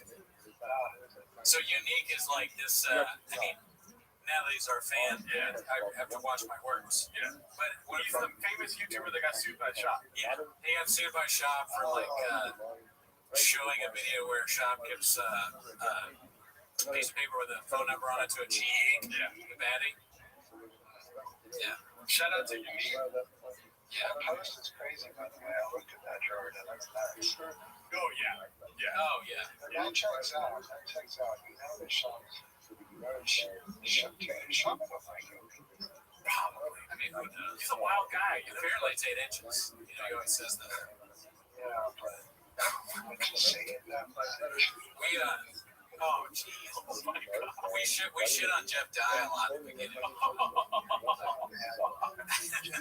what's funny is like I kind of was like, oh, Jeff, whatever, he's just whatever. And then I saw him like when the Mark Maron stuff was going on. And he was like, who's this? I'm like, dude, shut the fuck up. Jeff Guy, you gotta be in line. we watched on Patreon this hilarious thing that he did. Did I tell you about this already? Okay, so he did a video on his YouTube channel where it's like Jeff Dye hates women or something, and he goes and it's him and he's like, all these people think I hate women. I don't hate women. Women are great. In fact, here's a list of women I think are funny. And he starts listing off women that he thinks are funny, and he puts their picture up. It's so good. It's everything you would think it was. But is he being like sincere? Yeah. No, if he wasn't, then it would be fun almost. But he was like, at one point, he picked this. He goes, he looks at all his own list that he made, and he's like, Don, who's that? He forgot who the woman was. And he's like, oh, wait, yeah, no, she's good. And they were all like, it was like Whitney Cummings and industry plans. But he's like, see, I don't hate women. I think they're, they can be funny sometimes. Saying stuff like that. It was amazing. No, she's crazy now. Yeah, we lost a good one. We should be able to call Child Protective Services 5150. Take that kid away from her. Oh, you're worried about the kid. I'm worried about Whitney. I'm worried about my heart goes out to the mouth. CPS. Dude, Mark said that. I feel bad saying this again, Margaret, but maybe, you know what? I'm not going to say it again. I'm going to leave that. I'll tell you later. Everyone in the chat knows. I'm not going to say that again. I don't want that. I don't want a clip of me saying that. Actually, now that I think about it, I'll leave that alone. Text it to me and I'll say it. But it's good. It's funny. Unique is in the chat and he said acknowledge me. We did though. We said shout out to you, dude. Yeah, thanks for subbing. Yeah. He said sub balloon. Everybody loves balloon fart. Balloon fart is one of the mainstays here. Balloon fart very friendly. Originally it was Wadsworth, but then he disappeared. He walked somewhere else. Yeah, I don't know where Wadsworth is anymore. Sometimes he chats in, but he's not. No, he doesn't chat it in today. I mean, he's a legend. I think he's hiding right now. Smiley face in Thank you. Regular people asking me about that. Oh yeah. Yeah, I mean, That really gets to past just the same comedians that talk about other comedians all day. Yeah, he transcended the box. yeah, I mean, Marin was talking about Elephant Graveyard on like the New York Times podcast or something like that. It was hilarious. Yeah. He was like, you gotta, this guy, who's your guy? He goes like, this guy, Elephant Graveyard. And they're like, okay, next question. Please don't ask us. Please don't talk about that on this. This is a newspaper, sir. Ran by billionaire technocrats. They don't want. They listen. They got their own simulacrum at the fucking New York. Yeah, Jeff Bezos, believe me. Washington Post. Has Sean said anything about free speech in the past 48 hours? There was that one, the moon land or the moon clip is about the something about like how something's fake. I forget with the Kirk stuff. I just heard he said anything on Kimmel. I don't know, but you know he will. You know he will at some point soon. That's what he should do. He should take over Kimmel's spot.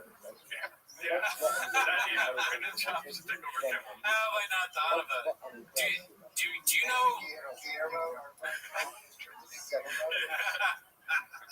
Janice Guillermo. All right, who's Guillermo? Brian? Callan? Yeah. Guillermo's so much more talented than Callan.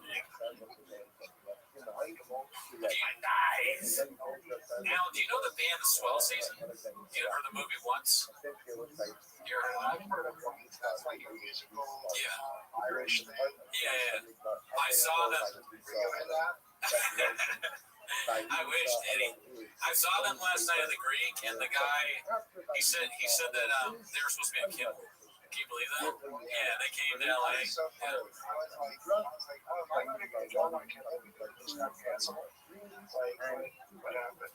Oh, fuck. Yeah. Feel bad for the writers. Raiders. I think that it sounds like maybe they'll be back, but awesome. Oh, yeah, I mean, it's great. I went for the first time last year, and it was like, it's pretty close to me, so I can walk there and shit. Nice. let you know when. Yeah, I mean I've been there twice. This time we got the seats in the front, and they're super nice seats, good food, very laid back. Everyone's friendly. It's not like one of those venues where they're very strict about shit. They're just kind of, oh yeah, your seat's over there. Yeah, the Greek is the Hollywood Bowl of salsa. It's very good place. Highly recommend. Who would you see? I saw St. Vincent. Ah, okay. Gerard is here. Mr. Rilo Kiley there. Oh yeah, no, you're a big music guy. Rilo Kiley's sick. Yeah. I'm seeing them. That's why I'm seeing them tomorrow. Oh shit. And you're on tour on Vampire Weekend. Yeah, I see them like 9 times this year. Do you know kids who can see Vampire Weekend 9 times in 1 year? I fucking love that band. I want to go to Vampire Weekend. And then on my bucket list is to go to Ween with Wells. Oh, yeah, we with Walls. Oh, thanks, Buck. Shut could host I'm Not Smarter Than a Fifth Grader. Never heard of it. Sure, I'm not smarter than a fifth grader ever heard of it. Brown Cornelius says, asking you if Rilo Kiley's back together. Obviously they are, right? Yeah, they're reunited to do shows. I don't know if they're going to put out a new album or anything, but they come on. They've been touring, I think, since June and July, something like that. I think the same thing happened with the band from once, because they were together and they broke up. But Well, what's happening too is we're around the same age, so it's the bands that we like back then, their big albums or whatever are ending their 25-year anniversary or 20-year or whatever. Yeah. I mean, I'm only 17, but Yeah, Rilo Kiley's like white. Never thought about that. Okay, go ahead. Rilo Kiley's like white woman in the System of a Down. very much. Yeah. Very much. That is crazy that we're at the age now where the bands are reuniting. I guess me seeing the Swell season is like my parents forcing me to see the Temptations. Who's still alive from Peter, Paul, and Mary? Well, we never really talked about whatever. I gotta go. But that freaking Alan Dershowitz picture. Oh yeah. I talked to I didn't explain it to you. I talked a little bit about it on Raccoon Tweeties, our other show, but I went to Martha's Vineyard and I stayed at Chillmark. And I don't know how much you know about Martha's Vineyard, but that's where Larry David. Chillmark sounds like some show. Larry, that's where Larry David and Alan Dershowitz got into a fight. Did you hear about that? Larry David got into his face and you suck, you fucking asshole. So I've always thought maybe I'll run into Alan Dershowitz here, but I went to the Chillmark Tavern, which is right next to the cottage that we're staying at, and we sit down and the Dersh walks up. He starts walking towards the restaurant, and I'm like, "Oh my God, that's Alan Dershowitz!" I'm trying to whisper it to my family, and they're all like, "Who? What?" I go, "Alan." They're like, "Alan Dershowitz." They're yelling his name as he's walking out, and he sat at the table next to us, and he's literally right next to me. And my mom's like, "Where is he sitting?" I go, "Behind me." Okay, and I did a selfie. Yeah. I wanted to give him shit, but my family was there and it felt fucked up. But I didn't. I saw him twice because he was at the tavern, and then we bought tickets to a play, and his daughter was the star of the play. So we watched. He sat at the table next to me there too, but then thankfully didn't have a seat near me during the play. Didn't have to deal with all that, but yeah. What's that? His daughter? Yeah, she's cute. She's got a daddy. Children's school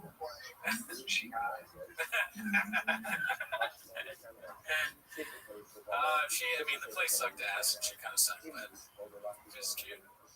Kind of Sean should be about it. Sean should have it. Yeah, dude. Imagine if Sean wasn't like Gary Glenn Ross with Bill Burr. He was just definitely podcaster. Yeah. He should have been in that play. The play was just, do you know who Hannah Arendt is? You ever heard that name? Never heard of her. She said she's famous for saying the banality of evil. describing that. You know the. So the play was her getting interrogated. So it's like her and then a soldier. So Papa Shop could have been the soldier. And that'd been great. They'd be like, "What were you doing in the library?" "Well, you know, library books are big." She's like, "Actually, I like books." "Oh, really? Well, fuck. Kind of a fatty, dude." I'd rather watch that than what I saw. The lawyer could have been. That was another thing that happened. Was kind of funny. We got a phone call from Mark Harley's lawyer on stream. Oh yeah, his lawyer sounds ridiculous. He has like a fun Rob Pebble or something like that. Like he has a fake sounding name, Rob Pebble. He's like, "Oh, I got to take this call from my lawyer. It's Frank Cum." Yes. Why does your lawyer have this offensive accent?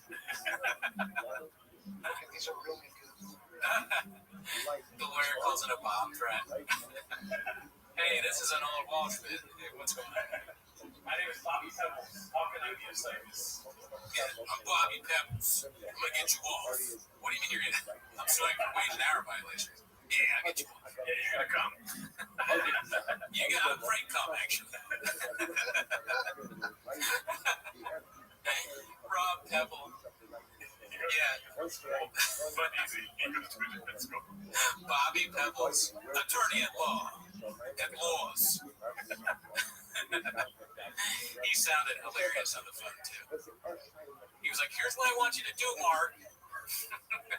What? Tell him what he couldn't say on the pod or something? Yeah, well, Mark was like, "Are you sure that you want to be on, like, the pod?" And he was like, "Oh, yeah, that doesn't matter." And I just muted. And then they were like, "No, leave it on." I was like, "All right."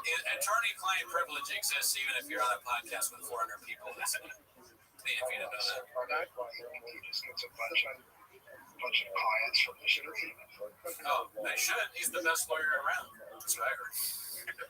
From Mark. BPL's good for you. Yeah, exactly. If you want a big attorney, Good lawsuit. big good lawsuit. I'm a big good lawyer. That's what BGL stands for.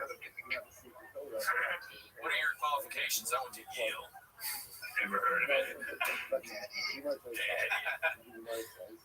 Shop should give a talk at Harvard. Oh, yeah. Absolutely. Today, first day, How do you mess that up? I want to rest in your life. Is there any pictures of shopping at graduation cap? That'd be great. I want to see a real dance. Yeah. How did he graduate from high school? That's surprising. Shop AI. Yeah. Shop is like keep going to school with the lollipop. Yes. I mean, shop with a diaper. Pajamas with the hat on. Shop in the Oval Office. There you go. That's a good question. Not to get political, but we could. I mean, who's a better president, Brendan Schaub, Donald Trump? That's tough.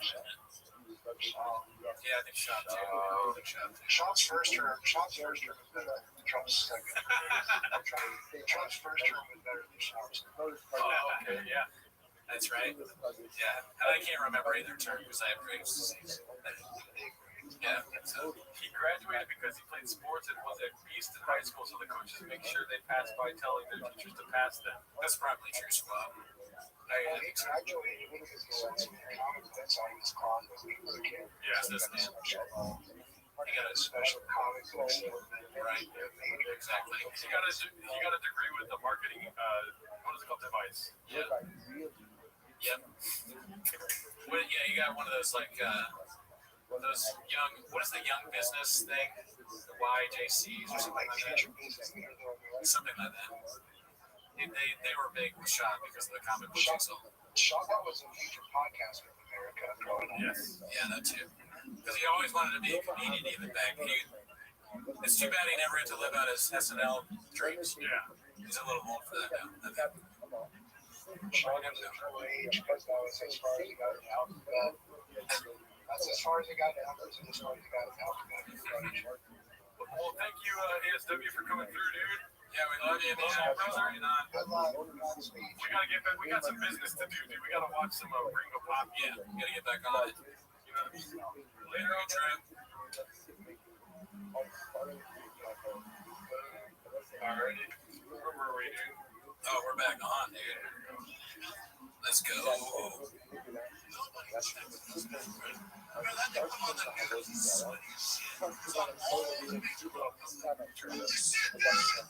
shit, back to the Gringo Pop beat. I got it done. I got that Johnson, but I don't feel good, bro. I can't stop sweating, bro. I'm feeling my wings. I'm gonna lay low for a little bit later. Remember that war, that forum? It's all in marketing, man. Like, they need to hire some just dime piece actor we've never heard of. Yeah. Just blast them all over the news, right? Just some fun. Get them on there. And just put them all over the news, all over the nation. Like, yeah, dude, I get the Johnson. I feel pretty good. I feel great, actually. If I'm being honest, one side effect, if I just want to be up front with everybody, goddamn dicks down here. It's just down here.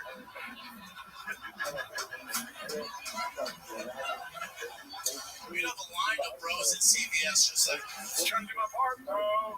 trying to do my part, man. Just,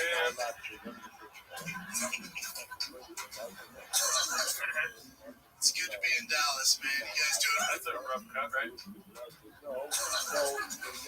It's good to be in Dallas, man. You guys doing it right. It's good to be in Dallas. I know.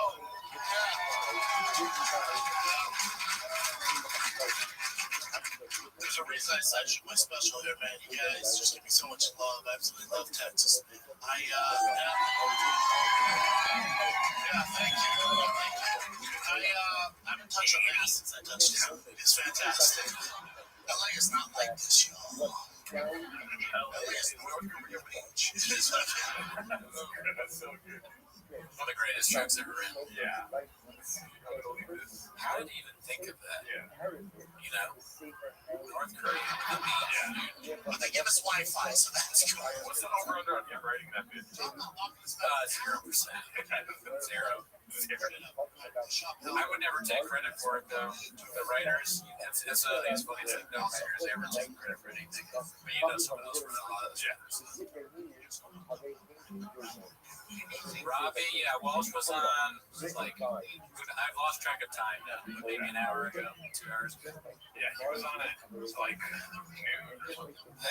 Yeah, just. I mean, the time is really strange when you do a stream. I'm now learning that because I'm used to the longest we've ever done is probably 2-3 hours. Yeah. And we started at 9, it's now almost 4. That's insane. Yeah, I mean, watching the Gringo Poppy's helped me a lot. If it wasn't a Gringo Poppy thing, I don't know if I could do it. That and also, it felt like when what's his name? Mark. I feel like Mark, like, he saw us as paper, and so he folded us up into a little airplane, and he launched us into the future like 5 hours. You know what I mean? No, but the grave is telling me yes. Yeah. I was him, but I did understand it. Yeah. Mark said he's coming back. It's cool that a lot of y'all are staying on. You know, we're happy to see some of you back. We haven't seen Elizabeth in quite some time. Yeah, I started thinking Shop is sacrificing the poor for all his friends are his badass. Job is sacrificed to the core, but all his friends are nearly as bad in fairness. Be better, Austin. Be better, Austin. Shout out to you, Timothy Wendell up. I wonder what Austin is actually like. I need to ask one of my friends that moved there and like, give me but you can't. They won't give me an honest opinion because they live there now. Yeah. So we gotta go ourselves. We gotta make a trip and see what it's actually like. There's one thing to just make fun of a place and not really have been there. Yeah. You know, like North Korea with the beach. I gotta go and experience it myself. Like, what's good about it? I don't know. Me neither. I haven't really heard anything good. Alan seems to like it. Yeah. Oppenheimer's back. How are you feeling? Pretty sick. But you also Really? I know. I mean, I just have to. Oh, okay. I looked at my eyes in the bathroom. I was like, my eyes are red. It's all that great popping going straight through you, dude. I was like, fuck, dude. That doesn't look good. Oh, well. You can watch me, like, deteriorate and falling apart. I'll say this. A lot of people are saying I'd be asleep early into the pod. And I'm not asleep. Just hit them with the finger, dude.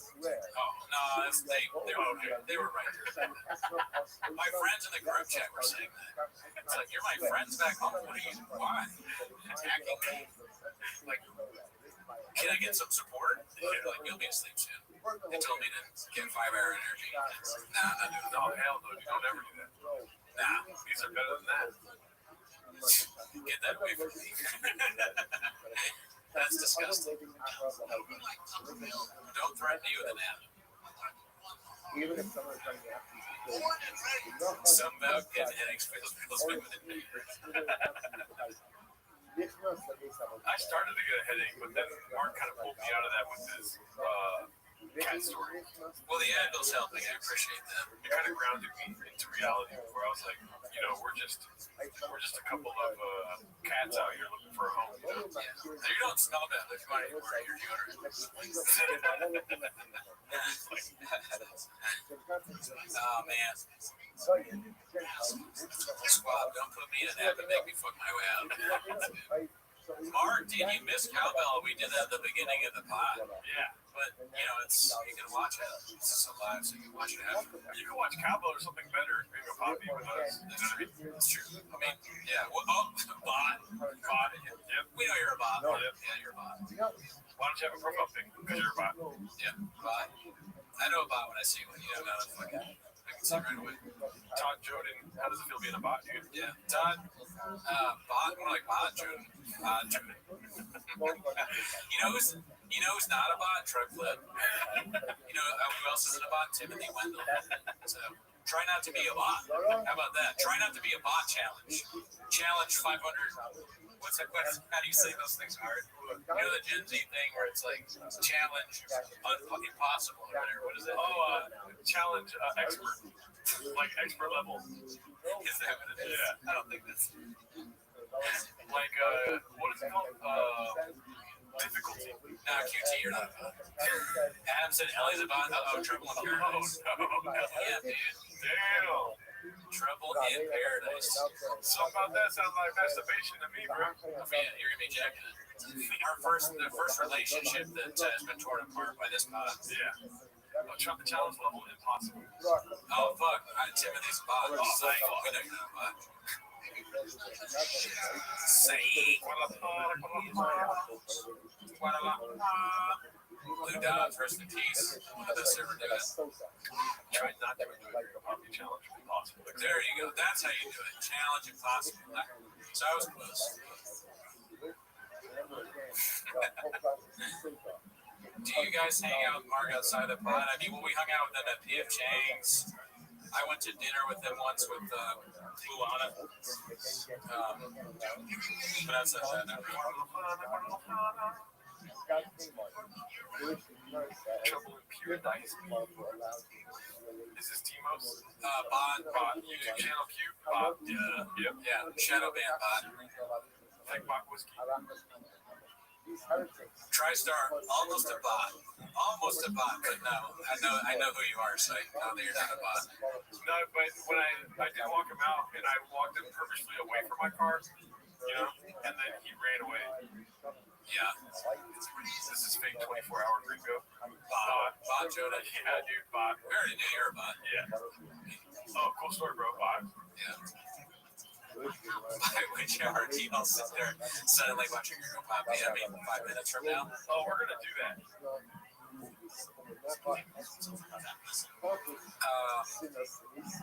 Yeah, dude. Honestly, Smith and Burns is making me kind of want PF Chang's food. I know, right? It was pretty good. And I liked PF Chang's before that. It's a good. You know, how funny was it? Remember when we first started, I went home to visit my parents and they didn't even know about Shop Blade. And they're like, you want to go to PF Chang's? was like, yeah, fuck yeah, dude. Yeah. My parents are savage. They order from PF Chang's. Yeah. We tried DoorDash. Yeah, you can press the food on there to PF Chang's. Yeah, we get it's delicious. We had no idea it was so good. Tonight, what are you watching the show?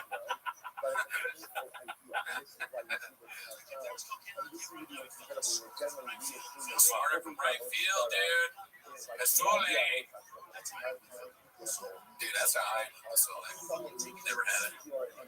Throw Walden on? Damn, that sounds like a good idea. Walden is a good move. I would like it, Walden. Oh shit, the buck potatoes. Oh, thanks you too, Jim. Out of butter. Thank you, butter. Good to see you. Here is some money for therapy after watching Pop for some. That's a good thought. Now we're gonna lose a drink. Probably have yelled that already. It's hard to count, but we do have expert. What is it called? Beast. We have lawyers, AI, and they're gonna tell us after the stream. We'll be sure to be transparent about the numbers. It's a taxable amount. Yeah. Your people will key. We had taxable coffee like earlier. Yeah. There's still a cookie left. There's still cottage cheese. It's the worst I've ever had in my life. What's that other thing, you know? That weird cinnamon thing? I don't know. I'll find out. I should eat that. Yeah. I want you to have it. Those cookies were nuts. Dude, I can't believe you're not at Portals. I've had Portals. Oh, that's very good. Sorry. I get offended by food. When people say they have that at Portos here, it's like the craziest thing I've ever heard. I can't, like, you live in Los Angeles, you have been at Portos? Oh really? Oh, really? That's crazy. That was sus. Okay. 24 hours is 23.5 hours too much. That's hilarious, Nikki. If you walk around in Los Angeles, we don't have a big, we're like North Korea, the beach, but you like will find a Portos at some point. They got one at Downey, they got one at Glendale, they got one at Berkeley, they got one at Pepsi. They got one everywhere. I don't know if they have one at Pepsi, but they have one everywhere. Is this content transformative a word for you, Timothy?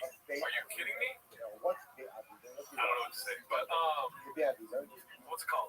Somebody was saying something that I wanted to comment on. See, this is the 7-hour stream brain right now, dude.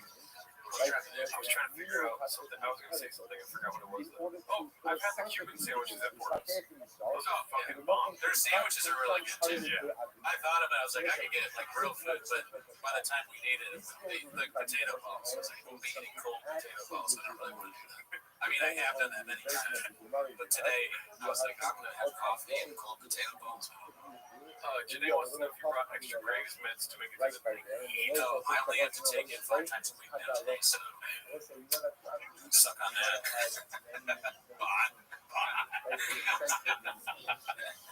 And only once, and it's so small, it's very low. Yeah. My level so far, knock on wood. Yeah. You guys might not be able to hear the Gringo Poppy that loud, but the way I have the, Cootie set up the stream earlier, it's blaring in our ears. Yeah. The way that Cootie set it up, it's like the noise that we make on the stream times 10. And it's just him being like, You gonna do some smelling salts? dude, I just read that. That'd be fucking dope if we had selling salts right now. Oh, Garden of Stone said it. That's right. I'm so tired. I didn't even know that I read that. That's where we got to. I'll read your comment as if it's mine. Forget that you said it. Blame the team. Lipinowski, welcome. Yeah, great guy. Him and Lucas. I wonder if Lucas is on the stream. I don't know what his name is, but I met them in New Orleans. Oh, okay. That's like what? 1.5 days ahead. Yeah, I think so. Papa is a poet and philosopher of our generation.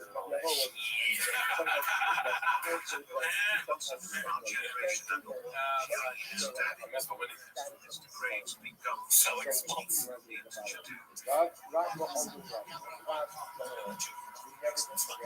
Oh yeah, when they try and fit everybody in the car. I still don't know what smelling salts are, to be honest with you. I know we've gone over it before. I don't understand it. But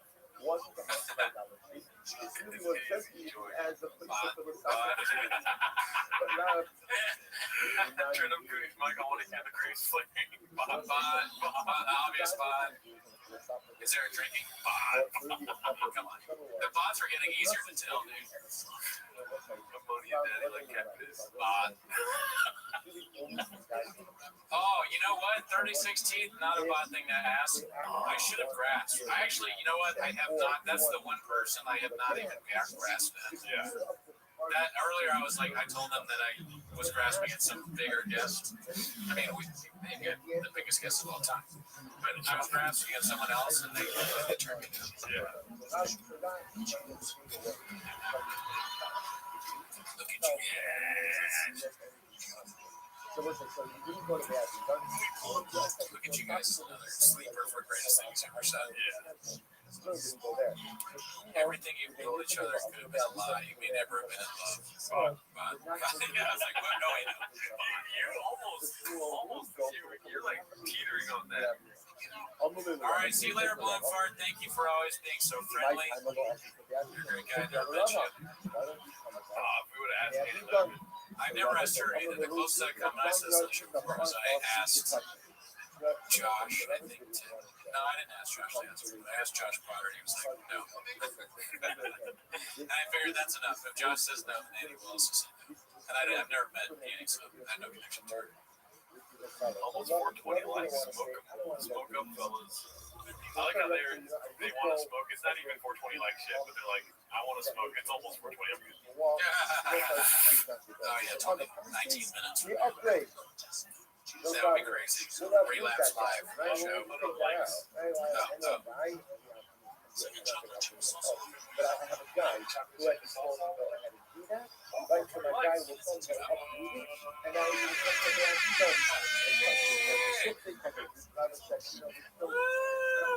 Straight up California sober. No, I'm sober, dude. 100%. Serenity.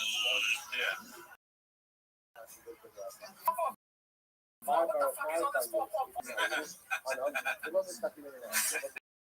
What's his name? Napoleon. He's so funny. Like, he's just arguing on like old man online. Like, me fucking you know it. Hey, I ain't getting no other. Oh man, these fucking liberals thought they're not fucking thought it kick Jimmy Kimmel's ass. Red Bar is watching. Also, the bots are too, dude. Yeah, Bot. Christian. Good one, Bot. I do right, dude. His name's Gerdo. Bot. You smoked all those cigars, never called me. Damn, that'd be crazy. You smoke cigars. You wouldn't want to smoke beside them. No. You fuck with cigars? I actually haven't smoked cigarettes since November. God, nice, good. I wish, but no, I can't do it. I only smoke cigars when I'm 10 toes down. Oh, yeah, steady on business. Yeah, when I'm saying that. Nah, I don't smoke cigars. Damn, dude. I'm like falling in and out of consciousness, dude. Oh, yeah. No, this is crazy. You fuck with water? I haven't had lemonade in months. You smoke all those cigars, never call me, bring back Cootie playing games. I know, we need to bring back. If I told you I smoke a cigar, I might be too tired of playing. What do you guys think you'll hit the wall? I mean, I'm like rubbing against the wall right now. I hit the wall 5 hours ago. I hit the wall before we started. I'm where the woke meets the wall. I'm the wall from the TV show Alan. I feel like if the shape was just me sitting in this chair, I'd still wouldn't get through the wall. So Gerard was the wall. Rub that wall, Dee. I mean, I don't know. Smoking cigars. I know Red Bar has his feelings about it. Oh, Roger got arrested. Oh, yeah, you didn't see that? Oh, dude, the videos hardly. Why? Just because it's so sad. Like, it's filming. He's like, you filming me? He's getting locked up by the cops. It's just tragic. I feel bad. He did a really bad thing, but I feel like he's just, he's got issues. Yeah. He is clearly caused by serious mental issues. Not funny. But sad. And sad, I should say. I have a secret, should I tell you or no? Yeah. My boy's getting sausage salad right now, dude. Yeah, I got a text from Corvo saying what he's up to. I think we fumbled the bag on the Corvo, right? We might have fumbled the bag. might have been too late because he did say that he could only do it early, and then Mark was here for 5 hours or something like that. I want him on. I mean, we'll get him on. I love the guy. Yeah. He's probably doing whatever he said he was going to have to do. Yeah. Unfortunately.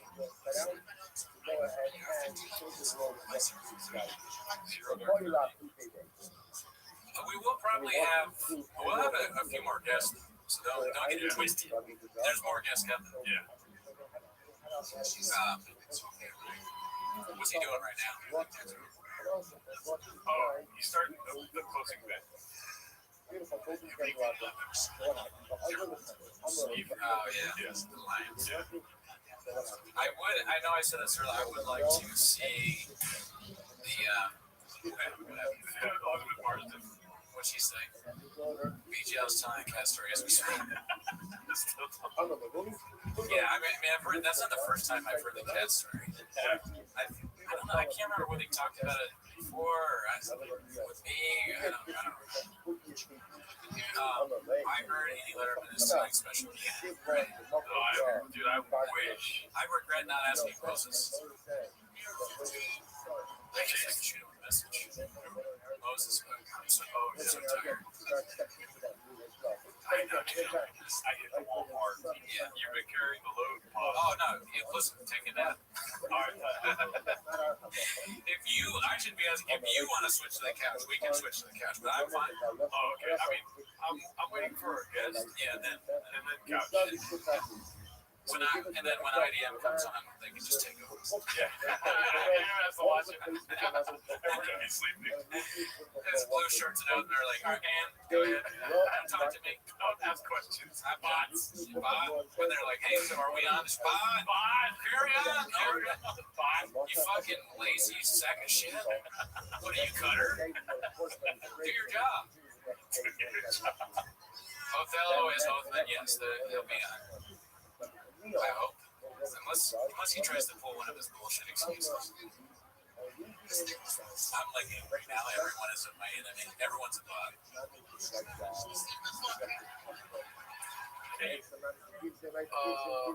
You know the one thing I'm looking forward to at the end of this week? I'm gonna watch fucking Cowbell at the beginning. You miss Cal. I did miss Cowbell. Okay, that's nice. How was it on a scale of 1 to amazing? How was it being him again? Or what do you mean? Wait, we talking about being him again? Oh, yeah, I'm not Cowbell. I'm sorry. I'm at Briggs. Yeah.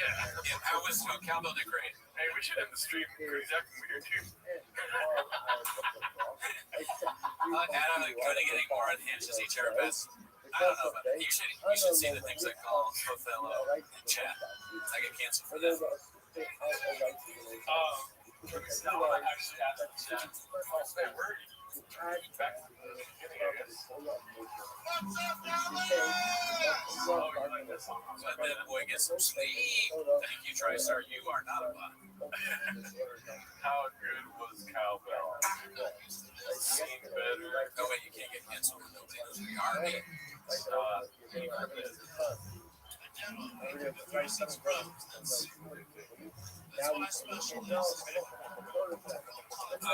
Did you see Cowbell earlier? I am cracked. We should have taken a nap while Mark was here.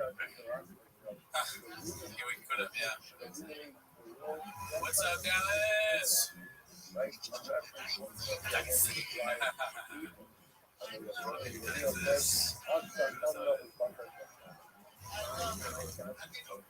That Neil's not touching this fucking temple daddy.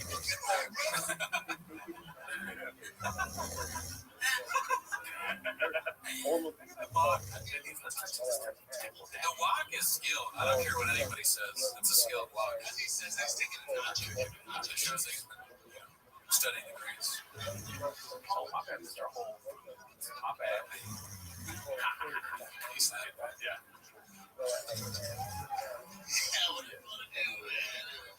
They fucked it all up with a permit.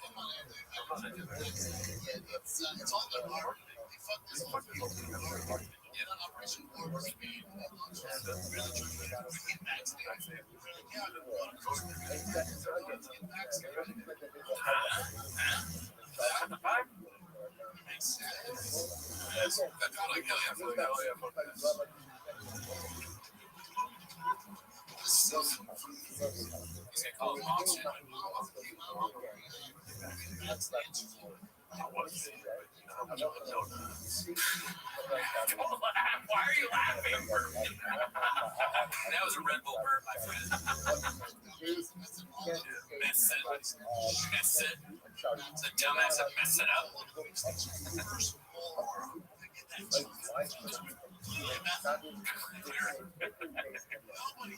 Oh my god, that's so funny. You smoke meth? It looks like you're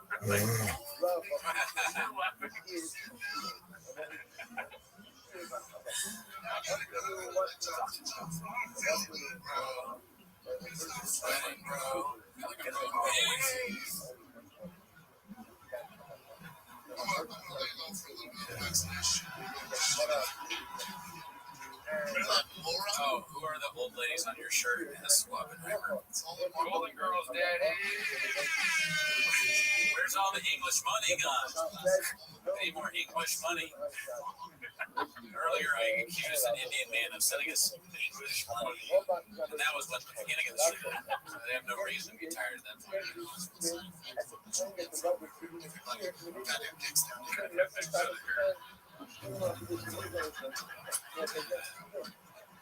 The I thing is top level physical comedy, sir.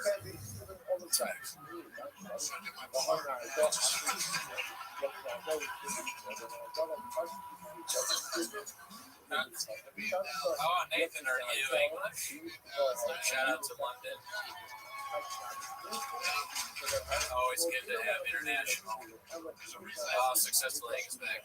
Goddamn sticks out. Yeah, you're right. Goddamn dicks out of here is pretty fun. But get back in the kitchen, successful egg. You need to go viral on the Reddit. Okay? Hurry up. You can watch the stream for a little bit, and then you got to go right back to making clips. Oh,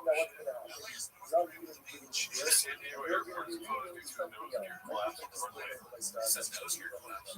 Sounds bad. I can't go through oh shit, Elvie from England. Or the UK.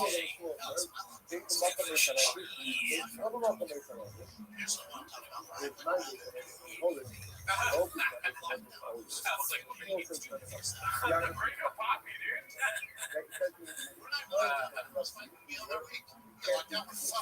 Just like when we talk about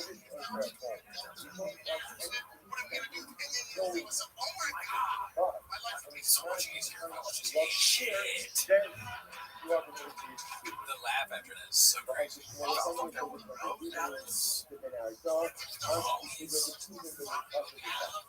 my god, God, dude. we'd like to Work out. And we fuck each other. The guy was like,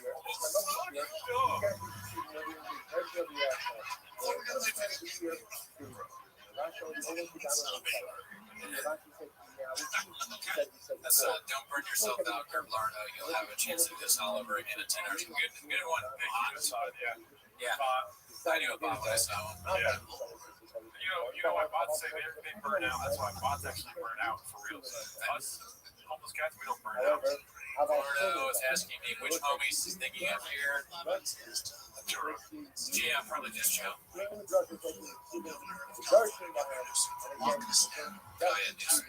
Never heard of him. This guy bankrupt businesses.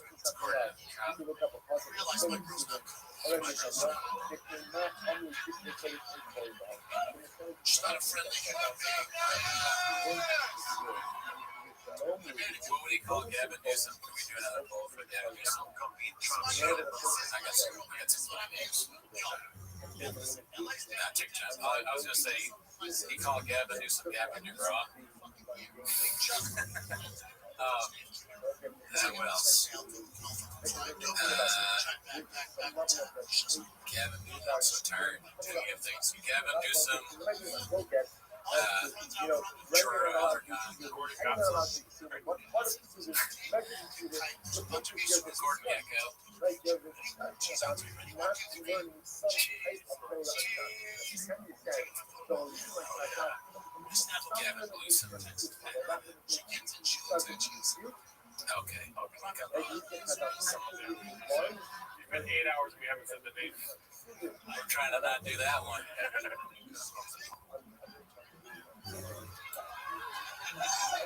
I said you're gonna go to the policy news. I'm gonna go fish quick. I'm gonna go shake out my people.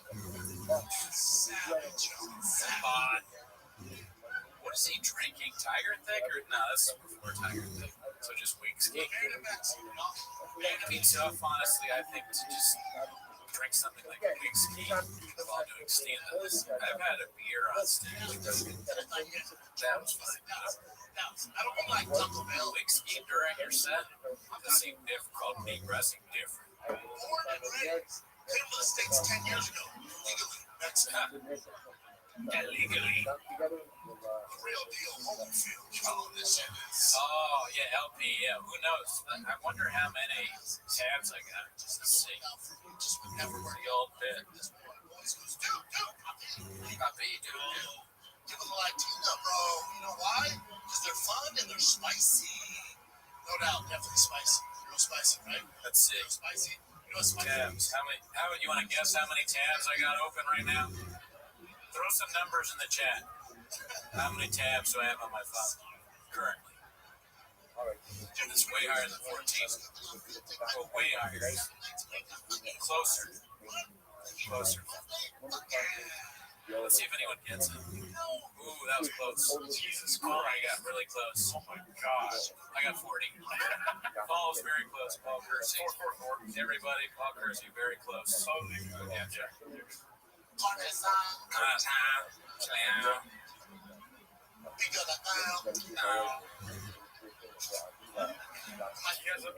That's a great point. He has a rule of tabs open.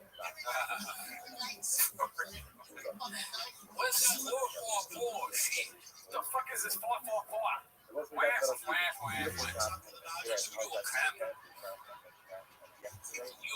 sorry, I did that shit. Spin the dummy. We measure my team. They are things like that. It looks like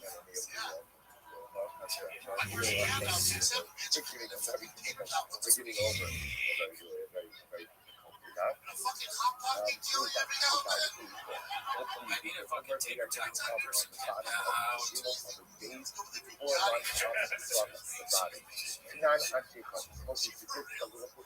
time you're public, does it ever occur to her? Maybe Brendan's not trying to shit his pants.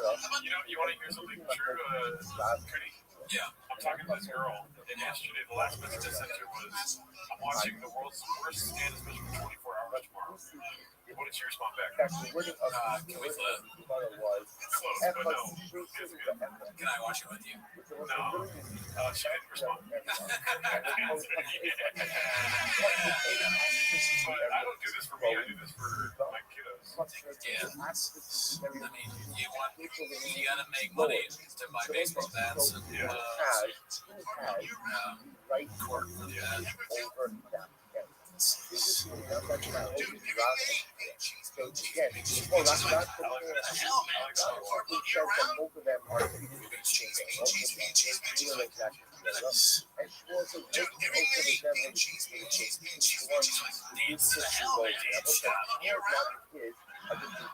kill off the carbs.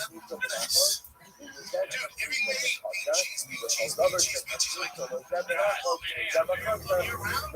About Michelangelo, the Sistine Chapel right there. That's some of the best stuff ever written. Yeah. That's just facts. Yeah.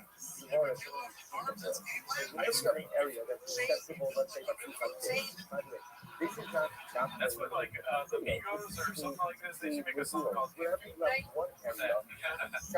White t-shirt. One area is a little further area. And one area has ease of access, one area has difficult access. A lot. Yeah. Great artists, watch great artists. Yeah. You know, you go around, you go up to fucking Bob Dylan, you're like, right? You ever seen a Remember, Gringo Bob face? you pick up That's fine. you overturn it, Watches and those you're going things. to diminish the height of the wall. Remember again, that structure that has easier Exactly. access Special, to the top special. of the wall is granted that area. The So thick it's boy small, stick. smaller, Yeah, he's number. it's a good Yeah. smaller. Whichever you have an area in which you use materials, both that matter.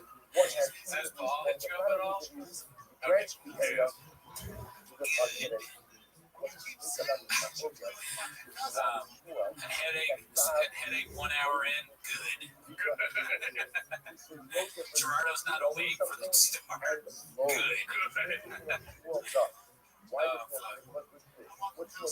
And I feel like that sounds like I'm Brendan talking to George when I say it like that.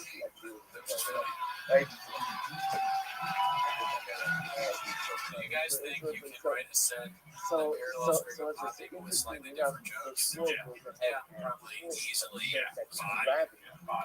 By definition, your use on grabbing that facility. Therefore, you're going to now be going down. Entonces, keep in mind, again, Rob on the other hand sees super critical, but those are the same, essentially. Are Those you are the tired same. of complaining of Riggs? He's So good. they're from both, Yeah, quote way to unquote, make me have laugh, the same access. They're both very important. When both have the same access, what happens? Gordo, none of your business, Bob. What happens? They ask each other. Right? Because when both have the same access, Hey, Ryan, come in with Jelly Roll talk. We haven't talked about Jelly Roll. Dude, Jelly Roll would have been a fucking great get right here. Yes, you know, I really like what you're showing. A lot of You know, the way you treated Miguel, reminds me how I treated one of my friends. That was appreciating that. So, Somebody watch Gringo people have a concept in 24 hours. That's a sleeper for the funniest part of Elephant Graveyard's videos where he shows him crying about Mitzi. That's crazy. Upper terrace. The Angie culture, When you stare into the palm, you stare too long into the void. It also stares back at you. Be careful as you wrestle with monsters. I'm about this. So,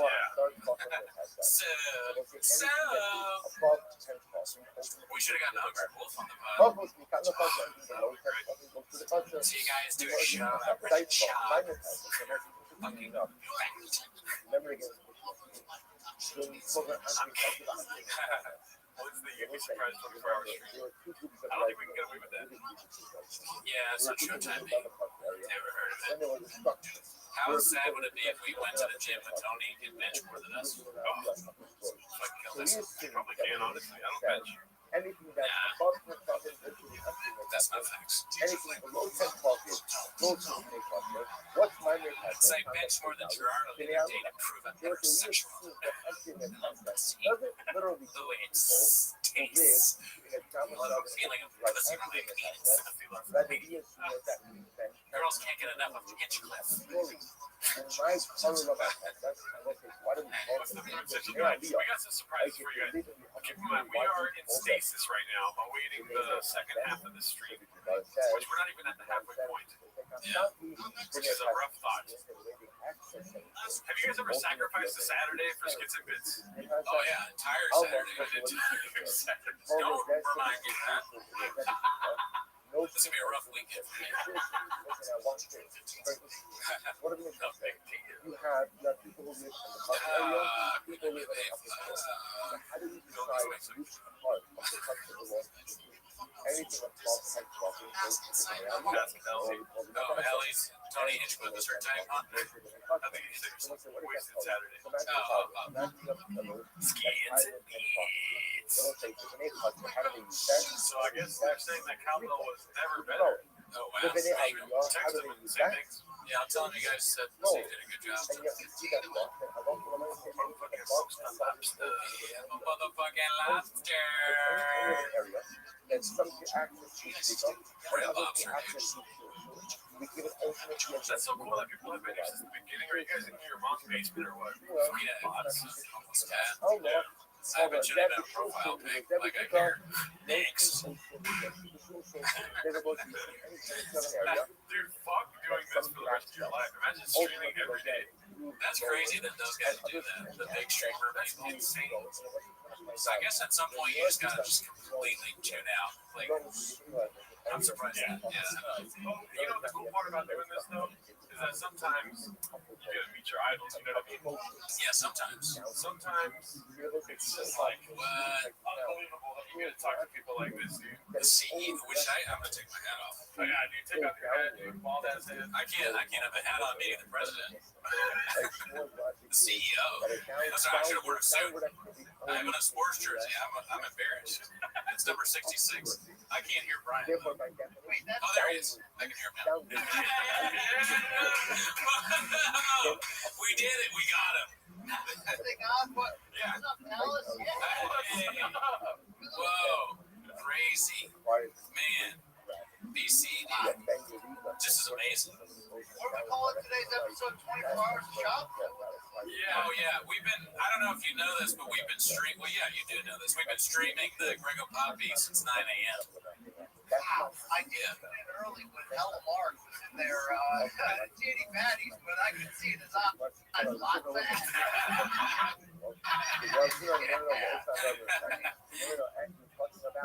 Yeah, no, it was pretty crazy. Yeah, he had a lot of energy. Every for the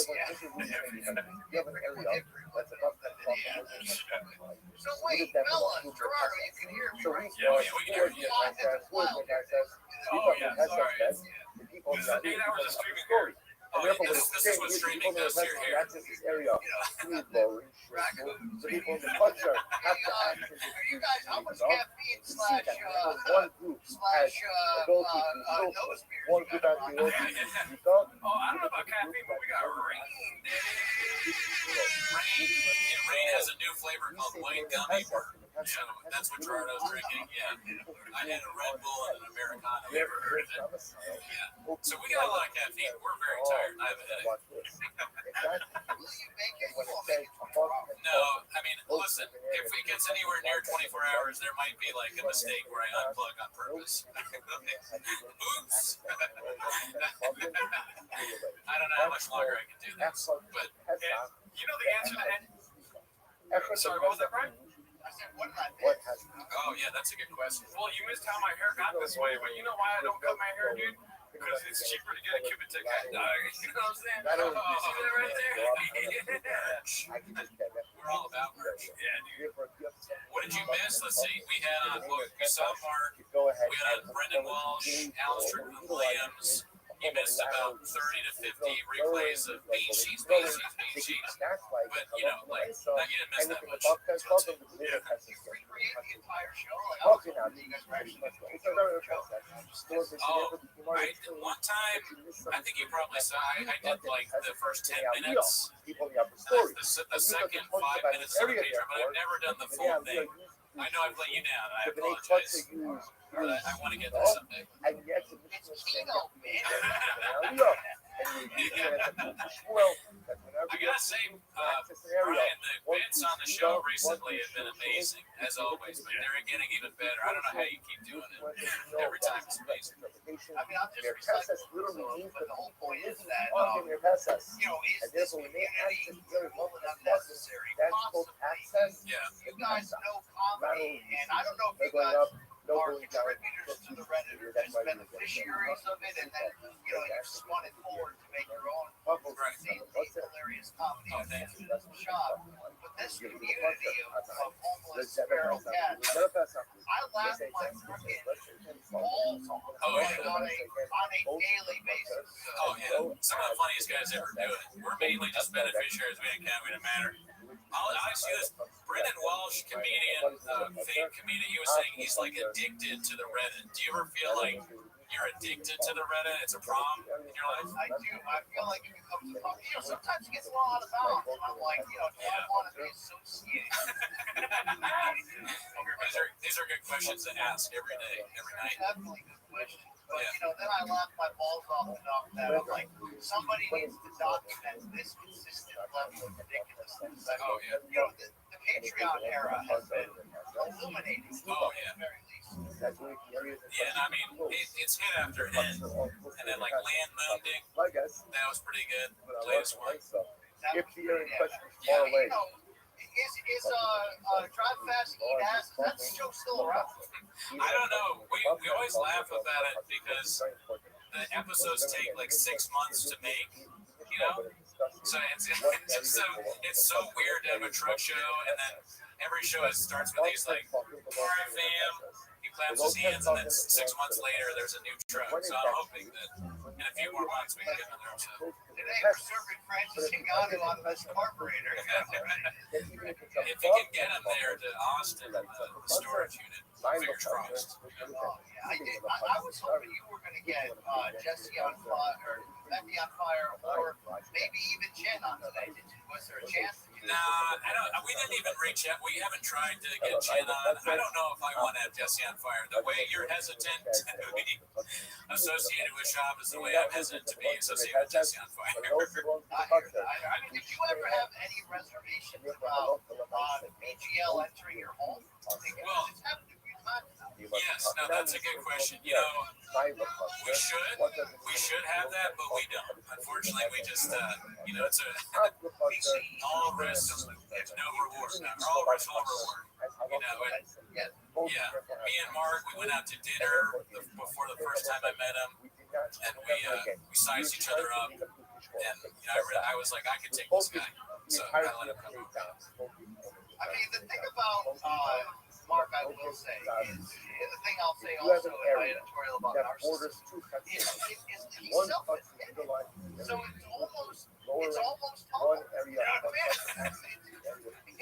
I'm saying? Like, because if you think about it, the lack of self-awareness of Papa is entirely what fueled both his demise, your podcast, and the Reddit sphere. Yes. And, you know, Hello Mark certainly has to have a few bolts missing to work there to begin with, but when he changed over to the light side of the force, it really was a moment in time. I mean, you have to suspend, you know, the fact that we have seen the video of him lifting a car from behind.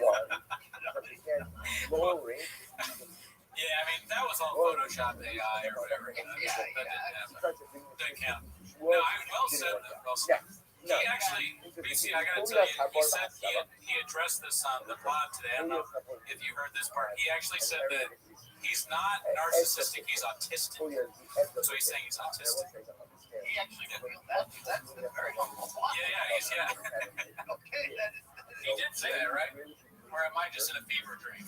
I could have sworn, because we've been recording for 9 hours, it seems like, so I may have made that up in my head, but I'm pretty sure he said that. did you guys like share the origin story? I don't even know how you guys started. Oh, yeah, no, great. Great question. We have, but so what happened is our mutual guy that we both know, Othello, he told me he was like, dude, this guy Shab has like a stand-up special. You should do a stand-up special. It's on YouTube. And I was like, yeah, sure, okay. Like, I'm sure we're the same level of but anyways, it was Gringo Poppy. So I was like, I'm not gonna do that, but I'll do a joke called what do we call it? The Gringo Cooney. Oh yeah, the Gringo Cooney. So I made this thing called the Gringo Cooney. It's like a little Twitter thing. And then I was like, I had just started the podcast with Gerardo. We had some episodes out. And I said, why don't we watch the Gringo Poppy on the stream? And this is all kind of like Othman and me kind of thinking about it. So we watched the stream. We streamed the Gringo Poppy, and it got such a huge hit. And then somebody independently posted in the Reddit, could have been Othman. We'll never know, allegedly. And it got this big hit. And, you know, we just started we started finding out about Papa. And then we weren't going to do it. And then we were like, why don't we just watch 10 minutes of it? And then we started making the songs. And then Bobby Lee reached out. It really went to a new level. I mean, I don't know, Gerardo, are you a comedian as well, or just a regular dude square here? Both, actually. All right. All three. Say this is some of your best work, these songs. Oh, yeah. Like, I'm a musician, so playing music and doing this and being funny, I've always wanted to be funny when I make sad love songs. So it's kind of like helped me grow into like funny songs.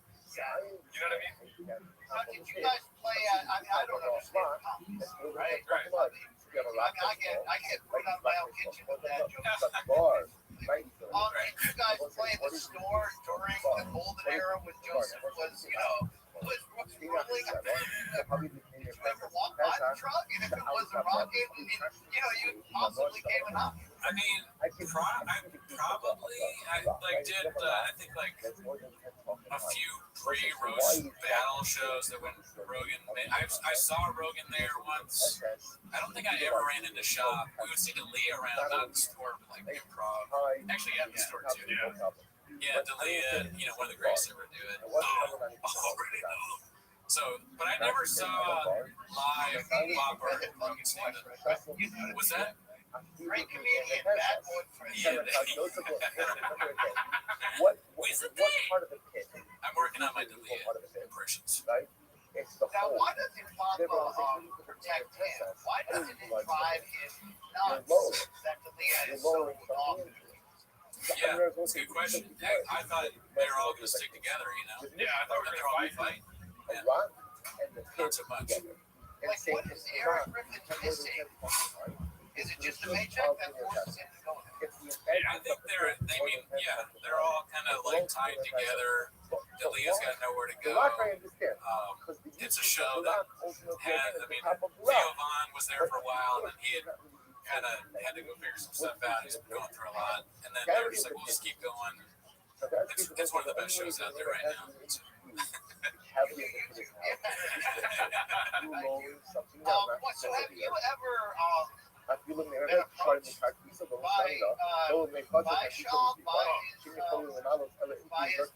he's involved in plenty of lawsuits. Like, have you received any subpoenas? No, by the way, I think we have like interaction with all the shopoverse. Like I've met Eric Griffin. He told me to move, motherfucker. But like not mean, but I was like in his way in an open mic group. And then I met Chris D'Elia. He disappeared into a restroom. I've met Joe Rogan a long time ago. I met Tony Hinchcliffe. In order to get The only blowback, Shop is the only one. and also the credit to Shop if he knows about us at all for not suing us. Thank you. But the only blowback at all that I've received is one time I did the show a long time ago, and the producer of the show told me, he was like, hey, the guy that does Shop's poster work saw your name on the thing. He was like, I can't do this poster because this guy makes fun of Shop. And I was like, oh shit, really? And he's like, yeah, but I was like, I'm still gonna put his name on. And then they just ignored it. Or no, actually, no, the poster guy was like, I'm just kidding, I can still work with you or whatever. But he was, so that he was at least aware that I did that. But that is the only blowback whatsoever that I've same place over here. So remember again, that upper area, the area to the right behind the railing, that's your SS. And the way they're going to access is still lower in the bucket. Is your entire The YouTube bucket to the right algorithm like is mine? that's Just full-time to the left, I'm sorry. podcast Is the creators. concert, and there's Rico. She's Sylvia, the halacha lemaisa, going ahead, Beige and guy, you are and I don't even subscribe to lowering any of them. yourself. You are lowering sure yourself. you don't. Yeah, you don't. Right. I mean, you know how many people are making a living off of this man's work?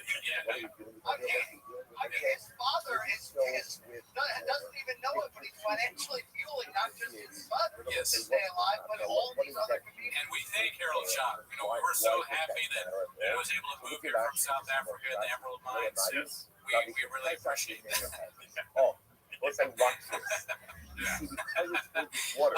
Therefore, But to answer your question, absolutely 100%. Our algorithms are just as embarrassing as yours, if not worse. I am subscribed to some of those things, unfortunately. I mean, some of that podcast guys got like 3 channels and they're good.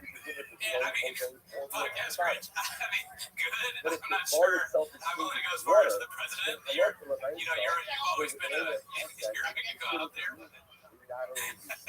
You heard it here first. Brian Campbell, podcast rich good. Every one of you that's been run with the we watch it. We watch it. Yeah, it's great. And the other one has either Rico or Social. I have so many questions. I'm sure you guys do. I had a couple coffee in the timeline of Shop, right? It was South Florida. It was a little fight known as Floyd Mayweather versus Logan Paul in it was a Showtime pay-per-view, and Papa and LT and I were, the talent hosting the weigh-in or something, and it was a time when I started to realize that this Reddit thing, because all these MK, I've been working on that, all these MK fans were like, yo, you gotta check out this Reddit thing, it's wild. Because they're like, you know this guy, LT's friends with him, you know Shab. I'm like, Yeah. I know. And then, you go to it, and you're just like, oh, God, like, the rap song, like, that guy, South Oregon Bird, I mean, like, Oh, yeah.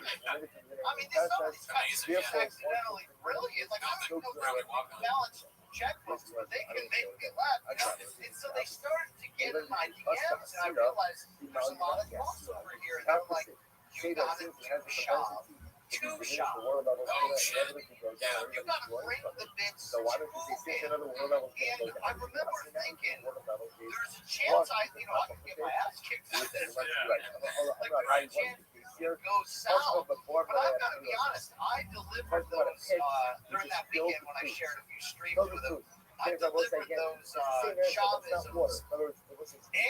Assuming that he was, I'm almost throwing the lob for him to come back. You're the pro comedian. I'm the stupid guy who thinks it's funny, who isn't. So I'm just going to lob him and then you'll dunk on me. And then, for plan B, I was thinking of, What do we I get can to? get him to trust it. Give it to social, right? Yeah. Actually, we'll kill the hatred. Right. I had zero idea of the lack of self-awareness in that. 6 years later, we'd be right here, right now. Still, I actually thought I was helping him in a sense, right? Yeah, that's impossible to help him, I think, is probably what you learned that day. Because I still can't figure out if he no-sold the shit out of me, or he just literally didn't get it. I mean, that's probably the latter, I could say. Didn't get, or it could be either one. Oh, one thing I wanted to ask you, and feel free to, you don't have to answer, but when we first started on the Reddit, we would hear about you. And they'd be like, the CEO, Brian Campbell, BC. It's like, Not the wartime, though. Oh, yeah, not wartime. Sure, yeah, Arrow, Blondie. BC, there was a profile that was supposedly you. Do you remember this? I do remember this, and to this day, I wouldn't even know how to post on it. Okay, we don't know who that is. Hi, BC, I'm sure you just, or whatever. I have no idea. We have no idea who that was. Okay. I just recently figured out that there's an app that you can download. Like, I got 47 going on 75. I have no idea. Oh, we're with you. I mean, we used to always say, we're so much like Shop. And he was when he was accusing Kalila and Bobby Lee of, hacker shit or whatever. And she was like, do you know how Reddit works? And he's like, no. That's how I felt for a long time. Still kind of feel like that a little bit, yeah. I mean, do you think, for example, the latest I saw, there'd be many live struggles behind, but the Patreon thing, he answered, potentially liable answers on Patreon about the CBD lawsuit. Oh, really? Do you, not assume that people can take that and put it on Reddit, or that, even worse, every single Patreon subscriber is just a Redditor? I mean, there is no deeper pain than being an attorney for Brendan Schaub, I'd imagine. It's gonna be like, oh, why? No. We actually, speaking of attorneys, you think this is funny, when Mark was on, he had his attorney call in the show, and he was just live on the air for a while. And then Mark was like, is it okay to talk about the thing? And his attorney's like, yeah, it's fine. He had some sort of comical, TV character, blah, blah, blah. His name was Rob Pebble. We're like, all right, sure, he's an attorney. It was ridiculous. And then he was like, yeah, he's a great attorney. We went to college together, and we did Roy's. We're like, all right, but okay, you're not helping this guy. Poor Rob Pebble, Bobby Pebble's attorney at law. He's like, I'm nothing to do with this, blah, blah, blah, blah. I just don't believe that. Yeah. Oh, no. I mean, the thing that I was disturbed by the most is when the person was telling him that their child had with epilepsy, and Sean's like, oh, you got to get him on CBD. Just give him some CBD. He's like, oh. Seller, the like From of Logo a Shop, mid SHMB. seller, You know, I people would have give said, CBD usually treats what to their dog. one Yeah, seller, just give them CBD. It cures up. The epilepsy goes right away. You know, wet and wild CBD, just give it to your 5-year-old. However, again, about bar, This the like leagues okay, are this giving the extended run of us also a doing piece this of the comedy. bar. I mean, Maybe I would say that even in a piece of the bar, completely and small. Like I think of how often it could have just ended about what happens in a case of the bar is piece of self-awareness, one piece of like, and it's I know what's out there, haha, jokes on me, guys, okay, but enough. But it's either, you know, I don't read the comments, or you know, or I'll sue you over this.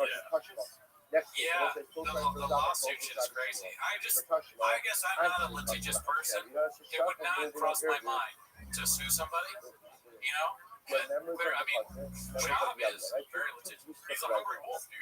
Yeah, he's right, chance. Yeah, he wants to spill the beans on some other. You know, it's like some people think it was maybe infidelity that led him away from comedy. Some people think it was, members of the you know, concert, they get to use the lower children's baseball. You know what I mean? I really think it was a turning point with the San Francisco VA. You know, once them streets were no longer safe, like, you know, we could have had a third comedy special. But here's what I really want to bring up to you guys. I'll just interview you on your own 20 I listen to I'm an old school pro wrestling fan, so I listen to this fantastic podcast called The Lapsed Fans. It's built upon old school wrestling fans who hate the current product that just deep dive the shit out of what went on back in the day. So when Hulk Hogan died, they are in the midst of like a 9-episode special about like the history of his life. Each episode's like 3 hours long. They research every newspaper archive in history. The other day they had on some like 75-year-old guy who grew up with him. Like they're literally trying to find basically just to prove how much Hogan was alive. They're interviewing his little league teammates, and they're like, "Here's what he said in his second book. Is this true? I don't know if this is you guys, if you're skilled enough. But at some point, if this thing continues, we're gonna need people that are like gonna find the guy that got introduced through the glass door. His mom put name tags on all of his Nutrient bars. We gotta find, we really get Gary Barnett on there. Get that shit, like the taste of the day, Yeah, look at the window there. I mean, there are so many people that Jim Tebow, that would be one of them. You know what I mean? To find out about the bench press record there for the Broncos. There are so many people that really can add color to how we got here that no one stepped up and done that yet. Is that a Cooney and Gerardo production So the match on the he's asking because, we act like this is a 24-hour stream of watching the Ringo Poppy, but really, it is the inciting incident that leads to the documentary about Ringo Poppy and the life of Brendan Shaw. It's important that we bring that to awareness, and I'm glad you asked the question for those links. Yeah, if I may, I think we're bringing awareness to the fact that it needs to be made. Mr. President, I hear your words, I hear what these edicts or injunctions that you're giving us, and this is something that we're going to work tirelessly to do. We're inspired by the work that you've done so far, and I won't personally. I mean, I'm going to fight really hard to find all these people. I've been streaming for too long. I can't even put words in injunction. What is that? I'm losing it, man. Listen, we're not putting sugar all over your dick and telling you it's delicious or anything. But yeah, we want the docuseries involving all the aspects, and the main component of that needs to be Shop at the center, just like Michael Jordan, because he's brought us so much. What happens the last day. I mean, I want during that staged house vibe for Abuela. You know what I'm talking about? Yeah, the people that work with them in the grocery store, the money got fired, I would definitely have them on. Old bosses, whoever named it, like Cappuccino, Little League Dads. Little League Dads gotta come on. We tried to find, we actually tried to find the bully. Which is crazy that we did that. Sean McCorkle thinks he has all these people, right? I got the guy with the Triscuits, Sean does. more difficult No, to we want get to, into but the I think area we that missed can a access window the because social. Mark So this supports took lab. over for a long time, but I'll try and You have to know mess that. I'm not going to let the Yeah. case here. How come the social shots yesterday? I mean, I have. Sometimes I'm sitting on real hot info that I'm like, I don't want to say I can't remember somebody else. Oh yeah, we listen. I'm sure not people gonna tell you a lot of outside stuff. You're the president, so I mean, the meeting is what are the meeting you're in the room situation room. You can only imagine what you hear there. like for instance, I love lateral. You got one of the keys to turn. I don't want to say who, but somebody messaged us before the truck flip incident and sent us a picture of the truck flip. But it looked like it was just the truck and like a random, like the same exact model type thing. So we didn't share it. Like we just kept it to ourselves. And then the whole truck flip incident happened, and I was like, oh my god, that full a month ago was right. Yeah, that was the craziest thing ever because he sent it. I don't know. He sent it to you, right? He sent it to me too. Probably. I think so, but I ignored it. I think Jordan was like, "Look at this," and I was like, "What does it even mean?" And then it happened, and we were like, "Oh my god!" And it was the exact same picture. Yeah, and then this guy, whoever it was, if we had really, and I'm sure they could get fired for whatever it is that they. So it's like we were like, "Damn, how do you get this?" Wow. Man, I mean, I don't want to ask how this ends. Sorry. How much day? I don't want to ask how this story ends because Because what? Sorry. it's probably going to be sad. But I just wonder, like, what twists and turns. Because lately I've been trying to get in the mind of Kellen. When I watch these, he seems almost as turned off by extreme baseball dad's behavior lately in terms of like, you're gonna listen to that son of a bitch coach ego pro with the sports, you know what I mean? Like, trouble, like, I really fear that all of this man's happiness is tied into whether one of the chumpies goes pros. Right. It could be. I mean, but he's putting a lot of effort into it, so I think they're both probably going to be Major League Baseball stars. Definitely, that's the thing in every facet. I hope they do become that. Yeah, me too. Yeah, I just hope they don't kill us someday. There's a lot of footage out there. Yeah, I think I'm going to be sitting in a cafe someday, and someone's going to come up and just put me to death. It's gonna be like the end of the movie Sleepers. When they go back and they kill Kevin Bacon. Yeah. Or The Godfather. I'm going to have a knife right in the. Are you? I'm like, oh, Senor Cooney, Don Cooney. I'm a Don by then. Or Matt Damon at the end of The Departed. Some shop relative comes in and he's got stuff on his shoes, so there's no fingerprints, and he's like, "Fuck you, you dead." Do you guys have access to Will Sasso? Because he seems to be in on it. Oh, I would love to. No access, but yeah, I love Will Sasso. That'd be Because he used to bring it to Bob's face before anybody did that. I liked the thing he did with the. They were doing some crazy AI content shit. Oh yeah, interesting. Like, then they do a whole. George Carlin. Yeah, George Carlin. Yeah, it's interesting. Creative guy. Rousey too. There's a lot. Like there's times when I'm like, yo, if I can get an interview with Rousey, because sometimes she's pushing a comic book or some movie or some reality show, and through my journalistic connections, I can conceivably get a stupid interview where I'm obligated to ask 4 questions about something no one cares about. Right. Sometimes I'm like, can I slip in the kind of question that can continue, can illuminate some of the missing pieces that we don't know anymore? I think, follow your journalistic instinct there. I think you can do it. If anybody can. You're Woodward and Bernstein. I think so. Just like Errol Hawani's the best guy. You know what I mean? Sure, you're a great man, but who else if not you is my question. Gerardo, was there a specific setback in the Mamba verse that did make you aware? Like, do you know like, I know your origin story on this pod, but like, what was, like, did you even know who Ren was? Oh, dude, I was looking forward to Gringo Poppy, and then I watched it in bed, and like this the whole time.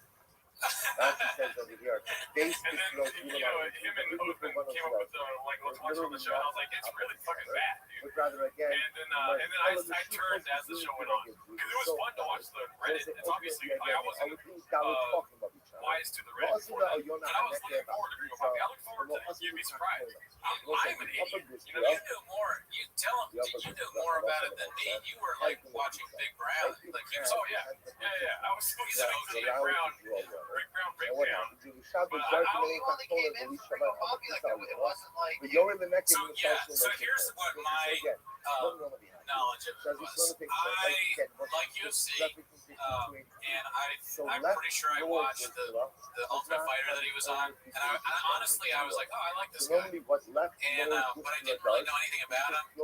And then when I was doing stand-up, at like the time when he started, people would post about how like, oh, this like Angry Bitter Comics would be like, this guy thinks he can do stand-up now because he did UFC, blah blah blah. And I watched it, I was like, oh, they're just hating on him. And then he had a Showtime special, and I was like, I don't have any interest in that really. I kind of was like vaguely remembering it from the Fighter thing. I was like, it's probably bad. I'm not gonna watch it. And then Othman was like, dude, you gotta check this out. And I watched it with Gerard. I was like, oh my, I had no idea. And then I went back and watched You'd Be Surprised. And I mean, cool story, bro.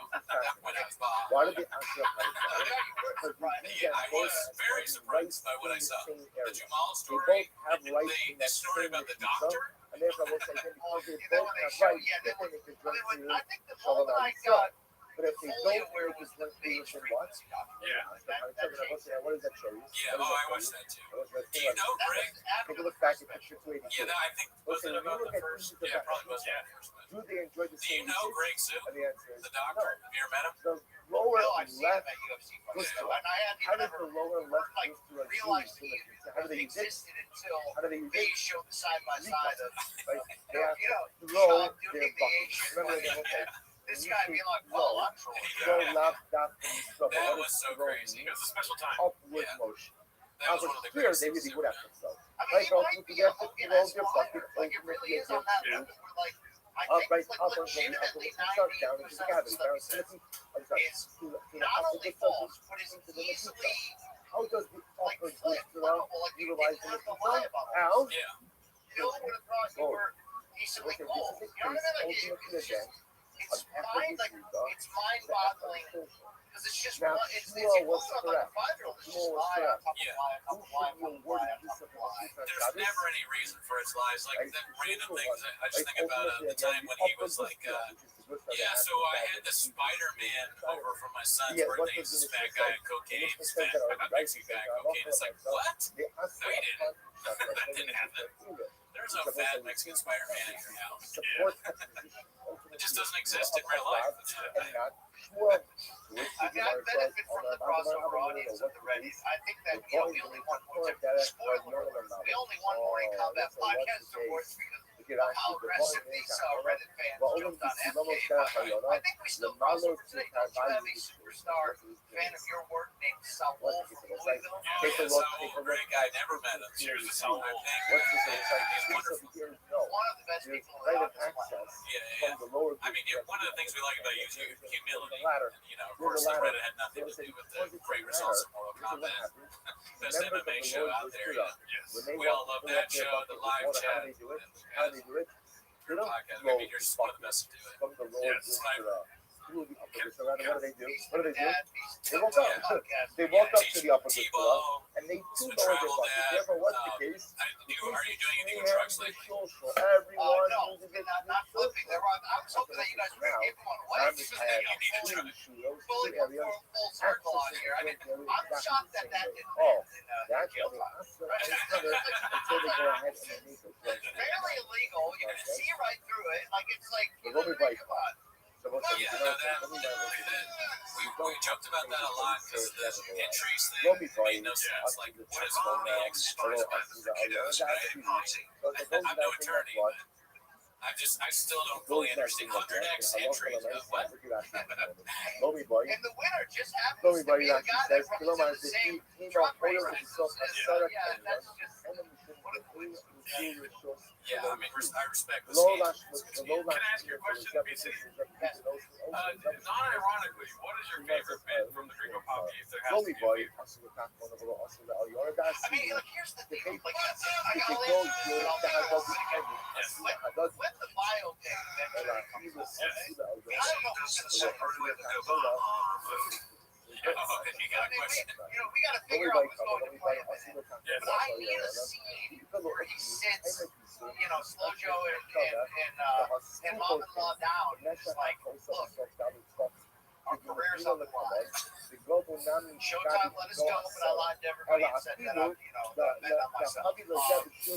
We got to go to YouTube, but I told everybody that, we're talking to Netflix. And here's the deal, though. For this to work, I'm going to have to disparage your entire heritage, the heritage of our children. You know what I mean? Because as I'm watching that, I'm like, I got to tell you, I actually thought that the Gringo Poppy in real time wasn't a massive failure, only because I actually legitimately laughed like 2.5 times. Compared to the first comedy special where I was just like, like I'll give credit for the Rousey story, how he filmed it there. Like the guy could tell a story when he has professional writers like he did that. Setting him up there. But like that second one, I remember thinking like, wow, he really tried. And if I'm a member of his extended family, like we're called the divorce lawyer, right? So definitely to answer your question, it was like it's how the escalation of his eye and face muscles when he's going down the line of like Achilles. It's like each one is like it's just going to a new level. And to answer your question from earlier, I actually lived with the writers of You'd Be Surprised. I lived with two comics that wrote for him. Asana Mata and Derek Poston. Derek Poston didn't live there, but he was there writing with Asana all the time. So I always assume that like that whole first date was not him. The whole first date. I mean, they were always working with him. Like they were always busy and then always going on the road with him and whatnot. Yeah, like you need somebody to watch him, make sure he doesn't fall over, eat something wrong, right? That kind of thing. Make sure you drink enough water. Make sure there's a sink around the corner, if anything, Right. Joseph. Let him down the comedy road. Only because he felt bad about calling him out on the podcast live, and I think some people forget that Chuck didn't consider it cut down to light heavyweight after that, and actually was like, gonna do it. The doors kind of slammed in his face. So did Rogan overcompensate from a friendship standpoint and push him into that just to like give him a soft landing that had no idea how it was, he's eventually getting exposed as a bald guy that, he's a bald guy that slings dick. Honestly, I don't think that Rogan felt bad at all because I believe the real reason he left is because he couldn't get sponsorship money. And what's his name? Brendan Schaub runs on sponsorship. He fucking intravenously takes sponsorship money every day. And when they started changing to the Reebok deal and whatnot, he left coincidentally. What I think, and nobody thinks this, so I'm just a kook. I'm a crazy guy. I say a lot of wild stuff. What I think is that Joe Rogan, at one point in his life, somebody told him, like, they sat him down, they're like, hey, you know what, you're not funny. Yeah. You're not funny. And he heard that, and he was like, oh, I'm not funny? Well, then no one will be funny. Yeah. And that's how he started. He was like, I'm going to be the worst comedian ever. Yeah. And then I'm going to become so popular that everyone else has to be better. And I will make my friends the biggest stand-up comedians there are who are also not funny. One of them is just going to be some goon that throws people out of doors and, is a racist. He eats other people's food, their Triscuits, and calls their mama or whatever. And it's a big strategy. He wants no more comedy, and he wants everybody to live in squalor and Lake Austin. So it's a big plan. The whole thing is, a lot of people are involved. So I'm done. I'm not going to say anything else. I don't know. I'm just. I mean, maybe if there's a a gap, and I think you can play baseball for year round. But will things get bad enough? Because we always thought if things got bad enough financially, we could see him in a bare knuckle fight, or we could see him in a Jake Paul box match or something ridiculous like that. But now I'm like, is there a lack of shame enough that there will be a comedic comeback that's only fueled by keeping quiet? Wow, that's a great question. Dark question. It could be dark, but me and Cooney are very optimistic about this idea. Like, if he leans into the bit, which is probably impossible, but there's probably like a 2% chance that he does do that because of financial distress. He comes into comedy again, he leans into the bit, he sells merch about like water. Like, he sells 4 different shirts: water, weed, dew, and hair, and you got to collect them all. Yeah, I would. That was part of what I was trying to sell you when I took that chance and explored his own comedy work at him, just kind of giving him an opportunity to shut me down. I was hoping that he would actually lean in enough to not only make the hate go away, but exactly what you're saying. If you leaned in your own bits, like leaned into your own ridiculousness, put the slogans on a T-shirt. That's money. That isn't even to like the amount of views another special would get on YouTube. I mean, so many, like at least 2 million, but probably more. And then he should do it just because of that. And you don't even have to buy the views this time. He's like the Rocky of being stupid. It's like Rocky always comes back. So Shab is always going to do something even more stupid. I did this last time, but this time I'm going to drink poison or whatever. He's the stupidest person of all time. Like the fish tank era was quick. What's left? What's the music? He did music already, actually. I mean, there was a record label. You didn't know that? Oh, there's a record label. It was Big Boy Records. What's the rapper's name? Lil Brown. I said Big Brown. That used to do his little little there's many rap videos where he in the background. Yeah, there's a Big Boy Records CD.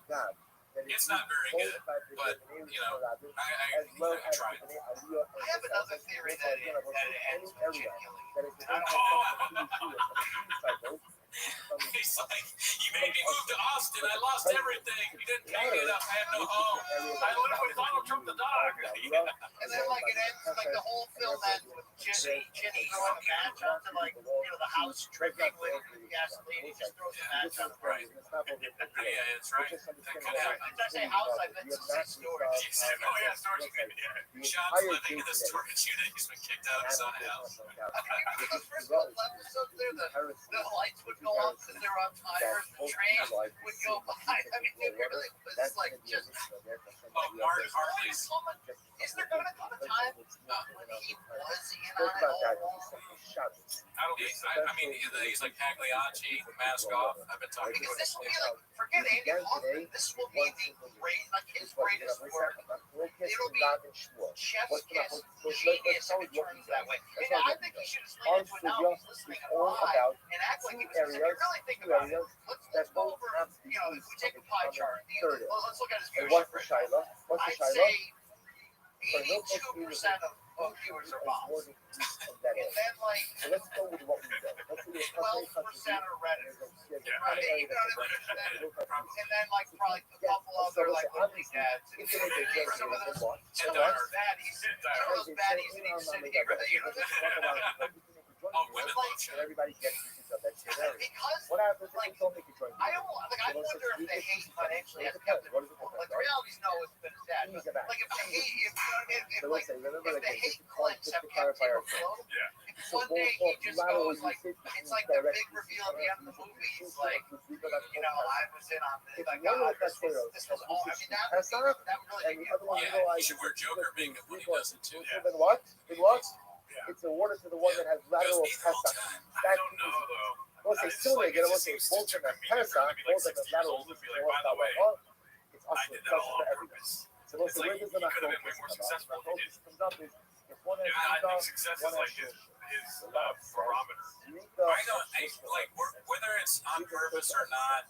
It's unlike anything. Well, she said this too. It's unlike anything I've ever seen from anyone in history. And I've studied history. Yeah. I've not seen anything like this. He's like Rasputin or something.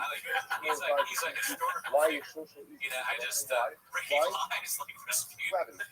Gravity. But he's not as Anytime you're in a smart. downward motion, that's just considered to be easier. People are worse off than they were back then. That's more. My favorite Shamanism, and I think it's died lately. Like I don't even think that Whenever you again kids one know has about that this, right? Is one underwater has oneness. Yuga, Yeah. Like what was that? Mark doesn't even know. Is that a glitch in the Matrix? Like what? This What? group, You know what I mean? Those are one of those moments where you're like, suddenly you see like a non-playable character walking on the hillside and then just disappear. What was that? We don't know, and Mark doesn't know. And when we were talking about that with Walsh, he was saying that like Shab is so ridiculous that he almost feels like he's in another reality. Like he doesn't see this as real. Yeah. The Shab stuff is so strange, all this stuff happening, that he's like, is this even real at this point? How is this possible? And I talked to people that worked in that West Coast office during the Showtime era, and the whole like pissing in the office sink in front of everyone as people are getting out of their lunch out of the fridge. Like that's 100% real. That's not a bit. That is like complete Hell's Angel, mark my territory. Yeah. You know, I don't give a damn about any of you. I mean, could you imagine there's like somebody filling up their coffee mug, you know, somebody else filling up there, and this dude's just, you know, spreading it wide over the community sink. Do you think he rinses it afterwards, or just like? I don't think so. Yeah, I mean that's funny. I've never really put myself in that position where it's like, can you imagine your boss? Yeah. You're just working at a bookstore or something, and you see the boss go and piss in the sink. Yeah. You're like, they're like, did you rinse it? And he's like, I didn't shit, I pissed. Why would I rinse it? He's like, we've been streaming for a long time. I just hope Jin isn't the one that has to go in like the seat cushions and pick out all those. Like, bags. Oh yeah. Yeah, Zin's. That's crazy to put it in your own furniture. Yeah. You own that furniture. Yeah. Why? Arthur was like, it's yours. Yeah. You're definitely suffering from Down syndrome. Degrading your own stuff. It's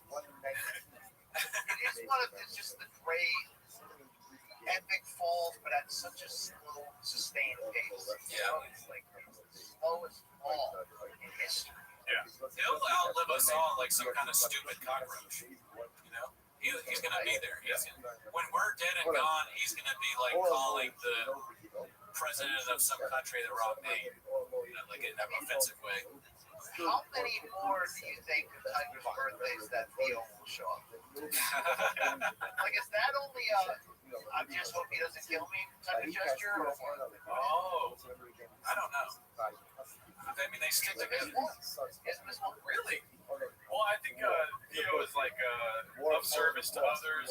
Shop had a big part of his earlier days type shit, you know what I mean? So maybe he'll never stop. Maybe Shop fucks up the relationship just like he fucked up any other relationships, with him and whatnot. You're questioning about Underwater Lopez, though. That does bring it back to it being a joke the whole time. If one day he shows proof that he told Jin not to edit that part out, you know what I mean? Leave this in. Yes, leave that in. I know I glitched out, but you'll see in 40 years why I did that. Yeah. I mean, how mad would you be if the editor of your show didn't take things out that were insanely embarrassing?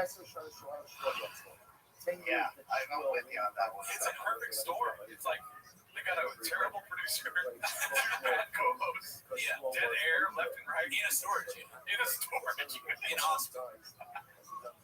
Where it's hot. You know what? Like, Jim seems like a good dude. He can sing. Like, he makes gross fish on those camping. But like, I have a heart for that guy. Yeah. Oh yeah. No, I enjoy Jim. I think he's funny, and I feel bad. I worry about him, but the way they talk about him, we can never tell what's true or not. They're like, they have him on the show, this guy that works for them for not enough pay and all this, and they're like, you're an alcoholic. Like, all right, I thought my job was to produce the show. They're like, you drink too much, your heart rate is bad. Sleep outside, kid. Yeah. And also, we didn't think of any moving expenses for you. We didn't help you. So you're living with your brother now in Texas. What? Doesn't sound like a good job. Yeah. You know? Yeah, it sounds like he's getting just paid just enough for like a social security. Well, we got some skinny on pay if you're interested. They get paid. Mark was telling us, Mark, shout out to Mark in the chat, going wild, but Mark said that Chin makes, and I feel bad saying this out loud, but I've streamed for long enough that I have no culpability. Chin makes $100,000 a year. Jamie makes $1 million. What'd you say? Jamie makes $1 million on Rogan, $1 million a year. Yeah, that's probably a discount. But what did Callan's get? Callan got 25 $25 a month. 25 a month. Wow. How? That's a lot of money coming out of Harold Shop's pocket. Is it Peter Shop? I'm just I'm making stupid bits. I'm doing skits and bits. I like to call him Harold. But so like Callan making that money when Mark told that to Walsh, you could see a part of Walsh died. You could see it in his eyes. He was like, that's what he was like, this doesn't exist. And also a part of me died. How does he make that much money? I legitimately would have guessed like 32,000 for Chin. So actually, you know what, Chin? Maybe Chin's like in on it. I mean, Chin's got it. Yeah, I mean, 100 sounds like a lot more than I thought it was. Because, you know, we heard that he just doesn't pay staff. A lot of times he doesn't pay. Yeah. And then he does he fires you, and then he does donuts in the park. It sounds crazy. I gotta say though, as a pro wrestling fan, Hella Mark's face turn, after that broke down, it's like it was pure pro wrestling because like when he was a heel, I hated it. Worst people on this earth. That you just instantly had a heart. Yeah, World Wrestling Federation. We don't deserve more heat, It's the same shit. Only a true artist can play the rules that effective. In a way, Mark is kind of the character we're talking about, where there's like a turn. He's doing what Papa should have done. He's the character. And this is a great point by Mark. Is 25K is Brendan's quote, so allegedly 25,000. Yeah. Oh, and Saul just said what's up. Shit, Saul in the chat. Is that my CEO?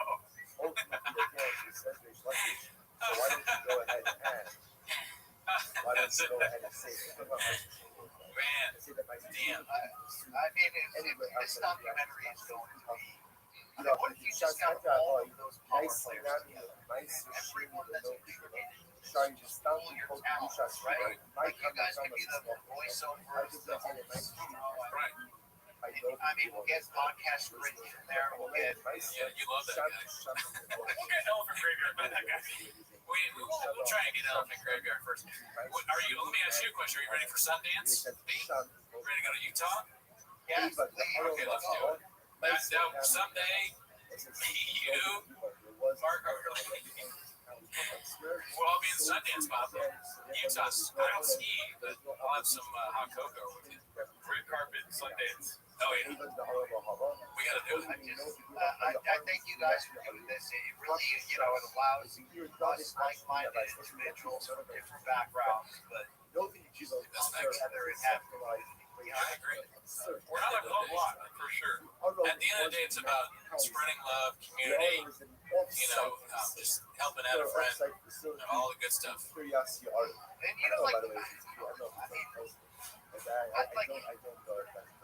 he was kind of reaching for a while too. Yeah.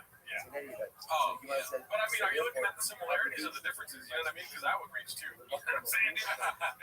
Facts, daddy. I mean, Toronto hits on Kyle every time Bobby Lee sends us a check. Yeah. I don't sign the bag. I just put my phone number.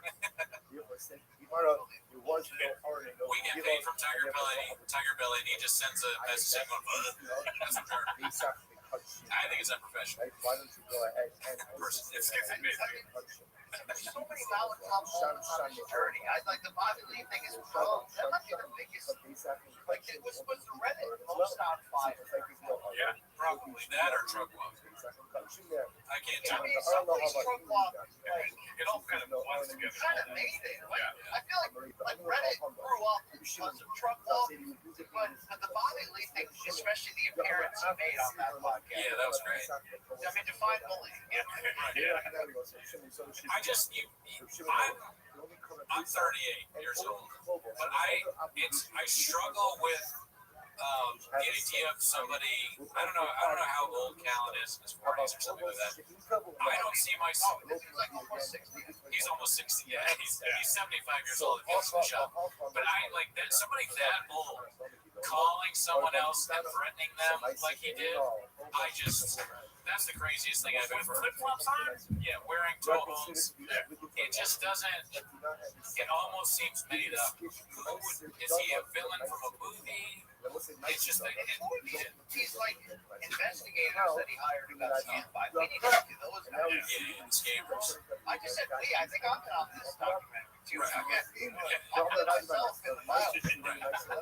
We find out while we're doing the documentary that you were one of the scammers. And BC did it.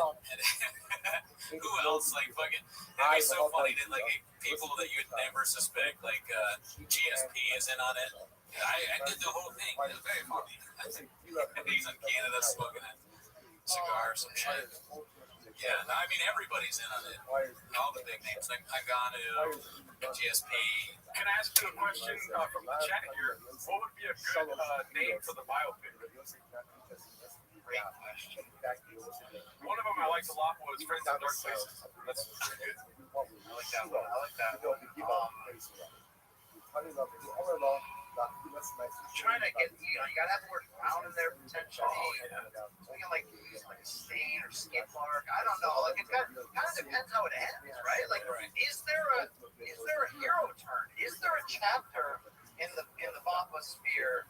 Like, is there a redemption angle? Short of coming clean and saying either it was me all along, or either, all right, guys, I'm finally gonna, join. If I can't beat them, join them, which won't happen, right? Because if you're that lack of self-awareness, it'll never change. But like, is there one more? I got one. Is he gonna fall into something financially, like a Bernie Madoff scheme or something? I mean, is there or crypto or something? Like what is there some way that? So many opportunities. You're just named. You're like coming up with plot twists. Crypto. Save somebody from a burning car, but he already lied about that. Crypto for sure. It's too bad he never got an NFTs. I guess there's still time. But as far as like, if you're thinking of a name for a documentary, you gotta think about the names, trucks and fucks. Trucks and fucks. That's a terrible name. You're a bot. But thank you. You gotta think about it's an automatic computer thing. Whenever they do donations, like the noise. So the marquee at Sundance, what does it say? You have to visualize it in your head, because I'm big on 4A laws of power, scooping up the bag. So you gotta think about these things. You have to visualize it, BC, or it won't come true. And you gotta think about it. If it's a picture of him and it says all I do is lie to you. I think it's like RPG. Yeah. I like one word or two word things. So my hacky one is just the comedian, which I like. But my one that I would do, marquee, Sundance, read it. Think about that in your pipe and smoke it. Read it. That's really good. Directed by Brian Campbell. Yeah. It's gonna be fun, like directly too. My best word, wow, my piece de resistance. On the artful journey. Wow, that is ultimately, to bring it full circle on our conflicting emotions, unless you got lost your soul through the process, which is very possible. It's like I'm not cheering for it to end disastrously. No, kid murdering him, Slow Joe leaving, going back when the money runs out, or I mean, there's a few other ways it could go here. I'd actually like a happy ending. Yeah, me too. Having the fact that you guys know any places. No. You trying to get him out? I mean, It's like, can we help that? Is that for all the enjoyment we've gotten from his self-inflicted pain? Can we help create that art, and the happy ending to the art? I mean, maybe you two, with your comedic and musical backgrounds, maybe if you approach him with, fake hair and a fake mustache, and just say, look, I think it's time for us to come back. We've got you back. Yeah. We'll get our best stuff. We will beat you. Right. As payback for everything. You know what I mean? It's like that. Well, yeah, that's funny that you say that, because before Welsh left, I tried to pitch him on Windy City 8 to starring Brendan. Do you know Windy City 8? The Curious Case of Rain. Have you ever heard of that? Never heard of that one. So Windy City Heat is this movie that people made up. There's a guy named Yuri Caraballo who was like this fool, kind of dunce guy, and this comedians tricked him into thinking he was like in a movie, and they had all these people like Dane Cook's in it, Don Barris did it, I think Jimmy Kimmel might be involved, I can't really remember. Ask me after that, this is his favorite movie of all time. But they joke, and he's just this idiot that they convince he's a star of a movie. So what I'm saying is, if we can convince Bob, like we do some sort of Windy City Heat thing where it's a documentary on his life, and we convince him to like you said, turn it all around.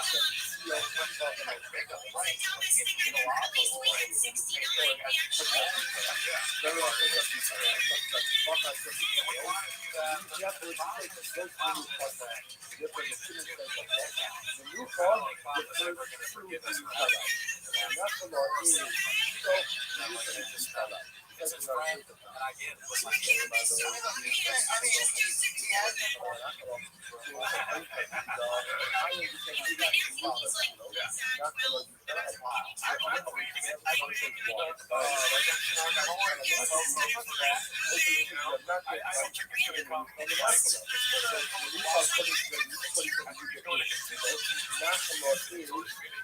that we're correct.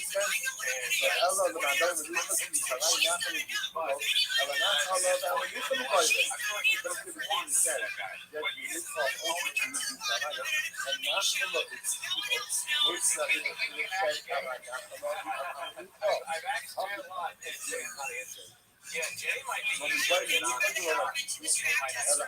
He doesn't want to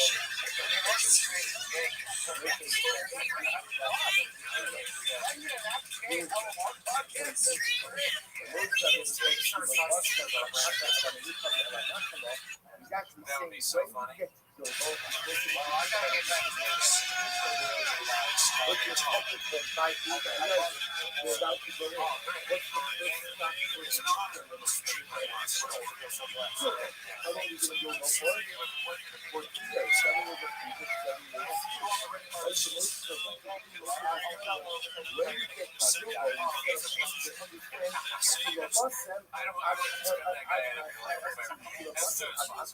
He actually has apnea, and it's sleep apnea, but it's caused by his brain.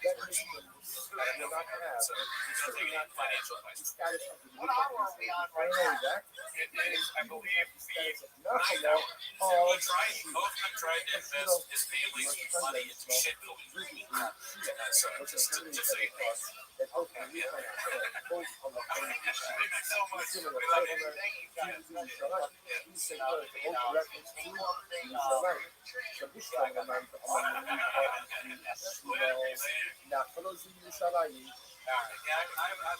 I'm gonna keep streaming, but who knows what I'll say. What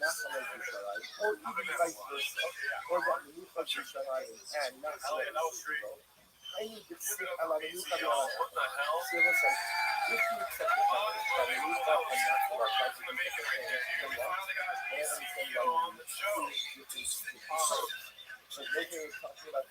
Thank you so much, Brian Campbell. Brian Campbell, keep them bits coming, dude. We're gonna react to them every week. 7 days a week. Archival live stream, the whole cast will be released. I believe it will be archived on my studio, so, if anything happens with it, you need to take it down. It won't be from us taking it down. That's 2 likes. You guys do. place where it's like that. And I have a real question. Why do I need to Hey, but I'm losing my mind slowly. Yeah. I didn't think for us. you know what? That's true. A weakness. Listen, so that's what I'm saying.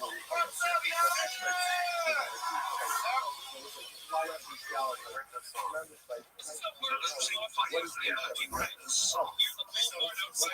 think we're gonna move to the couch now.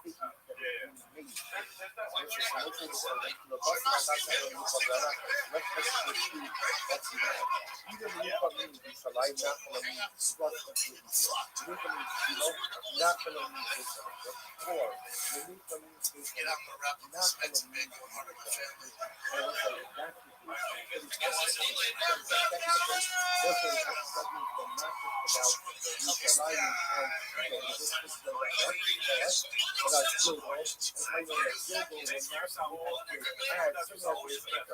But not even as great as Shido. I would say third possibility is not for I'm trying just and by the way, we still have more stuff planned for you guys. Stick around here. Again,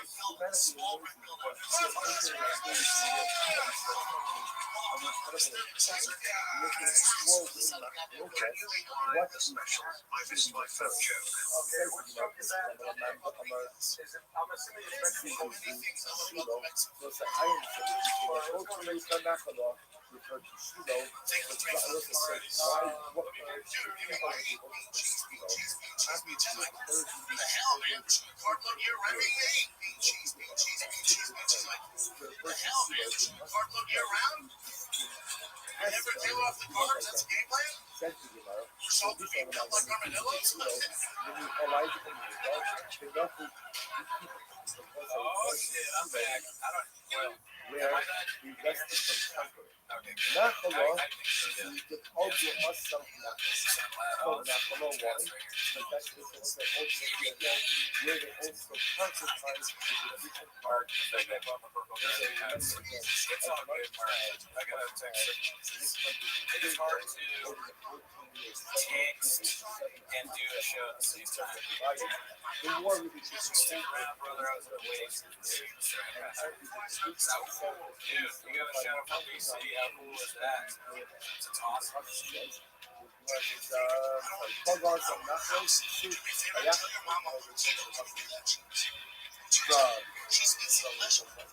no idea where you're talking about. Guys, we have surprises coming up for you. Just checking to see what's going on. Let's talk to the chat. Oh, yeah, appreciate that. not the law.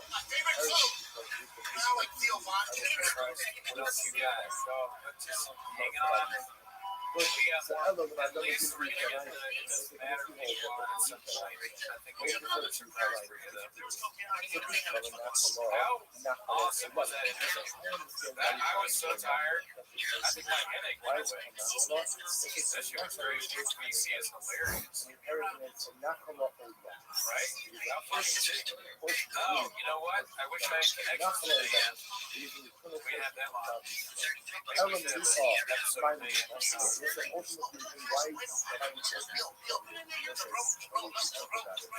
DC, that's funny shit. Yeah. Yeah, I can agree. I'll be right back, folks.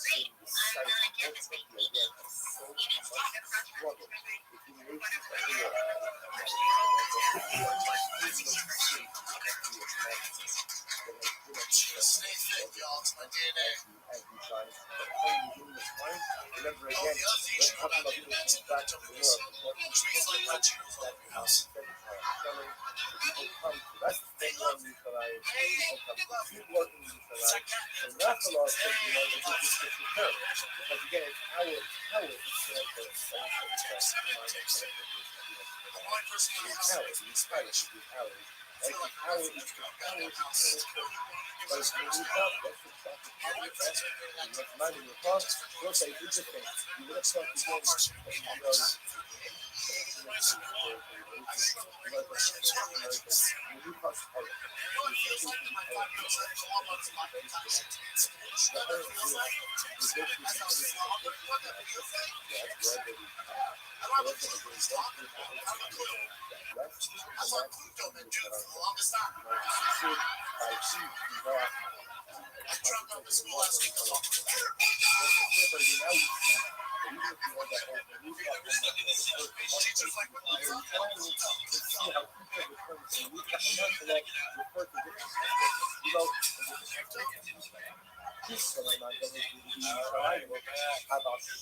Remember again, if you go to sit with a punch of the shot, $100. If you're dead, your first kilo, not a lot, your first kilo, No. that plumbers will be usher in the Nufa and Nachala. But what? In between the Nufa and Nachala, what's the halacha?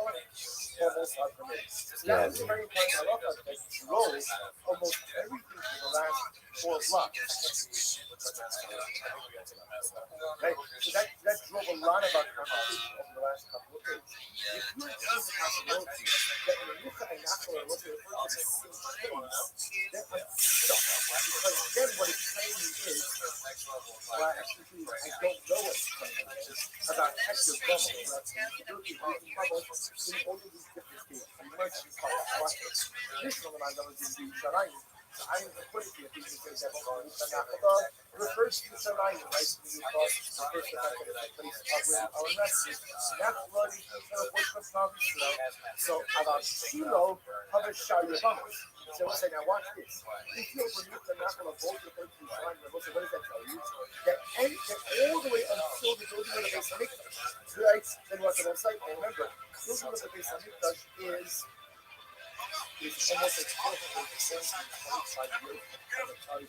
369, 14 plus 57 plus 369. So whatever that amount is, that's the amount of time it took probably someone ahead and built the Beis Hamikdash. So it's clear that both the Menucha and Nachala referred to Shai Avosa, then what? Then bubbles are permitted all the way until the time of the Beis Hamikdash. So they say, if that's right, so if you do that, we'll say, if you do that, then Halacha L'Maisa, you just dramatically change the existence. Right, but you just went ahead and said the Senegal Israel went into Israel for 430 years. Ultimately, again, what?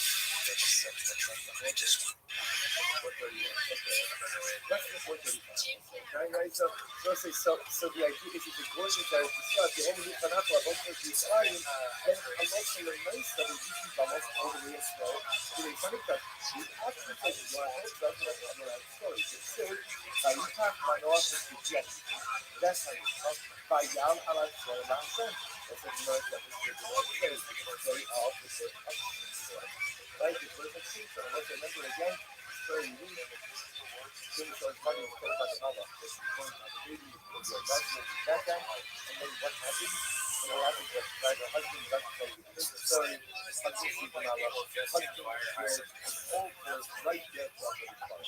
Now look at that is the and I know his father as well is building up on that. So now that's things that come out for us. Why? Because the most slow was standing. So how it went off people to make it also. If you're Maruka Nakala, ultimately like this, Maruka Nakala refers both to Israel, that means almost at the middle for 430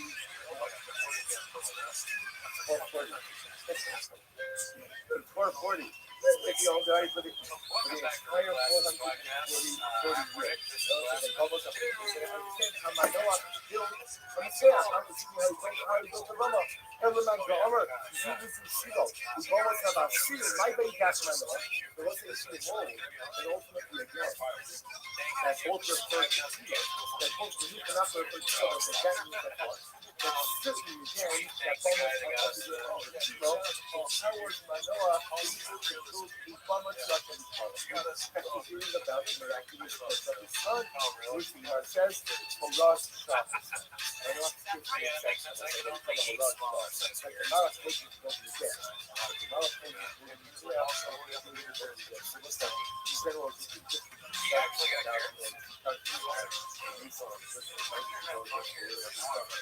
this. So again, actually, the Malach tells you to do it. I'm checking on because today, you are interesting with excess. Wasn't excess. Turn on. You're really supposed to be still by your friends. We'll say, people that you small, there's parts and orders years that's you're going to still by your friends. That's really something you still by your friends. You said I each part that was you and after that, the first you then you smoke, you're putting soup and still by your friends. You see what I how do you remember this? Last you got on the gap. One man was able to go ahead and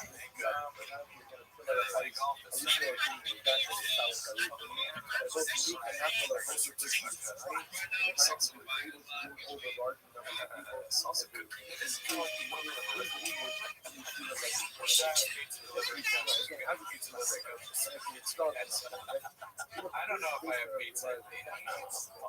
Yeah, I definitely want it, but I probably shouldn't. We'll see. This is not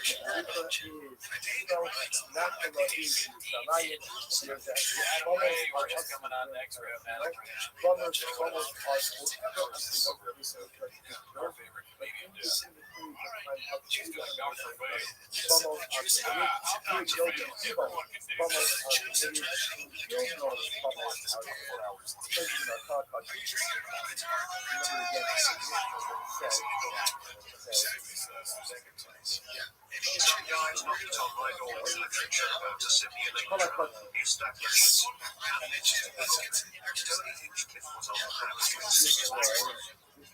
I mean, people want to really think they're in a simulator. I mean, it's hard to see. You could have a yellow suit too. All you gotta do is not be a bother.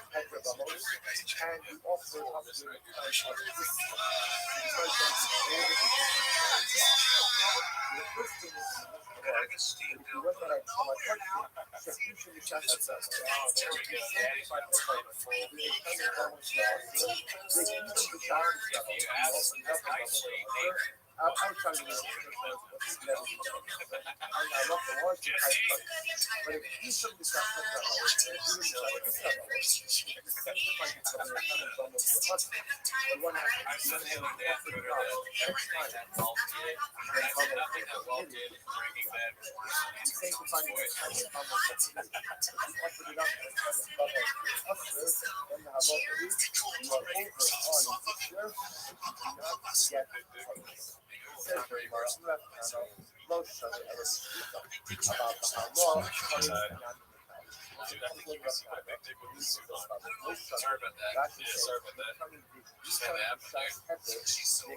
You guys want me to eat a Mexican cookie again?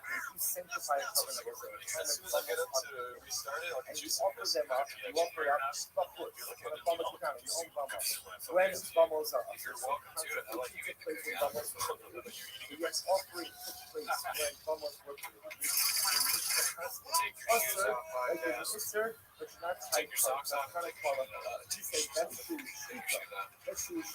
only seen one episode. You will be trying to serve but there is no current. But if you actually offer it up as a carbon, my time, number 4, I love my program.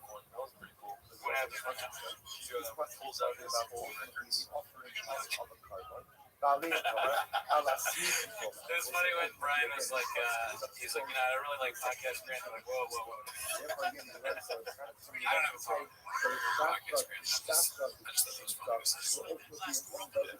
God damn it, I'm rubbing my feet together.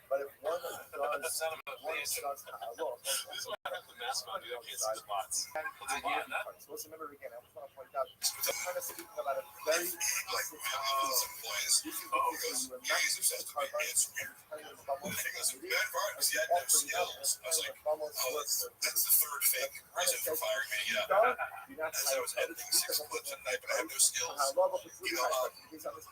So más que por the Red Bar Strike, not much more to it than they just reached out. So you had people not wanting to have me on the show. It's not like I was going, I need to like expose this story. People were reaching out to me going, you want to come on my podcast? And I was just like, I guess. And Red Bar, they're so scared of Red Bar that day, and I didn't know what to do because it was just one of these things where it's like, oh, stay away from Red Bar. It's like the forbidden clause. Who tells you that when you start? Is that an orientation practice? This vibe, like, they knew what Red Bar was like. Kind of like the Reddit, like, stay away from Reddit. Don't look at the Reddit. But I like Red Bar. I mean, to me, Red Bar is talking as good content. I know that. But that's kind of funny to me because that makes me think like there is, like I was joking there, but on orientation, some guy where you start at the coordination, they're like, thanks for joining the team. It's like very ambitious, it's like there's on your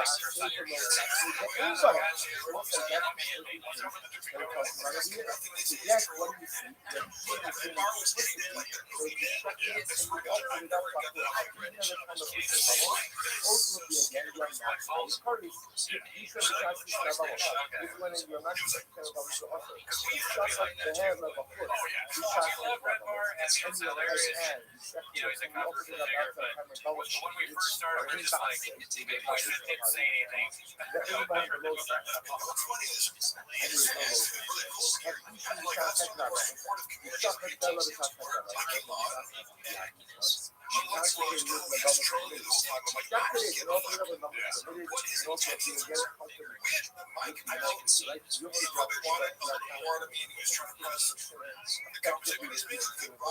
It's like how Stern is trying to press in to say the most controversial.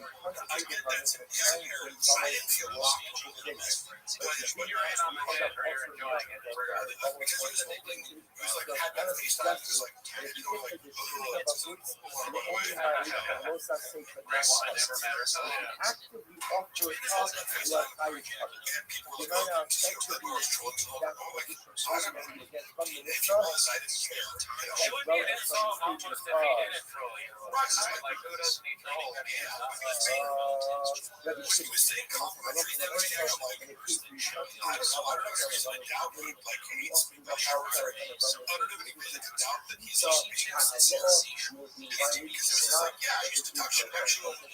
So then I kind of changed my mind. I'm like, that's okay. Is he ever sincere? I'm not sure sincere is part of his, you know, fun of me. You know, he's not, to me, this is like unbelievable that you could go from like, because he used to make fun of me on the show. Again, like if you don't know the context or you're comparing me to Brendan Schaub, there are certain things that I do that are sarcastic or trying to check that my obvious cue is going, this guy is Brendan Schaub's friend, mental weird and stupid and narcissistic. And therefore it's doing a you know, like doing a back down where I was like, killing me, that is more Jim Ryan. There's still hard to say, Indian man wants to know if, what do you think of it? Oh, yeah, wow, gosh. I'm sorry for calling you the Indian man. Snapshot. But you never call it a man. I like context that was YouTube was like, instead of daily content, this is I consider you guys as you do content songs, you guys put a lot of effort this podcast and effort because I'm a big guy. Support that. That's what people talk about. And I think Alabama songs are amazing. This guy puts me in the box for each of the artistic output. Yeah. That's the stuff. Oh, yeah, I mean, he's a legend. I mean, those two are like, they're like Socrates or Plato or something like that. We're standing on the shoulder of God. What the show is about?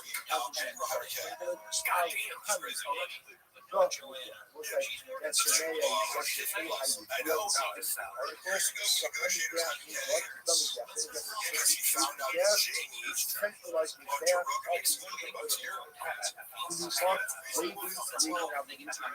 your boss is making a bunch of money, That sounds like a You're right here. you can throw a million my wife.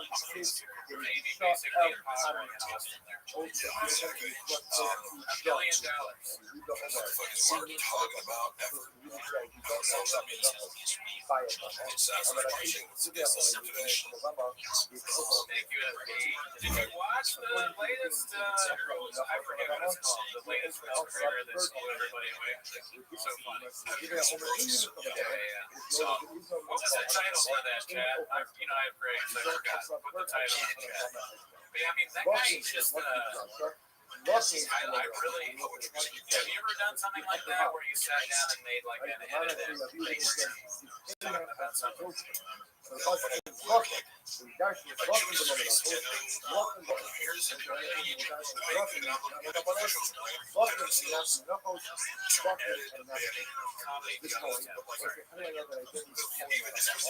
he does, very cinematic. So that's what I go and I go, I love this voiceover style that's matching the visual qualities that are I could never hit it. artistic choices for all it's he's like he's directly what's on screen, so he's speaking choices and what is the so to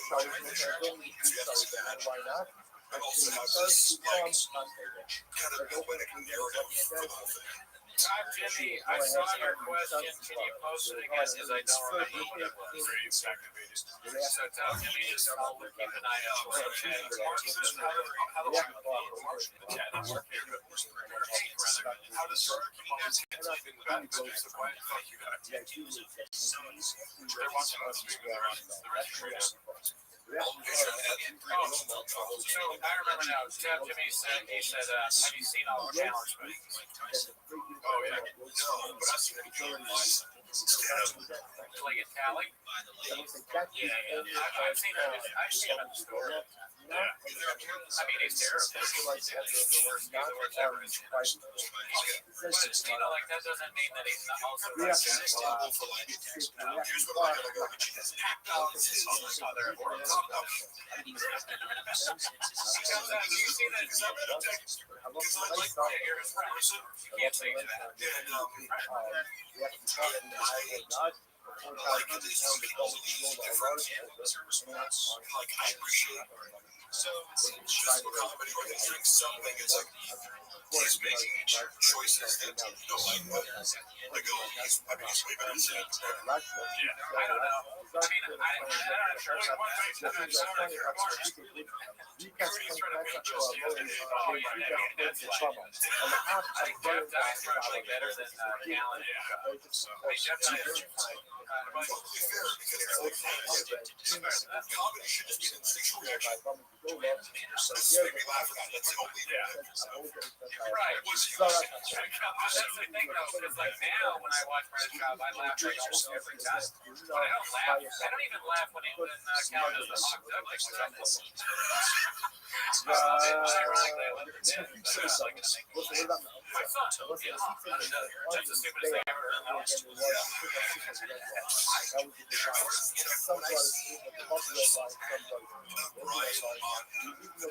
As a friend of his who likes it, so it makes me sad because Brad is such a bad most of the time. Like he doesn't understand the basics of comedy or improv or just anything. So it's like sometimes he gets it like he doesn't understand. He shuts down way more.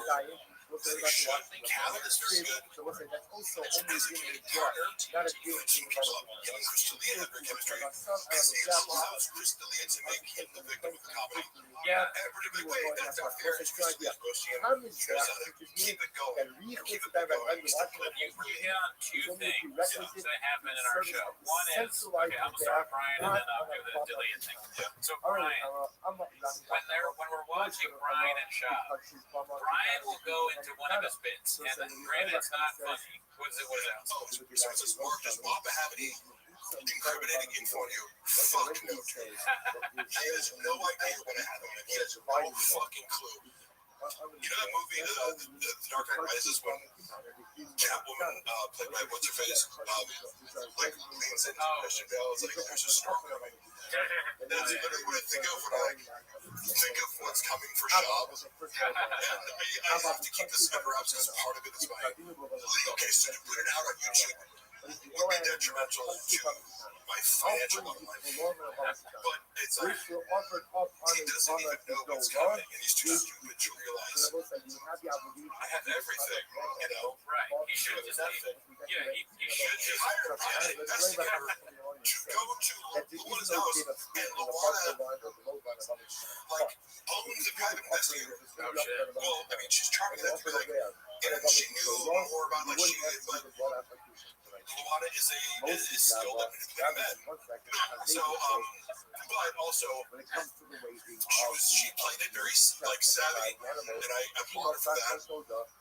She was able to get the fact that Brendan Schaub was this guy's employer out of him when you're not supposed to do that. So and I have, you know, I somewhere on my phone, but I can show the guy's card. I can show the letter he wrote, and put to our apartment door without realizing I was living there at the time, you idiot. So, but he's operating on suppression, and I remember one called me, he was like, what's this guy doing out there? Like, did you serve me with some papers or something? I was like, Luana, no, like, oh, because I was no, crazy. I say, go look at what he wrote. He wrote this note, put a number on there, here's some of the areas, you go, just call him, he's tough. He's private investigator. You didn't say Sean. And she talks to him. She knows what he's embedding. He goes, are you here because, and she's like, you were for basically what can we say? I go, oh, is it Brendan Schaub? Does it have to do with a bouquet of flowers that someone sent to his house and he's playing with a mark? And he's like, oh, okay, you know what this is about. And he's like, let me tell you the real story. And we, you know, one of these girls said, he was having a long affair with smarter than the rest. She has like an MBA and just more accomplished professional than somebody you should cross. Like, you fuck around with the wrong girl. All of these girls you dates are idiots, but this girl, after he crossed the line with her, you know, having lied to her last time, she sent a bouquet of flowers to Joanna, you know, saying, just outing him for having non-relationships. But the note started off with, this is not Mark. So, it's true, it wasn't Mark. However, they gave them just enough of a thing to go, Joanna, obviously it's Mark, because it says this is not Mark. And then he invented an entire story whereby I somehow went to his house with a bouquet of flowers and a note and hopped over his bed. Like, it was a whole, I'm like, you have security cam footage. Like, the bed in your house, the whole thing's covered by, you know, 8 different cameras. And he said to another side piece, hey, you talked to Mark recently? I was like, no, what's up? He fucking came by the house when I was there. Like, he's harassing my kids. He's like, no way. And I was like, yeah, I get the police involved. Like, I'm on the phone with them right now. I'm like, oh, okay. The police, yeah, sounds good, bro. With the security cam footage of a, you know, a worker from Joanna's favorite florist in the ring, you know. Oh, that's wonder how he gaslit her on that, because, like, he's like, oh, he pulled out the fucking camera plugs, you know. He cut the power to the security, because otherwise it'd be like, well, watch the footage. Where am I in this equation? It was just one of the more hilarious things where I go, this willingness to and ultimately gaslight his wife and family in the craziest way possible, and then hire an investigator, or whatever he does as well. Or is this why he lost the unique lawsuit? Because it's like, imagine Brendan Jobs, your client, and you have to lie to him and tell you the truth about what's going on. only comes out You're from fucked. your Yeah, I mouth, mean, or being as lawyers, like ultimately being anything, you gotta be like, maybe we have another one if you want another. Because I've been off that. but you Go ahead. if you have something that you're going to offer up on your private cover, and that's Dude, this shit is amazing. I just tried it for the first time having a coffee cake for Portos. what is the status Surprising, of I that? know. Do you treat that Cinnamon offer coffee still cake. like Wow. the individual offered up What's on it? I would fuck my way into the room and get this. There is no one of the logo line, the parking lot, the once you are brought into the mission, then what? Then Yeah, what? that's not You are good. the status of a mission. No all caps, that's the rules. A lot of holes Mark, that you're a the drama idiots queen. were originally going to be about us. You are brought inside the mission. If somebody runs a fucking smear campaign against me to try to ruin my life and make me unemployable or Everyone else seems to say lies that no. publicly about the reason he fired me Once the bomber stuff to is make it offering, look like he wasn't a fucking always the idiot bomber for a temper tantrum because I didn't text him back for a few you hours. are actually I get to do offered whatever the fuck I want for the rest of my life. keyboard, I got enough dirt on you to murder you. This is what the fuck I do. Or I hit it or no murder one you. application for Seriously. Brendan's so fucking sweet. Kyle Samuel wants to know, and you probably have already answered this before, but how did Shab handle the drug walk situation behind the scenes? Freak out and handle it terribly. Like it's always I have this answer. It's a choose your own adventure where it's like, hey, make the worst decision possible. If I would, the funny part is always, if I'm tagged in a video like a Red and Chubb's handler, I'm like, how can I be someone's handler who doesn't listen to any other human about anything? You can give him the best advice ever. It's like, hey, what you're about to do, like Joe Rogan said, he needs someone to say, what are you gonna do? No, don't do that. I would say that to him. He just wouldn't listen. It's like, how are you gonna handle this drug walk situation? Stutter on fucking.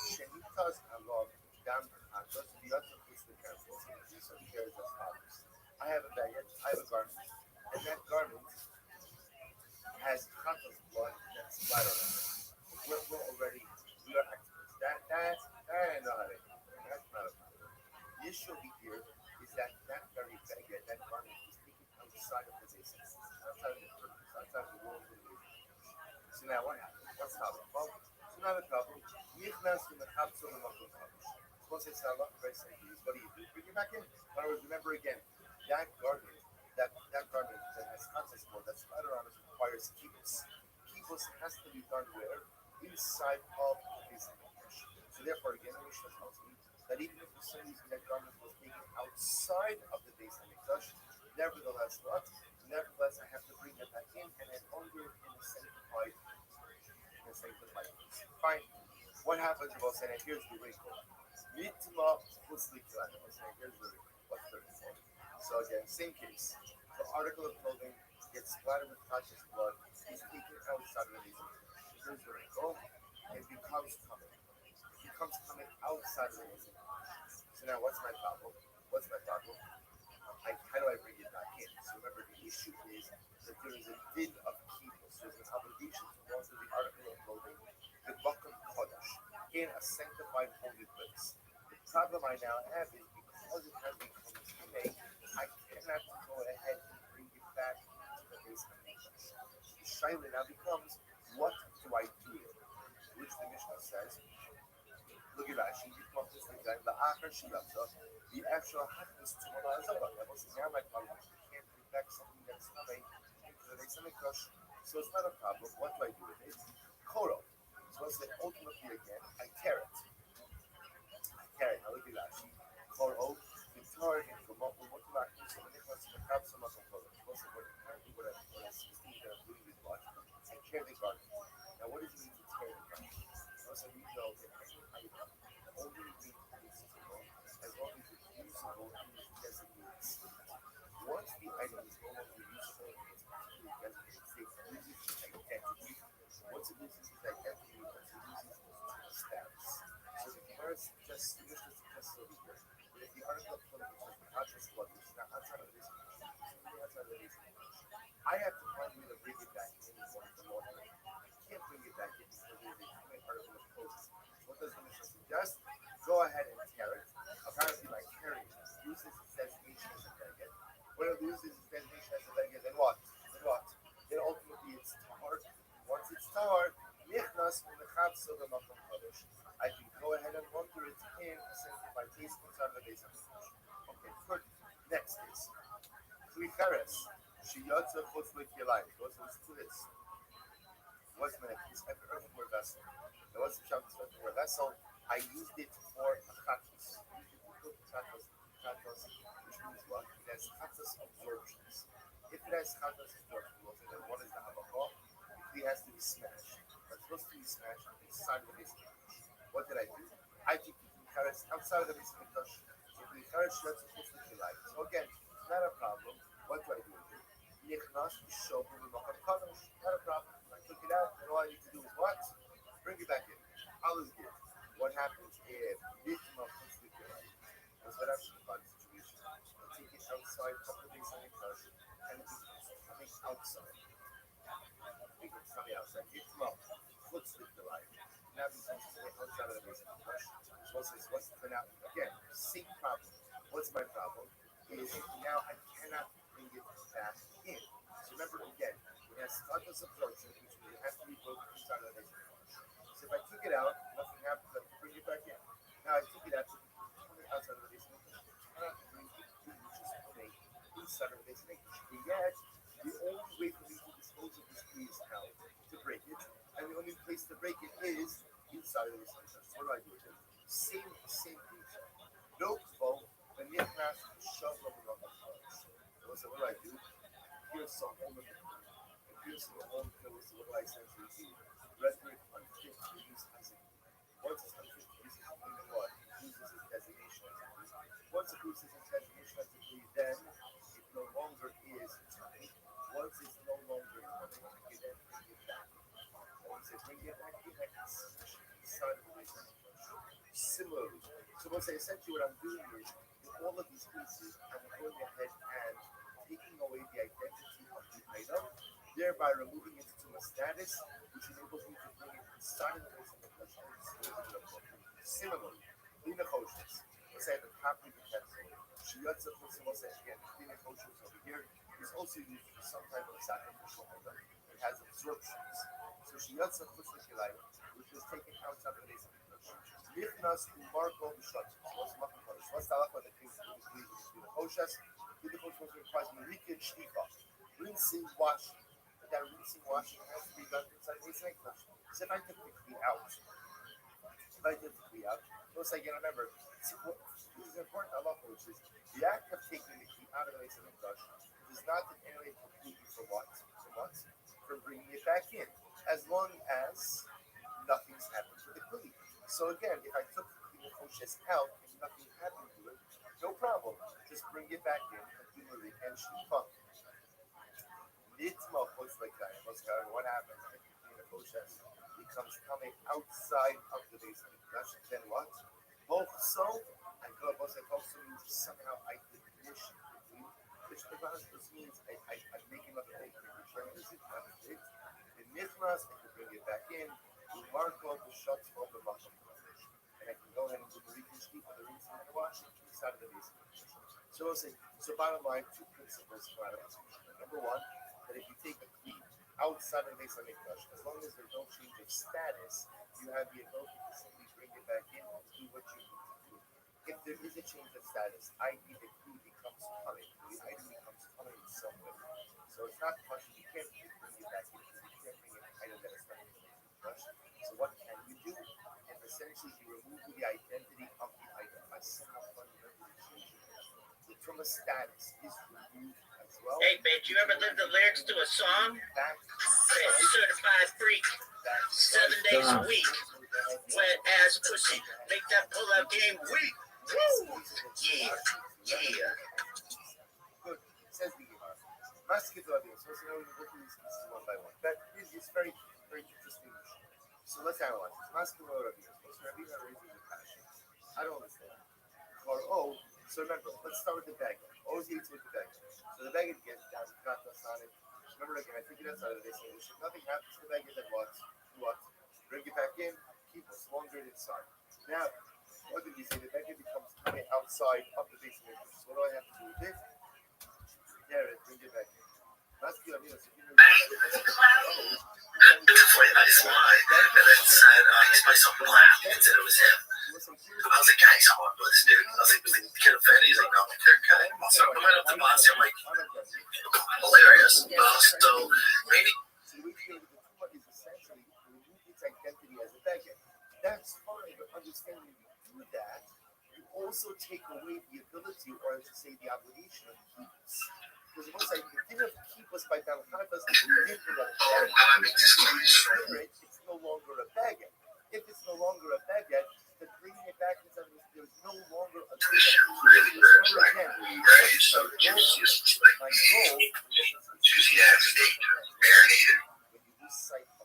Important nuance, Kabbalah is not mainstream rap. I figured.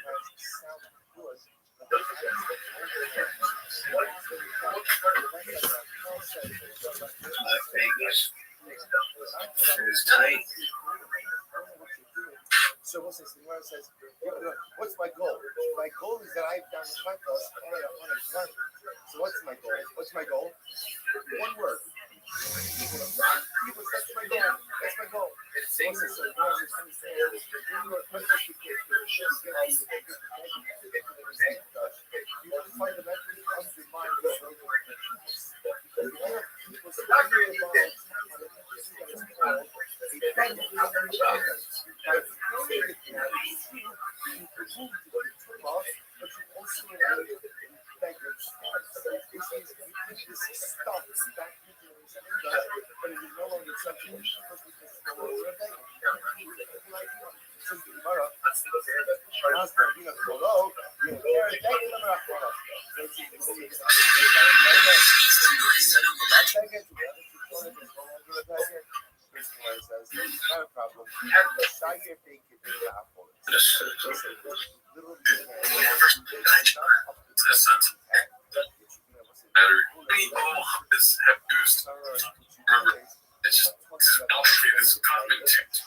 this weekend, like that's what. You're smart, curious.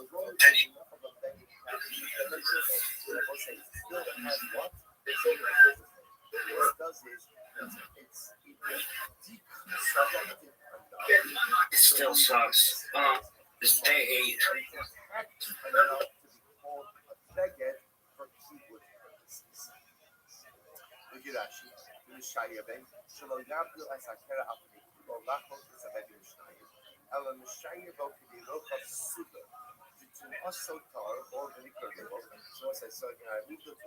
Since the majority of the beggar is but the even the sheer beggar, Yo, babies, it's day 8.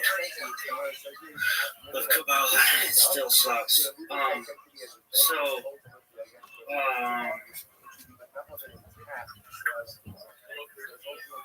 I don't know. I was just like, I wonder what Kabbalah says about anal sex. And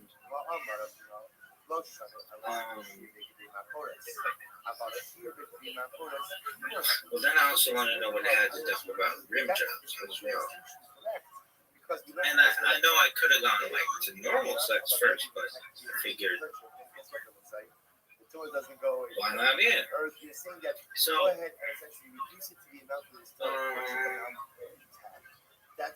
Kabbalah does not explicitly discuss anal sex in mystical terms, but Jewish law, which informs Kabbalistic ethics, addresses it in the context of marital relations. According to classical rabbinic sources, anal intercourse with ejaculation is generally prohibited due to the concept of zera batal, wasting seed, which is spiritually significant in Kabbalistic thought.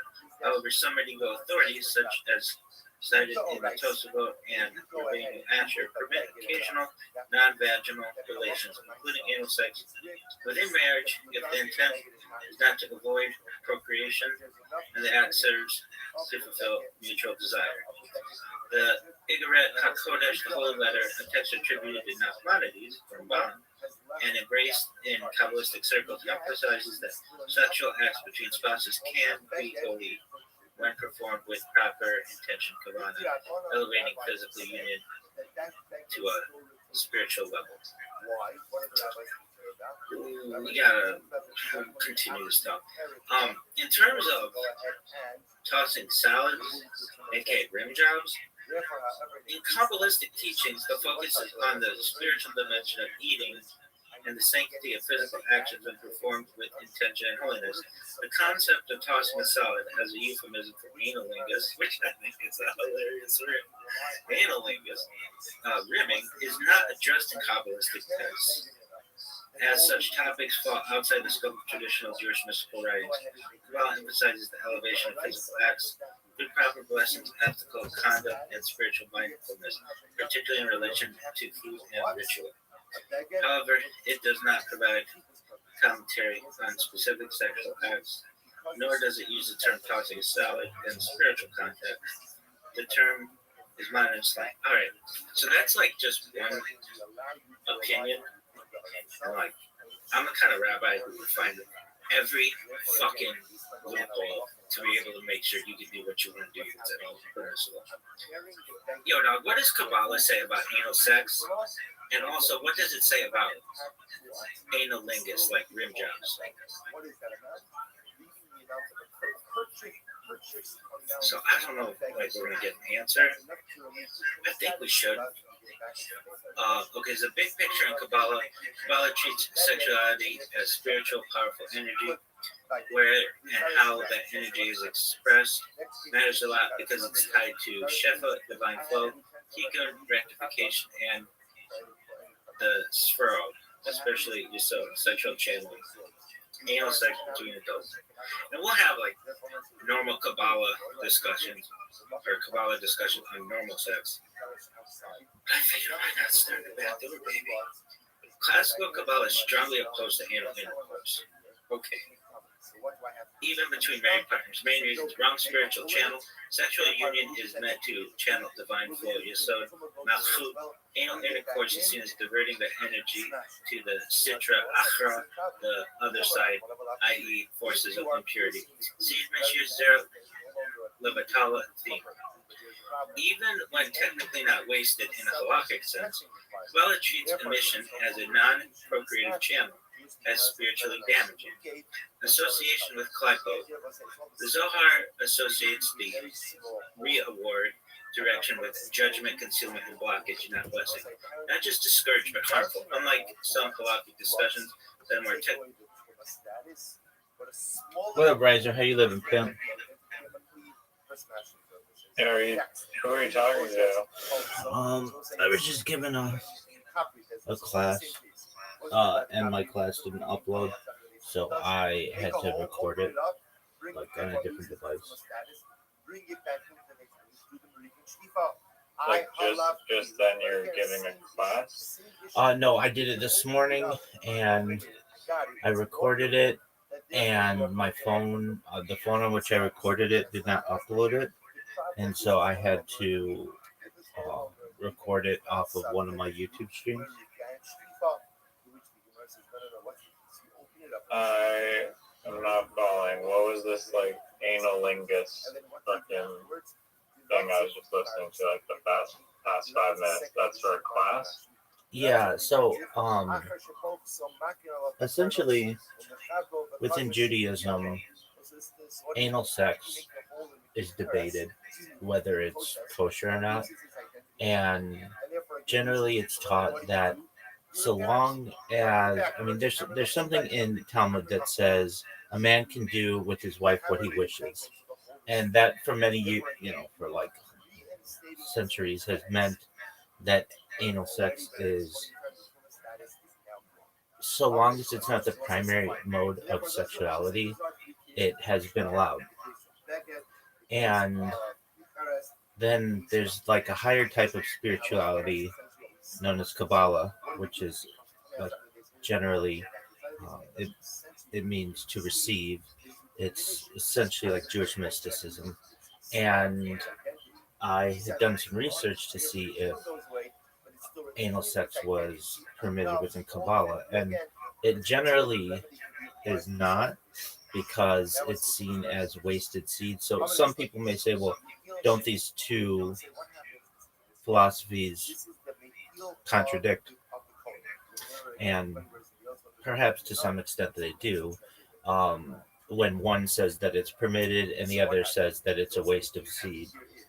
I wanted to give some apologies. I just cut out there. I wanted to give people who watch my streams and perhaps in the future. Just one moment, Roger. Can you hear me? Yeah. Okay, excellent. I wanted to give people some liberties in their sexual behavior, and so um, and I also do it in a funny way because like who's talking about this? So basically the main arguments against uh, anal sex generally are that it isn't generally for procreative purposes. It generally wastes seed. It is in what's many times seen as um, an unclean area. And so I was trying to give people, if they wanted to, more sexual freedom, and especially in 2026, the opportunity to be able to participate in this and not feel guilty about it. So I haven't said it yet in this video. I said it when I did it earlier. Um, but I have what I'm saying is you haven't heard it in this recording, but it is already said on my recording on YouTube. Is that generally I would permit it under certain conditions. First and foremost, cleanliness, and um, basically like if you um, like an enema can certainly clean out the rectum and would make it perhaps no different than any other orifice if it were clean. And then additionally, I state that I feel as if so long as anal sex isn't the primary mode of sexuality, and if at points you still can use it for procreative purposes, and what do I mean? Just making an effort to recognize that perhaps there's a chance that your seminal fluid may somehow impregnate your wife. And then also the idea of it strengthening the bond between the two people. And I say this in my recording that if you're at a point in your sexual relationship where you feel that anal sex will bring you stronger and tighten the bond between you, then I necessarily would not be against it.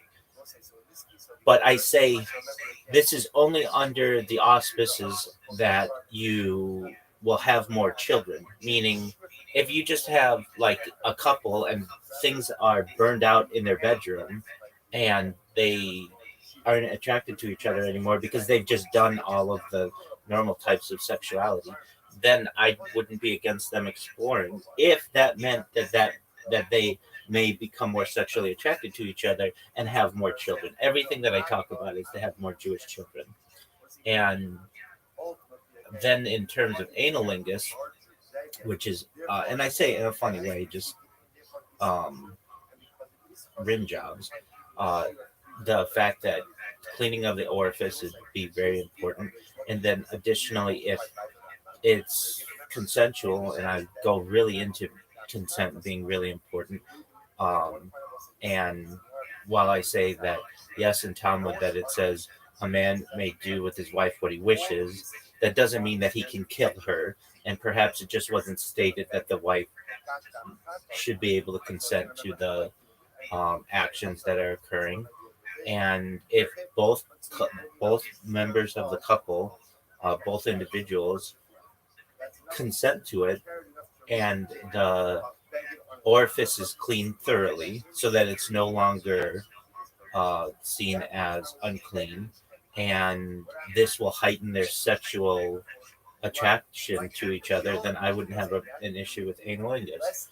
And analingus isn't like directly discussed within Talmud or Kabbalah. It's just generally seen as unclean because of the standards of generally society within like thousands of years ago. But in today's day and age, we can clean things much better than we once were able to. And again, I state, so long as this heightens the sexual attraction between partners and leads to more children, I don't see it as a negative. So that's what I was saying. I mean, you say like you can clean it out, but aren't there like a bunch of bacteria and shit that will live in there and probably be really difficult to clean out? As much as there would be in a vagina. I mean, vagina's full of bacteria, flora, and there are ways you could, if you wanted to use different douching and enema cleanses that you could kill all the bacteria in your anus. And Does that even have to be healthy? well, that's what I'm saying. I wouldn't necessarily recommend destroying um, your bodily how would I say your your bodily neutrality to ensure that it is absolutely 100% sterile. But what I'm saying is that if you clean it to the point where the skin is as clean as the skin that would be on your lips or on a vagina, I'd be fine with it. And generally, it's going to be. It's not as if it's any different skin just because it has feces in it. Once an enema takes place that cleanses all of that, you can literally stick your finger in the rectum of someone who has had an enema, and it's as clean as the inside of a mouth would be, perhaps even cleaner, and perhaps even cleaner than a vaginal canal. So at that point, it's a relatively clean orifice. Now, there's a certain timetable on there where feces will begin to uh, be uh, be uh, uh, how would I want to say it? Like be excreted eventually, but you have a good hour or two, so long as digestion hasn't happened immediately, um, to ensure that you can partake in this type of activity in a relatively clean manner. And generally, what's going to happen between people is they're already having anal sex. It's already something that's been around for since the beginning of time, and it's already something that's been approved by many of the sages of Judaism. What I'm advocating is that you clean the orifice better, and I have a better, more leniency towards it, especially if it heightens sexuality and eventually ends up in more Jewish children. I endorse that. Generally, sages of the past already endorsed it, so it was already endorsed, even without cleaning exceptionally well. A man can do with his wife what he wishes, has been the prevailing Jewish law. What I'm saying is that I believe consent is important. However, if you have two consenting adults, just ensure that you clean the area better than you generally would, perhaps using an enema, perhaps using a scrub, perhaps using some kind of um, product if needed to ensure that the skin is as clean as it would be a vaginal canal or a mouth, and then enjoy yourself, which is Why is it wrong to get poop deck? why is it wrong to get poop picked? It's seen as unclean. Oh, that's just bad. Yeah. So generally, like we're supposed to keep our bodies as clean as possible for both health reasons and spiritual reasons. And feces is seen as generally something that's unclean that we want to avoid. However, if you clean out the area, How is it considered unclean, arguably? I mean, I guess it's like the bodies are like purging out a bunch of stuff, but it comes from like the body, so isn't that also like, you know what I mean? yeah, it's a good question. I mean, really, fecal matter in many ways is sterile, but the sages of the past did not know that, and they recognized that this was something that the body rejected. This was waste that the body rejected, and it was unnecessary to having. It was unnecessary to living the daily activities. It was seen as something that was to be discarded, and there are all kinds of really specific rules in terms of not just feces, but flatulence, farting, and when it can be done and when it can't be done, and what you do if you have to do it, like especially if you're praying or um, eating or something like that.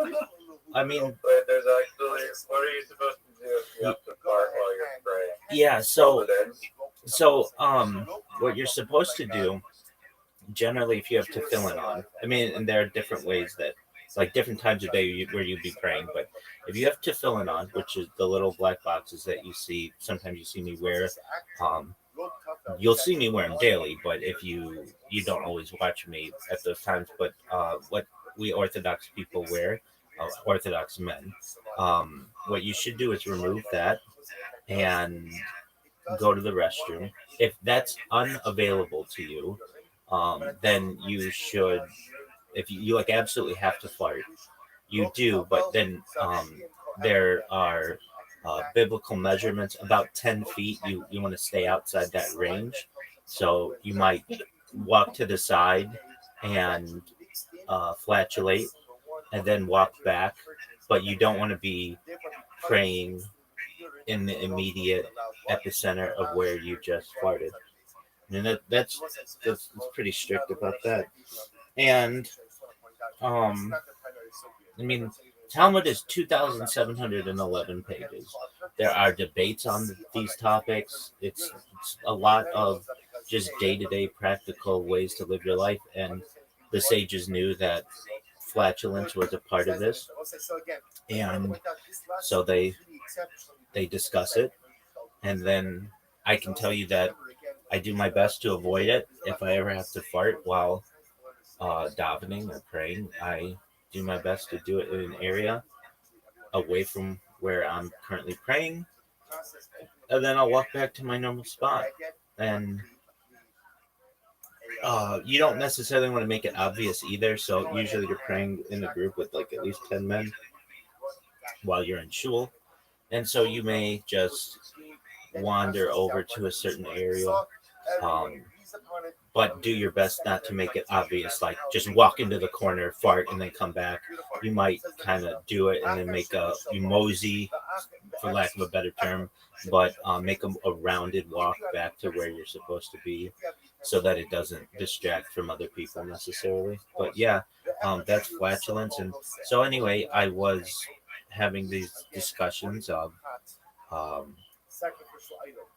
of the halakha, the Jewish law, Jewish rulings on anal sex. And again, I know that it's not prohibited. Your mic is super choppy. I don't know what it is. Your mic is being all choppy. Yeah, I'm not sure. I might have to restart this computer, but the practical halakha is that anal sex is permitted.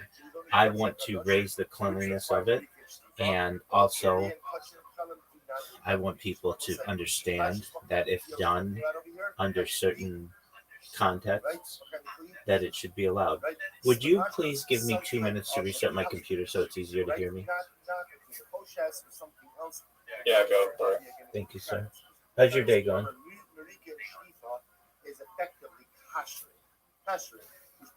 We'll see others will argue with this. Same thing. I'll say, so again, watch this. So the pasuk says, Asher Tedushal Bo. The pasuk is if you go ahead and you cook sacrificial items in Yushar, it has to be broken. The Choshes says, Ushala, Morah, Ushikat, Tanai. But if you cook it in Kli and Choshes, then ultimately you're going to be subjected to murication. So it says, my point is very interesting. Asher Tedushal Bo. Amy Ela Bishop, Bishop, once I said that I know that there's a Murikin Shlifa. applies to a thing of kosher in which what? In which you have kavanos cooked in it. Cooked in it. How do I know of what? How do I know? Not if anything was cooked into it, but what? Something hot was poured into it. Then it requires marika and shlibas. Remember again, the Mishnah said both. The Mishnah said whether you're cooking something in the Kiddush Kosher or you're going ahead and pouring something hot into it, it requires marika and shlibas. This one says that's interesting. Because all I know from the pasuk is that what? That halacha l'maisa, there was a bishul. I don't know that even irui will require marika and shlibas. Hamalomar va'asher tebusha bo yishava. Because what say the pasuk says. Look at Rashi.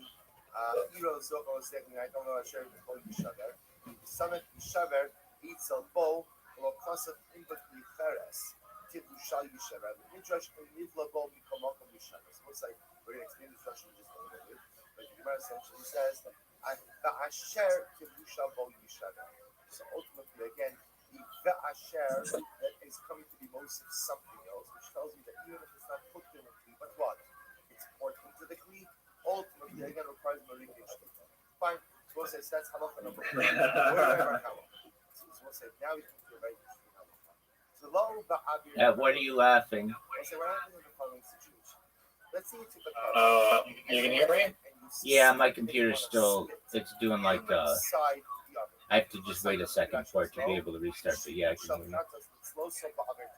So I go ahead and Okay, you know, like the hypothetical of like there's like a runaway train and you're at the wheel and there's two tracks. Yep. One track Yep. has like 100 people on it.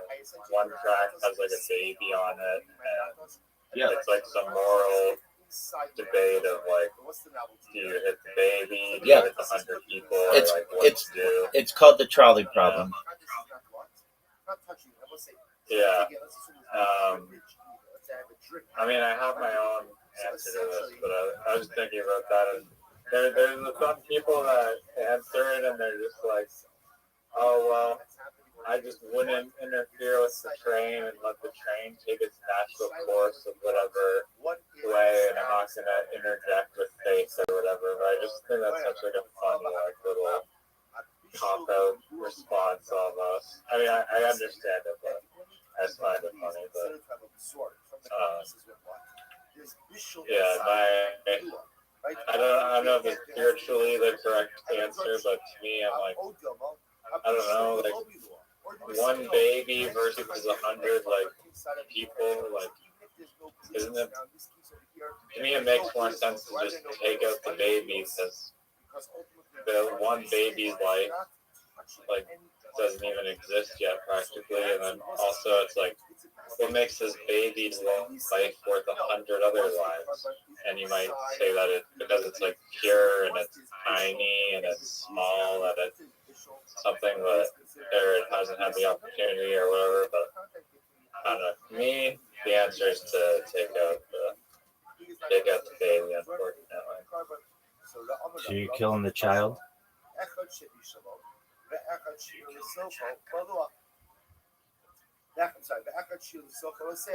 So I mean, that's one way to look at it. I'm saving the 100 people from being killed by the child. I get that.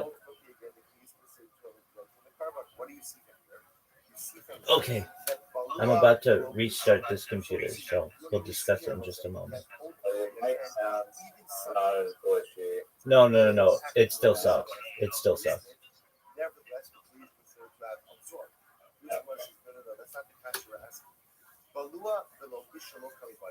Let's say everyone agrees that in the case where there's a bliyah even without bishul, but of course the utensils considered to absorb part of the sacrificial item.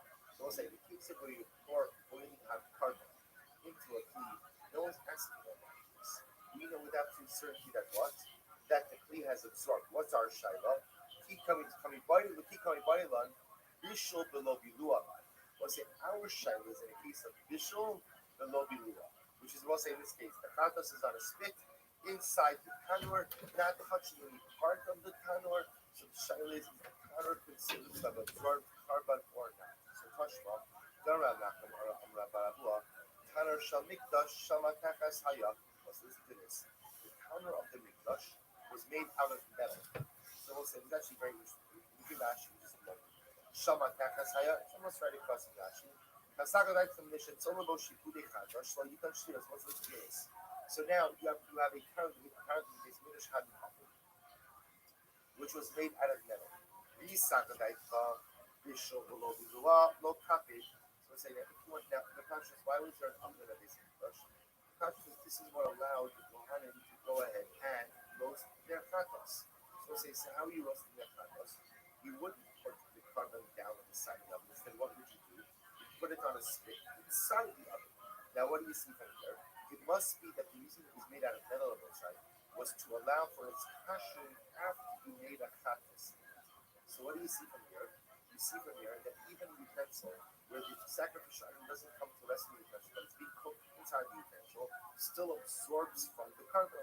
Beside that, so if you want to say that ultimately cooking it either side of the oven without bouillon, meaning the item doesn't touch the sides of the oven, you're not worried about that.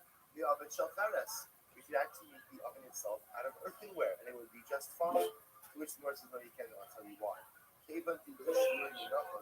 Yo, Pim, can you hear me? Yeah, I can hear you. All right, let me make sure that my microphone isn't delayed. It is delayed. Just one moment. Wait. No, it's better now. Okay. Does it sound better now? Time will tell if it's cutting out or not perfect. Absolutely. Okay, so the trolley problem, you would kill the baby and not the 100 people. I mean, I think that's understandable. Yeah, I don't know if the problem is phrased exactly like that, but Okay.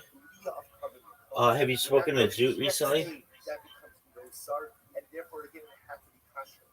No. I was going to join the stream on New Year's Eve, but I fell asleep at like 8 o'clock watching the hockey game, and then I woke up at like 9 p.m. and then I fell asleep on New Year's at like 9 p.m., which is the furthest that I've ever gone to sleep on New Year's in a long time. No big deal. We had some people here, and then we watched the ball drop, and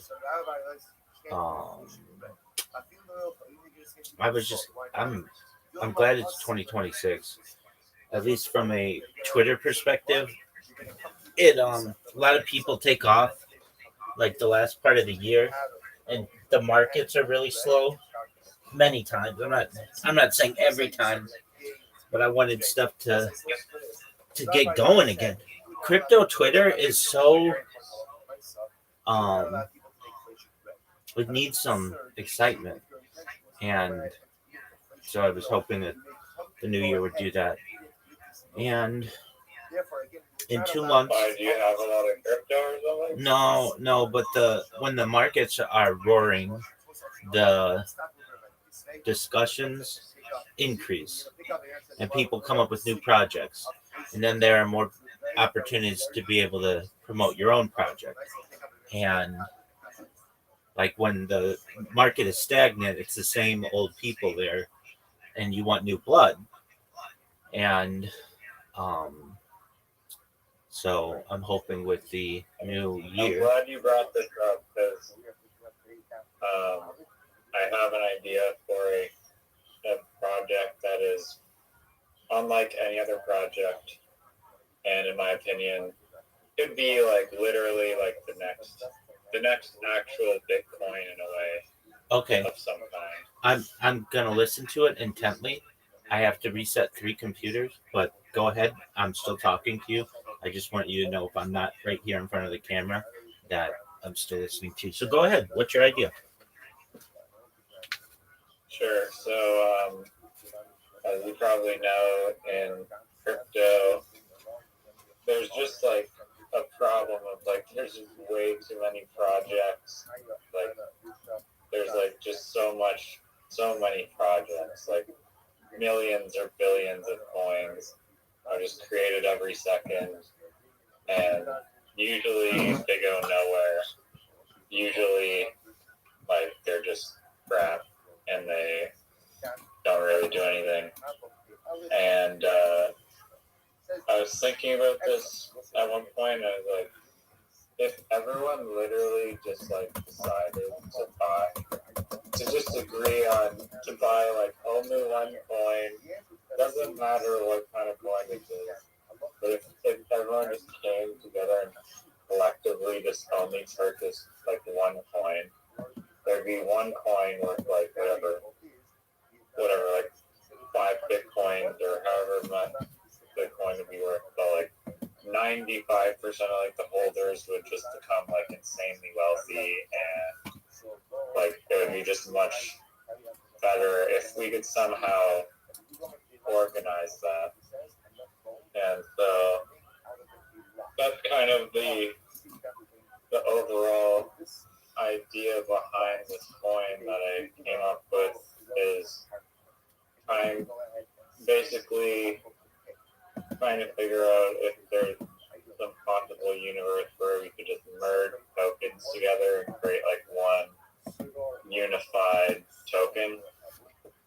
And so